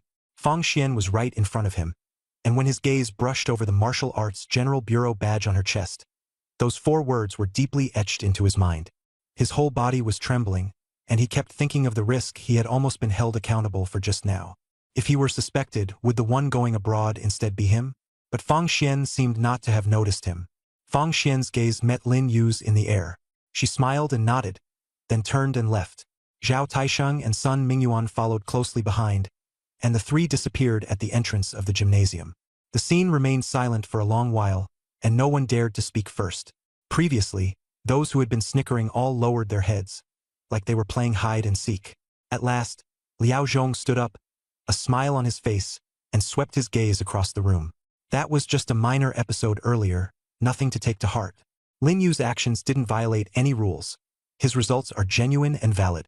His SSS Plus rating remains unchanged. He truly deserves his title as top scholar. Applause broke out slowly, then gradually rose into a thunderous roar. 3 days later, Jiang Province's martial arts exam results were announced. Lin Yu's final score was 20,000 points, with an SSS plus rating. Even he was somewhat surprised. Only after hearing the explanation did he understand that the martial exam ranking was just the preliminary score, with a whole range of bonus points added on for outstanding performance, provincial top scholar, breaking records, and so on. These pushed his total score to a historic high of 20,000 points. Top scholar of the province. Brother Yu, the results are out. Have you seen them? Yuan Hao rushed into Lin Yu's room and shouted excitedly. I saw them. Lin Yu put down his phone, feeling more relaxed than ever before. Yuan Hao looked at the score report excitedly. Brother Yu, you and Chu Yu took first and second place in the province this time. I knew it. If I'd worked a little harder and got third, our Nanqing number 1 high would have swept the top 3. What a pity. Lin Yu asked, what rank did you get? Yuan Hao logged in and checked his information. He scored 783 points, placing 581st, with an A rating. Not bad. Lin Yu praised him, a rare compliment. Yuan Hao gave a wry smile. I guess it's okay. If you hadn't helped block the strong opponents from Jiang City in the town, my ranking would probably have been over 1,000. Lin Yu comforted him. Don't think like that. If you hadn't been trying to save Chu Yu, your score could have doubled. Yuan Hao froze, then scratched his head. Brother Yu, I like that line. If I hadn't saved her, my score could have been several times higher. Maybe even first place wouldn't be a dream. Lin Yu was speechless, but still replied with a smile. I know. You can still climb higher. Lin Yu pulled out his phone and browsed the news about the results announcement. As soon as the scores were released, the class group, school group, and parents group all exploded. Principal Mu issued a notice congratulating Lin Yu and Chu Yu, thanking the teachers, and encouraging everyone to keep working hard. Yuan Hao leaned over and said, the way the principal is talking, he sounds exactly like a minister. This year's top scorer in the province received generous rewards. A lower grade Xian rank cultivation technique, a middle grade 1 rank martial art, along with various cultivation materials. It was obvious the Ministry of Education had gone all out. In previous years, the top scorer would only get either a cultivation technique or a martial art. However, the rewards had to go through the usual process and wouldn't be handed out for another month or 2. Articles about Jiang Province's martial exam champion spread like wildfire. No one had expected this year's champion not only to break Jiang Province's record, but also to set a new national record that had stood for many years, and astonishingly, he had come from Nanqing, a city that had long since declined. Just the title of province top scorer alone attracted a large number of tourists. Even more keen-eyed people dug up the martial exam video and discovered that Lin Yu had consecutively activated 2 elemental talents. Shocking! The province top scorer actually has dual elemental talents, the second person after King Ningtian. Dual talents, the first of the new generation, on par with the 7 kings of Beijing. These headlines drew a great deal of attention, but most Nanqing residents were half skeptical. After all, Lin Yu had previously awakened only the lowest level talent, and though the news had spread by word of mouth, it had been exaggerated to some extent. At the same time, top universities across the country were sending people to visit in person, hoping to recruit Lin Yu, this once-in-a-lifetime genius. At this moment, Lin Yu's father and mother were sitting in their room, on the phone with Lin Lin. Top scorer in the province? Lin Lin stood by the window, looking at the computer playing Nanqing news. When she heard the news, she was first delighted, but then a wave of disappointment rose in her heart. On the phone, Lin's mother said, top scorer in the province, 20,000 points, SSS plus rating. Xiaolin, your little brother really did it. I know, Lin Lin replied. Lin's mother sensed something off in her tone. What's wrong? Aren't you happy? Lin Lin shook her head, but complicated emotions surged in her heart as she softly said, I am happy. All right, Mom. I'm hanging up first. I've still got something to do. The call ended before Lin's mother could finish speaking. Lin Lin stared out the window in a daze, thinking of the promise she made to Lin Yu when they were children, to protect him forever and always stay ahead of him. Now that Lin Yu had already surpassed her, that promise had become powerless. Her feelings were hard to describe. Of course she was happy for her little brother. After all, the champion was her pride. But what she felt more was disappointment. Not jealousy or unwillingness, but the emptiness and unease of someone who had long been the protector suddenly being surpassed by the younger sibling. She had thought she would always be walking ahead of him, at least for a few more years. In Lin Yu's room, the phone suddenly rang. It was Teacher Li calling. As soon as the call connected, Teacher Li said anxiously, Lin Yu, the admissions directors from the 3 top universities are already at the school waiting for you. The admissions directors from other schools are here too. I haven't let them leave. The decision is up to you. Lin Yu replied calmly. Okay. I'll go apply to the principal for a car right now and have someone pick you up immediately. Before he could finish, Mu Tianzhao, standing nearby, interrupted. No need to apply. Just arrange a car, my word goes. Do I really need an application for this kind of thing? Listening to the argument on the other end of the phone, Lin Yu smiled faintly. Very quickly, the car arrived. After briefly greeting his parents, he left with Yuan Hao. At the same time, Lin's father and mother were busy calling relatives, unable to contain their excitement. Hello, sis? Yes, Xiao Yu is this year's martial examination top scorer. Your son only ranked over 1,000? What a pity. Hello, third uncle. Xiao Yu is the provincial top scorer, first in the province. Lin's mother made call after call, each one carrying the same joyful news. She smiled so broadly on the phone her mouth could hardly close, and she even stood a little straighter.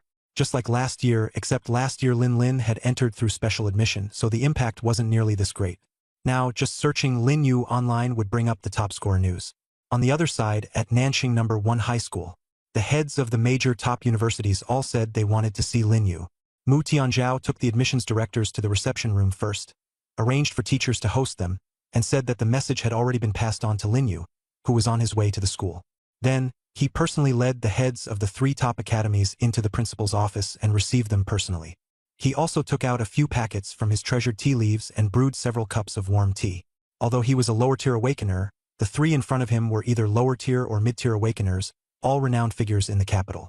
Just connecting with any one of them could make his future go smoothly. The one who had come to the school before was merely an ordinary admissions teacher from Longtian Academy. But the one brought here today was their chief representative. That alone showed how much they valued Lin Yu. Not only Longtian, but the chief representatives of Jingcheng Academy and Qingbei Academy were also their top leaders. The Jingcheng representative seemed the most confident, because he had already investigated Lin Yu's background. His elder sister was also at Jingcheng Academy, so he should naturally want the siblings reunited. Mu Tianzhao was under immense pressure, knowing full well that these 3 were no ordinary people, and some were even mid-tier awakeners. Principal Mu, about when will Lin Yu arrive? The Qingbei Academy representative asked bluntly, with no interest in drinking tea at all. Soon. I'll go check. Please wait here for a moment. Mu Tianzhao replied respectfully. After handing over the teacups, he left the principal's office, leaving the 3 top academy representatives to wait on their own. Stop arguing. Lin Yu will definitely choose our Jingcheng Academy first. After all, his sister is here. The Jingcheng representative was full of confidence. Not necessarily. The Longtian representative sneered. This time we must have Lin Yu. Orders from above are absolute. The person in charge from Qingbei shook his head. So it looks like I'm the least competitive? Both this time in Jiangcheng and this time, he came under a normal invitation with no mandatory order. But if Lin Yu made excessive demands, such as asking for a house in Beijing or something, it would be difficult for him to accommodate. His authority wasn't that great, but he could still support reasonable requests. Qingbei University was undoubtedly more attractive, but compared with Longtian, which came with an order, and Beijing, which had family there, it fell far behind. Maybe. The other 2 answered in unison. Not long after, Lin Yu followed the principal into the principal's office. As soon as they saw Lin Yu, the 3 admissions officials all stood up at once. Zhou Zhang, the admissions director of Longtian University, was the first to step forward. He smiled and extended his hand. Student Lin Yu, I'm the chief admissions officer of Longtian University. Congratulations on becoming the provincial top scorer. His tone was calm and made people feel at ease. He didn't rush to talk about recruitment. He congratulated Lin Yu first. Lin Yu shook his hand in response. Thank you. Lu Shan, the admissions director of Beijing University, then walked over and extended his hand as well. Student Lin Yu, I'm the head of admissions for Beijing University. Your results are truly outstanding. He smiled and added, Your sister, Lin, is doing very well at Beijing University, and we're looking forward to you joining us. Last was Chen Yuan, the admissions director of Qingbei University. He had a kindly attitude. Lin Yu, I'm the director of admissions at Qingbei University. Let's skip the pleasantries. Our faculty at Qingbei is top-tier nationwide, and our humanities and history programs rank first in the country. Even on a global scale, we're in the top 3. If you join us, by your 2nd year you'll be able to go abroad for exchange, and your resources will increase dramatically. Moreover, I guarantee you'll reach the intermediate awakener stage within a year. Then, Representatives from the other schools also appeared. The three admissions officers simultaneously took out documents and neatly placed them on the coffee table. The three files were different in color, but whichever one he picked could almost change a person's fate. Lin Yu shook his head. I had already decided before I came. I choose Long Tian Academy. Zhou Zhang was stunned. He hadn't expected it to go so smoothly, and immediately broke into a relaxed smile. Good. Long Tian Academy welcomes you. He had made full preparations. Even if Lin Yu teaches unreasonable demands, they could be met. He had been instructed above. Give Lin Yu whatever he wanted. But he also had no confidence that he could keep Lin Yu. In the end, Lin Yu agreed without hesitation, which was beyond everyone's expectations. Lu Shan sighed and adjusted his expression. We respect your choice, classmate Lin Yu. If you change your mind, the doors of Beijing Academy will always be open to you. Lin Yu nodded. At this moment, Chen Yuan spoke up. Lin Yu, I have a question I want to ask you. Go ahead. Chen Yuan hesitated for a moment, then slowly said, This is a bit private, so you can choose not to answer. No problem. Chen Yuan continued. Back in Jiangcheng, when I watched the battle livestream in the town, it seemed like you had two elemental talents? Are you a dual talent awakened? As soon as he said that, the principal's office fell silent. Zhou Zhang and Lu Shan also looked at Lin Yu, waiting for his answer. Talent is the most private thing, and people usually pretend not to notice it. But they had all watched Lin Yu's livestream in Misty Town. He had indeed used at least two elemental talents, fire and wind. Dual talents are extremely rare. Everyone eagerly awaited Lin Yu's answer. Lin Yu said calmly, That's right, I have dual talents. Before he could finish, Chen Yuan interrupted him. I know. His face was filled with relief. The next second, he sighed, said nothing else, and simply nodded before leaving. Qingbei Academy had missed out on a top-tier dual-talent genius. Zhou Zhang and Lu Shan exchanged shocked glances. Although they suspected Lin Yu had dual talents, they hadn't asked directly like Chen Yuan did. After all, talent was very private. After getting confirmation, Zhou Zhang became even more certain that he had found a treasure. Lu Shan's attitude changed, and he prepared to fight for him again. He said, Student Lin Yu, school hasn't started yet, so there's no rush to decide which academy to choose. Go back and think it over carefully, and contact us once you've made up your mind. Our Imperial Capital Academy guarantees you the best treatment. As long as you come, we'll provide a full scholarship. In addition, there will be extra cultivation resources every year and an independent dormitory. More importantly, you can choose one teacher who will personally guide you for 4 years. As soon as Lu Shan finished speaking, the principal's office fell silent for a moment. Zhou Zhang was about to take a sip of tea, but upon hearing this, he nearly spat it out. Was this a blatant attempt to poach someone? He looked at Chen Yuan, hoping to get support from him, but Chen Yuan didn't even lift his head, acting as though it had nothing to do with him. Mu Tianzhao beside him was also so shocked that he couldn't say a word. A full scholarship? At Imperial Capital Academy, that was no small amount. It usually costs several million a year, and over 4 years it could easily add up to tens of millions. Independent cultivation resources meant the most top-tier techniques, the rarest medicinal herbs, and the most advanced training equipment. He could even choose a teacher. Every one of those teachers was a high-level awakened, or even a top powerhouse in the martial arts world. Lu Shan smiled with great confidence. Almost no one could refuse such tempting conditions. Besides, Lin Yu's sister Lin Lin was at Imperial Capital Academy, and their network could also help win him over.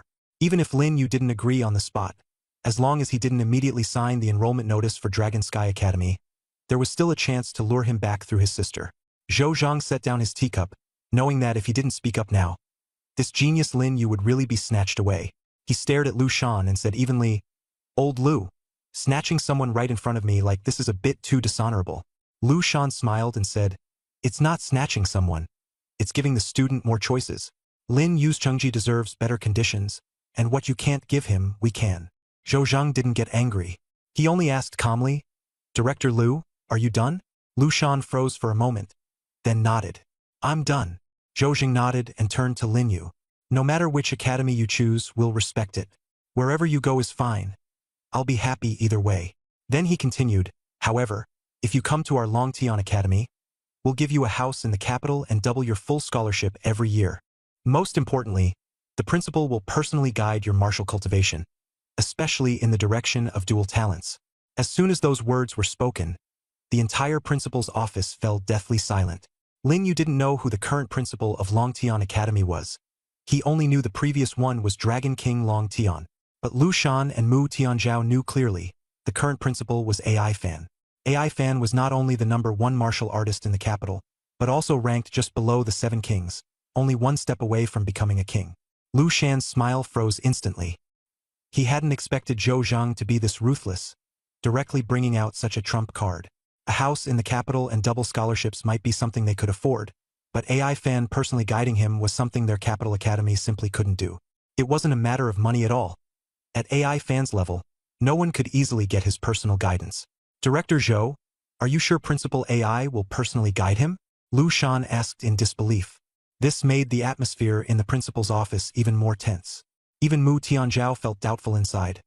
How could AI Fan possibly accept students so easily, much less teach them personally? Zhou Zhang took a light sip of tea and said with a faint smile, Director Lu, you have Director Chan to thank for this. Just now, Principal AI sent me a message himself. As long as Lin Yu enrolls, he will personally guide him. Lu Shan's expression changed. He understood that this was absolutely true. Zhou Zhang had no reason to lie to him about something like this.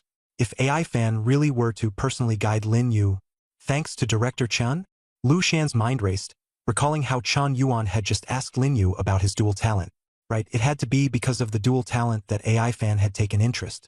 By that logic, Chen Yuan wasn't helping at all. He had instead caused a huge disaster, inadvertently pushing Lin Yu toward a rival. At the thought of this, Lu Shan immediately lost all enthusiasm. Zhou Zhang looked at Lu Shan and said, Principal AI told me to do whatever it takes to recruit Lin Yu into the school. He said Lin Yu is a once-in-a-century dual genius and didn't want such talent to go astray. Lu Shan fell silent. He knew this condition was something the Capital University simply couldn't offer. It wasn't that they didn't want to, it was that no one could possibly compare to AI Fan. However capable the Capital University's teachers were, they still fell far short. AI Fan was only one step away from becoming a king. With his personal guidance, Lin Yu's martial path would be unimaginably smooth. That meant Lin Yu would at least be able to reach AI Fan's level in the future. Director Zhou. Lu Shan looked at Zhou Zhang, his voice weary. Your Longtian University really spared no expense this time. Zhou Zhang smiled and said, It's not sparing no expense. It's valuing talent. Lu Shan nodded and said nothing more. He walked over to Lin Yu and extended his hand. Student Lin Yu, Capital University respects your choice. If you ever change your mind in the future, feel free to contact us at any time. He paused. The doors of the capital will always be open to you. The dust settled, and Lin Yu ultimately chose Longtian University. In truth, he had already made up his mind long ago and was almost never going to change it. No matter how tempting the conditions from the Capital University and Tsinghua University were, he hadn't been swayed.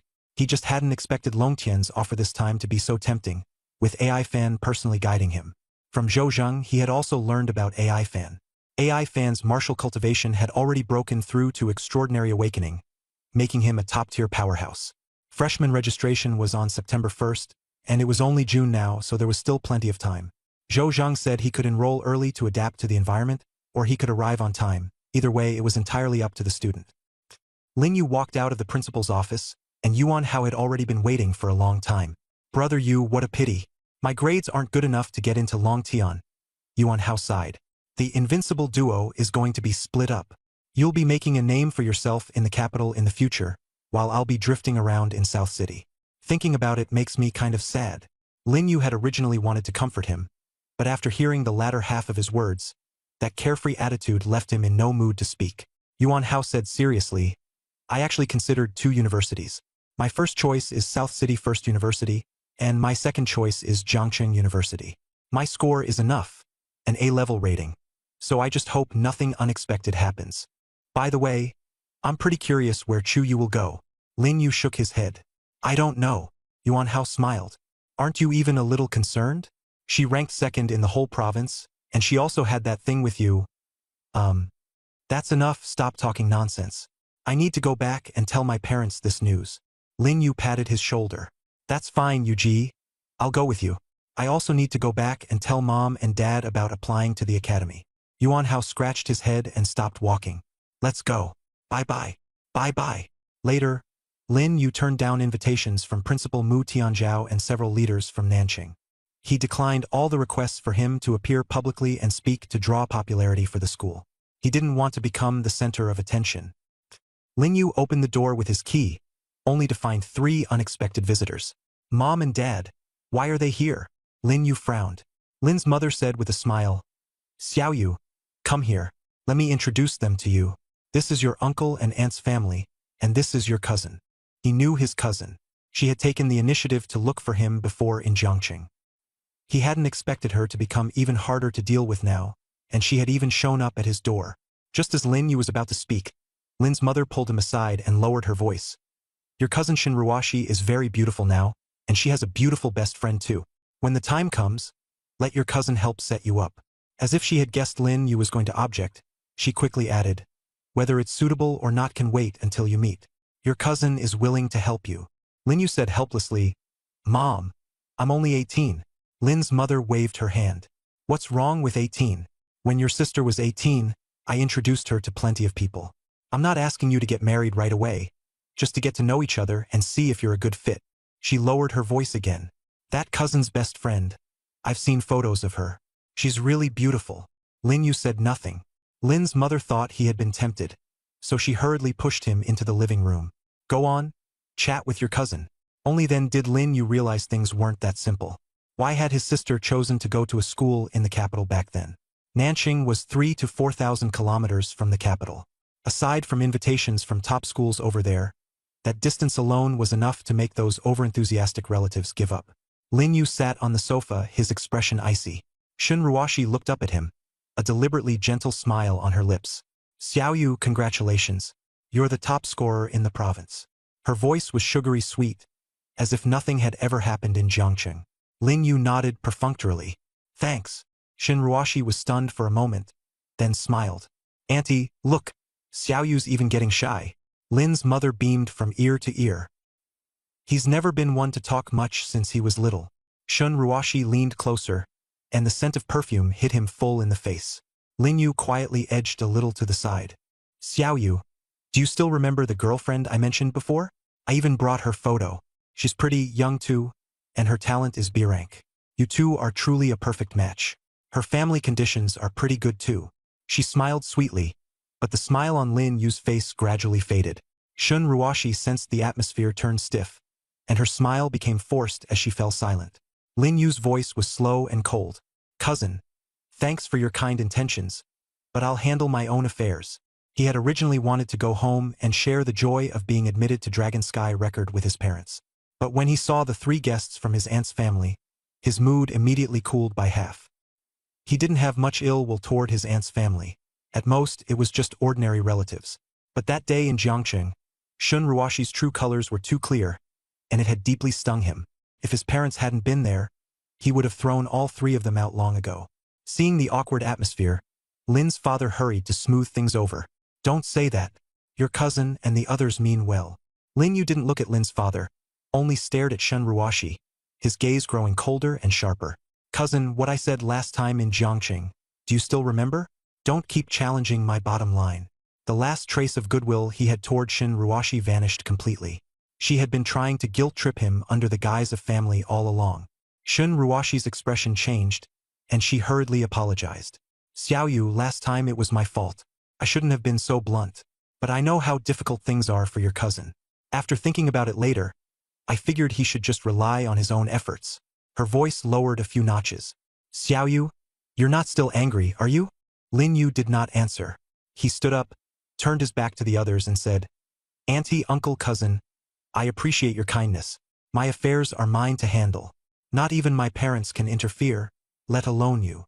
As soon as he finished speaking, the living room fell into dead silence. Even Lin's mother was stunned. She had never expected her son to speak like that. Lin's father's face darkened. He opened his mouth, then swallowed his words back down. Shin Ruoshi remained seated, her expression turning red and white in turns. In her mind, she recalled that night at the hotel, when Lin Yu had threatened and intimidated her just like this. She had always thought Lin Yu was still that child, someone who would obediently listen with just a word from an elder. But now she realized that the Lin Yu before her was completely unfamiliar, no longer the same as before. 3 months passed in the blink of an eye. Under the watchful eyes of his parents and relatives, Lin Yu boarded the plane to the capital. There was no direct flight, so he first flew to Yicheng and then transferred. He had invited his parents to go with him so they could look after one another, but they declined. Lin's father said, "Your sister once suggested that the whole family move to the capital, but our roots are in Nanjing, and that won't change. The future is for you young people." Outside the airport, relatives and friends watched the plane take off, their faces filled with emotion. Who could have imagined that Lin Yu would soar to such heights? After learning that he was the top scorer in the province, many distant relatives rushed to Nanjing. Shun Ruoshi stood nearby, but she wasn't watching the plane as it flew away. Instead, she was lowering her head and playing on her phone. On the screen was Lin Yu's transcript, an SSS Plus rating from a sample pool of 20,000, a national record.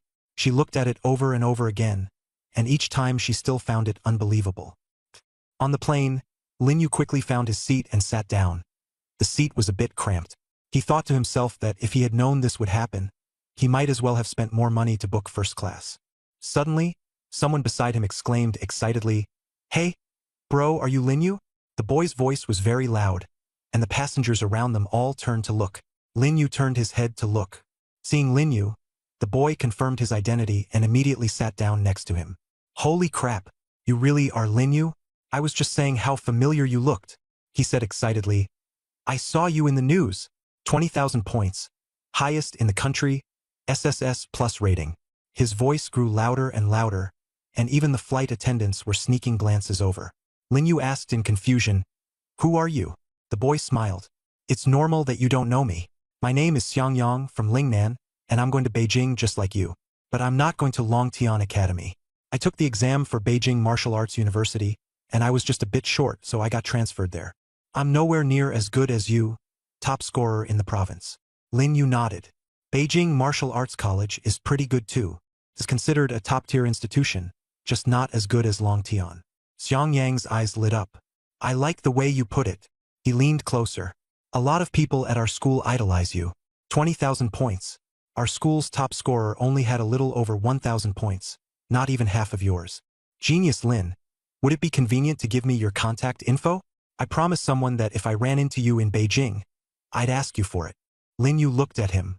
He originally didn't want to say much, but Xiang Yang reminded him of Yuan Hao, someone who was sociable, talkative, and carefree. "Who are you asking for?" Xiang Yang scratched his head and, after some hesitation, told the truth. "Actually, it's our class beauty. She knew I got into the Capital Academy, so she took the initiative to ask me to help her get your contact information. I agreed and even got her contact info too. I didn't expect to run into you so soon." Lin Yu said nothing. Xiang Yang thought he would refuse and hurriedly waved his hands.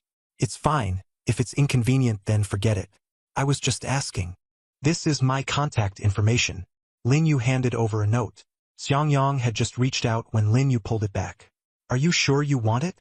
"Of course. I promised her," Xiang Yang said firmly. Taking the note, his hands were trembling. "Thank you, God Lin." He put the note away, stuffed it into his pocket, pulled out his phone to send a message, then remembered that phones couldn't be used on the plane and could only wait until after landing. Leaning back in his seat, Lin Yu closed his eyes. "Didn't you ever think about why she wants your contact information?" Xiang Yang froze. "Why? It must be because she admires you. You're the national record holder, and a lot of people at our school admire you. And this is my goddess's request. I have to make it happen." Lin Yu stared at him and asked, "Do you like her?" Xiang Yang blushed and quickly denied it. No. I just think she's pretty, has good grades, and is gentle." His voice got quieter and quieter, almost inaudible. "So you're helping her get another guy's contact information? If you like someone, you should be bold and go after them." Lin Yu asked back. Xiang Yang looked up and smiled. "Helping her isn't for me. As long as she's happy, that's enough. Besides, who knows? Maybe she'll take a liking to me in the future?" Lin Yu was helpless. This kind of person was beyond saving. Xiang Yang and Yuan Hao had similar personalities, but when it came to understanding girls, Yuan Hao was a bit better. For the rest of the trip, Xiang Yang became a little quieter, and Lin Yu got much more peace and quiet. During these 3 months, Lin Yu had not slackened in his training, and his qi and blood value had risen to over 800, still far from the 1,000 needed for a mid-tier awakened. During his 4 years at university, he had set a goal, to become a high-tier awakened. This goal seemed like a pipe dream to everyone else. To go from the beginner level to the advanced level within 4 years, having to cross the insurmountable intermediate stage in between. Some people got stuck at the beginner level for more than 10 years, and some never even touched the threshold in their entire lives. But he had to be fast. He and the notebook had only made a 3-year agreement. 3 years later, he had to have the ability to contend with Xian Yuan Tianping. Otherwise, if disaster struck again, Jiang City would be reduced to ruins within 10 years. To be honest, Lin Yu still had no confidence right now. In just 3 years, he had to face a top-tier powerhouse, and the pressure was immense. Soon, they arrived in the capital. "Boss Lin, is someone here to pick you up?" Xiang Yang asked breathlessly as he dragged his suitcase over. Lin Yu shook his head. "I don't know. Maybe not." He hadn't even told Lin that he was coming to the capital. The two walked out of the airport entrance, and Xiang Yang pointed at a black car not far away and shouted, "Holy crap! That's a martial arts general administration car." He then looked at Lin Yu. "Boss, this car should be here to pick you up, right?" Lin Yu nodded. He recognized both the car and the person standing in front of it. It was Fang Xian. Seeing Lin Yu, Fang Xian walked straight over. She was dressed in a black business suit, her short hair reaching her ears, her gaze sharp like a drawn sword. "Long time no see, Lin Yu," she said coldly. Lin Yu nodded. "Yeah, long time no see. Last time in Jiang City, I was still thinking of thanking you." Fang Xian smiled slightly. "It was nothing. I had a mission at the time and had to leave in a hurry. You came to pick me up today because your sister sent you, right?" "Yes. She originally wanted to come herself, but she had training at the last minute and couldn't make it." Lin Yu asked, "How is she?" Fang Xian glanced at him indifferently. "How she is, you'll know once you see the capital yourself. Since you're here and she's here too, you'll meet sooner or later." Xiang Yang stood nearby, his eyes darting back and forth between the two. He hadn't expected Lin Yu to know someone from the Martial Arts General Administration, and Fang Xian's status didn't seem low. Xiang Yang mustered up the courage to say, "Captain Fang, can I take a photo with Brother Lin?" Fang Xian looked at him, then at Lin Yu. "This is your friend?" Xiang Yang hurriedly introduced himself. "My name is Xiang Yang. I'm from Lingnan. I got into the Beijing Martial Arts Academy. I ran into Brother Lin on the plane just now." Lin Yu stepped aside and said, "Wait a moment, Sister Fang." Xiang Yang quickly stood to the side, pulled out his phone, and snapped a photo. After looking at it, he beamed with joy. "Thank you, Brother Lin. Thank you, Captain. This will definitely make her happy when I go back." He even bowed to Lin Yu. "Brother Lin, will we meet again?" Lin Yu smiled faintly. "Beijing isn't that big. There'll be a chance." Fang Xian said nothing more and pulled open the car door. "Get in. I'll take you to eat first." As soon as the car door opened, a sound suddenly came from nearby. "Lin Yu, classmate, sorry I'm a step late. I got held up and couldn't get away." Lin Yu turned to look. A black sedan had stopped not far away. The door opened, and a middle-aged man in a suit hurried over, carrying a briefcase. It was Zhou Zheng, the person in charge of admissions at Dragon Sky Academy. When Fang Xian saw him arrive, she glanced at Lin Yu and knew this trip had been for nothing. Zhou Zheng ignored Fang Xian and went straight to Lin Yu. After catching his breath, he extended his hand and said, "Lin Yu, welcome to Beijing. I was delayed by something." "Sorry." Lin Yu shook his hand. "Director Zhou, you're too polite." Zhou Zheng turned to Fang Xian and smiled, secretly relieved that he had arrived in time. The Beijing Academy and the Martial Arts Administration were closely connected. Thinking of Lin, he knew the Academy hadn't given up on Lin Yu.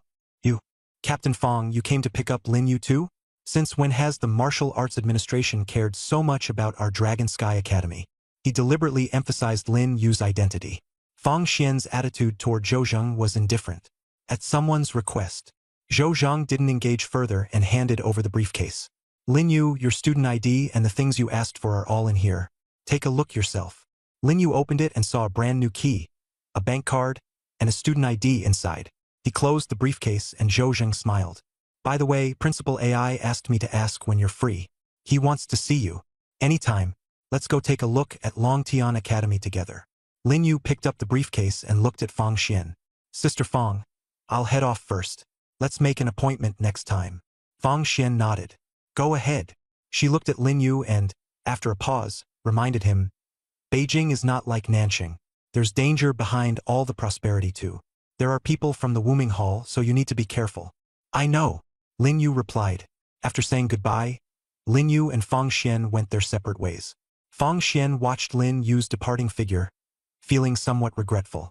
This time she had come to pick up Lin Yu, although it was indeed at someone's request. She also wanted to recruit him into the capital's academy. But now it seemed that the opportunity was gone. Zhou Zheng had arrived. Lin Yu did not refuse him. It seemed that the matter of the academy was finally settled. The car stopped at the entrance of Longtian Academy. Lin Yu got out of the car and looked at the two lifelike dragon reliefs at the gate, as if they could soar into the sky at any moment. Inside the school gate was a long tree-lined avenue, flanked by rows of yellowing ginkgo trees. Let's go. I'll take you to the dormitory first. Zhou Zheng picked up the suitcase and led Lin Yu forward. The academy was quite lively at the moment, with newly arrived students everywhere, each one a so-called genius back in their hometowns. However, Lin Yu soon felt several powerful auras emanating from around him, pressing down so heavily that it was hard to breathe. At the end of the tree-lined avenue was a large square, with a statue of a middle-aged man standing at its center, gazing firmly into the distance. This is the founder of the academy, Dragon Sky King. Zhou Zheng introduced. He pointed to another building. That side is the boys' dormitory, and across from it is the girls' dormitory. Your dorm isn't here. It's in a separate building. Soon, they arrived at the dormitory building.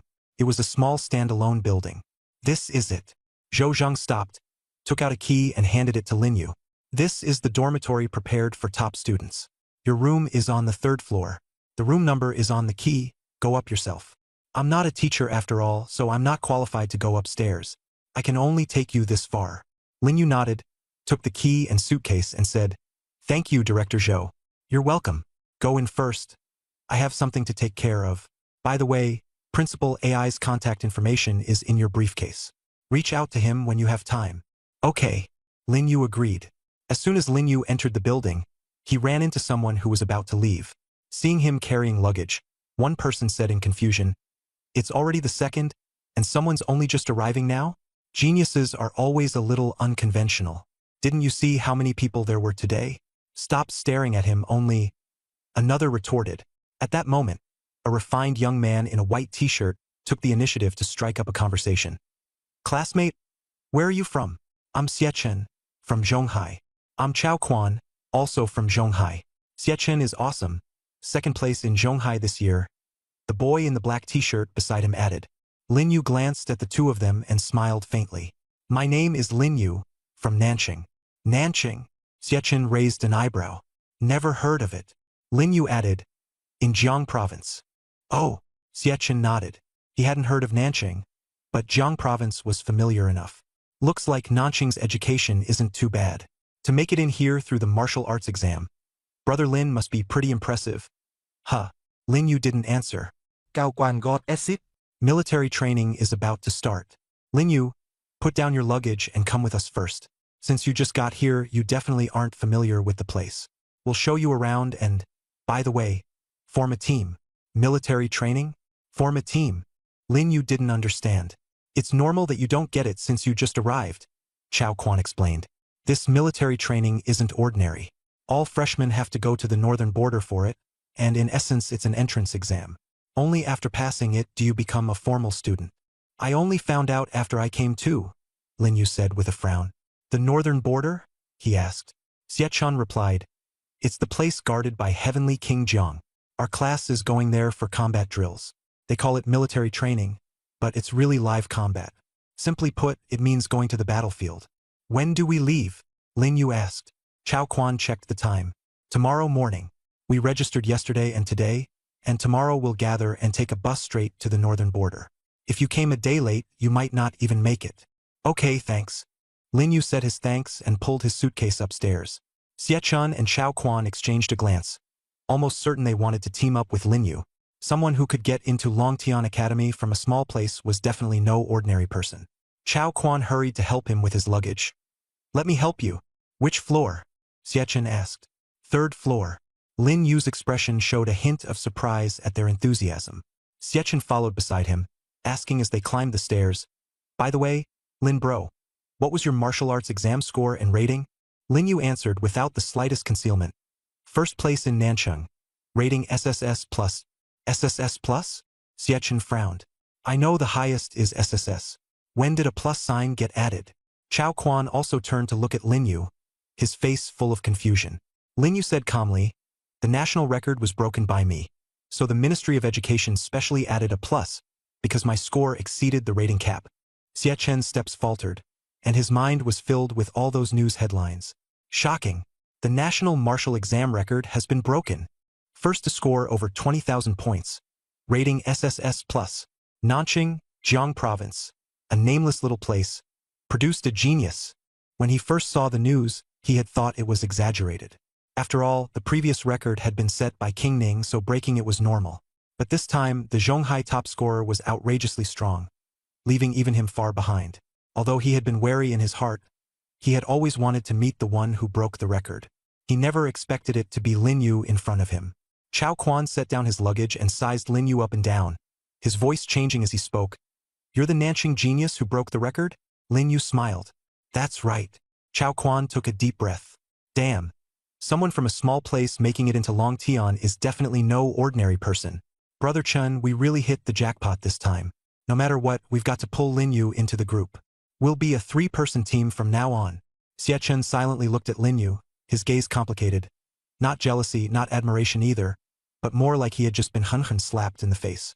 He considered himself second in Zhonghai rated SSS, and aside from the top scorer, he thought he was bright enough.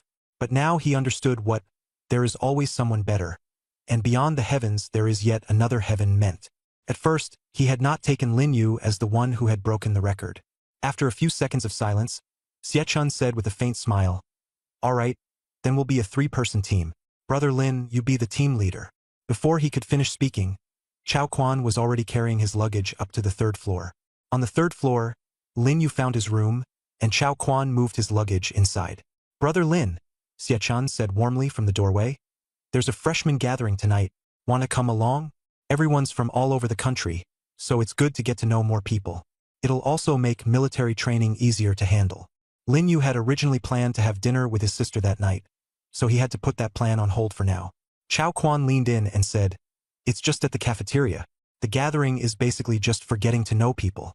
This year's freshman admission rate is the lowest in history, only a little over 100 people, and just over 30 specially admitted students.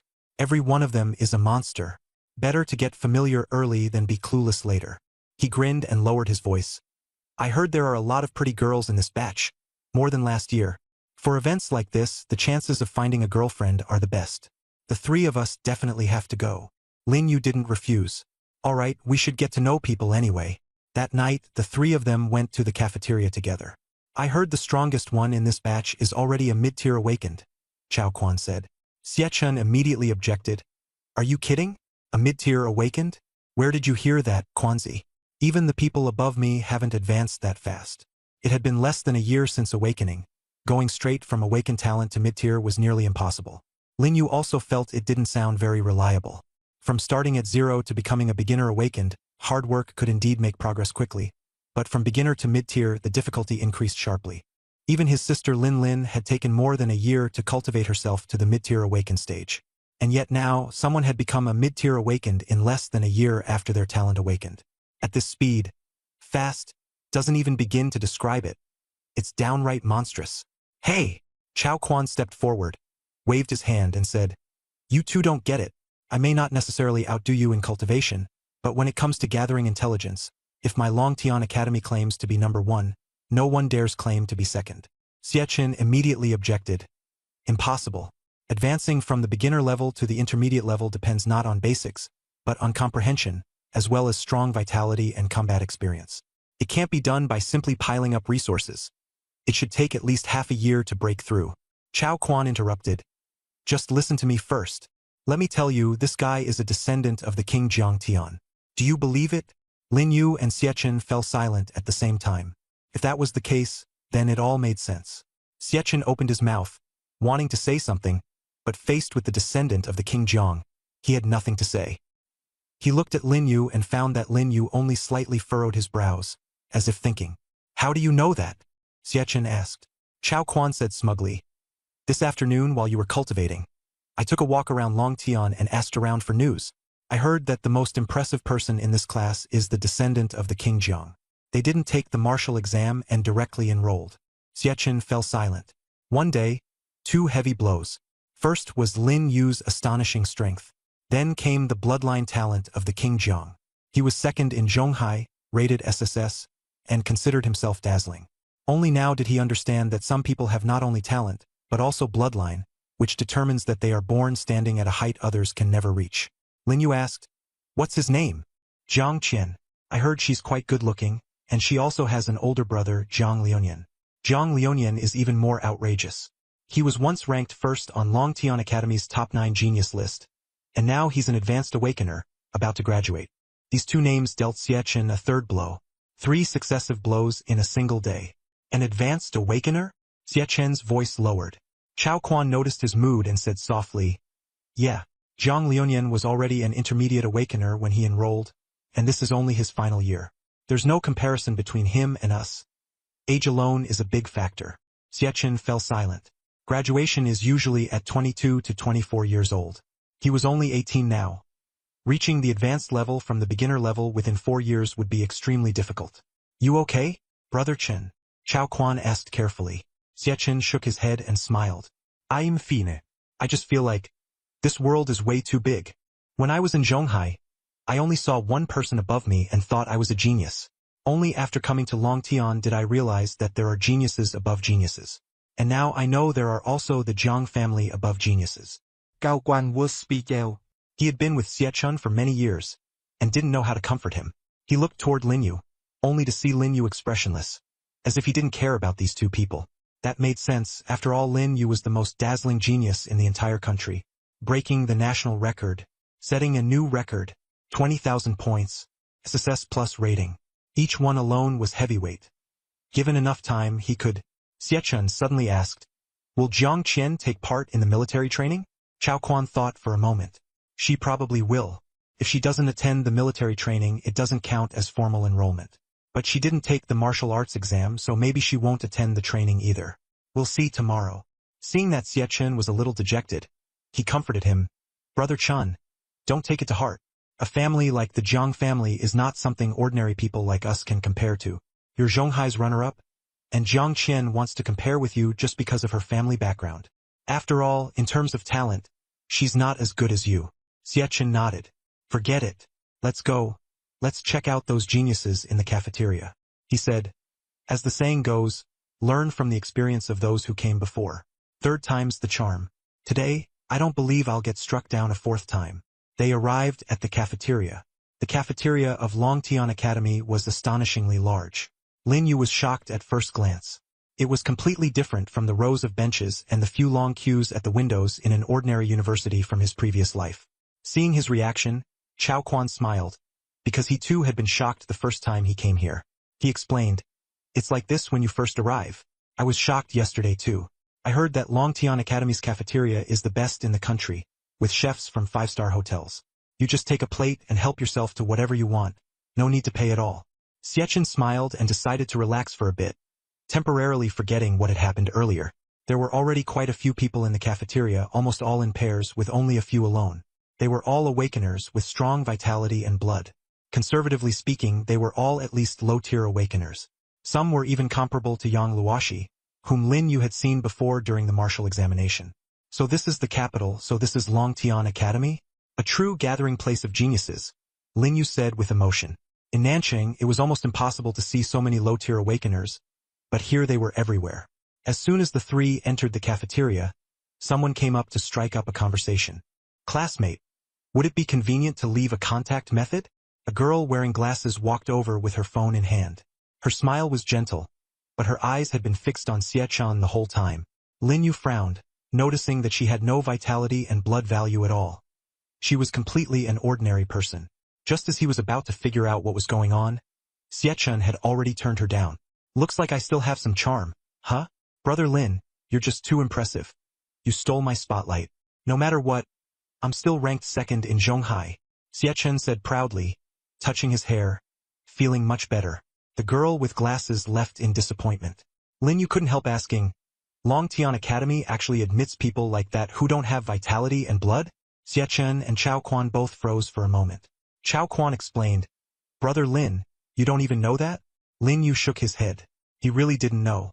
Xie took over and said, "Although I'm not as good as you in some aspects, you're not as good as me in others either, so I guess that evens out. These are special admissions for the academic exam. They don't look at vitality and blood, only at academic exam scores. A country can't rely solely on the martial exam. Talent in the liberal arts is important too. Lin Yu suddenly understood and had long forgotten about the academic exam. After awakening one's talent, the path splits into the martial exam and the academic exam. Those with lower talents usually choose the academic exam. Chao Quan added, anyone who can get into Longtian Academy certainly won't do badly in the academic exam, but their status isn't as high as that of martial exam students. There were far fewer people on the second floor of the cafeteria, but they were all freshmen from this intake. Suddenly, a boy in a white shirt leaned against a pillar, a smile at the corners of his mouth, and asked with arrogant confidence, "You three, what's your level?" Lin Yu turned to look at him, his attitude unfriendly. Xie immediately shot back, "Who are you?" "You." The white-shirt boy smiled. "My name is Gao Zhe, and I'm a local from the capital. I heard there's a ruthless guy named Lin Yu in your class this year. I wanted to meet him." Lin Yu's lips curled slightly. "I'm Lin Yu." Gao Zhe's eyes changed, and his smile deepened. "You're the Lin Yu who broke the national record?" Looking at his expression, Gao Zhe clearly wasn't buying it. Xie stood up. "You looking for trouble?" Gao Zhe waved his hand. "Don't be nervous. I don't mean anything else, just asking about your strength." Then he asked Chao Quan, "How did you get in?" Chao Quan said expressionlessly, "Special admission." "Not bad. Special admission at the very least means an S-rank talent." Gao Zhe nodded. Then he looked at Xie. "And you? Damn it. I'm second in Zhonghai," Xie said with great swagger. Gao Zhe's eyes lit up. "Second in Zhonghai? Not bad, except you're only second." Those words angered Xie. "You're looking for a fight, huh? If you're not convinced, come out here. I'll beat you until you are and show you what you're made of." Xiechen's blood surged, and the people around them immediately turned to look. The nearby freshmen hurriedly moved away, afraid of getting dragged into it. Gao Zhe, however, remained leaning against the pillar without moving, the smile at the corners of his mouth unchanged. "Don't get so worked up. I was just joking. What are you so anxious about?" Gao Zhe sneered. Xie gritted his teeth and threw a punch. Gao Zhe, however, didn't move an inch, a confident smile on his face. Xiechen's fist was stopped by a soft, cushioning force. The momentum was dissolved layer by layer, and in the end, it vanished without a trace. Xie froze, his fist still hanging in the air, his whole body seeming to be locked in place. At that moment, a deep voice rang out from the second floor of the cafeteria. "Fighting is prohibited inside the cafeteria. If you have a grudge, settle it outside." Instantly, the entire cafeteria fell eerily silent. Lin Yu frowned. "Didn't they say Dragon Heaven Academy is all about strength?" Chao Quan explained, "That only applies in the plaza. Fighting is absolutely forbidden in places like the cafeteria, dorms, and library. I was just about to warn Brother Chun, but he couldn't hold back and struck first. Probably the cafeteria management stepped in, but they didn't show themselves." After a brief silence, the cafeteria erupted back into noise. Some people were whispering, some were secretly watching Lin Yu and the others, and some were quietly eating with their heads down. Xie still had his fist clenched, his face flushed red, as if he'd been publicly humiliated. Chao Quan tugged at his sleeve. "Brother Chun, don't make a scene anymore. They won't allow fighting here, and even if you do fight, it'll be useless. Besides, don't worry. Someday the three of us will tail this Gao Zhe and beat him half to death." Those words gradually made Gao Zhe's smile fade, and his eyes turned cold. "What do you mean? Ganging up on the few with the many?" His tone was still arrogant, but his confidence was clearly lacking. Cao Quang looked innocent. "What do we mean? We're just talking normally. Don't take it personally. Besides, my brother Chun is second in Zhonghai, my brother Yu is the top scorer in the whole province, and although I'm a bit worse, I still have S-grade talent. If you really want to tail someone, whether that person can even notice is still uncertain." Gao Zhe clenched his fists, his face dark. Xie couldn't help laughing. He had been furious a moment ago, and seeing Gao Zhe's face turn blue and white, he finally felt relieved. Chao Quan had a sharp tongue, but at crucial moments what he said could chill people to the bone. Gao Zhe's gaze moved from Chao Quan to Xie, then to Lin Yu standing quietly nearby. Lin Yu looked like an outsider, completely unconcerned, and that made Gao Zhe extremely unhappy. "Lin Yu, are you just going to let your friend talk like that?" The murmurs around them grew louder and louder. "That's Lin Yu? I heard he broke the national record and even made the news." "Yeah, it's him, the top scorer in Jiang province. The one next to him is Xie. second in Zhonghai. Xiachen really has a temper. He almost fought with Gao Zhe. If they fought, Gao Zhe would definitely lose. Gao Zhe isn't exactly easy to deal with either. He's a local from Beijing, and he's backed by the Martial Dao administration. So what if he has connections? Longtian Academy is the real power. Who cares about the Martial Dao administration? Lin Yu asked lightly, "What did he say?" Gao Zhe was stunned. "He said he was threatening me." Lin Yu nodded. And then, Gao Zhe's face instantly flushed red. "You!" Lin Yu cut him off. "You need to understand you were the one who provoked us first, asking what level our strength was. We said that Xiachen was unfortunately only second, and that was clearly a provocation. Xiachen wanted to fight, and you deliberately counted on the fact that fighting wasn't allowed in the cafeteria, stirring things up to goad him. Your friends said a few unpleasant things, and you couldn't take it." Lin Yu changed his tone. "You should be glad you provoked Xiachen, not me. Otherwise, I would have beaten you up already, even in the cafeteria." Gao Zhe looked at Lin Yu, his face turning ugly. He finally understood that Lin Yu wasn't joking. He really had that ability. The cafeteria remained lively, but the topic had completely changed. Chao Quan's mouth is really vicious.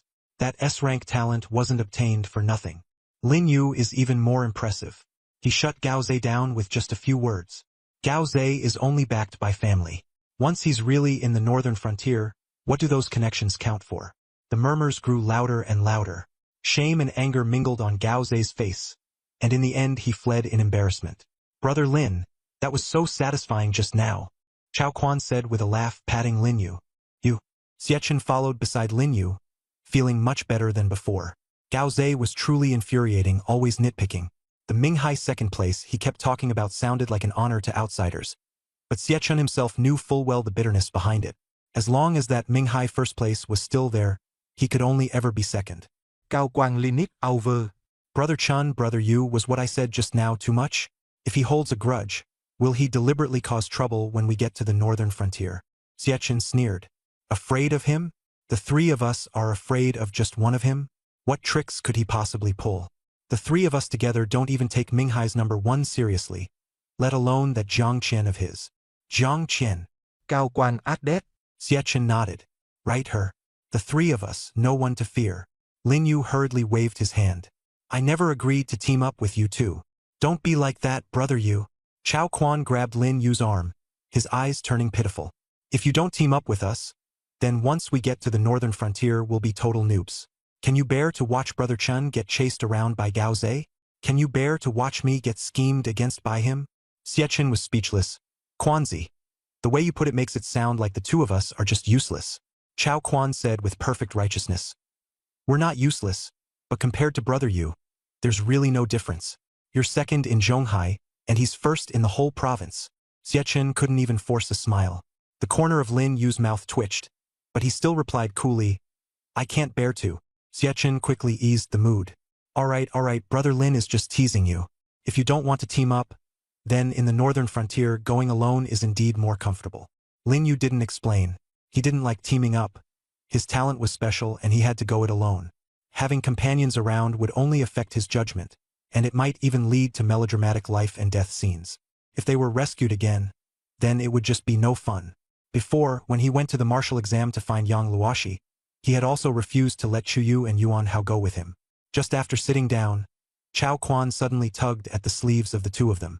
"Look, a top-tier beauty is here."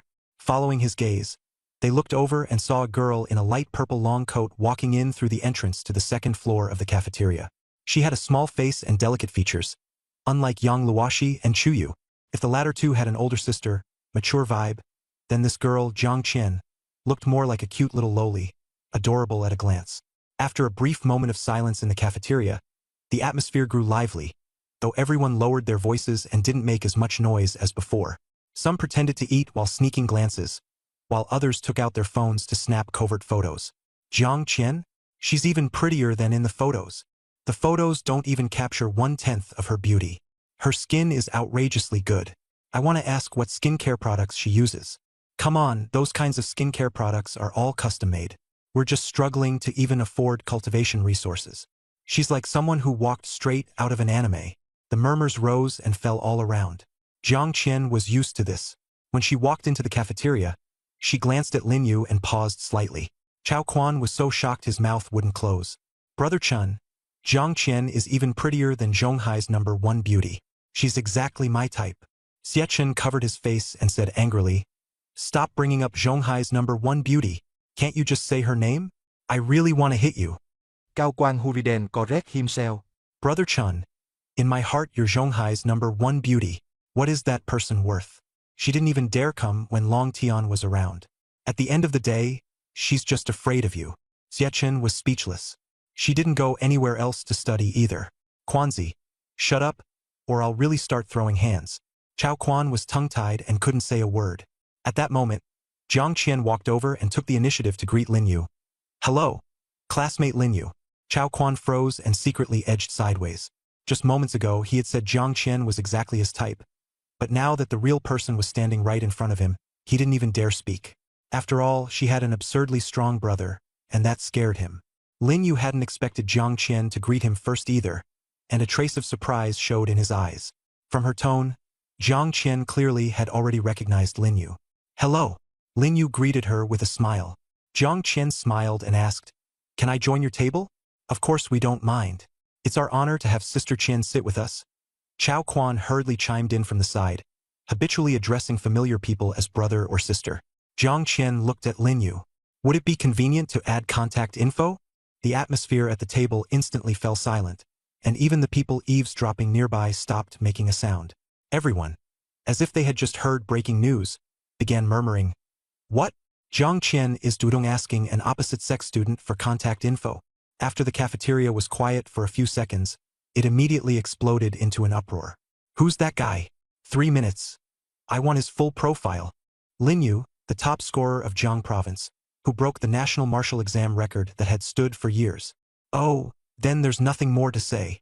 So it's Lin Yu." Lin Yu didn't respond, and Jiang Qian spoke again to explain. "I heard you're the top scorer of Jiang Province and that you broke the national record, so I wanted to get to know you. After all, I haven't seen anyone more impressive than my brother in a long time." She shook her phone. "Is that okay?" "Yes." Lin Yu took out his phone and added Jiang Qian on WeChat. "See you in the northern frontier tomorrow."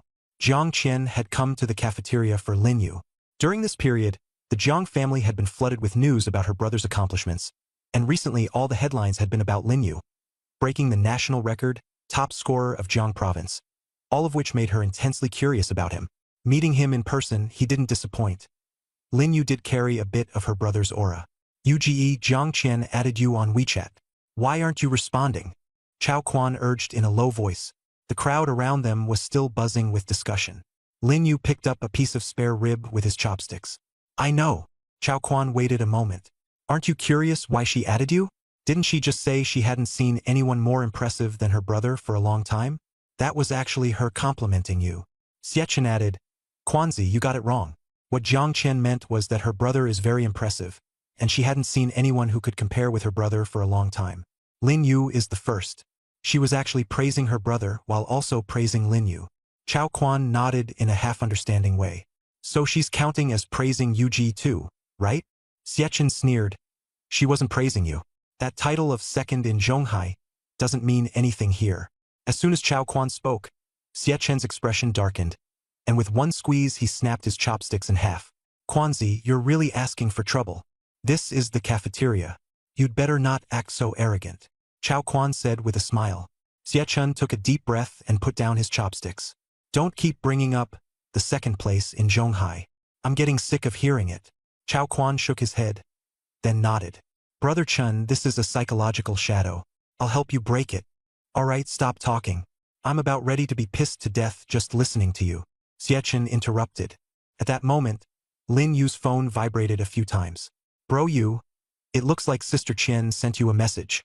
Chao Quan quickly changed the subject. Xie Chen picked up his chopsticks again. Lin Yu glanced at his phone. The message wasn't from Jiang Qian, but from Yuan Hao. "A friend sent me a message," he said. Chao Quan and Xie Chen immediately understood. If it had been from Jiang Qian, they might have peeked at it. But since it was a message from a friend, the two of them silently continued eating. On the screen, Yuan Hao had sent, "Brother Yu, I've settled in at Nanxing First Academy. It's a cramped 4-person dorm. My roommates are pretty nice. One of them actually has an S-rank talent. How's it going on your side? Lin Yu replied, not bad. Yuan Hao asked again, by the way, brother Yu, do you know which university Chu Yu got into? Didn't she come to Longtian Academy with you? Lin Yu didn't reply right away. Chu Yu hadn't told him where she went. After the martial exam, the two of them had almost completely lost contact, and they hadn't even met once. She probably went to a top university overseas. Yuan Hao sent another message. Brother Yu? You don't actually not know, do you? Weren't you two pretty close? I remember she even still owes you a meal. Lin Yu replied, forget it. That's her business. You're still remembering a meal so clearly. Yuan Hao quickly responded. Just a meal? Brother Yu, don't forget. Chu Yu isn't the kind of person who casually treats people to meals. If she says she'll treat you, she really means it. If you miss it now, you may never get another chance. Lin Yu did not reply. Just then, Chao Quan suddenly shouted, Brother Yu, Brother Chun, check the freshman group chat. This year's military training results are going to affect the ranking of the 9 Heavens Prodigies. Chao Quan's voice wasn't loud, but everyone nearby heard it. Xie Chun put down his chopsticks and leaned over to look at Chao Quan's phone. Lin Yu also walked over. The freshman group chat had already been flooded with hundreds of messages, and after a long scroll they finally found the pinned announcement. Notice, this year's 9 Heavens Prodigies will be selected after military training. Those with outstanding performance will be eligible. Xie Chun exclaimed in surprise, damn! Weren't they chosen directly after enrollment in previous years? I didn't expect them to change the rules this year. Chao Quan complained coldly, Brother Chun, don't be too optimistic. At most you're third. Ahead of you are still Brother Yu and Jiang Qian. Xie Chun rolled his eyes. Nonsense, of course I know that, but I have to fight for it. Why else would I come to Longtian? I'd be better off staying in Zhonghai. Chao Quan turned and asked Lin Yu, what about you? Lin Yu nodded. I'm fighting for it. He chose Longtian for this very reason, to be number 1. Chao Quan smiled. Then I'll fight for it too. If I'm lucky, who knows? It's not like everyone can be your Yu bro and Chun bro. The cafeteria immediately became lively, with everyone discussing military training. Some were excited, some nervous, and some even started looking for teammates. Chao Quan leaned in and asked in a low voice, do you know what realm the geniuses from Zhang Liunin's class of the 9 have reached now? Xie Chun frowned. You know? Tell us. Lin Yu also leaned in. Chao Quan lowered his voice. When Zhang Liunin first enrolled, he was a mid-tier awakened. Now, as a senior, he's already an advanced awakened. In that class, 8 of the 9 geniuses are advanced awakened, and only 1 is still at the mid-tier. This news shocked both Xie Chun and Lin Yu. Within 4 years, 7 people had jumped from the initial tier to the advanced tier, an astonishing pace. Xie Chun asked, how do you know? Chao Quan looked pleased with himself. I have my channels. I can't guarantee it's 100% accurate, but it should be about 80% right. The 9 geniuses of Longtian University are all anything but trash. Xie Chun nodded. Truly well-deserved reputation. The next morning, the freshmen were assembled in the square. Most people were still groggy with sleep. Lin Yu stood to one side, Xie Chun on his left, and Chao Quan on his right. Xie Chun was in great shape, energetic as if he'd followed his usual routine, while Chao Quan leaned on Lin Yu, clearly still half asleep. What time is it? Do we really have to get up this early? Lin Yu replied, 7 o'clock, that's not bad. Chao Quan was the typical gifted type, someone with talent but not enough effort, though his talent was sufficient. Xie Chun looked around. Where's Jiang Qian? Why don't I see her? Chao Quan said unhappily, she's not coming. Even though she'll be going to the northern frontier, she's still the Jiang family princess after all. If we go to the northern frontier first, I'm afraid we'll still have to wait for her. She's probably still asleep right now. Just as everyone was chatting enthusiastically, the air suddenly trembled. Boom! A figure descended from the sky and slammed into the center of the square, shattering the ground and sending Thuisser flying in all directions.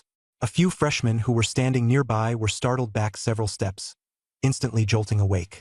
As the dust settled, a man in his 30s stood at the center, dressed in casual clothes, with a scar by the corner of his mouth, his gaze sweeping over the crowd. Who is Lin Yu? He asked in a deep voice. The crowd fell silent, and all eyes turned to Lin Yu. Come out. Lin Yu walked out of the crowd. The man sized him up from head to toe. Jiang Province top scorer, broke the national record, double. A smile appeared on his face. Not bad temperament, though. All right, go back and stand properly. Lin Yu returned to the line and stood at attention according to the order. The man continued, My name is Bayan. I'll be your advisor for these 4 years, and also the instructor for this Northern Frontier military training. For the next 4 years, you'll all be dealing with me. Lin Yu is the exception. Someone asked in confusion, why? Bayan explained slowly, he's not under my charge. He's under the principal. Principal AI will personally guide him. I'm only responsible for these few days of military training. After that, the training, classes, and assessments have nothing to do with me. As soon as those words were spoken, everyone instantly erupted into an uproar. What did it mean for Principal AI to personally guide a freshman? He was the recognized #1 martial artist in the capital, a powerhouse only one step away from becoming a king. Chao Quan and Xie Chen were both stunned. Bayan interrupted the discussion. All right, no need to say more. Listen to me. Since you can stand here, it means each of you has talent. You're definitely geniuses. But you must remember, even though you are gold, Dragon Sky Academy is full of gold. Northern Frontier is not the academy. No one will help you there. Death is always at your side. The beast in that place kills without leaving bones. Calamity kills without shedding blood. Between you and Calamity, only one can survive. As soon as the words fell, the crowd began to stir. Bayan sneered. Scared? If you're scared, then drop out now. I'll personally handle the paperwork for you. Dragon Heaven Academy does not take in trash. No one moved, but those words had a huge impact on the freshmen. They came from all over the country and had been cherished by the top universities. None of them had ever been so insulted before. For the first time, their youthful arrogance gave way to anxiety. Lin Yu activated Strongest Brain, his gaze locking onto Bayan. A stack of information appeared above Bayan's head. Name, Bayan, age, unknown. Talent, unknown. Chi and blood value, unknown. Realm, high-level awakener. Lin Yu drew in a sharp breath. Strongest Brain could actually reveal so much. Bayan was clearly no ordinary person. No wonder his aura was so oppressive that people could hardly breathe. Hands clasped behind his back, Bayan stood there and said, You have 10 minutes to pack your luggage. The buses are already parked outside the school. I'll explain the other things to note after we get to the Northern Frontier. Countdown begin. As soon as he finished speaking, everyone hurried back to their dorms to pack. 10 minutes later, the freshmen, each carrying their luggage, all boarded the buses. Someone nervously muttered, Don't panic. As long as you get through military training, the air will taste sweet for the next 4 years. Another person chimed in. Really? The Northern Frontier is that dangerous? It's full of disasters, and countless people die every year. Bayan walked over and answered directly, That's right. The Northern Frontier is very dangerous. Death is normal. In the past, only the graduation exam would take you to the Northern Frontier. But for your class, the rules have changed. A new student complained, Bad luck. Huh? Bayan smiled faintly. You can't put it that way. When the difficulty goes up, the benefits are usually better. Xie Chen leaned closer to Lin Yu. You were using your talent to keep an eye on instructor by just now? Lin Yu was surprised that he knew. Xie Chen explained, I'm especially sensitive to vital energy and blood. As long as someone moves their vital energy and blood, I can tell. Instructor Bai definitely knows you were checking on him. Lin Yu nodded. Chao Quan came over while chewing on bread. Yu Ji, Chun Ji, what talent are you two talking about? Xie Chen rolled his eyes. Eat your bread. What do you know? Chao Quan refused to fuchi. I've got an S-rank talent. I know plenty. Xie Chen laughed mockingly. Haha. How many people on this bus can even activate their talents? Chao Quan said nothing, so he had no choice but to keep munching on his bread while staring out the window at the scenery. The coach bus left the city center, and the buildings gradually thinned out. Ahead stretched continuous mountains and dense forests. The road grew narrower and had more curves, and the bus slowed down.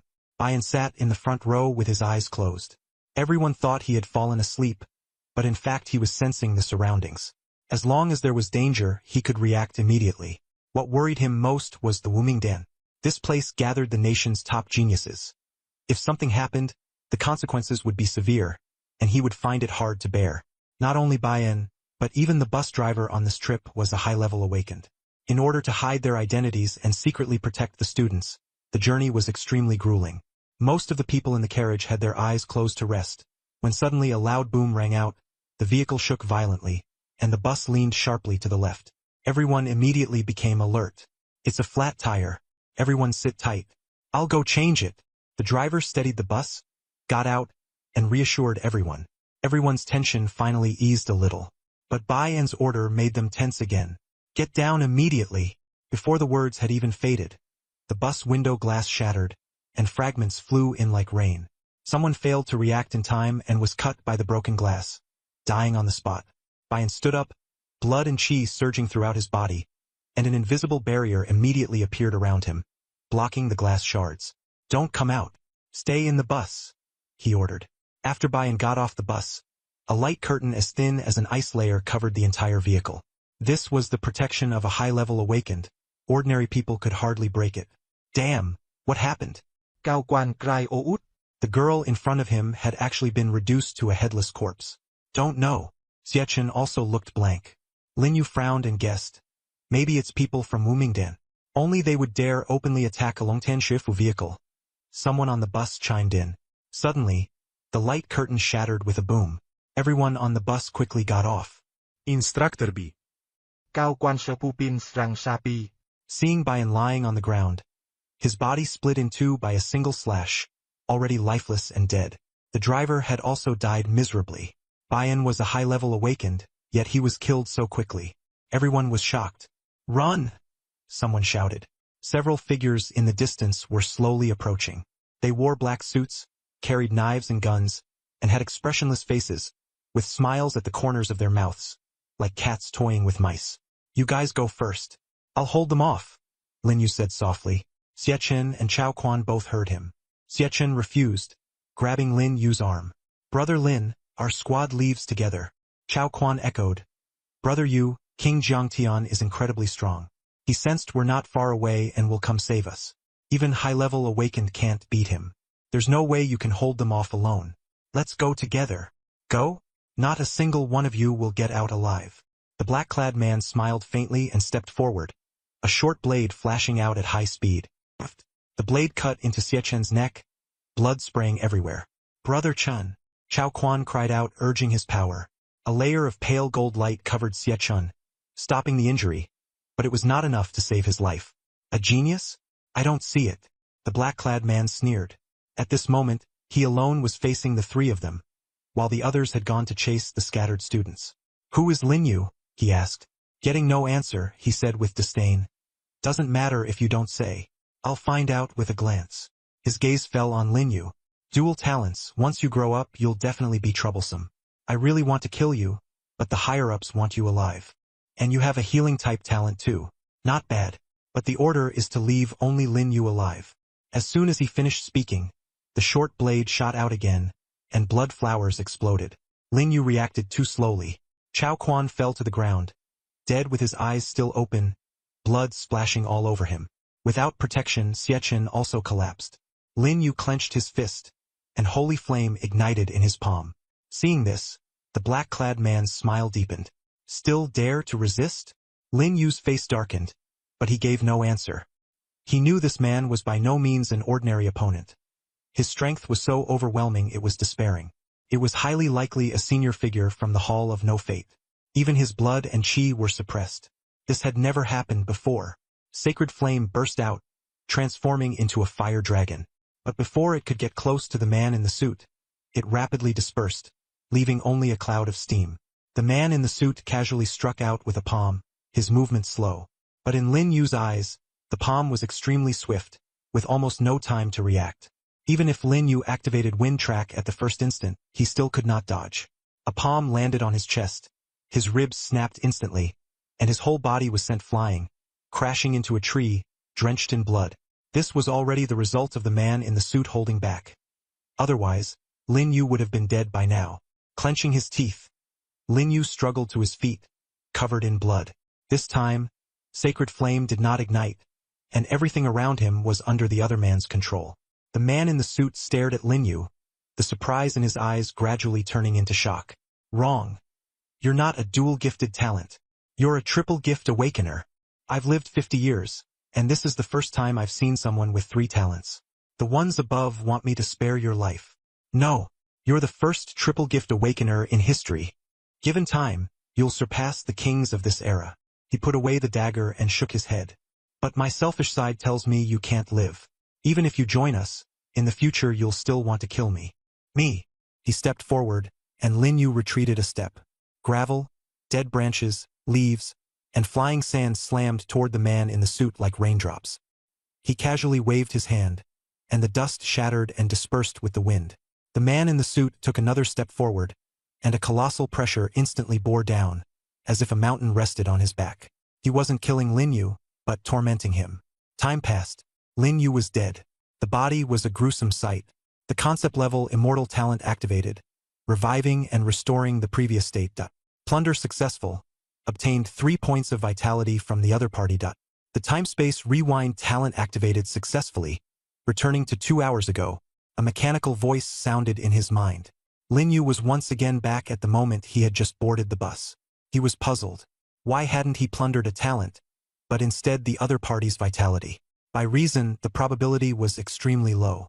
Unless the other party had no talent at all, only then would other attributes be plundered. The initial introduction was, kill your enemy, and they will be marked. You will automatically plunder attack, defense, agility. If they have a talent, you will also plunder the talent. As Lin Yu was pondering, Xie leaned over again and asked about the question from the beginning. Then Chao Quan also stepped forward. Time passed. The bus burst a tire again. The driver got off to inspect it. Bian shouted, "Everyone, get down!" Soon, Lin Yu died again. Talent concept level immortality activated. Revived. Plunder successful. Gained 3 years of the other party's life. Talent timespace rewind successful. Returned to 2 hours earlier. Lin Yu opened his eyes and gasped for air. How could this be? I still didn't plunder the talent. He began to question life itself. He had died twice in a row, watching Xie and Chao Quan die twice before his eyes. Yet he was powerless to stop it. What a joke! What exactly was that man in the suit? A thought surfaced in Lin Yu's mind. Unless that man in the suit didn't have a talent at all. But how could that be possible? If he had no talent, how could he cultivate to such an overwhelming level? On closer thought, perhaps it wasn't impossible.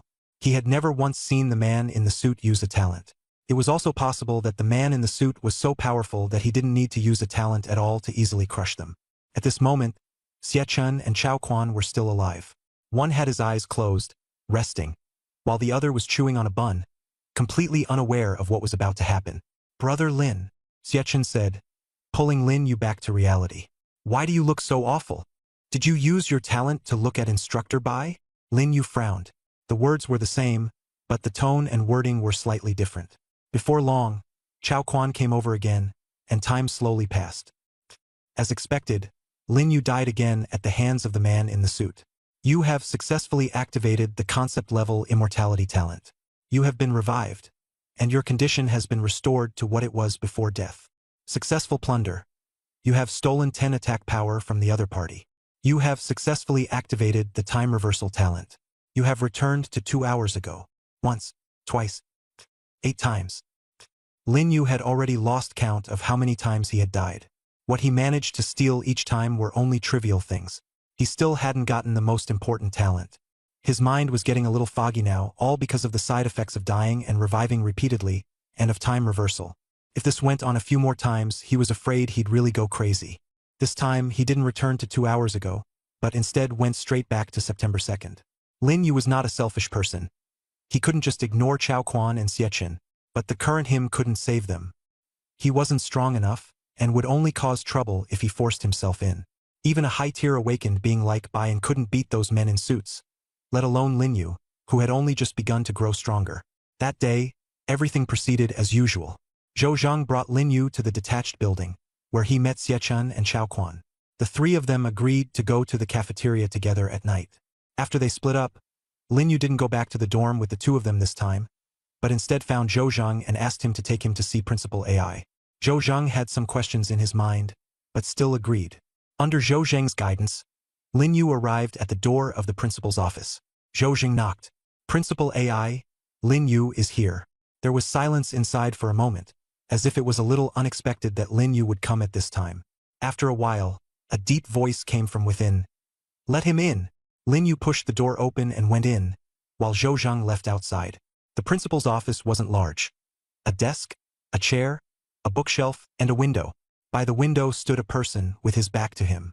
Lin Yu had originally thought Principal AI was very old, But to his surprise today, AI Fan actually looked about his age, around 20-something with fair, delicate skin, not at all like a principal. Principale. Lin Yu said. AI Fan turned around, wearing a faint smile. His eyes were like two shining stars, and his gaze was calm. You're here. Lin Yu was stunned for a moment, feeling as if the other party had long known he would come. Evan sized him up carefully, as though he could see through everything, making Lin Yu feel as if he were standing naked before him. No need to be nervous. For the next 4 years, I'll be your teacher. Evan turned and sat down at the desk, gesturing with his hand. Sit. Lin Yu had only just sat down when Evan smiled and said, You've brought me too many surprises.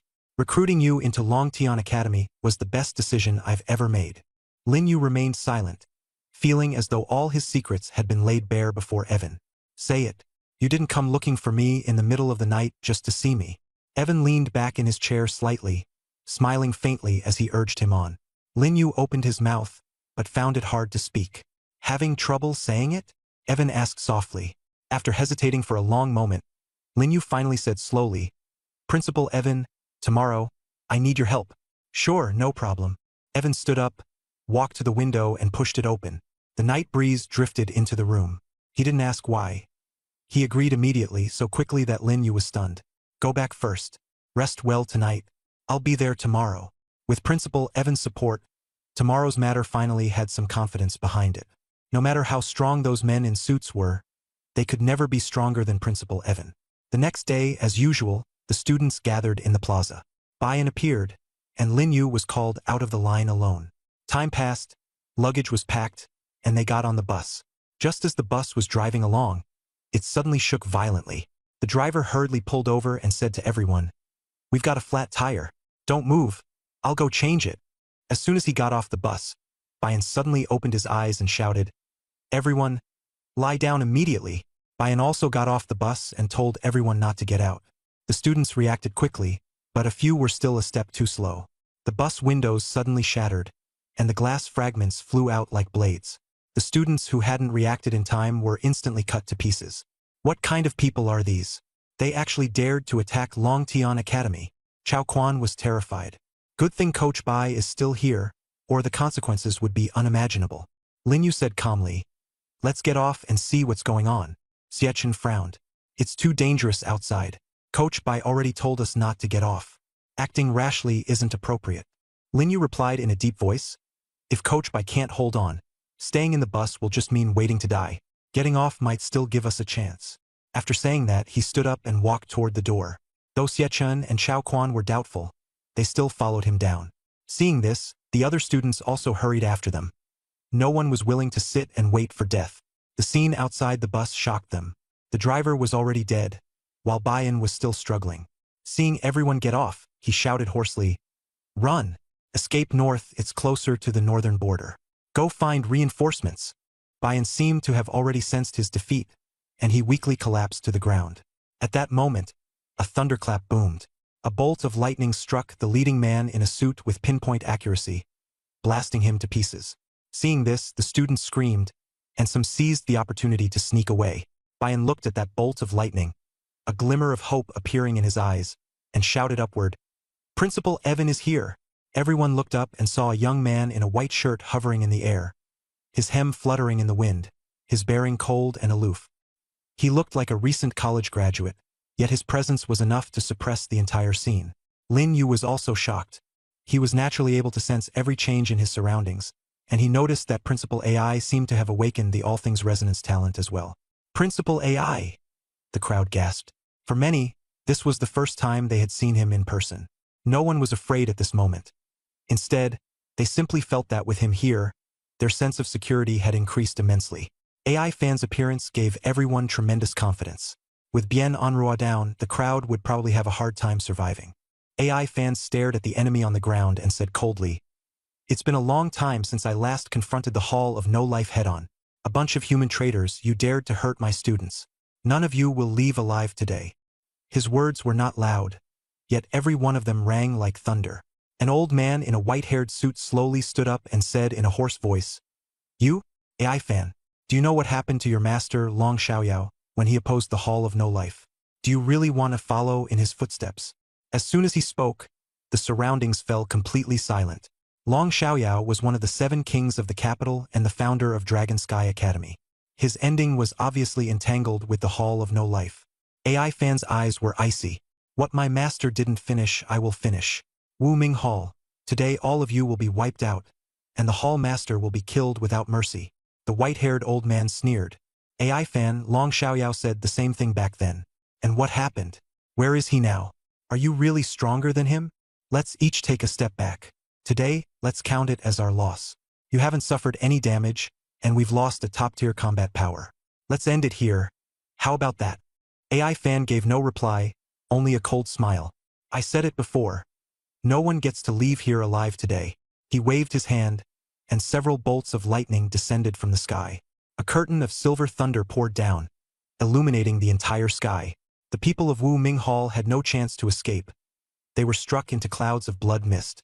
Someone, in despair, rose up to resist and burst forth with chi and blood, charging at AI Fan. But he didn't even move. A ball of flames suddenly appeared, instantly trapping that man and burning him to death in agony. Lin Yu was dumbstruck as he watched. Dual element talent? Principal AI had also awakened a dual talent?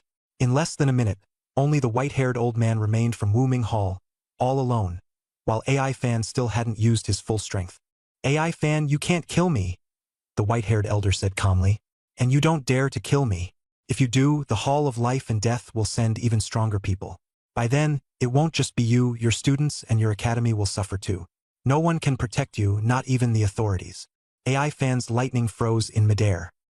He stared at the old man, and for the first time emotion appeared in his eyes. Not hesitation, but utter disgust. You think I'm afraid? He said coldly. My teacher's death was caused by your Wu Ming Hall, and I'll settle this debt with you.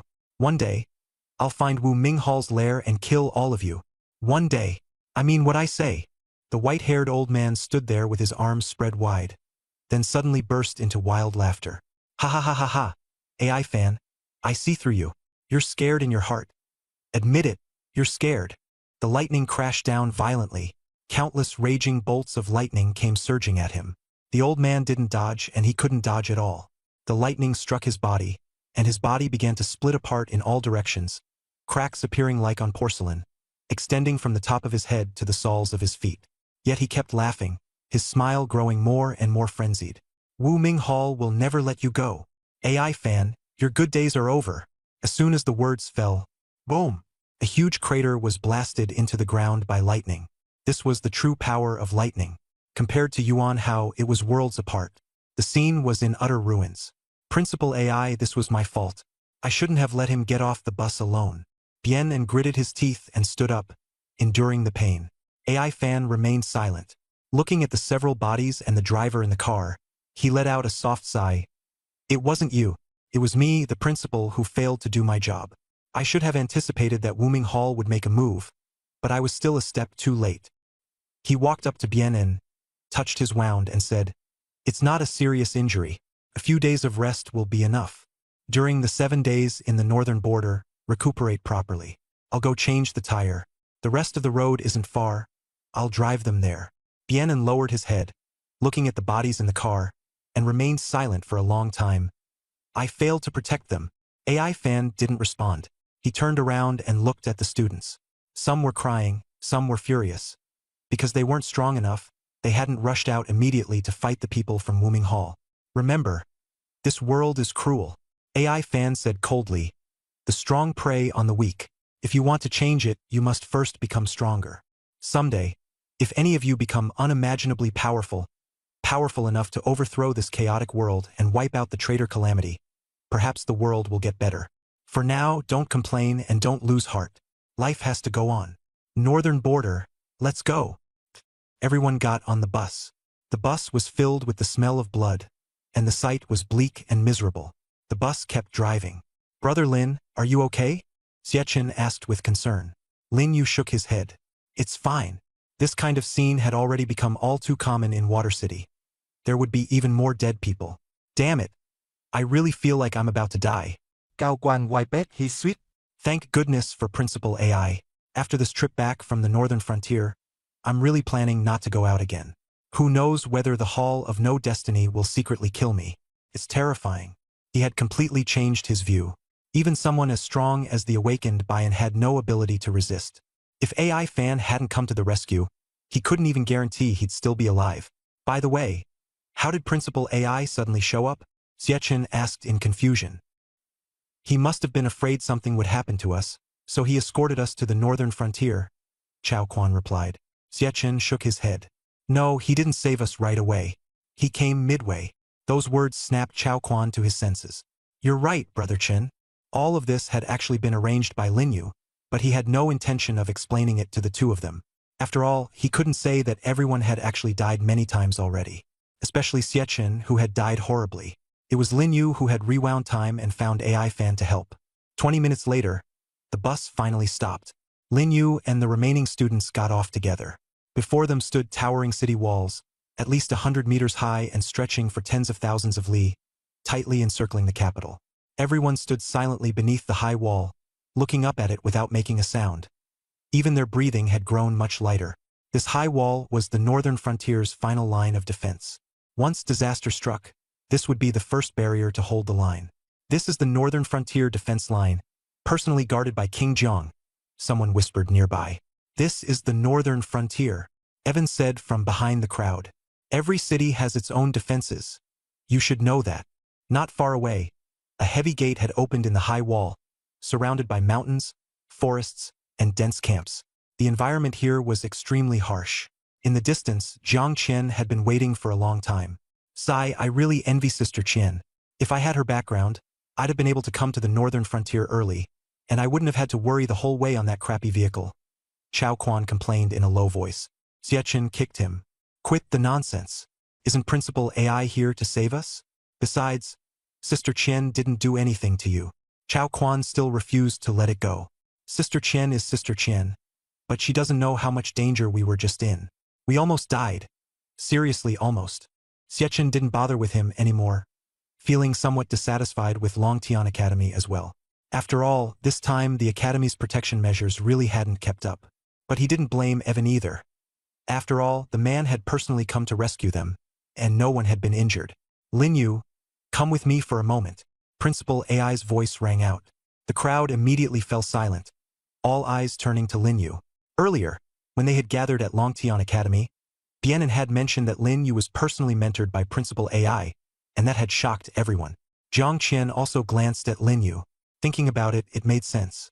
Lin Yu was not only the top scorer in Jiang Province, but he had also broken the national martial exam record and possessed dual talents, with a score of 20,000. Any one of those achievements would make him a once-in-10,000 years genius, yet he had gathered them all. Principale. Lin Yu responded. Evan nodded. Come with me. As soon as he finished speaking, he rose into the air. Lin Yu's body followed involuntarily as he flew up too. So this was the legendary Transcendent Awakener? His power could almost rival heaven and earth. They passed through barracks and training grounds, seeing soldiers training hard, before finally stopping in front of a two-story white building. Two awakeners in combat uniforms were standing at the entrance. When they saw Evan, they saluted. After he nodded in return, he pushed the door open and went inside. The first floor was a meeting hall with a huge map hanging on the wall. In the center sat an old man wearing a military overcoat. His back was straight, and his gray-white hair made him look just past 50. Lin Yu vaguely guessed who he was. Uncle Jiang, Evan said respectfully. Jiang Poyu nodded. Xiao Fan, long time no see. What brings you here so suddenly today? The wrinkles on his face twitched slightly, and his voice carried exhaustion. Uncle Jiang, this time I brought the students to the northern frontier. We were attacked along the way by the Hall of Lifelessness. Luckily, I stayed right behind them or the new students would have been wiped out. I'd never be able to answer to the teacher. The Hall of Lifelessness? Jiang Poyu's face darkened. Those dog bastards, who knows what benefits the calamity gave them, to make them willing to work for it. He sighed. Internal and external troubles. Within 10 years, China will surely be in chaos. Jiang Poyu's words struck Lin Yu's heart like a heavy stone. If anyone else said something like that outside, it would sound like mad rambling, but the person before him was one of the 7 kings of the capital, King Jiangtian. His words were not a prophecy, but a countdown. Thinking of the notebook's previous prophecy, Jiang City had fallen, and the tide of calamity had surged in. Ivan fell silent for a long time before finally asking, Uncle Jiang, can it be stopped? Jiang Poyu shook his head. Stopped? On what grounds? With the Hall of Lifelessness causing trouble from within and the calamity eyeing us from outside, the capital may seem solid, but in reality it's riddled with holes. He paused, his gaze fixed on Lin Yu. Ivan saw Jiang Poyu's concern and reassured him, "It's fine, just speak plainly. Lin Yu is one of us." Jiang Poyu nodded. "All right, then I'll be frank. In recent years, the calamities invasions have become more frequent and more powerful. Facing those powerful calamities, high-level awakened are simply powerless." "Uncle Jiang, are you saying?" Ivan was utterly shocked after hearing this. He had been in the capital all these years and knew nothing about the situation outside. He had originally just wanted to ask Jiang Poyu to take extra care of Lin Yu along the way, but instead he had heard such an astonishing revelation. Jiang Poyu nodded. "You're right. Those calamities are evolving. They've gone from beasts at first to calamity beasts, and now they're even beginning to transform into human form. Calamities that have just taken human form are terrifyingly strong, easily crushing high-level awakened. They're still mutating, becoming stronger and stronger." Ivan was silent for a long time before asking, "What about the other realms?" "Same there." Jiang Poyu stood up and pointed at several marked points on the map. "The three realms have no guardians, and the situation is dire. The leaders of the three realms reported to me that in recent years the calamity tides have been incessant, with ever-growing scale. In particular, the calamities along the southeastern coast have already started coming ashore. Now only the northern frontier is temporarily calm, but that's only on the surface." Lin Yu looked at the map, and the notebook's prophecy flashed through his mind. Jiangcheng would fall, and Xian Yuantian was actually the disaster. This was definitely not good news. Everything was heading in a bad direction. "Lin Yu," Jiang Poyu suddenly called out to him. Lin Yu looked up. "Xiao Fan said you're a dual awakening talent holder?" Jiang Poyu asked. Lin Yu did not hesitate and nodded.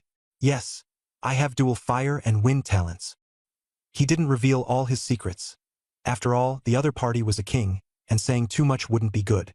Jiang Poyu stared at Lin Yu for a few seconds, as if appraising a piece of uncut jade. After a while, he smiled. "Dual elemental talent of fire and wind is indeed rare, but I'm not interested in your talent." He turned and sat back down. "What I care about is you as a person. A dual talent awakener is rare." Jiang Poyu continued. "Ning Yuan is very suitable to be your master. He also has dual talents, but..." "But what?" Lin Yu pressed. Jiang Poyu sighed. "He hasn't shown up for a long time." "Why?" Lin Yu frowned. "Disasters have grown stronger, and the human race also wants to break through. A king is not the end. Their disappearance was to pursue a higher realm." Jiang Poyu shook his head. "I'm already at this age. Even if I want to continue, it's hard to make any progress." At this moment, AI Fan said, "Uncle Jiang, I still have matters at the academy, so I have to leave first. Lin Yu will be in your care for these 7 days. I can't help him much. Dual talent awakeners are people I haven't seen in many years. People like this will achieve great things in the future. I just hope he doesn't go down the wrong path." Jiang Poyu waved his hand. "Go on, I've got things here." AI Fan nodded and left. After AI Fan left, Jiang Poyu's expression grew solemn, and the true aura of a ruler from the northern frontier emerged. He stood up. "You're Xiao Fan's student, so you count as half my student as well. As a meeting gift, I'll give you a weapon." "A weapon?" Lin Yu took out the black short blade he had bought in Water City. "I already have one." Jiang Poyu shook his head and lightly flicked the short blade. The faint glow of spiritual energy that had been in it instantly faded away, turning it into scrap metal. "You're still carrying this?" Jiang Poyu said coldly. Lin Yu put away the short blade. "Actually, I prefer using my fists. The Northern Frontier's armory has invisible gauntlets that strengthen the arms. There aren't just weapons there, but also many treasures. Are you sure you don't want to take a look?" Jiang Poyu revealed a smile. "If you miss it, there won't be another chance. Others don't get this privilege. I'm giving it to you because you're AI Fan's student." "Baby?" Lin Yu's eyes lit up. Jiang Poyu looked at him, his smile full of an elder's generosity toward a younger generation. "Come with me." He stood up and led Lin Yu through the barracks straight to the storeroom. Opening the heavy door, Jiang Poyu gave it a push, and an invisible force field slowly swung the door open. "This is the Northern Frontier storeroom," Jiang Poyu said as he led the way. "All these things were accumulated over the years. Some were snatched from disasters, some were picked up on the battlefield, and some are ownerless items. Some of my own treasures are here too." He casually picked up a pair of black gauntlets and introduced them. These are invisibility gauntlets, a high-tier Shin rank spiritual artifact. Once worn, you control them with spiritual power. Normally they provide no strength boost, but after being activated, they can increase your strength by at least 30%, though the exact effect varies from person to person. Just as Lin Yu was about to take them, he hesitated again. Forget it. I'll look at something else. Suit yourself. Take your time choosing. I have some matters to handle first and will be back later. Jiang Poyu didn't ask further. Since he had agreed to give Lin Yu something, of course he would let him choose freely. After Jiang Poyu left, Lin Yu pulled out the notebook and asked himself, which item in here is good? Which one should I pick? The notebook quickly displayed text. There is a damaged Qi blood cultivation technique deep in the storeroom. Though incomplete, it suits you. Lin Yu put the notebook away and started searching deeper into the storeroom. After flipping through one weapon after another, he finally found a few gemstones and a thin book inside a small wooden box covered in dust. The book had no cover. The first page was exposed directly. The handwriting was crooked and messy, somewhat similar to the notebook's text, but much uglier. Lin Yu's own handwriting was even better than this. He wiped off the dust, and the first page read, "The way of qi and blood lies not in quantity, but in refinement. When refined, it flows. When it flows, it transforms. When it transforms, qi and blood become endless." Lin Yu kept flipping through. The second page, the third page. Each page had only a brief amount of content. Some had only a few words and some even only punctuation, as if written just to get by. When he turned to the second to last page, there was only one sentence. This qi blood cultivation technique is not suitable for cultivation. Though it can cultivate qi and blood, it can only cultivate qi and blood. The corner of Lin Yu's mouth twitched. Damn it! He pulled out the notebook again and demanded, "Is this the good stuff you were talking about? You didn't lie to me, did you?" The notebook replied, "I never said it was good stuff. For others, it's unremarkable. It only increases your qi blood value. The Vajrabhati technique you had before could improve multiple attributes. This one only boosts qi and blood." Lin Yu was puzzled. "So you mean it only increases qi and blood, not defense? Then wouldn't it be even easier for me to go die in the future? Is that what it means?" The notebook asked back. "I'm not stupid. What about speed? It hasn't increased. What about strength? It hasn't increased." Lin Yu fell silent. The notebook continued explaining, "You've also seen those people without talents. They have no talent, yet their strength is terrifying. After you die, you can plunder their various attributes, not their talents. This blood and vitality technique, combined with your talent, means that later on you won't even need to cultivate. By jumping off buildings and killing yourself every day, you can still grow stronger." Lin Yu gave a wry smile. "Get stronger by jumping off buildings and killing myself every day? Sounds like madness, but I know the notebook isn't crazy. It's my talent combination that makes this path workable. Others spend more than 10 years, even over 100 years. I might be able to finish it in just a few years." He put the notebook away and picked up the blood and vitality technique. At that moment, Jiang Poyu returned and, looking at the technique Lin Yu was holding, asked, "Have you chosen?" "I chose a blood and vitality technique," Lin Yu replied. Jiang Poyu shook his head. "Honestly, I'd rather recommend you choose a weapon. This technique is too incomplete. Although it's profound, you can't properly cultivate it. You're now a student of the Longtian Academy and a disciple of AI Fan. You'll definitely be able to get better blood and vitality techniques." Lin Yu shook his head. "Thank you for your kindness, Lord Jiang. I've already made my choice." Jiang Poyu sighed and took the pair of invisible boxing gloves from the shelf, handing them to Lin Yu. "This technique is basically free. Consider these gloves my gift to you." "All right, go to the barracks and gather with your classmates now," Jiang Poyu urged. "Thank you." Lin Yu nodded in gratitude. Watching Lin Yu's retreating figure, Jiang Poyu shook his head and sighed. "I've never been this good to Xiaoya." When Lin Yu walked back to the barracks, Xie Chun and Chao Quan were already waiting for him. Seeing him return, Chao Quan hurried over. "Brother Yu, you're finally back. What did Principal AI say to you?" Lin Yu didn't hide it. "He took me to meet someone." Xie Chun immediately guessed. "King Jiang." Cao quan Flore. Ice White. "King Jiang? It really was him? Brother Yu, you met King Jiang? What does he look like?" Lin Yu didn't say much. "You'll all see him later." His mind was entirely on that broken blood and qi technique. He didn't want to waste time or words. Xie Chun quickly changed the subject. "Hey Brother Lin, you don't know this, but the barracks here are really terrible. 8 people squeezed into one bed, and we still have to share it with the soldiers. There's absolutely no privacy. The corner of Lin Yu's mouth twitched. Thinking about 8 people to a bed, and having to live with soldiers too, it really didn't seem like the kind of treatment Dragon Heaven Academy should get. But this was the northern frontier after all. The soldiers who guarded this place every day could already be grateful to have a bed to sleep on. Be content, Lin Yu said, shaking his head. We're only sleeping here for 7 days. The soldiers sleep here every day. Xiachen had nothing to say and nodded. Right, Brother Lin. Instructor Bai just told us the arrangements for the 7-day military training, and asked me to pass them on to you. Go on, Lin Yu said, leaning against the wall and letting out a breath. Xiachen's expression turned serious. First, during the 7 days, aside from assembling at night, you're not allowed to return to the barracks at any time. Anyone who violates this will be forcibly expelled from school. Second, you can't act alone. You have to be in groups of at least 2. Violators will also be expelled. Third, every day you must turn in a portion of flesh and blood from a mid-tier calamity. If you don't turn it in that day, you'll be eliminated on the spot.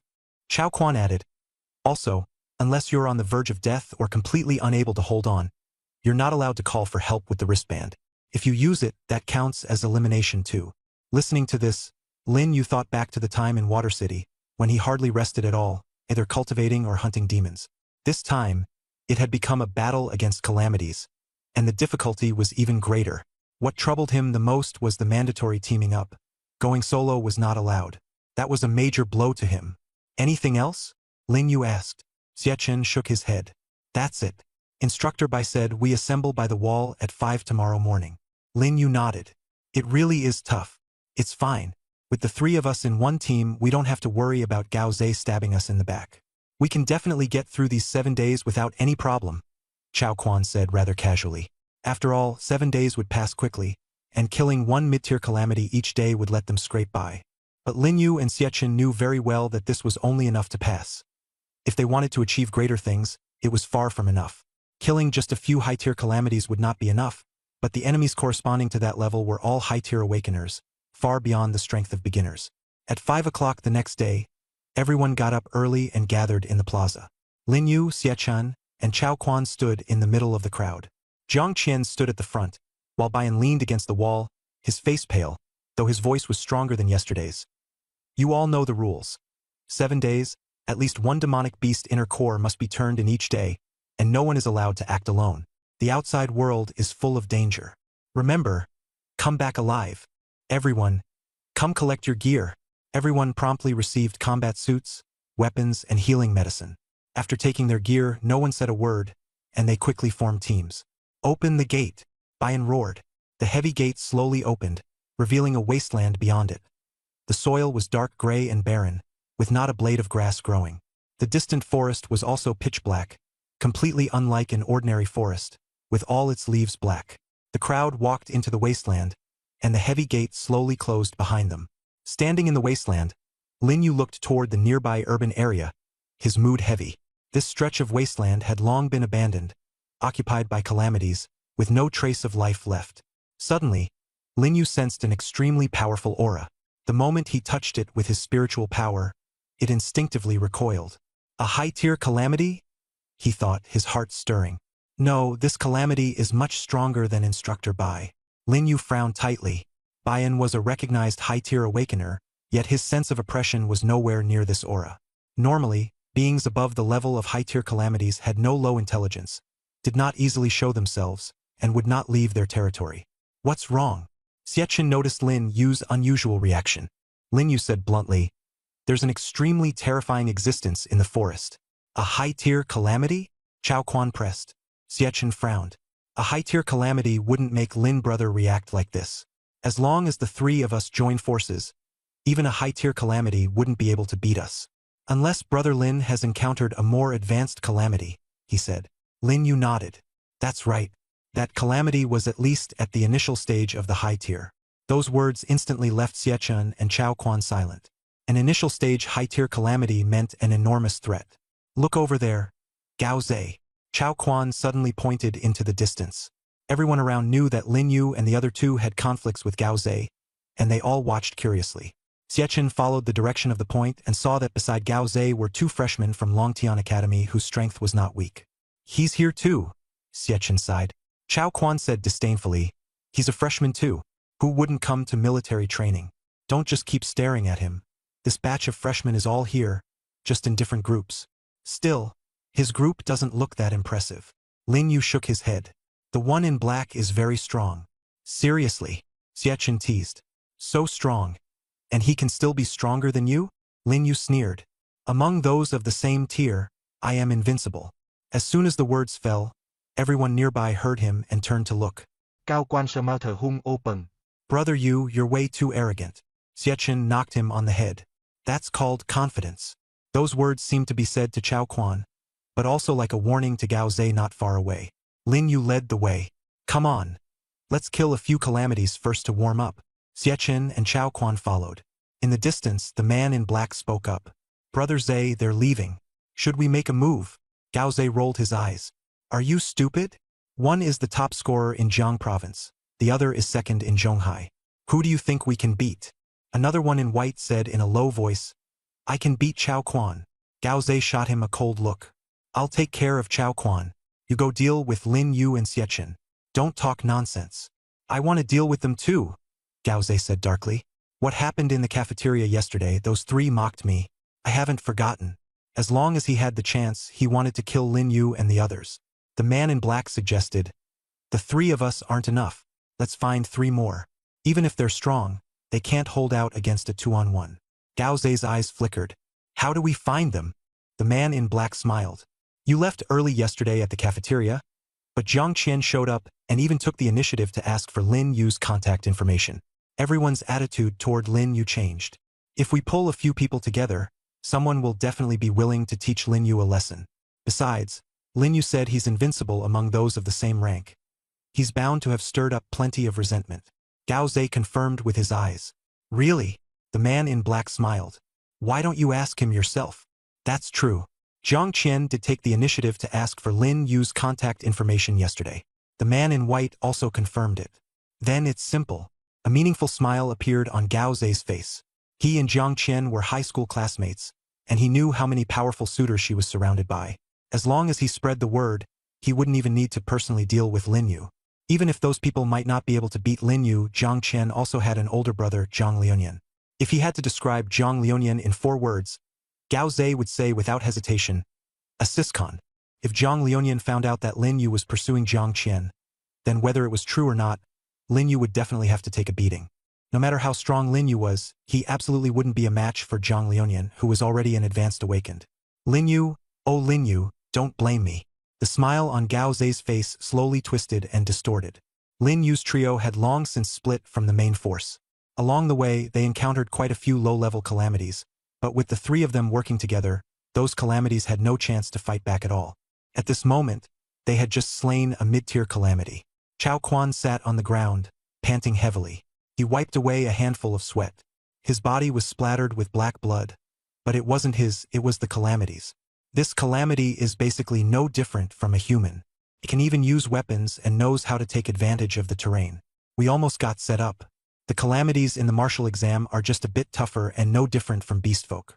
The calamities here seem like they've awakened intelligence, Xie Chen said as he crouched beside the corpse and examined its claws. There was rust on them, not natural, but worn on from using weapons. Luckily the blade was poor quality and snapped after just a few strikes. Otherwise we'd have been in serious trouble. Chao Quan complained. Serious trouble? The moment that blade didn't break. The one breaking would have been my head. He touched his neck, still shaken. When it flew over, I nearly didn't get to see my great-grandma. Lin Yu collected the flesh and blood, and this task was considered complete. Brother Lin, Xie Chen called out. Lin Yu looked up. What is it? Xie Chen frowned. Don't you think these disasters are mimicking humans? And not just simple imitation, they're learning how we fight. Even the way they walk looks like ours. Lin Yu fell silent, recalling what King Jiang had said yesterday. The disasters are constantly evolving, and can even take human form, moving toward the human direction. He understood now. The disasters were not only growing stronger, they were also evolving toward humans. Lin Yu stood up. Let's go. Chao Quan wailed. Go again? I'm about to die from exhaustion. We've already finished the mission. Can't we rest for a bit? Xie Chen glanced at him. You head back first. Yu and I still need to fight for the 9-in-1 genius spot. Chao Quan wanted to argue, but the words died in his throat. He knew Xie had wanted to compete for that title ever since enrolling. Fine. Cao Quang stood up, looking unconvinced. If you want to fight for it, I'll fight for it too. I may not be as strong as you, but what if? Xie laughed. Lucky. You nearly got your head chopped off by a disaster just now. You should go back and rest. Chao Quan said unhappily. That was just because I wasn't paying attention. Without my support, your combat power would drop by at least half. What if we run into Gao Zhe and the others? Xie sneered. If Gao Zhe and the others dare come, I'll make sure they never return. He strutted around in the cafeteria yesterday. Did he really think I wouldn't dare touch him? As soon as Xie finished speaking, footsteps sounded from the nearby sandy ground. It was not one person nor three, but 6. Gao Zhe was in the lead, accompanied by a boy wearing a cyan combat suit, with an extraordinary bearing. Well, still not back yet? Haven't finished your mission? Gao Shi smiled annoyingly. Want us to help you finish today's task? Xie sneered. I wondered who it was. So it's a coward. The one who got shouted down in the cafeteria yesterday and didn't even dare to say a word. You think finding a few people will let you turn the tables? Gao Shi waved a hand. No, I'm not here to settle scores. He looked at Lin Yu and smiled. I'm here to introduce someone to you. After saying that, he stepped aside. The boy in the cyan combat suit stepped forward, refined in appearance but staring coldly at Lin Yu, his eyes full of hostility. He stopped in front of Lin Yu and said, You're Lin Yu. Looking at the man before him, Lin Yu knew he had bad intentions and replied bluntly, What's it to you? The boy in the cyan combat suit smiled and introduced himself. My name is Jing Yao. I'm from the capital, and I'm a classmate of Jiang Qian. Hearing that, Lin Yu couldn't help but laugh. He'd heard this kind of routine at Nanxing No. 1 High School too, always for a woman. As for where Zhu Liping was now wasting his days, he still didn't know. Xie took a fighting stance. What do you mean? You want to fight? Jing Yao ignored Xie and instead stared at Lin Yu. I heard you're a dual talent awakener, the Jiang province top scorer, and the national record holder. And yesterday, Chenner took the initiative to ask you for your contact information. Lin Yu said nothing. Jing Yao waited a few seconds, then smiled and extended his hand. Nothing much. I just want to get to know you and make a friend. Lin Yu gave a cold look and didn't take it. Jing Yao's smile slowly turned cold. Suddenly, Lin Yu placed one hand on Jing Yao's shoulder. Jing Yao froze. He had actually failed to notice Lin Yu's movement. I don't care who you are, or who you're here for, Lin Yu said quietly. Don't mess with me. If you don't believe it, try me. As soon as he finished speaking, Lin Yu exerted force, and Jing Yao's shoulder began to press downward. The pain made Jing Yao roar. You motherfucker, you're looking for death. He was just about to strike. Jing Yao. Jiang Qian's voice came from not far away. Jing Yao turned around, and the anger on his face vanished instantly, replaced by gentleness. Chenner, why are you here? Don't call me Chenner. I'm not familiar with you. Jiang Qian showed a look of annoyance. Did you forget how my brother beat you up? Chenner, listen to me. Jing Yao tried to explain, interrupted by Jiang Qian. Get lost. Don't let me see you. All right, I'm leaving. Chenner, don't be angry. Jing Yao nodded repeatedly and left with his people. Gao Zhe looked baffled. Didn't we agree to teach Lin Yu a lesson? But since Jing Yao was already gone, Gao Zhe could only leave angrily with the others who remained. Chao Quan seized the moment and kicked Gao Zhe in the butt. Gao Zhe lost his balance and fell flat on his face. You! Gao Zhe jumped up in fury, glaring at Chao Quan. What right do you have to be mad at me? Cao Quang sneered. Want to fight? Come at me. If you get close, I'll call you daddy. After saying that, he deliberately moved closer to Xie, acting so arrogantly that even Xie couldn't stand it. You'll regret this. Gao Zhe glared at him. Unable to argue back, he could only leave dejectedly with the others. Chao Quan stood there laughing until he doubled over. Did you see that? That fall was perfect. He tried to imitate it and almost fell over himself. Xie hurriedly steadied him. Stop getting full of yourself. Gao Zhe is petty. He'll come back for revenge sooner or later. Chao Quan didn't care. Let him come and seek revenge from me. I'll give him another kick. Jiang Qian suddenly spoke up. Lin Yu, I'll handle Jing Yao's matter. Lin Yu shook his head. No need. I never spoil people. Bold words, Jiang Qian said with a smile. So this year, Long Tian only has you as the champion, right? Does that include me? Jiang Qian teased. Xie and Chao Quan immediately fell silent upon hearing this. After all, Jiang Qian was a mid-tier awakened. Lin Yu answered astonishingly. That's right. It includes you too. Jiang Qian wasn't angry. She gave a soft laugh and tidied her hair. Interesting. It's getting late, and my teammates are still waiting for me. I'm leaving first. After taking a few steps, she looked back and lowered her voice. Don't worry about Jingyao. If anything happens, come find me. I'll help you. Lin Yu shook his head. No need. Jiang Qian looked at him, reaching out as if to say something but stopping herself, her gaze questioning. After a silence, Lin Yu said, because I don't need it. Relying on women isn't my style. If Jingyao dares come looking for trouble again, I won't be as polite as I was today. Today you saved him, not me. Jiang Qian nodded, said nothing more, and turned to leave. The Jiang family had protected Jiang Qian far too tightly, and her family strongly opposed her taking part in military training. After all, her martial cultivation level was already very high. Even without military training, she could still secure a place among the 9 prodigies. But Jiang Qian did not want to rely on the Jiang family forever. She had grown up in the Jiang family, almost entirely surrounded by it. So she came to Longtian, to the academy where her brother studied, wanting to see whether the outside world was really as cruel as her family said. Chao Quan watched Jiang Qian's departing figure inside. Brother Yu, you really don't understand human relationships. Sister Chen said she'd help you. Who is she? The princess of the Jiang family. You just agreed to her, and for the next 4 years at Longtian Academy you've got a shield. Who would still dare to mess with you? Lin Yu replied coldly. What do you know? Cao Quang smiled. I may not understand, but I do know that Sister Chen feels differently about you. The way she looks at you is different from how she looks at anyone else. Xie Chen kicked him. Don't talk nonsense. We've only known each other a few days. At most, we're just ordinary friends. Chao Quan refused to back down. I'm not talking nonsense. Don't you remember the way Sister Yu looked at you? It was just like Jiang Qian. You looking for a beating? Xie Chen immediately flared up. Who's Sister Yu? Lin Yu asked curiously. Chao Quan moved closer to Lin Yu, afraid that Xie Chen would really start fighting, and lowered his voice to explain.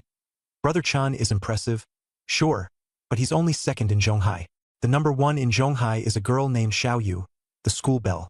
She often flirts with Brother Chen. Sister Yu? Number 1 in Zhonghai. Lin Yu looked toward Xie Chen. Xie Chen's face flushed red as he glared furiously at Chao Quan. Chao Quan, if you keep talking nonsense, I'll really throw you into the forest to feed the beasts. He reached out to grab Chao Quan, but Chao Quan was nimble and quickly darted behind Lin Yu, showing only half his head as he grinned and said, Brother Chan, this is your inner demon. I'm helping you deal with it. If you don't resolve it now, something serious will happen later. Chao Quan turned to Lin Yu and said, Brother Yu, you probably don't know this, but Sister Yu is stunning, and there are plenty of people pursuing her at school. Yet she set her sights on Brother Chen. Every time she teases him, Brother Chen feels aggrieved and fights back in anger, but he always loses miserably. Even the literature and history rankings are suppressed by her. He's forever stuck in second place.